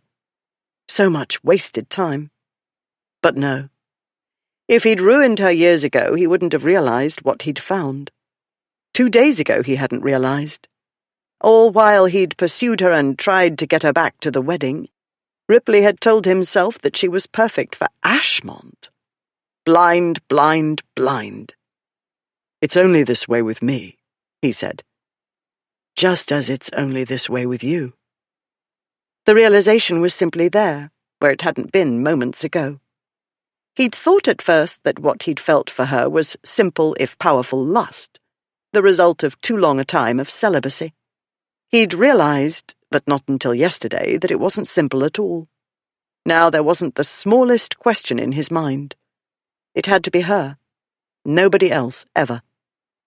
"I promised to make up for those lost years," he went on. "Would much rather start now, making up for lost opportunities. The trouble is, I've already started when it's not a good time. Could there be a worse time? Not much more than 48 hours after she was supposed to marry his best friend, to whom she was still technically engaged, who was going to hate him and try his best to kill him, and whom nobody would blame for doing so. No time to fret about that now. One thing at a time. Look after Olympia first. I'm going to get up, he said. Some things to attend to. But you stay. She murmured an answer he took to be affirmative. Gently he released her and sat up. He felt shaky. Had he eaten anything this morning? He couldn't remember. It didn't matter. He stood and was surprised at the twinge until he remembered the bad ankle. Still, it was only a twinge. He found a handkerchief and quickly cleaned himself. He saw no blood, nothing obvious at any rate, in the firelight on a gloomy day. He'd been too impatient. Really, a schoolboy would have shown more consideration. Still, he hadn't hurt her as much as he'd feared. She hadn't screamed or wept. That was good. Mindlessly, he pulled up his trousers and tucked in his shirt. He buttoned the trousers. Stay here for a minute, he said. I'll be back straight away. He grabbed a small pitcher from the collection of utensils on the mantel and went out. It was still raining, though less fiercely than before. Not that it mattered. As it was, he had to cover only a short distance to the river, and trees sheltered most of the way. He filled the pitcher and limped back to the fishing house. When he opened the door, she still lay where he'd left her. She was staring at the ceiling, but her gaze quickly shifted to him. No time to clean up properly, he said. But there are some linens. It looks as though Alice camped here recently, and the water's clean. While he talked, he set the pitcher down within easy reach. He collected a few cloths from the basket of linens and laid them over the top of the pitcher. She sat up, blushing, and the blush spread all over her neck and down, over her breasts. Swallowing a groan, he reached over to retrieve the spectacles from the window ledge. He gave them to her, then busied himself with putting out the fire, while his mind reviewed the perfection of her skin and the way she was round in all the right places. What a miracle it was that nobody had caught her ages ago. "I'm boring and pedantic," she'd told him. That was completely wrong, but he was glad that everybody had believed it, and he supposed he was glad it had taken him so long to discover she wasn't like the other respectable girls. Now at least he was old enough to appreciate how special she was. But it would have helped if it hadn't taken him quite so long. He turned back to her. She was pulling the tapes of her chemise closed. She tied them and started to reassemble her corset. "I'd better help," he said. She slid off the cot and stood. "It's easier standing up," she said, "although I doubt it makes any difference to you. Even my maid can't get my corset undone as quickly as you did." "Practice," he said, "though I'm better at getting them off than on." Not that one needed to get corsets off so very often. Furtive couplings rarely involved much undressing, and he'd always rather liked furtive couplings, for the danger. "At any rate, I can do it more easily than you can." He had only loosened the corset string enough to get at her breasts, and so it was mainly a matter of tightening it again and tying it. He picked up her dress and helped her into it. He looked at the long parade of buttons and remembered her unbuttoning them, and the look she'd given him when she'd finished, and he wanted to pull the dress off again and throw her down and toss her back onto the cot. But no. Death awaited. Not certain death, but it was a definite and well-earned possibility. "You do the top," he said. "I'll do the bottom." He knelt and started buttoning. Her knees, very much to Olympia's surprise, managed to hold her upright. Her breathing had returned to something like normal. As to the rest of her, she'd never be the same.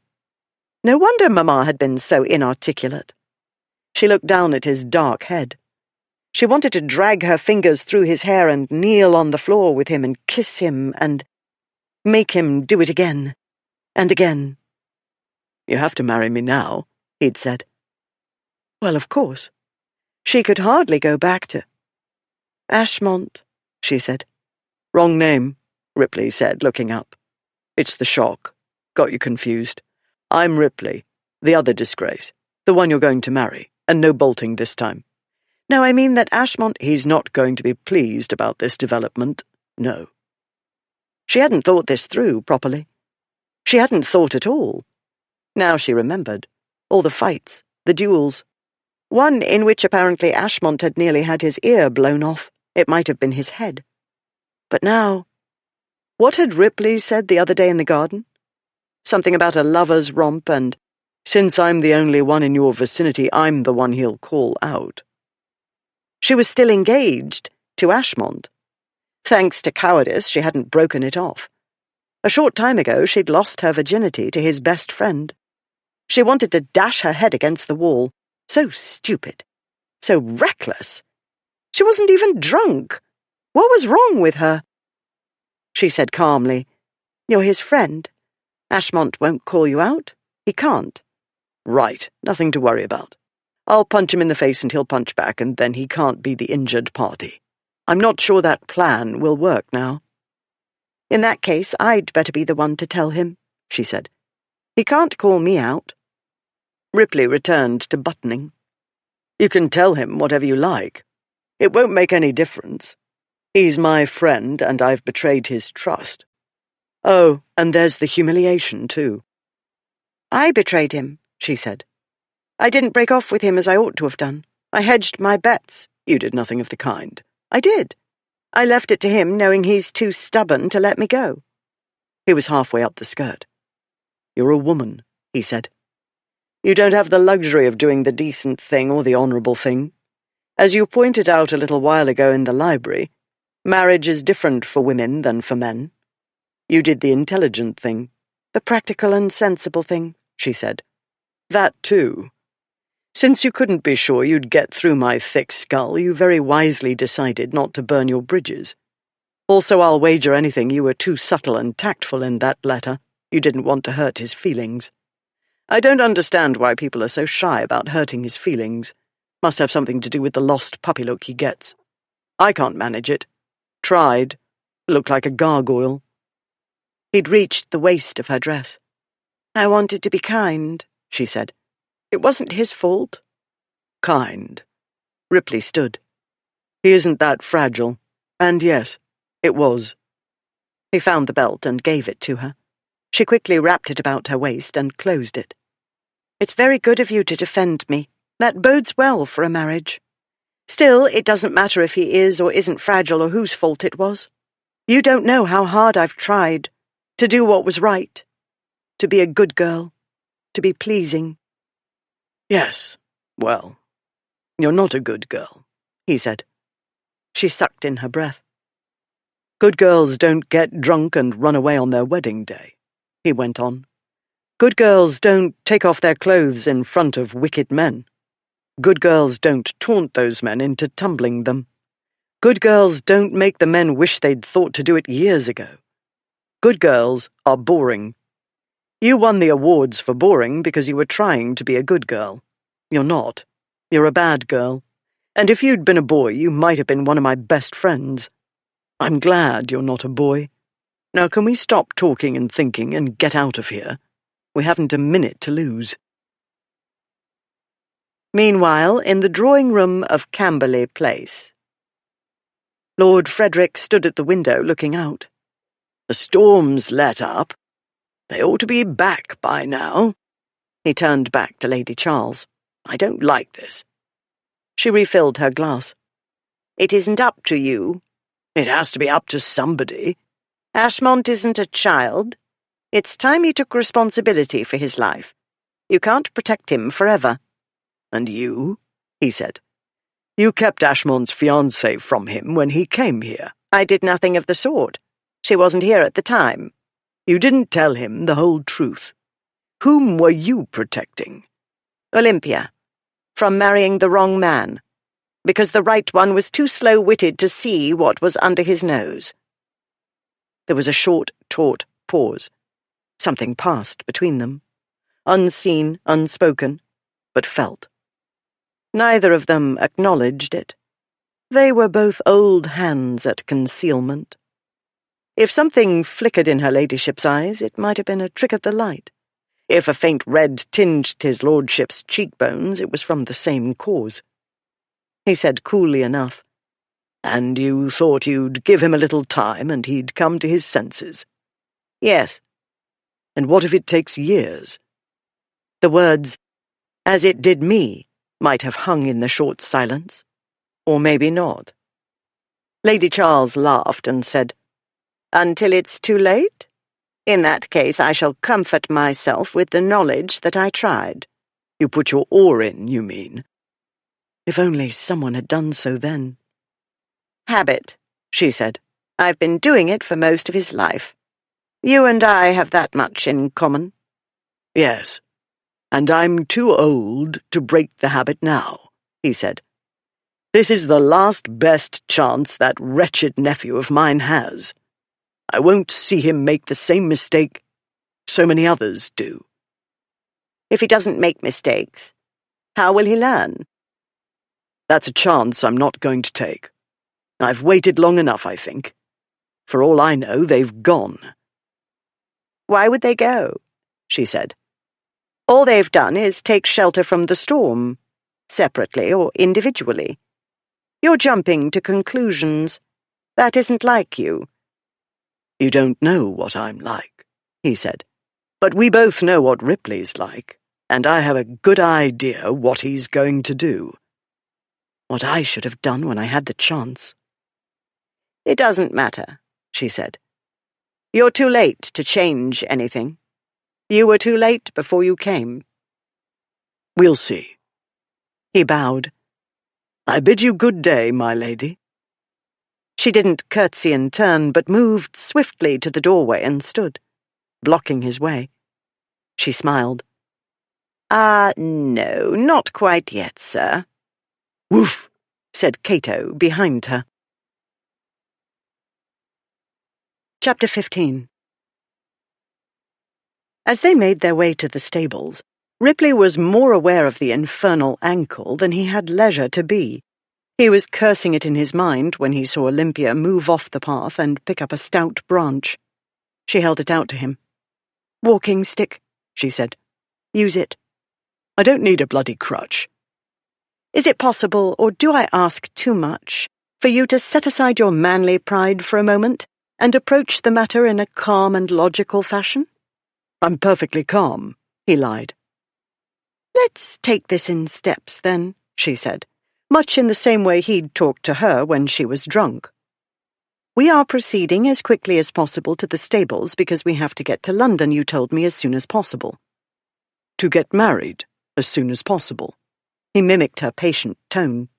"To do this, we need a special license, which means I must pay a visit to Doctors' Commons, and hope they don't keep me there for hours while the word goes round the place that the Duke of Ripley is frantic to marry Lady Olympia Hightower, and the Archbishop of Canterbury himself summons me to explain.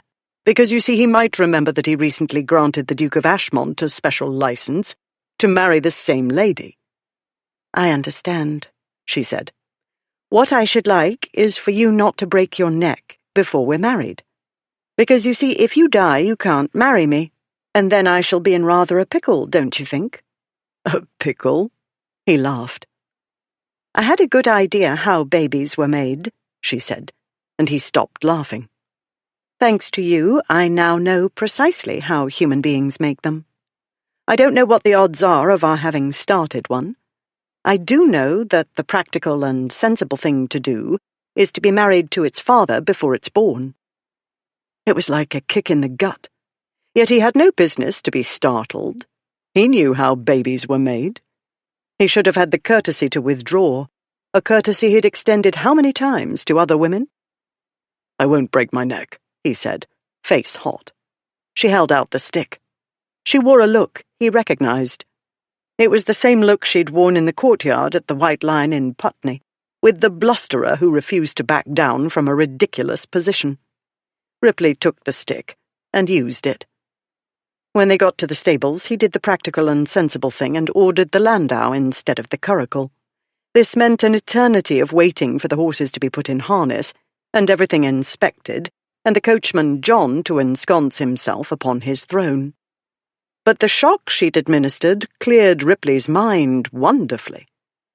Only a reckless half-wit would travel with Olympia in a small sporting vehicle when the weather was changing every minute.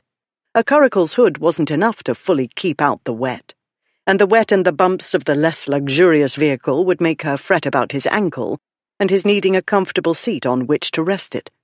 He'd be suicidally foolish not to give the ankle as much rest as possible, considering what lay ahead. More important, in the landau with the hood closed, he'd enjoy the added benefit of 4 or 5 hours' privacy with Olympia while somebody else drove. Though it took forever, they did set out at last, unhindered. Lord Frederick's horse hadn't yet been sent for.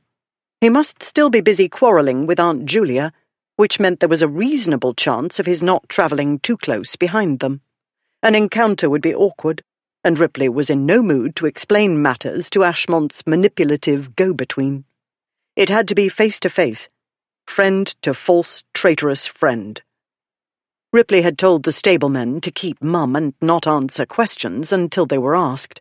With luck, word wouldn't travel from the stables back to the house too soon.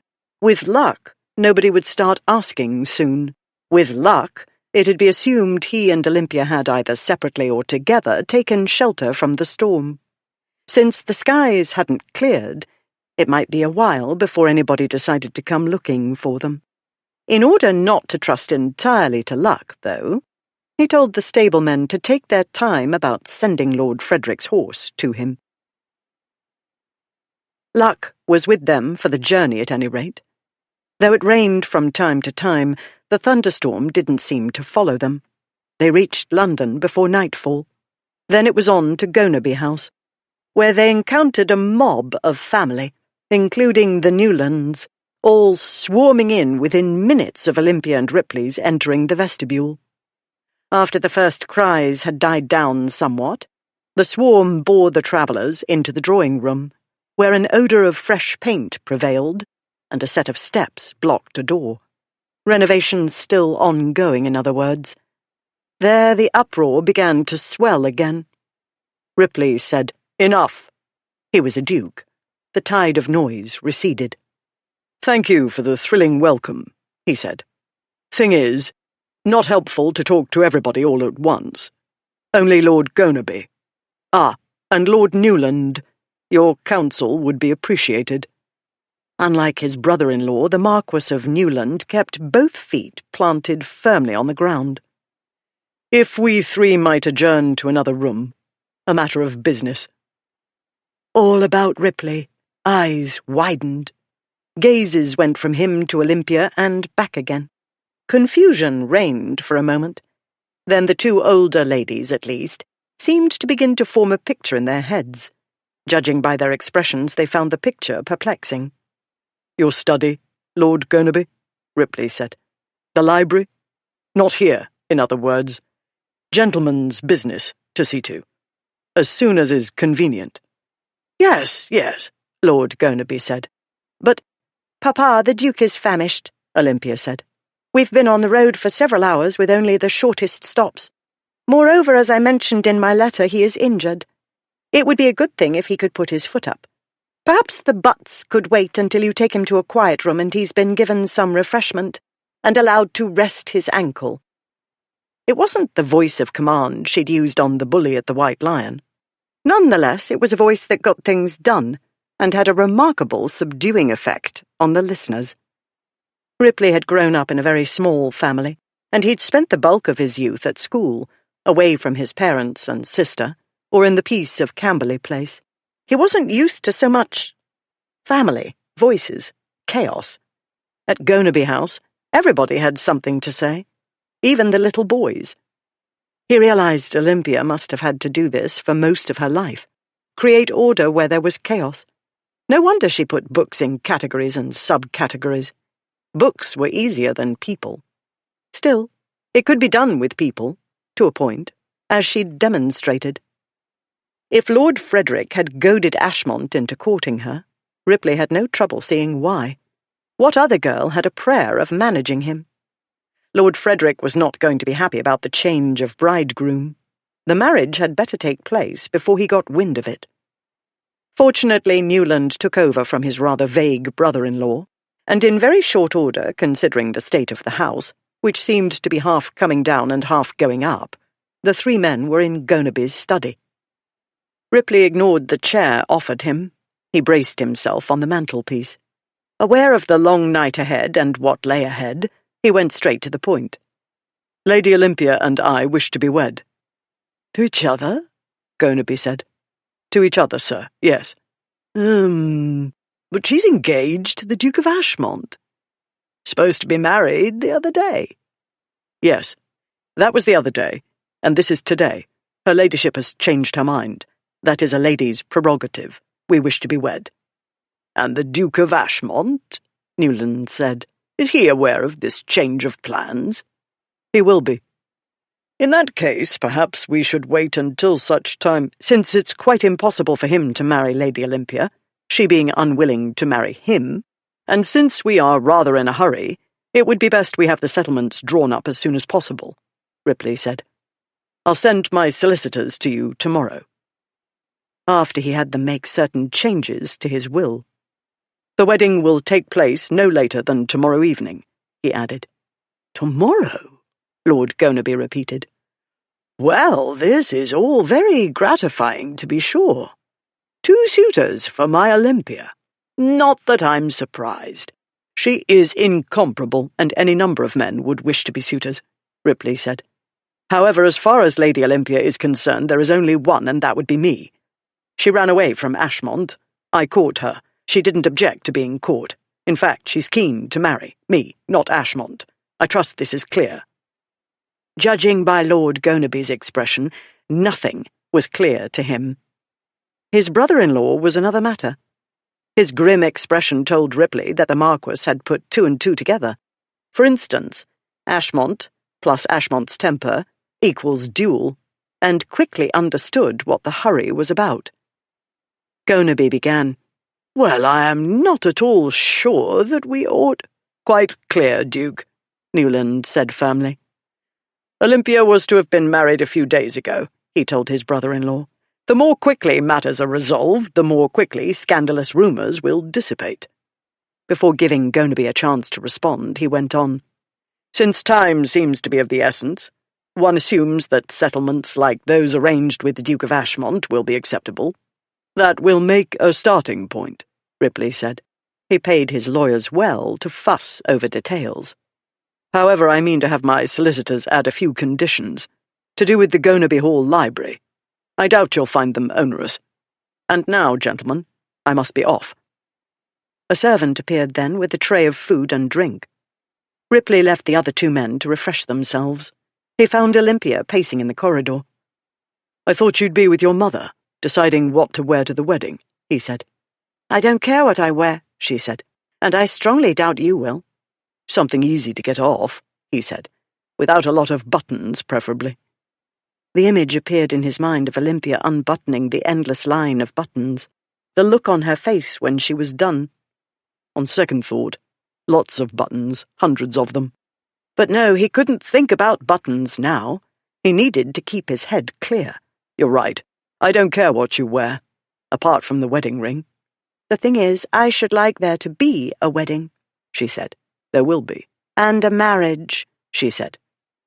"Ah, well, that was a horse of a different colour." Olympia knew that facial expression. She'd seen it at one time or another on every male in her family. Ripley was going to be a man. Of course he was. He was a man. She hid her despair, reminded herself it was dominate or be dominated, and said firmly, "I know it's absurd to ask you not to do anything foolish or reckless. Not to mention, you'd be another man altogether if you weren't foolish and reckless. But I will ask you, no, I will tell you, that you are to give Ashmont this note from me." She held out the note. The neat folds had become somewhat crumpled as she paced, waiting for Ripley to emerge from Papa's study. She'd suspected he'd try to slip out without saying goodbye. He looked at it. "Ripley," he shook his head. "I'm going to see him tonight," he said. I'll tell him, face to face. What I won't do is hide behind your skirts." She didn't roll her eyes. She didn't grab him by the throat and shake him. She didn't draw back her hand. She looked at him in the way she'd look at one of her brothers when he was being stubbornly wrong-headed. He sighed and took the note. "You are not to burn it," she said. "Wouldn't dream of it." "Or destroy it in any way. You will give it to Ashmont." "Olympia, we discussed this." What they had done was argue for a good part of the way to London. Then he'd given up arguing and started kissing, and from there matters had taken an enlightening turn. "It was not a discussion," she said. "You told me it wasn't my responsibility to write notes. You're the man and you would deal with your friend one man to another. But you were wrong, and if you hadn't used unfair tactics—" "All's fair in love and war." Love? Neither of them had uttered the word. She was still operating under the assumption of infatuation, possibly fatal infatuation, but then he mightn't be using the word love in the strict sense. "That's a handy phrase," she said. "Useful but not strictly true. The fact is, I broke my promise to Ashmont. A betrothal, after all, is a sacred promise. In times past—" "Don't really have time for splitting historical and legal hairs, you know. A great deal to do and not much time to do it in." "Ashmont deserves an apology," she said. "From me. I was wrong to invite him to release me from the engagement instead of telling him it was over and I wouldn't marry him. I was wrong to run away instead of showing some backbone, or my true colours, and telling him I didn't want to marry him." "But if you hadn't done all those things, you'd be a good girl," Ripley said. She was still getting used to the idea of being a bad girl. At first it had been a dreadful shock. Now a great deal that hadn't used to make sense about her life had begun to make excellent sense. "Men can behave badly, yet still do the honourable thing and apologize," she said. "I can be a bad girl and do the honourable thing too, which I've done, in the note, which you will give to Ashmont." "You're presuming he'll be sober enough to read it." She wanted to cry. She wouldn't let herself. "I don't know," she said. "I don't know if it will do any good. All I know is I owe it to him." She paused and told herself again she would not cry. "And I don't want you to fight." She managed to get it out without her voice breaking. "For all we know, he'll wipe his brow in relief, clap me on the shoulder and say, 'Better you than me,'" Ripley said. "If he has any sense, he will." "None of us has any sense, my dear. You know that." "Oh, Ripley!" She flung her arms about his neck. "You are not to fight him," she said, her cheek against his chest. "I won't have it. You tried to do the right thing. I made it impossible." "I'm glad you did," he said. He lifted her chin and kissed her. It wasn't gentle or kindly or even affectionate. It was strong and determined, and it ran roughshod over her qualms and shame. She answered fiercely and melted against him. Then it was over, and he was drawing away. "Well then, what fellow wouldn't want to come running back for more of that?" he said, with a crooked smile that made her heart ache. "Or in my case, limping back. Go argue with your mother about your second wedding dress and leave the rest of this to me. It'll all come out right, I promise." As he made his way home, it occurred to the Duke of Ripley that it had been a very long time since anybody fussed and fretted about his well-being. He remembered Olympia's asking on the way to Battersea Bridge whether he had enough money for the watermen. Well, she had brothers, a horde of them. Fussing came naturally to her, as did ordering mails about. It would be a great thing if he spent the rest of his life being fussed over and disobeying orders. It would be a great thing if his didn't turn out to be a very short life. Once home, he ordered a light dinner and wrote several notes, which he sent servants to deliver to his solicitors and others. He turned himself over to his valet, bathed and shaved. He changed into undergarments, waistcoat and trousers, and shrugged into a dressing gown. He ate in his private apartment rather than the dining room, doing what justice he could to the brilliant meal Chardot had prepared for him on short notice. For the first time since his Spartan boyhood, Ripley had no appetite. However, he had to be practical and sensible. A man couldn't think properly on an empty stomach. He needed to think and act carefully, a mode of behaviour he wasn't used to. Still, no matter how much thinking he did or how carefully he acted, in a short while he'd have to deal with a man who did neither. Which meant that this might be one of the Duke of Ripley's last meals, if not the last. Whether it was or it wasn't, he'd do his best to appreciate it. That was the practical and sensible thing to do, if he wanted to avoid antagonizing the best chef in London. He pictured Olympia sitting at his right hand at the dining table, and one of Chardot's feasts spread out before them. He smiled, and he ate, though he tasted nothing. He returned to his dressing room, completed his toilette for the evening, chose his sturdiest walking stick, and went out. Too late. Thanks to Lady Charles's harassing questions, and his own disinclination to lay violent hands upon a woman, no matter how severe the provocation, it took Lord Frederick far too long to leave Camberley Place. When he did finally ride out through the gate, he might have had half a wish to ride back again and continue the dispute. This unusual, for him, indecisiveness could have contributed to his slow progress thereafter. There was the rain, too. It beat on him from time to time as he rode back to the inn where he'd paused this morning to make himself presentable, and it beat upon his carriage as it travelled back to London. Nonetheless, he did return, and it was all for naught. By the time he reached Gonaby House, Ripley had been and gone. All Lord Frederick could do was say he'd stopped to make sure Lady Olympia had arrived safely. Then he was treated to the happy news and obliged to pretend he had no objections and required no apologies. It wasn't, he told them with a smile, as though Ripley had stolen a lady from him. He saw no way to mend matters now. Calling on Ashmont would be a waste of time. True, terrible things might happen. In Ashmont's case, that was practically a foregone conclusion. Yet terrible things happened all the time. Men, even including Lord Frederick himself, made mistakes that changed their lives forever. Lady Charles had said it wasn't up to him. Not that he agreed with her. But for the moment, vexed as he was, he felt disinclined to keep helping a young man who was determined to ruin his life. It was possible, in fact, that Lord Frederick ought to have kept out of it in the first place.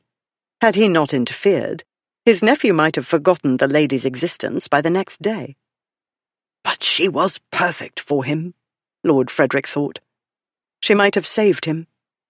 Maybe Ashmont had gone too far to be saved.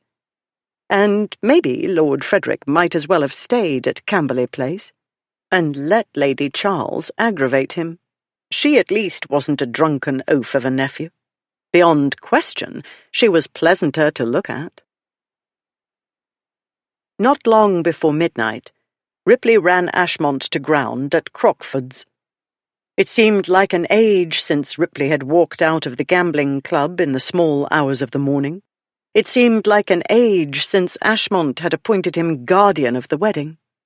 Not even 3 days. He found Ashmont in the hazard room with Blackwood. One glance told Ripley that, early as it was, Ashmont was 3 sheets in the wind. So much for hoping to find him in a relatively rational state. "Ripley, you dog! There you are at last!" Ashmont pushed away from the table and rose. "About bloody damned time. I've been bored witless." "Your Grace, your winnings," the croupier said. "Spread 'em round, Ashmont said.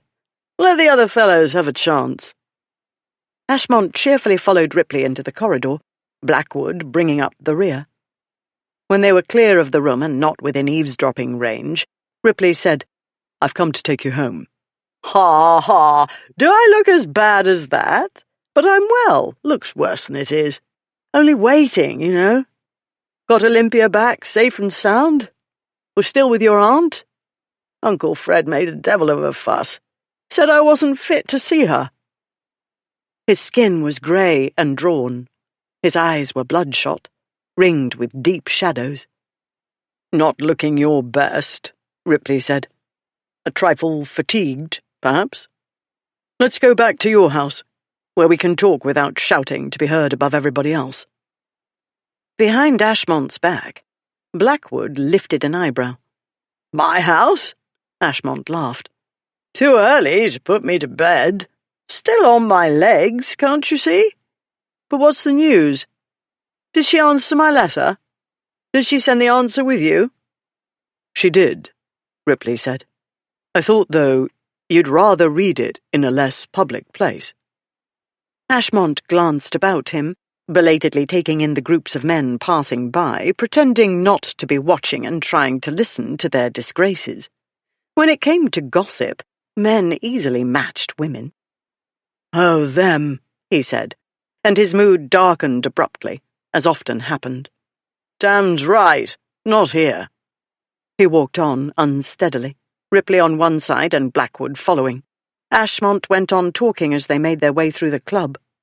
Everybody laughing behind my back. Nobody dares say a word to my face. Think I'm deaf, dumb, and blind.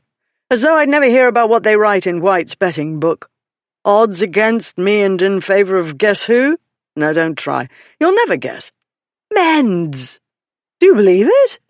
60 if he's a day, and everybody knows those aren't his own teeth. The ones in his drooling mouth came off the fields of Waterloo, off some poor sod got himself killed defending king and country. That's not a fraction of the entertainment. Fox's Morning Spectacle pillory me over half the paper every day and in the extra editions. Must say, they've outdone themselves, Blackwood said. No girl in her right mind would have me, they say, Ashmont went on. Satirical prints, with me as a drooling ogre and Olympia running for her life. Not that they've the bollocks to print my initials, let alone my name. No D of blank for them. It's an infamous peer and a notorious nobleman and a titled libertine, as though I'd waste my time suing the smug blackguards. And last night— He broke off as a group of men passed nearby. Ripley, you had your own annoyances, I understand, Blackwood said before Ashmont could continue with his grievances. A fuss of some kind at the White Lion. Over a dog, Ripley said. He outlined the excitement in Putney while they collected their hats and made their way out of the hubbub of Crockford's and into the hubbub of St. James's Street. Mist shrouded the street.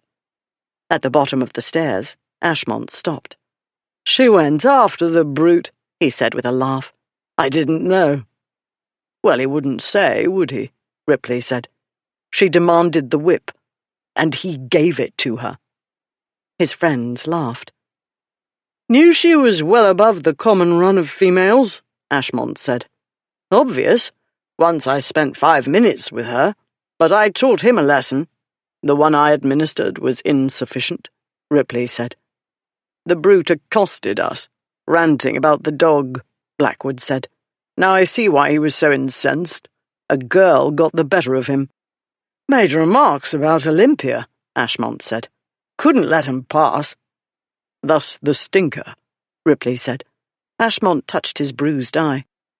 No, that was later. Fell down some stairs.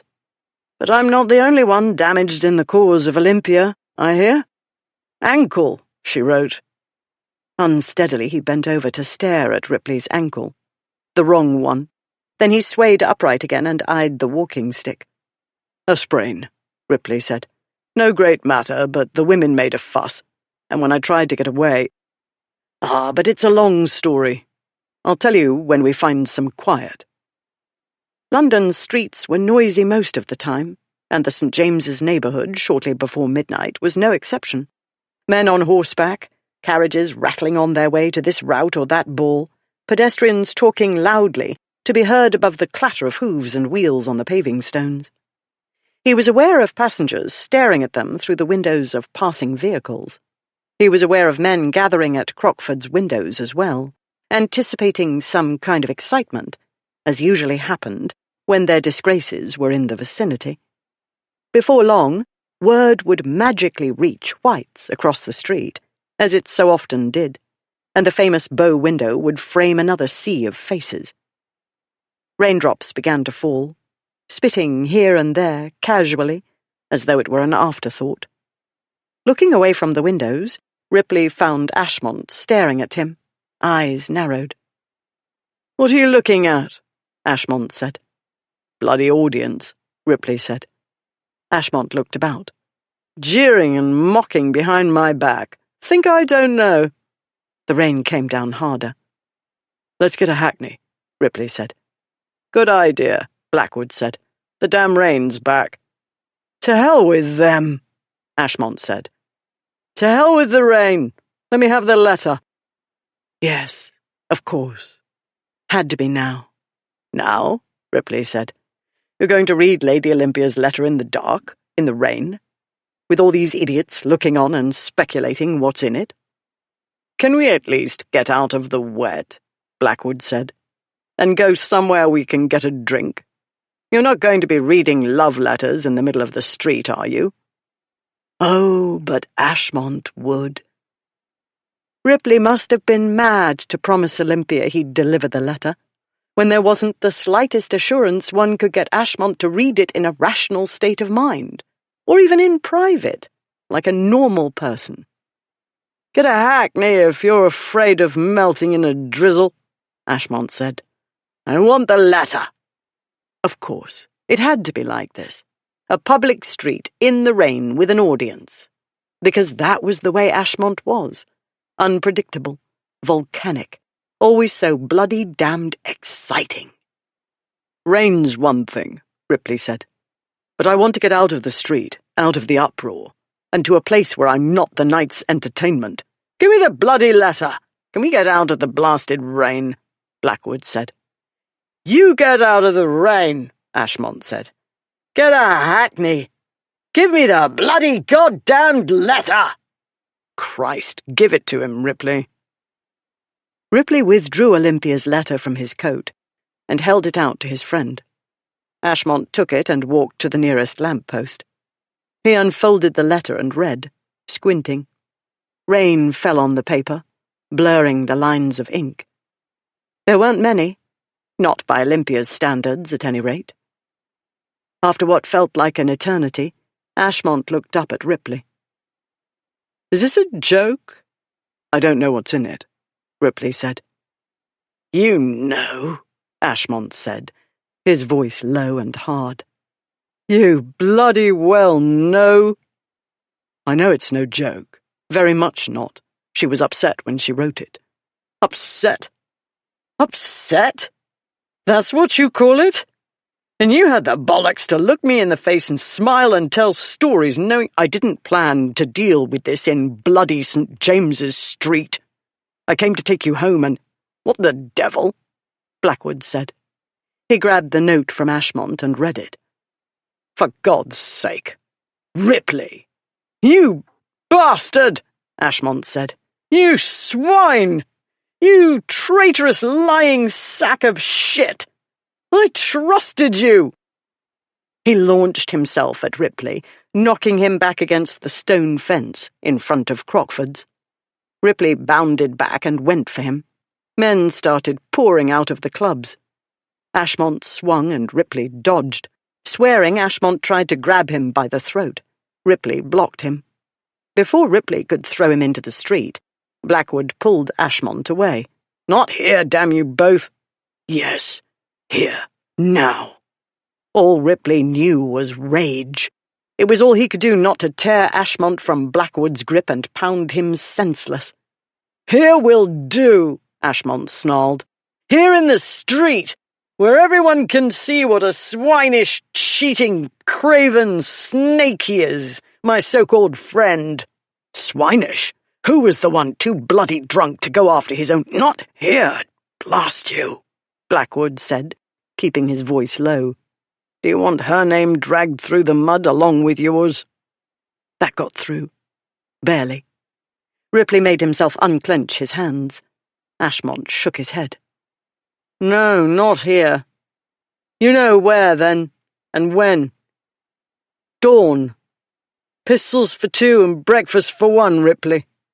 I'll see you at dawn tomorrow. Putney Heath. No, you won't, Blackwood said. Pull yourself together. Ripley's no saint. None of us are saints. You would have done the same. To my friend? Ashmont said. Friend? No, that was over. Dead. Deeds done that couldn't be undone. Words uttered that couldn't be unsaid. Cheating, craven. Words and acts churning in a mad, consuming rage. Blinding, mind-crushing. Yet she was there too. Somewhere in the murderous turmoil was Olympia, the expression she'd worn before Ripley left her today. And somewhere in the roiling fury, he remembered he was at fault. He'd debauched the woman Ashmont wanted to marry. Only one thing, Ripley understood, would make it right between them. Only one irrevocable thing.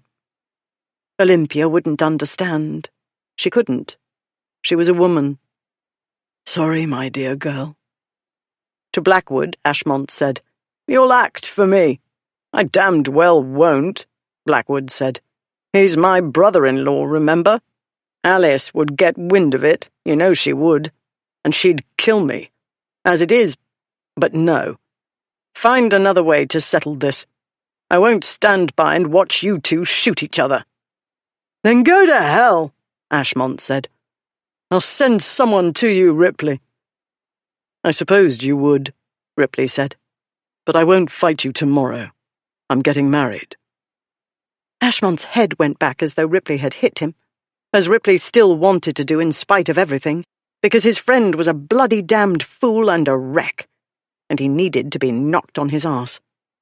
Ashmont started for him, but Blackwood pulled him back. "Leave it," he said. "Use your head.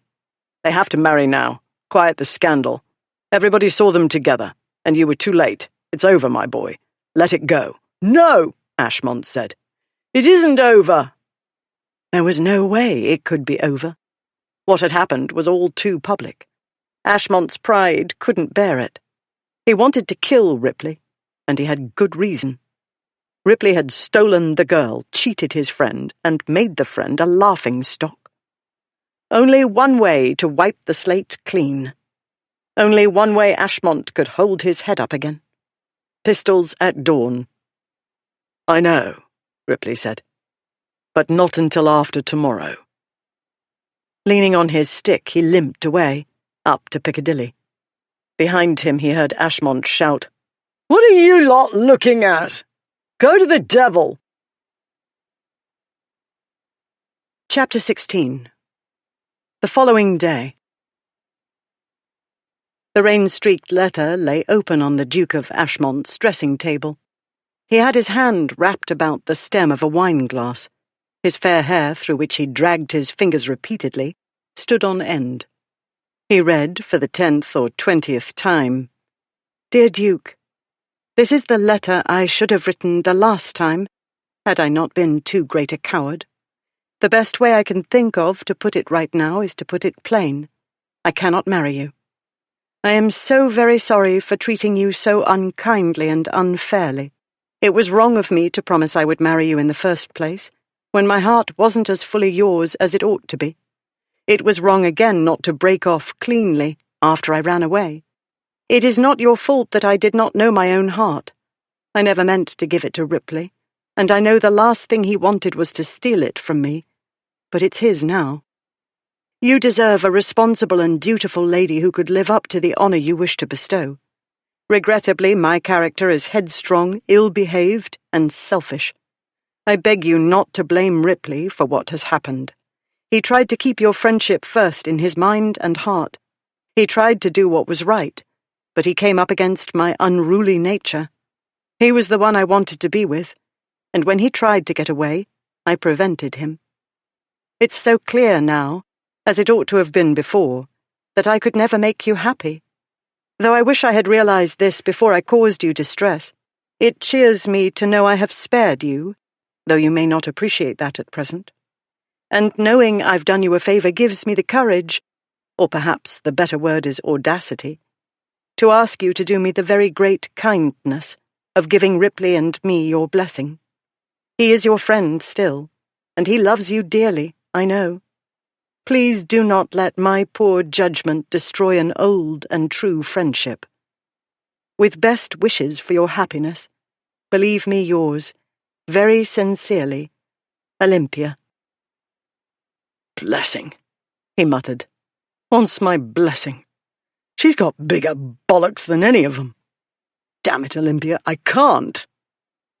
Blackwood stormed into the room. Have you taken leave of your senses at last? You can't truly propose to fight Ripley. The lady doesn't want you. Leave it at that and don't be a bloody fool. Who let you in? Am I barred? Have you added me to the traitors list too?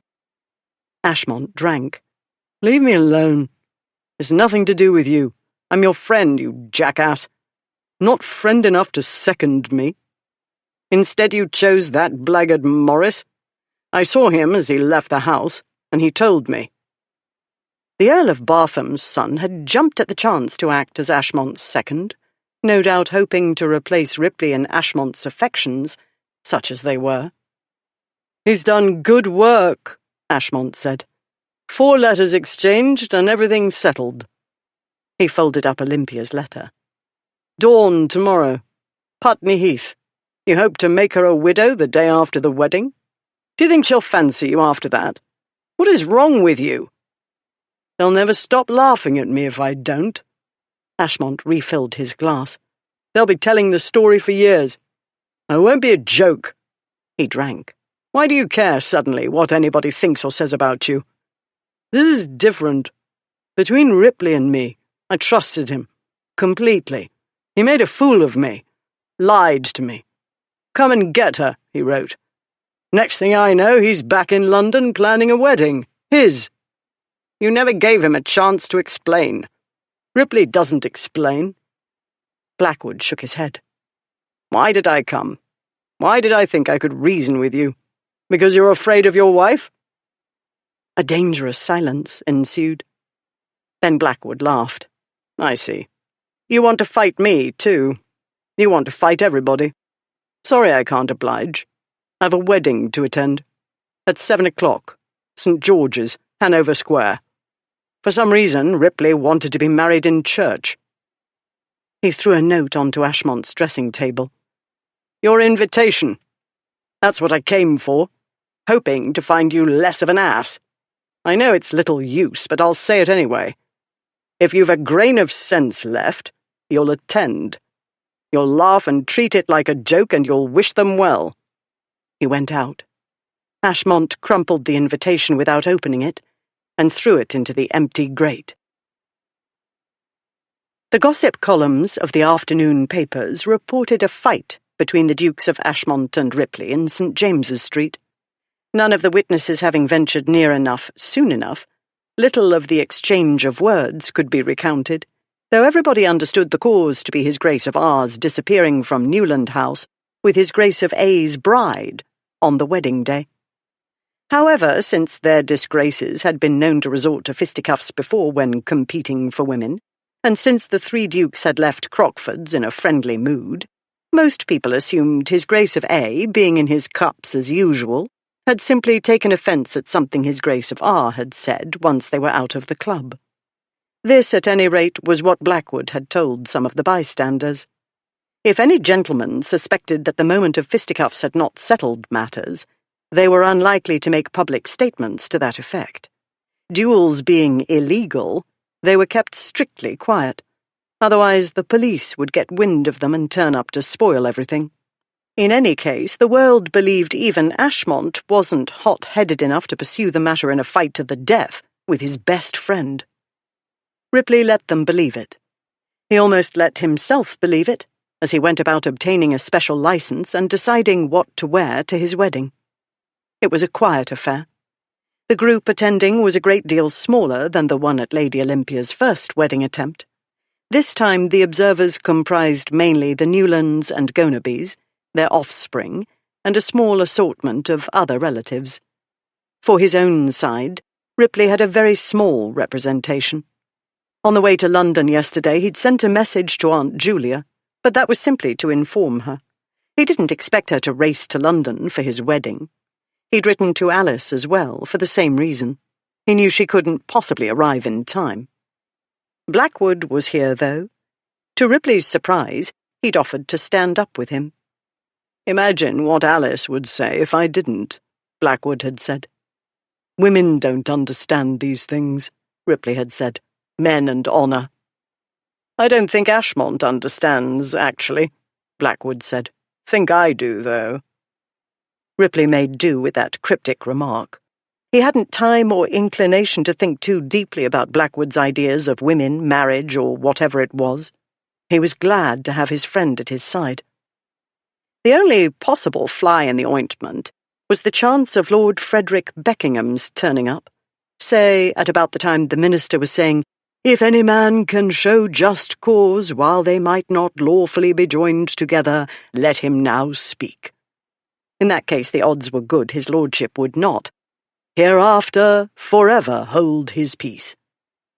But the ceremony got under way, and if Uncle Fred had secreted himself somewhere in the church, he did not suddenly appear like an avenging angel.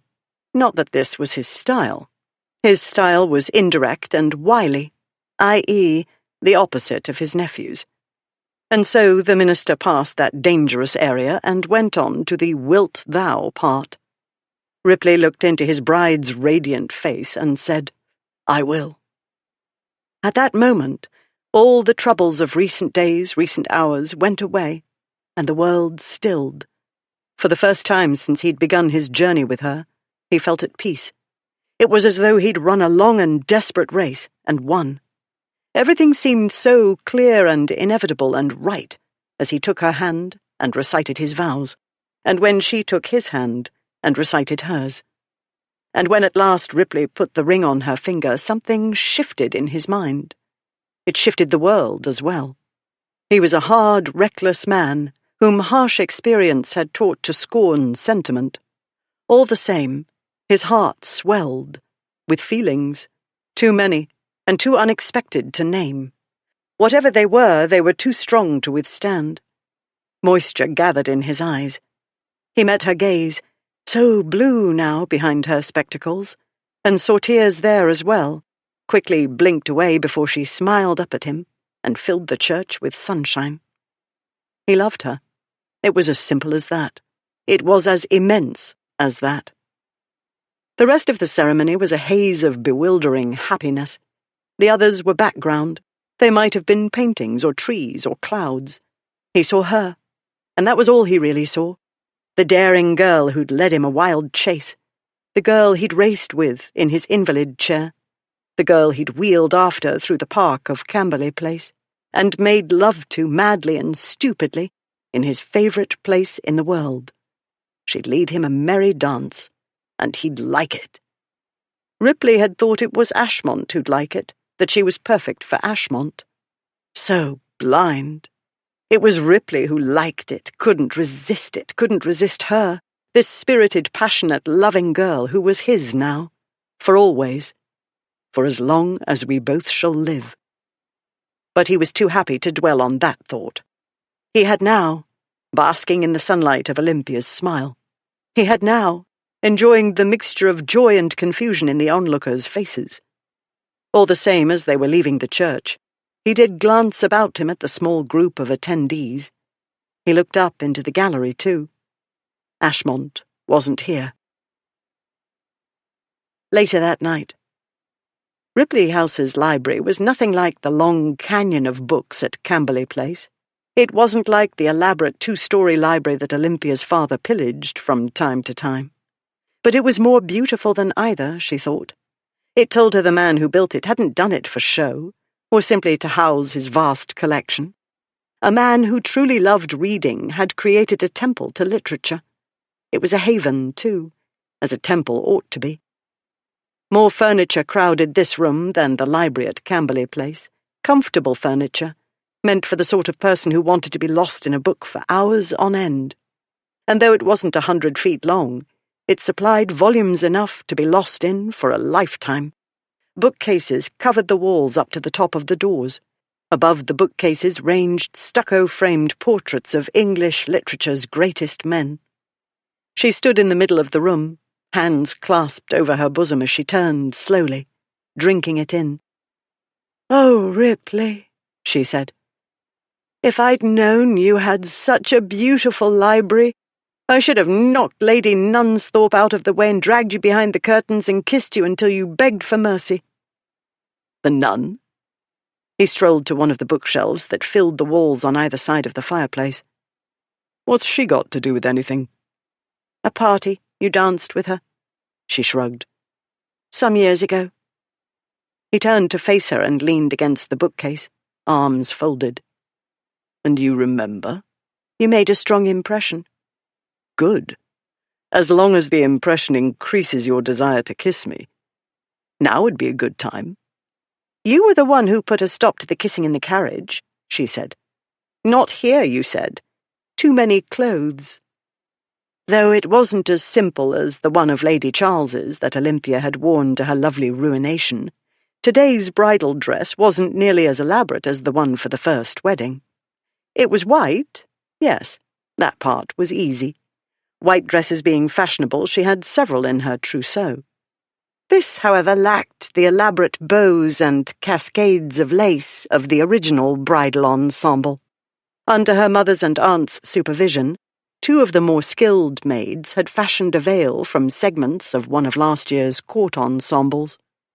The most elaborate part of her attire, the veil had ended up on the carriage seat during the drive home, before Ripley called a halt to the kissing and fondling. It's our wedding night, he said. A hasty coupling in the carriage wasn't what I had in mind. Her skin went prickly. What had you in mind, Your Grace? I thought I'd weaken your resistance first. Duchess. She was still getting used to that form of address. She wasn't sure she'd ever get used to the way he said it, his voice so low and suggestive. As though I have any, she said. You don't know, he said. You don't know what I have in mind. I'm a notorious libertine, recollect. Done shocking things. Will continue to do them. She wondered what could be more shocking than what they'd done in the fishing house, and what had happened in the landau, en route to London. But what had occurred in the vehicle hadn't been quite so fulfilling. It had been more naughty than anything else, she supposed, though she was hardly qualified to judge, and no, she wouldn't have minded continuing to the logical conclusion. But Ripley had said the coachman would know, and that wouldn't do at all, and so she'd settled for tucking herself into Ripley's arms, where she fell asleep, and woke, and fell asleep again. In any case, it seemed her education was about to be broadened. The difference is, I shall do it all with you, he went on. Promised, didn't I? Forsaking all other, keep thee only unto her. I promised too, she said. So you did. Time to make a beginning, madam, with the kissing. I placed myself here in front of a number of rare tomes, some possibly worm-eaten, to make myself more alluring to you. Oh, Ripley. She crossed to him and put the palm of her hand against his cheek. My plan seems to be working. He turned his face to kiss the palm of her hand. Then his tongue was there, making little circles in the palm of her hand. Tingling shocks went up and down her backbone and spread out from there. Then he released her hand to cup her face, as gently as though he held a bird in his hands. Blue, he said. Your eyes are blue at this moment. I like your eyes in all their colours. My short-sighted eyes. You saw me well enough, he said. You saw something in me you deemed worth having. I saw you standing naked in a basin, she said. I'm not sure I was capable of deeming anything after that. He laughed and kissed her, but not as he'd done before, in the carriage, with so much pent-up passion. Certainly it had felt like passion. It must have been. It was the same powerful feeling that had crushed her brain in the fishing house. They had that. Desire. They gave each other pleasure. Now she found something more. He kissed her this time with a tenderness so shocking, it left her trembling inside. It made her heart ache, too. She answered tenderly, sliding her hands up to clasp his arms, so powerful, yet so gentle. She'd watched him lift a man straight up off the ground. She'd seen the leashed violence in him. Not a tame man, but he could be tender. To her. She remembered the way he'd smiled down at her as they said their vows. Seeing it through the mist of her tears, she'd felt that, whatever wrong they'd done, It had somehow come out to something that had to be right. She kissed him, following his lead, learning how a kiss could be passionate yet tender, and how the feel of his mouth and the taste of him could make a powerful blend of emotions, as though her insides were laughing and crying at the same time. When he drew back, she was still dizzy, and she said, "There is more to this business of kissing than I could have supposed." "There's more to kissing you than I could have supposed," he said. "It's a good thing I've had some practice." "More than your fair share is my estimate," she said. "Ah, but all the rest is for you, Duchess," he said. His green eyes wore their sleepy wolf look. "Every wicked idea, every devilish plan," his voice lowered to a whisper. "Ah, the things I'm imagining. Probably not legal." She looked up into his eyes, and though she still couldn't read them quite, saw something that warmed and excited her. "I suppose it's too late to run away now." "Definitely too late." "I've made my bed," she said. "And now I must—" "Yes, bed. Better idea this night. We'll save the library for later." He offered his hand. She took it. His long fingers closed about hers. His hand was warm, but it was more than simple physical warmth. She felt it wrap about her heart. And she thought, "I am in a very bad way." And, "I'm glad," she thought as he led her out of the library. Better to feel like this, to feel so strongly, and to have hope. She went with him up the magnificent grand staircase, and up farther still, to the second floor where the private apartments lay. And of all the tumultuous feelings, the one she didn't feel was the smallest urge to run away.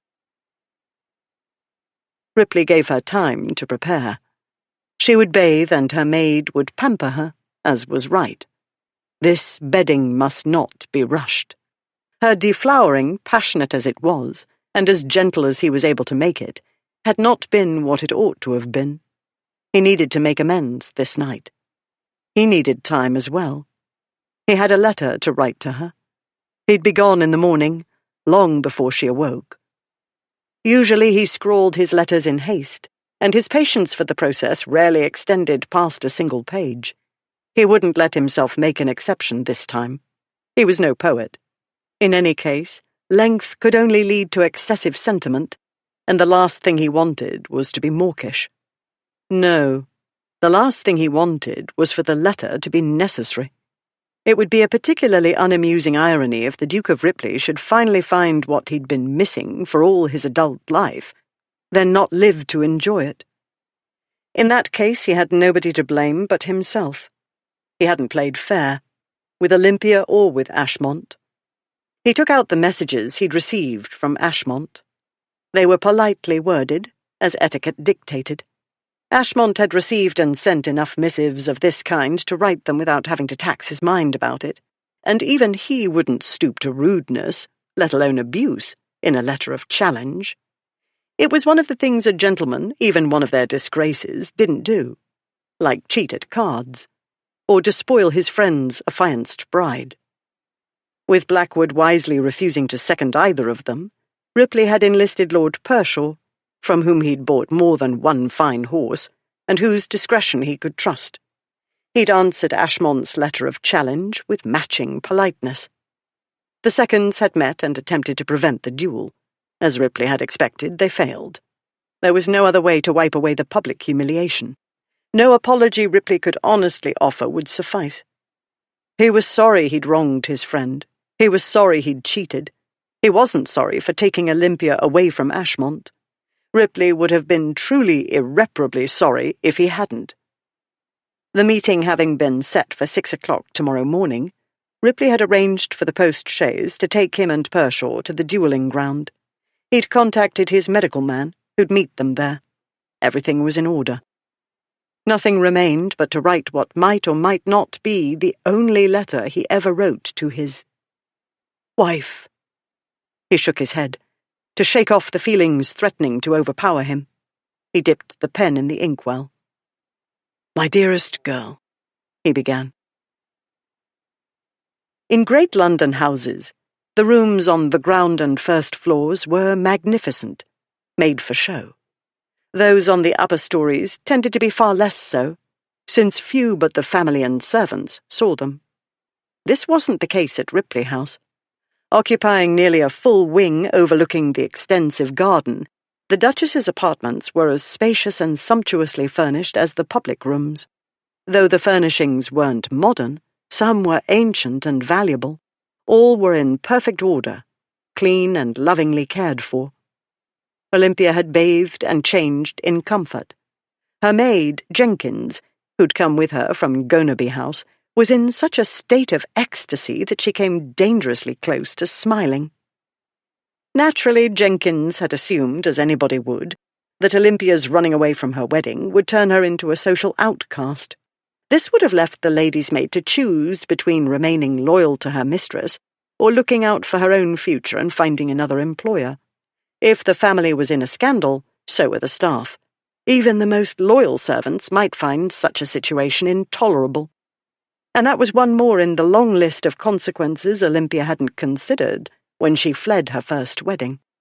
Yet if she hadn't fled, she wouldn't be here in Ripley House, sitting at her dressing table, wondering what her husband had in store for her this night, and Jenkins wouldn't be so happily fussing about her mistress's hair and the precise arrangement of her dressing-gown's falling collar.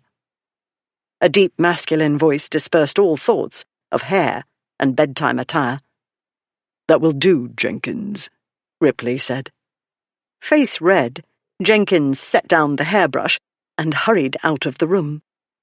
The reason for the red face became apparent as Olympia turned away from the dressing table toward the door. Ripley wore a dressing gown with, by the looks of it, nothing underneath. His strong neck was bare, and the narrow V of the robe's opening revealed golden skin, bearing a fine dusting of dark hair. Her gaze slid down over the dressing gown. Embroidered dark green satin with a purple lining, it was as opulent as the rest of the house. Her husband clearly liked his creature comforts. He would have fit in nicely with the pashas of the Turkish Empire. As he'd said, self-denial was not his favourite thing. This was a man who loved luxury and self-indulgence, and not playing by the rules. She wondered which rules he planned to break this night. A tremor went through her, but whether it was nervousness or anticipation she couldn't say. "I came in the nick of time," he said. "Jenkins had nearly tamed your hair, and I like it untidy, the way it was when I dismantled your wedding veil. The first one, I mean." "Oh, Ripley." She started to get up. She wanted to throw herself in his arms. She didn't know why she felt so desperate to do it, but she did. "No, stay a moment," he said. "I want to spoil your hair a little, and then despoil other parts." She sat again and stared into the looking-glass on the dressing table. She was still Olympia, the same unremarkable-looking lady she'd been a few days ago when she'd gazed into a mirror at her bridal splendor. But she wasn't the same inside. She'd lived a lifetime in a few days. A lifetime with one man, she realized. Hours and hours, in the course of which she seemed to have fallen irretrievably in love. He came to her and untied the neat braid Jenkins had made. Then his long fingers went through her hair, loosening the plaits. She was aware of his hands in a way she hadn't been aware of her maid's. She was aware of his nearness and the warmth of his powerful body. She wanted to turn away from the dressing table and make him pull her up into his arms. She said, "It's dawned on me that you and I have spent more time together than most couples do before they're wed, and so we must know each other rather better than most." "I know you rather better than I ought to on our wedding night," he said. "But that's my fault for being so impatient. You ought to have had a proper introduction. I'll give it to you belatedly." "We aren't proper people," she said. "Why should our wedding night be like other couples? And since when do you care about oughts?" "Since you." He moved to kneel beside her. He took her left hand and looked at it for a moment, where her wedding ring seemed to glow on her finger. He kissed the back of her hand. Your wedding night ought to be special. Perfect. That is exceedingly kind and thoughtful of you, she said. But bear in mind, if it isn't perfect, you can try again. And again. Practice, you know. He laughed, but she caught an odd note in his laughter that made her look up quickly into his eyes. They were shuttered. All she saw was the sleepy wolf. He bent his head over her hand again and kissed her knuckles and her fingertips. He turned her hand over and kissed the palm of her hand and her wrist. He took her other hand and did the same. This time, when he kissed the palm of her hand, she moved it to curl her knuckles under his chin. She lifted his chin and looked at him, but all she saw was affection. And wicked promise, yes. He smiled and took her hand away and kissed her chin, her cheek, and the top of her cheekbone. Then his mouth covered hers, and the light caress went deep in an instant. It was gentle, and it wasn't. It was like the summer storm they'd shared, but this time it didn't feel so much like a war. This time it was a claiming of each other and a joining of two wild spirits. She hadn't realized how wild hers was until she ran away with him, and she'd felt herself come alive without realizing what the feeling was. She hadn't realized how hemmed in and pent up she'd been, until he told her she was a bad girl. She hadn't realized how much she'd stifled herself, though now she saw so clearly why. She couldn't behave as her nature inclined her to do. Young ladies couldn't misbehave as young gentlemen did. Young ladies couldn't sow their wild oats. If they did, they'd be ruined, and bring shame on their families. Young ladies had to follow the rules. With him, those rules no longer applied. Free, finally, she came alive now, drinking in his kiss like a healing potion. Her body warmed, and the warmth entered and soothed her heart, too. Her too busy mind quieted and softened. It was like drinking too much brandy, but better, so much better. Still kissing her, he lifted her up from the chair and carried her out of the dressing room and into the bedroom to the side of the bed, where he set her on her feet.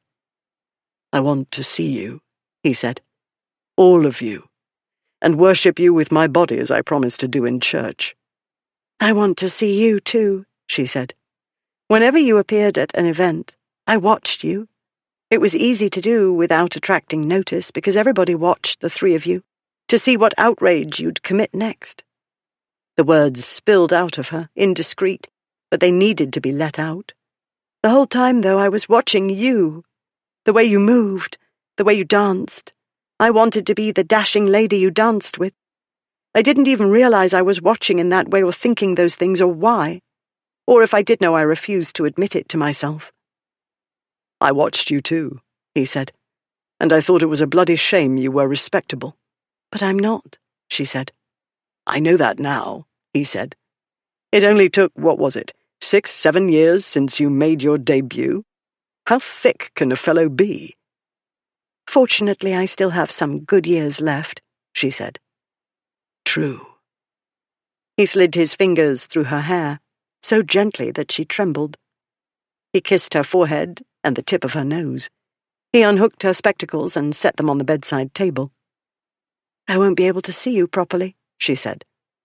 I'll stay close, he said. Her robe de chambre had no buttons or hooks. A tasseled cord at the waist was all that closed it. He undid the cord and the robe fell open. Underneath she wore a white embroidered muslin nightdress.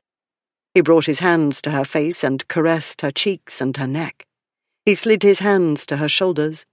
He bent and kissed her neck, her shoulders, and the hollow of her throat. Her skin vibrated with pleasure, but she ached, too, with the sweetness of it, of being touched by him, kissed by him. He untied the ribbon at the neckline and slipped the nightdress down past her shoulders. She was acutely aware of the night air on her skin. He slid his fingers down from her neck to her breasts, pushing the neckline lower as he went, until her breasts were fully exposed to him. But she was a bad girl, and didn't feel shy or modest at all. Besides, He'd seen her already in the fishing house. She wanted him to look at her the way he'd done then, as though she were the most beautiful creature he'd ever seen. His face changed, and she saw the look she remembered. She caught a glimpse of something else as well, something unexpected. Pain? But he bent his head. Then his mouth was on her, his lips trailing over her breast, the lightest of caresses. Light as it was, she felt it deep within her, tugging at her heart and lower down, yes, and now she recognized the feeling, the wanting. She wanted him, and she understood she'd waited years for him, without hope, because she hadn't dared to understand herself. She'd made herself what she ought to be, and it was like a dress that didn't fit. No wonder her tiresome cousin mocked her. Then he took the bud of her breast into his mouth and suckled, and she forgot the past, her cousin, relatives, everything. She grasped his arms and held on, letting the sensations wash over her and through her, and she felt drunk, so beautifully drunk. She'd learned to believe that no man would want her, truly want her, as she was. He wanted her. He teased and suckled the other breast, and worked his way down, drawing her nightdress down as he went and teasing her skin with his mouth and his too adept hands. He licked her navel, making swirls with his tongue, and she let out a wild little cry. He went lower still, and the nightdress slid down over her hips to the rug. Then he put his mouth there between her legs, and her body tightened. Spasms went through her, of heat and delight and a growing need. "Oh," she gasped. "Oh, my goodness. Oh, Ripley!" He didn't stop, and the feelings built to an intensity all but unbearable. She dragged her hands through his hair, and her body pulsed and pulsed out of her control until a fierce sensation racked her, and she let go of him and slumped. He grasped her waist and lifted her up and onto the bed. While she caught her breath and tried to find her mind, he threw off his dressing gown. Then she was short of breath again. For a moment she simply lay there, gazing at him, while her heart thumped and her breath came in gulps. Then she slid up onto the pillows and drank in her fill. He was her husband. She could look, and the front view was as beautiful as the back view had been, that day he'd stood naked in the basin. She hadn't seen much of him in the fishing house. They'd kept most of their clothes on. Now. His skin was bronze in the candlelight, and perhaps from the sun of Italy, where he'd been so recently. The light glinting over the fine dusting of hair seemed to feather it with gold. Powerful shoulders and muscled arms and chest and belly. He was as beautiful and hard and solid as a Greek or Roman statue. With a difference. She'd seen classical statues, not all with fig leaves. She'd seen pictures in books. He was... "Good heavens," she said, in a stricken voice she barely recognized as hers. He looked down to where his manly organs swelled, rather dauntingly. "This is what happens," he said, "when a man is mad for his wife. But don't worry. Hardly ever fatal, as I might have mentioned some days ago." She laughed. "Oh, Ripley, you say the most romantic things." "Wish I could," he said. "In my case, best to let actions speak louder." He climbed onto the bed and knelt over her. "But you like words," he said. "I'll give you some. You're wonderful." She felt tears prick her eyes. "You were wonderful drunk and running away," he said. "You were wonderful issuing commands, telling me to help you over the wall and ordering me about and giving me the devil's own time trying to manage you. I wish I had started chasing after you years ago. So much fun I missed." "We'll make up for it," she said shakily. With a knuckle she rubbed her eye. "No crying," he said. "I'm not," she said. "I'm only... It's very emotional, conjugal relations." "When it's done right, yes." "When it's with the right one?" She managed a smile. "Or when it's with the right, wrong one?" She put up her arms. "Kiss me," she said. "As my lady commands." He bent and let her arms circle round his shoulders, and he kissed her. This time it wasn't so gentle. The tenderness was there, but fiercer and darker. It was like passing through a spring mist into a summer storm. This time she touched him too, exploring and learning the shape and feel of him, the way he'd learned her. She ranged kisses over his shoulders and his arms, and moved her hands over as much of him as she could reach. And when she felt his sex pressed against her, she grasped his buttocks, and she heard his choked laugh as he stroked her in the place between her legs where he'd kissed her and done the lewdest, most delicious things, and where she ached for him now. Then at last he pushed into her, and made a sound like a groan and a laugh combined. This time her body gave way to him so easily. Then feeling was everything, the sense of joining and completion and the happiness of it. She was aware of heat, and the scent of his skin, and the mingled scent of their bodies, but above all of the extraordinary feel of him inside her. She lifted her legs and wrapped them about him, and he plunged deeper, and she cried out, no words, merely sounds, of surprise and pleasure. This time it went on for so much longer than it had done in that feverish time in the fishing house. This time they made love, unhurried, because of course they had all the time in the world. Love-making was all the dances with him she'd missed, but a great deal more. Deeply intimate, skin to skin, hot and so joyous. She moved with him, following the rhythm he set, slow at first, then building and building like a mad waltz until she was spun away up into the heavens. Then she was a star, alight and exploding with happiness. Then smaller explosions, and finally she was drifting in the night sky, drifting downward, until she fell safely into his waiting arms. Chapter 17. It wasn't enough. It was all Ripley had. He held her tightly because this might be the last night he ever held her. He said, "Now that was more like it." "I see," said his Duchess.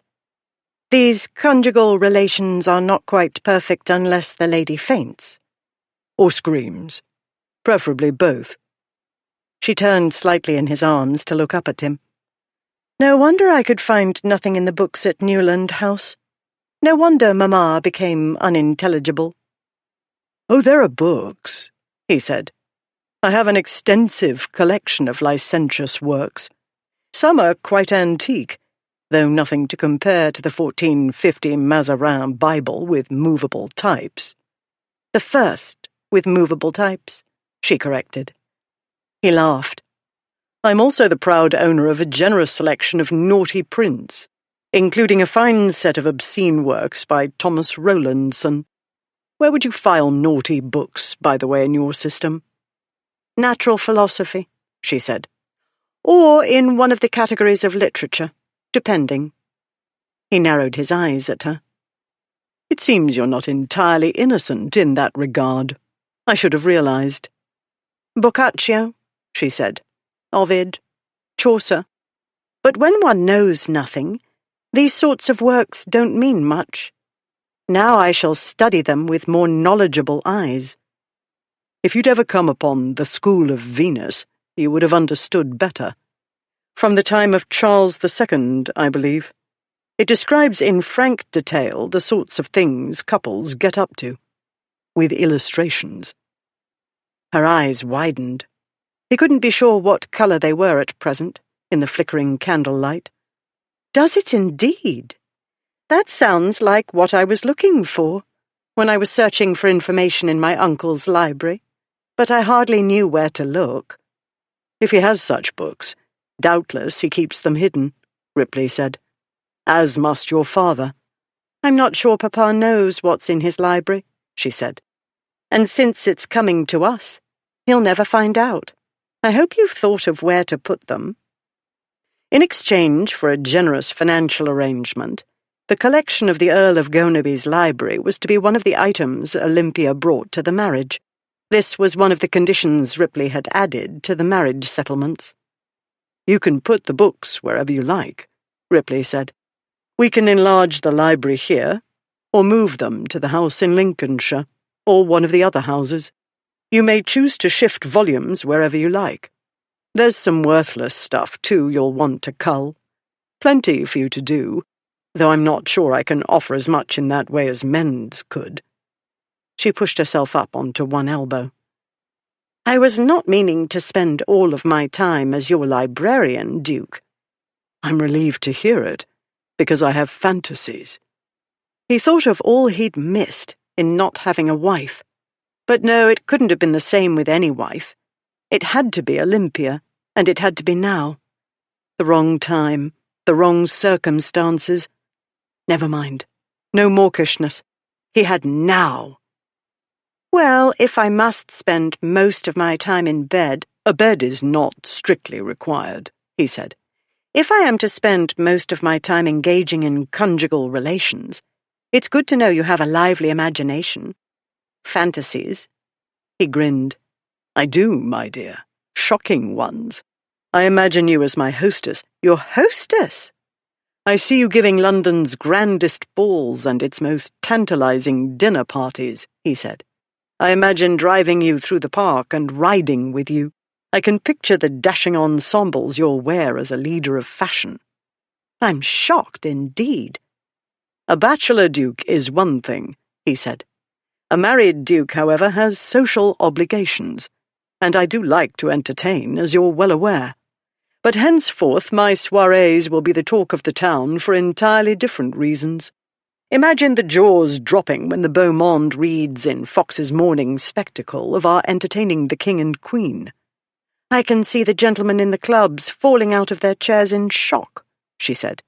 Frankly, I should have fallen out of bed if you weren't in the way. She leaned over and drew her fingers through his hair. Her touch, her voice, the feel of her skin and the warm curves of her body, and the way she smiled and frowned and laughed, the way she looked at him as though he were the whole world. Why had he waited for so long? Why had he been so stupid and blind?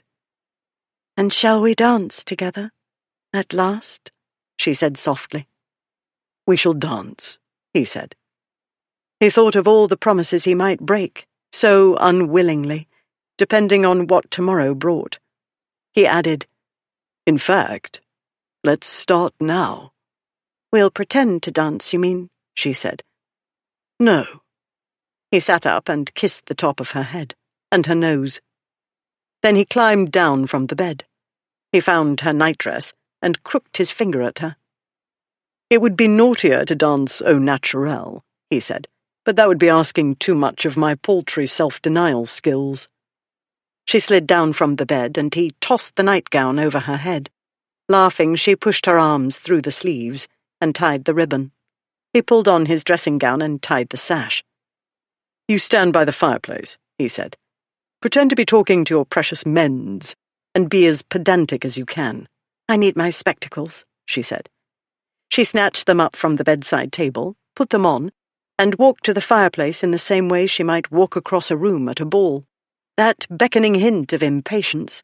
The Queen of Sheba must have walked like that, and Cleopatra. She made her face very grave, and began talking to one of the mantel ornaments. It was a porcelain gentleman wearing the dress of Ripley's grandfather's time, who sat at a desk, writing a letter. I believe you are mistaken, Lord Menz. It's my understanding that the Antonio di Siena Monte Santo di Dio, with the 3 rare engravings by Baldini, from designs by Sandro Botticelli, is judged the earliest book with copper plates. Ripley strode across the room to her. His right ankle gave a twinge, but he refused to let himself limp. Lady Olympia, he said, I've come to claim my dance. She looked up at him with a little frown of annoyance. I don't recollect your asking, Duke, nor my consenting. I didn't ask. This is the dance I want, and I am a duke, recollect. From under lowered eyelids she regarded him up and down and up again, and he was aware of his temperature climbing. That look, those eyes. So you are, she said. She sighed and turned to the porcelain gentleman. I beg your pardon, Lord Menz, but as you see, he's a duke, and you know how they are." Ripley took her hand and led her out to the centre of the room. He bowed. She curtsied. He began to hum a waltz from Rossini's La Gazza Ladra and swept her into his arms, and they danced. His bad ankle protested from time to time, but half-heartedly, nothing more than a small ache. He ignored it, and they danced as easily and naturally together as they'd made love, as easily as they'd run away together. He wished he'd danced with her before. So many lost opportunities. But they danced now, barefoot, whirling round her bedchamber while he hummed the music, and now and again sang a remembered Italian phrase here and there, probably the wrong phrase in the wrong place, but no matter. They danced from one end of the large room to the other. They danced into the dressing room and out again, Olympia giggling. They danced into the boudoir and round it and out again into the bedroom. He didn't want it to end, but the night was short, too short, in summer, and he hadn't much time left. At last he brought it to an end. He promenaded with her round the room as though it were a ballroom, but instead of bringing her back to the gentleman on the mantelpiece, Ripley led her to the bed. He bowed. She curtsied. They laughed, rather breathlessly. He cupped her face. "I love you madly," he said. "I love you madly," she said. His heart beat hard again, and not from the waltzing. He thought it would burst from his chest. He thought he might weep, but he couldn't indulge. She wasn't to suspect, and he wouldn't be maudlin. He had a dragon to slay, that was all. It was no reason to spoil this night for her, their first night as a married couple. He said, "Good. Now that's settled." He quickly untied the sash of his dressing gown, shrugged it off, and threw it aside. She untied the ribbon of her nightdress and pulled it over her head. He picked her up and lifted her onto the bed. He made love to her again, as sweetly and tenderly as he knew how. This time they slept, afterward. But the knowledge of what the coming day held never left him. It ticked steadily inside like a clock, and he was awake when the sky began to lighten. She was still sound asleep, and scarcely stirred when he gently drew away from her. Her breathing continued steady as he slipped out of the bed and found his dressing gown. He took out from a pocket the note he'd written and left it on the bedside table. Noiselessly he made his way through the passage joining their apartments and into his own rooms. His valet, Snow, one of the handful of people aware of the morning's appointment, brought him coffee and a biscuit. Ripley drank the coffee and ate the biscuit. He wanted neither, but he'd done this before. One needed coffee and something light to eat.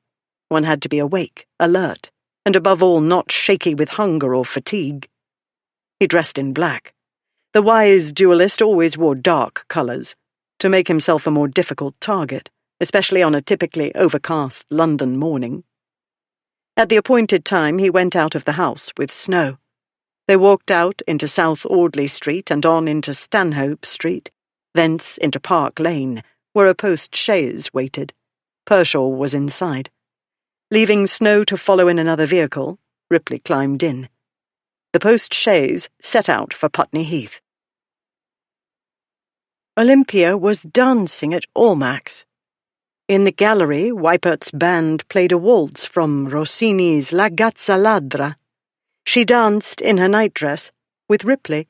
He was dressed like a Turkish pasha, mustachioed and wearing a jewelled and plumed turban, puffy trousers, and slippers that curled at the toes. They were the only ones dancing. Everybody else watched and pointed, laughing. Then somebody shouted, "Stop them! Stop them! They're getting away!"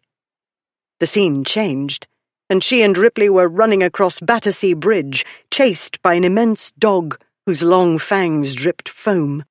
They vaulted into a hackney coach, slamming the door. The dog flung himself against it, barking furiously. Inside they found Ashmont, who held a pistol. While Olympia watched, unable to speak or move, he raised the weapon and aimed it at Ripley's heart. Outside the coach, the dog clawed at the door, howling like a demon. Ashmont pulled the trigger. Olympia awoke.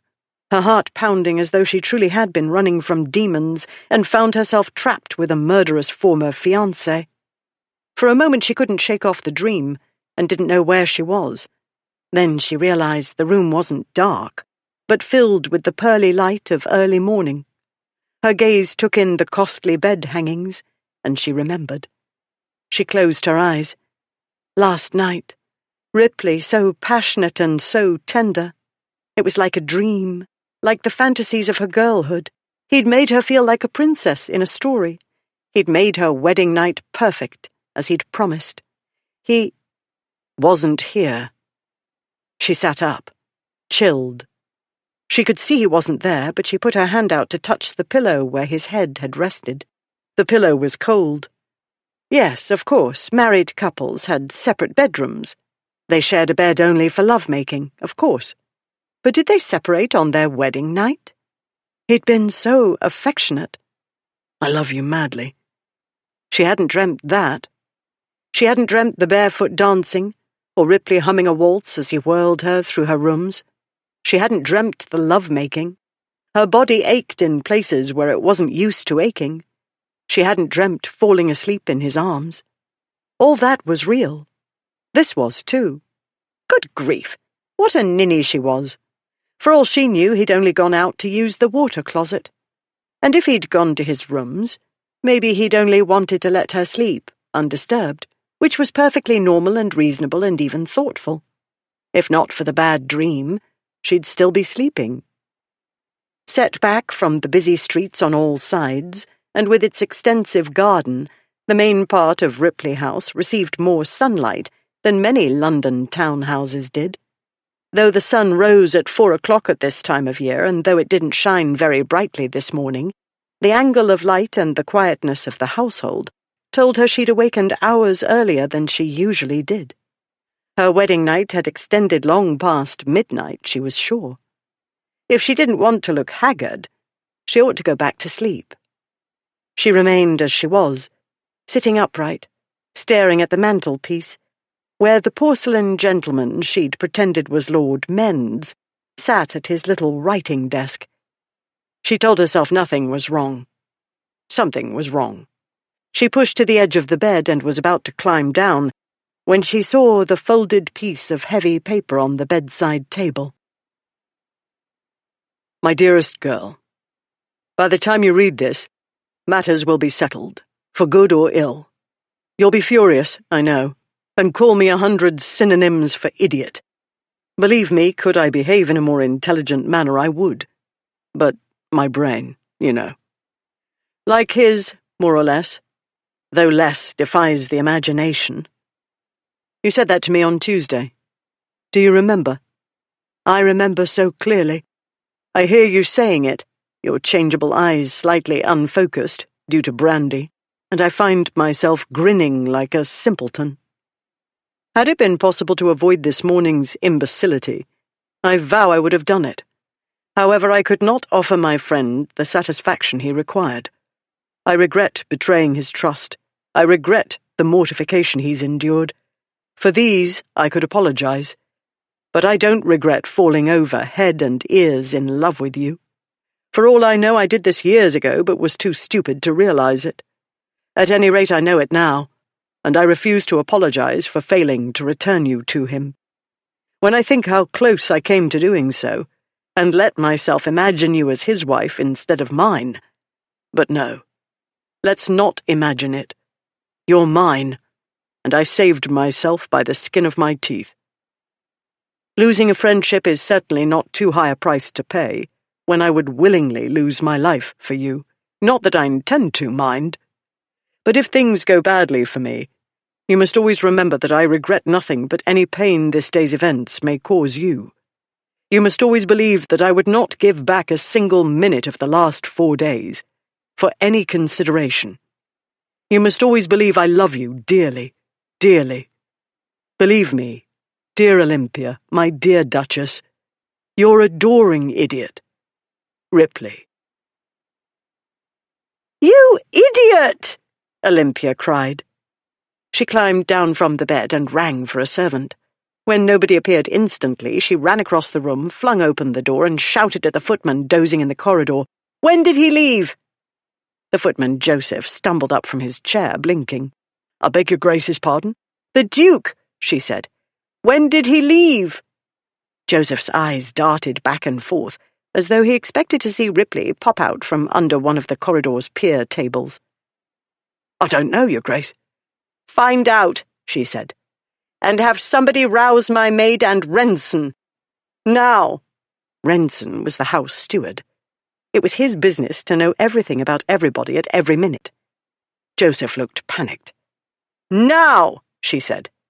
"Renson will know if anybody does, but if he doesn't or pretends not to know, you must make the porter tell you, and tell him I want a hackney cab, not a coach, waiting at the door in 10 minutes. I don't care if you wake all the household. We've not a moment to lose." She'd adopted the tone of voice she'd learned would quell males of all ages and ranks. The footman took off at a run. She hurried back into her room and into the dressing room. She flung open wardrobe drawers and yanked out articles at random. "Jenkins!" she called. "Where the devil are you? How am I to find anything? Jenkins! For heaven's sake, make haste!" She was pulling dresses out of the drawers and throwing them on the floor with their wrappings when Jenkins hurried in, still tying her dressing gown, nightcap askew. The maid's eyes widened as she took in the destruction her mistress had wrought. "I need something I can put on quickly," Olympia said. "No bright colours." If she wore bright colours, they'd see her coming from afar, and she might be a fatal distraction. 10 minutes, no more, and even then I might be too late. "Your Grace?" "I'll explain later. We haven't time now." Olympia looked out of the dressing-room's window. "We have a prayer of getting there before it's too late. They wouldn't start before 6 o'clock in summer. What time is it, Jenkins?" "Close to 4:30, Your Grace." "Time enough," Olympia said. "But I must be dressed in 10 minutes, and that hackney had better be at the door." "Your Grace, you know it is impossible." "Make it possible, Jenkins. This is a matter of life and death. I'll go in my chemise if you can't dress me quickly enough." The prospect of Her Grace of Ripley appearing in public in her chemise electrified Jenkins into doing the impossible. It took a quarter hour, but Olympia had reckoned on 20 minutes at the very minimum for both the hackney and her attire. Jenkins had managed to dress both her mistress and herself in what amounted to no time, because she insisted on joining Olympia, and Olympia said she wouldn't wait for her. And so the Duchess of Ripley and her lady's maid left the house in good time, or as good as was humanly possible, perhaps not more than half an hour behind her husband, according to the porter. The seconds would have to mark out and measure the ground, Olympia explained to Jenkins as the hackney made its way through the London streets. This could take time, because each second would want to place his man in the best position. A last-minute attempt to reconcile the combatants was possible, certainly. Though the meeting was likely appointed for 6, the usual time in summer, it might be as late as 7. Either way, the actual fighting couldn't start until all the formalities had been gone through, and everything had been checked and agreed upon. Olympia kept her mind on the technicalities of the duel, so as not to dwell on the actualities of pistols firing deadly balls at 2 great blockheads who were supposed to be the best of friends. Fortunately for her nerves, her hackney made good progress. Since Ripley House stood not far from Park Lane, they travelled the wider streets of the metropolis. The market wagons were making their way into London, but Olympia's hackney reached Hyde Park Corner without hindrance. Before long, it was rolling upon the Fulham Road, headed for Putney Heath.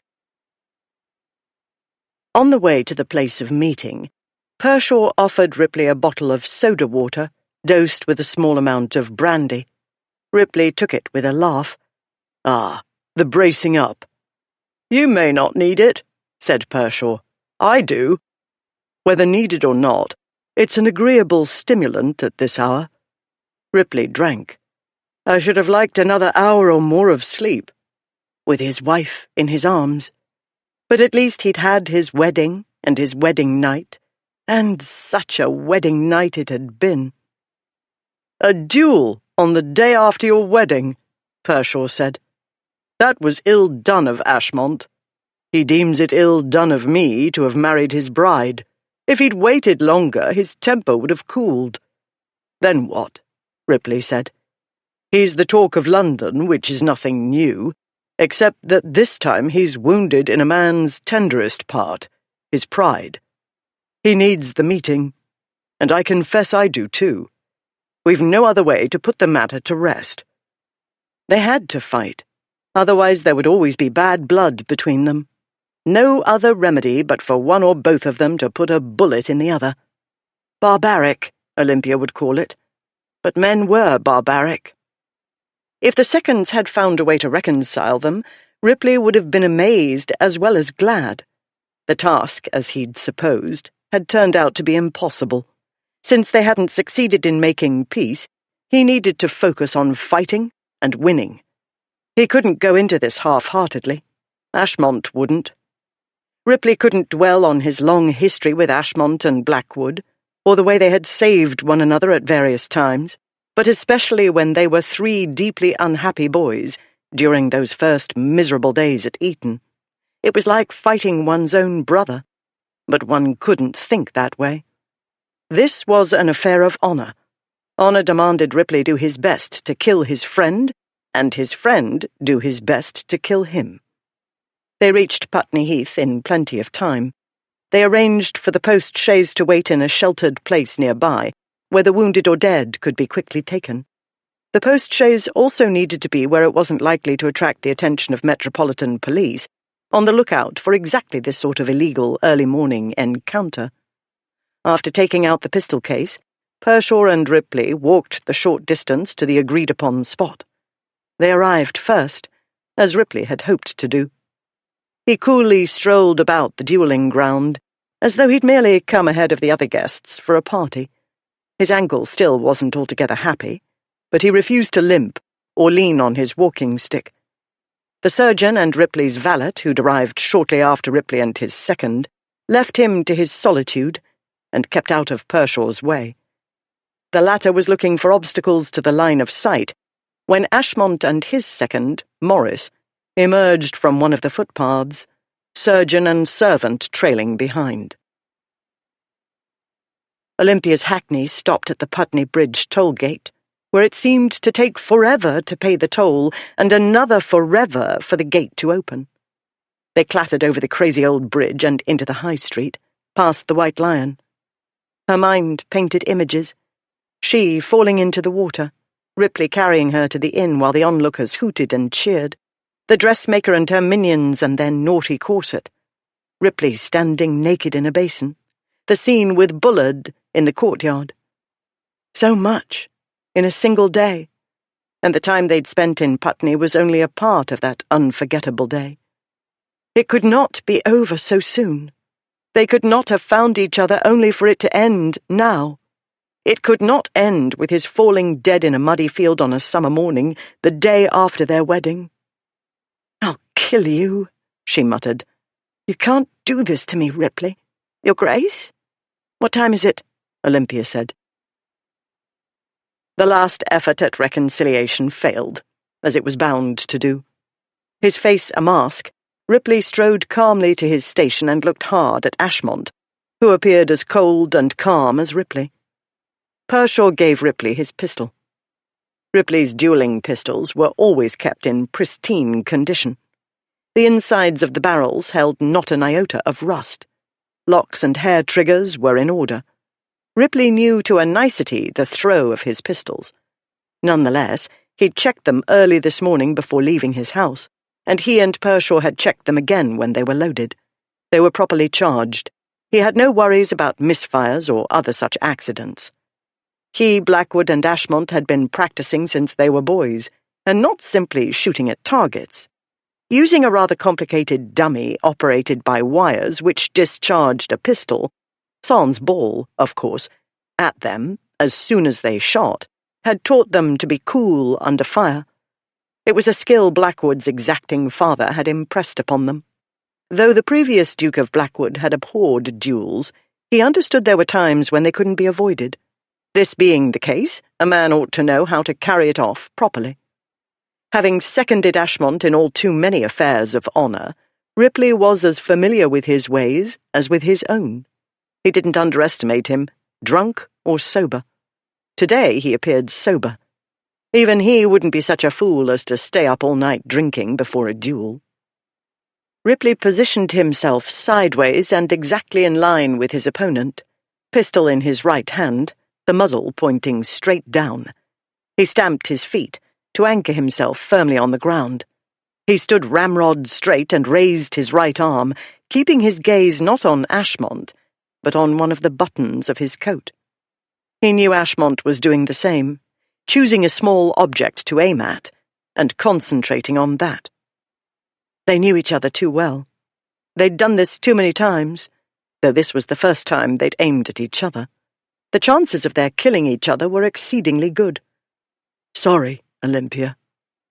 But that was the only moment of sentiment Ripley allowed himself. There was no place for emotion on the dueling ground. The seconds retired to a safe distance behind the duelists. The surgeons took position not many feet behind them. The servants moved back, behind the surgeons. Ripley cocked his pistol and raised it. All his mind, his being, was focused on hitting Ashmont. He knew Ashmont was doing the same, shutting out every other thought, every regret, every memory. "Ready, gentlemen?" "Ready," said Ripley and Ashmont at the same time. When Olympia glimpsed the post-chaise nearly hidden among the trees, she made the hackney driver stop, and she was pushing down the ancient window, reaching for the door-handle before the coach had quite stopped altogether. She leapt into the road and ran toward the post-chaise, Jenkins behind her. "Where?" she said to the postilion. "Where are they?" "Dunno," he said. "You do know they're—" She broke off, hearing voices. "Best not go in there all wild, missus," said the postilion. "Dunno what you'll get in the middle of. They've been there a good while yet." He was right. She had no idea what had happened, and the last thing she wanted was to make a distraction and be the cause of somebody getting killed by accident, as opposed to getting killed on purpose, damn them. But oh, please let them still be fussing about ground and distance. She made her way as quietly as she could along the path the men must have taken, and came to a sudden, shocked stop as the clearing opened up before her. They were already in place, raising their pistols. It was like the nightmare where she'd been frozen, unable to move or speak. Now she didn't dare. She could only remain perfectly still, hoping Ripley hadn't noticed her out of the corner of his eye. It was too late to stop him. She mustn't distract him and throw off his aim. All this went through her mind in no time, but seemed like an eternity while she stared helplessly at the tableau. Ripley's hand holding the pistol pointed at his friend, Ashmont's pistol pointing at Ripley, both men standing so rigid. From where she stood they seemed to be made of stone. A voice called out, "Ready, gentlemen?" At the same moment the two men said, "Ready," while she covered her mouth and held back the scream inside her. "No!" She saw the handkerchief fall.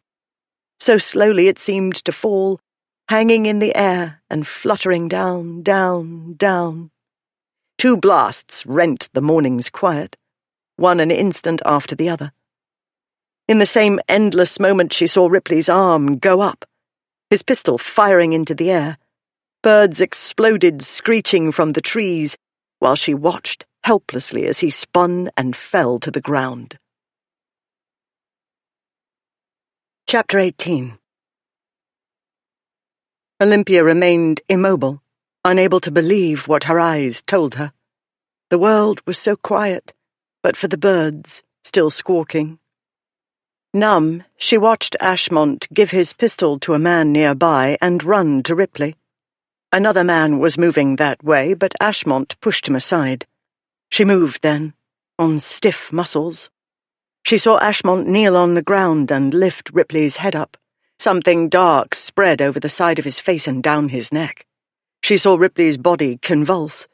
Ashmont's body shook, too, as he bent over his friend. The numbness broke, and she ran across the clearing. She flung herself at Ashmont, shoving him so hard he fell over. "Get away from him!" she cried. "Leave him alone!" She knelt beside her husband, whose body on its side was in spasms. Blood. So much blood. She wanted to be sick. She was aware of another man there opening a black bag, but he was simply there, like the indignant birds. Noise. Background. She became aware of another sound, too, completely discordant. It took a moment to recognize what it was. Laughter. Great rolling guffaws. She looked down at her husband's blood-streaked head. He was curled up, laughing. She looked over at Ashmont, who'd rolled onto his knees. He was holding his stomach and laughing, too. "I hate you!" she cried. "I hate you both!" She fisted her hands and pounded Ripley's arm. "You idiot! What is wrong with you?" She hit him and hit him. She was crying and she hated it, but she couldn't stop. Finally, Ripley grabbed her hand. "It's all right," he gasped. "It isn't," she said. "Nothing is right. Look at you. What's wrong with you?" Ripley was grinning. Blood trickled over his face. "Ripley!" "Sorry, my dear." He let out a snort. Ashmont made the same sound. "I hate you both so much," Olympia said. "If your Grace would be so good as to allow me to examine his Grace," said the man with the black bag. She moved aside. She drew up her knees and folded her arms on them. She rested her forehead on her arms and tried to catch her breath. Her heart wouldn't stop pounding. "Damn it, Olympia," Ripley said. "You were supposed to be sleeping." She looked up. "Don't speak to me." He sat up, wincing as he did so. He put his hand up to his head. "That stings, rather." He took away his hand. It was sticky with blood. Blood oozed from the side of his head and covered half his face. She put her head back down on her forearms again. "We'll have it mended in a jiffy, Your Grace," said the man with the black bag. "Graze the scalp. I believe Her Grace requires sal volatile." "No," Olympia said. "I never faint." How many times had she seen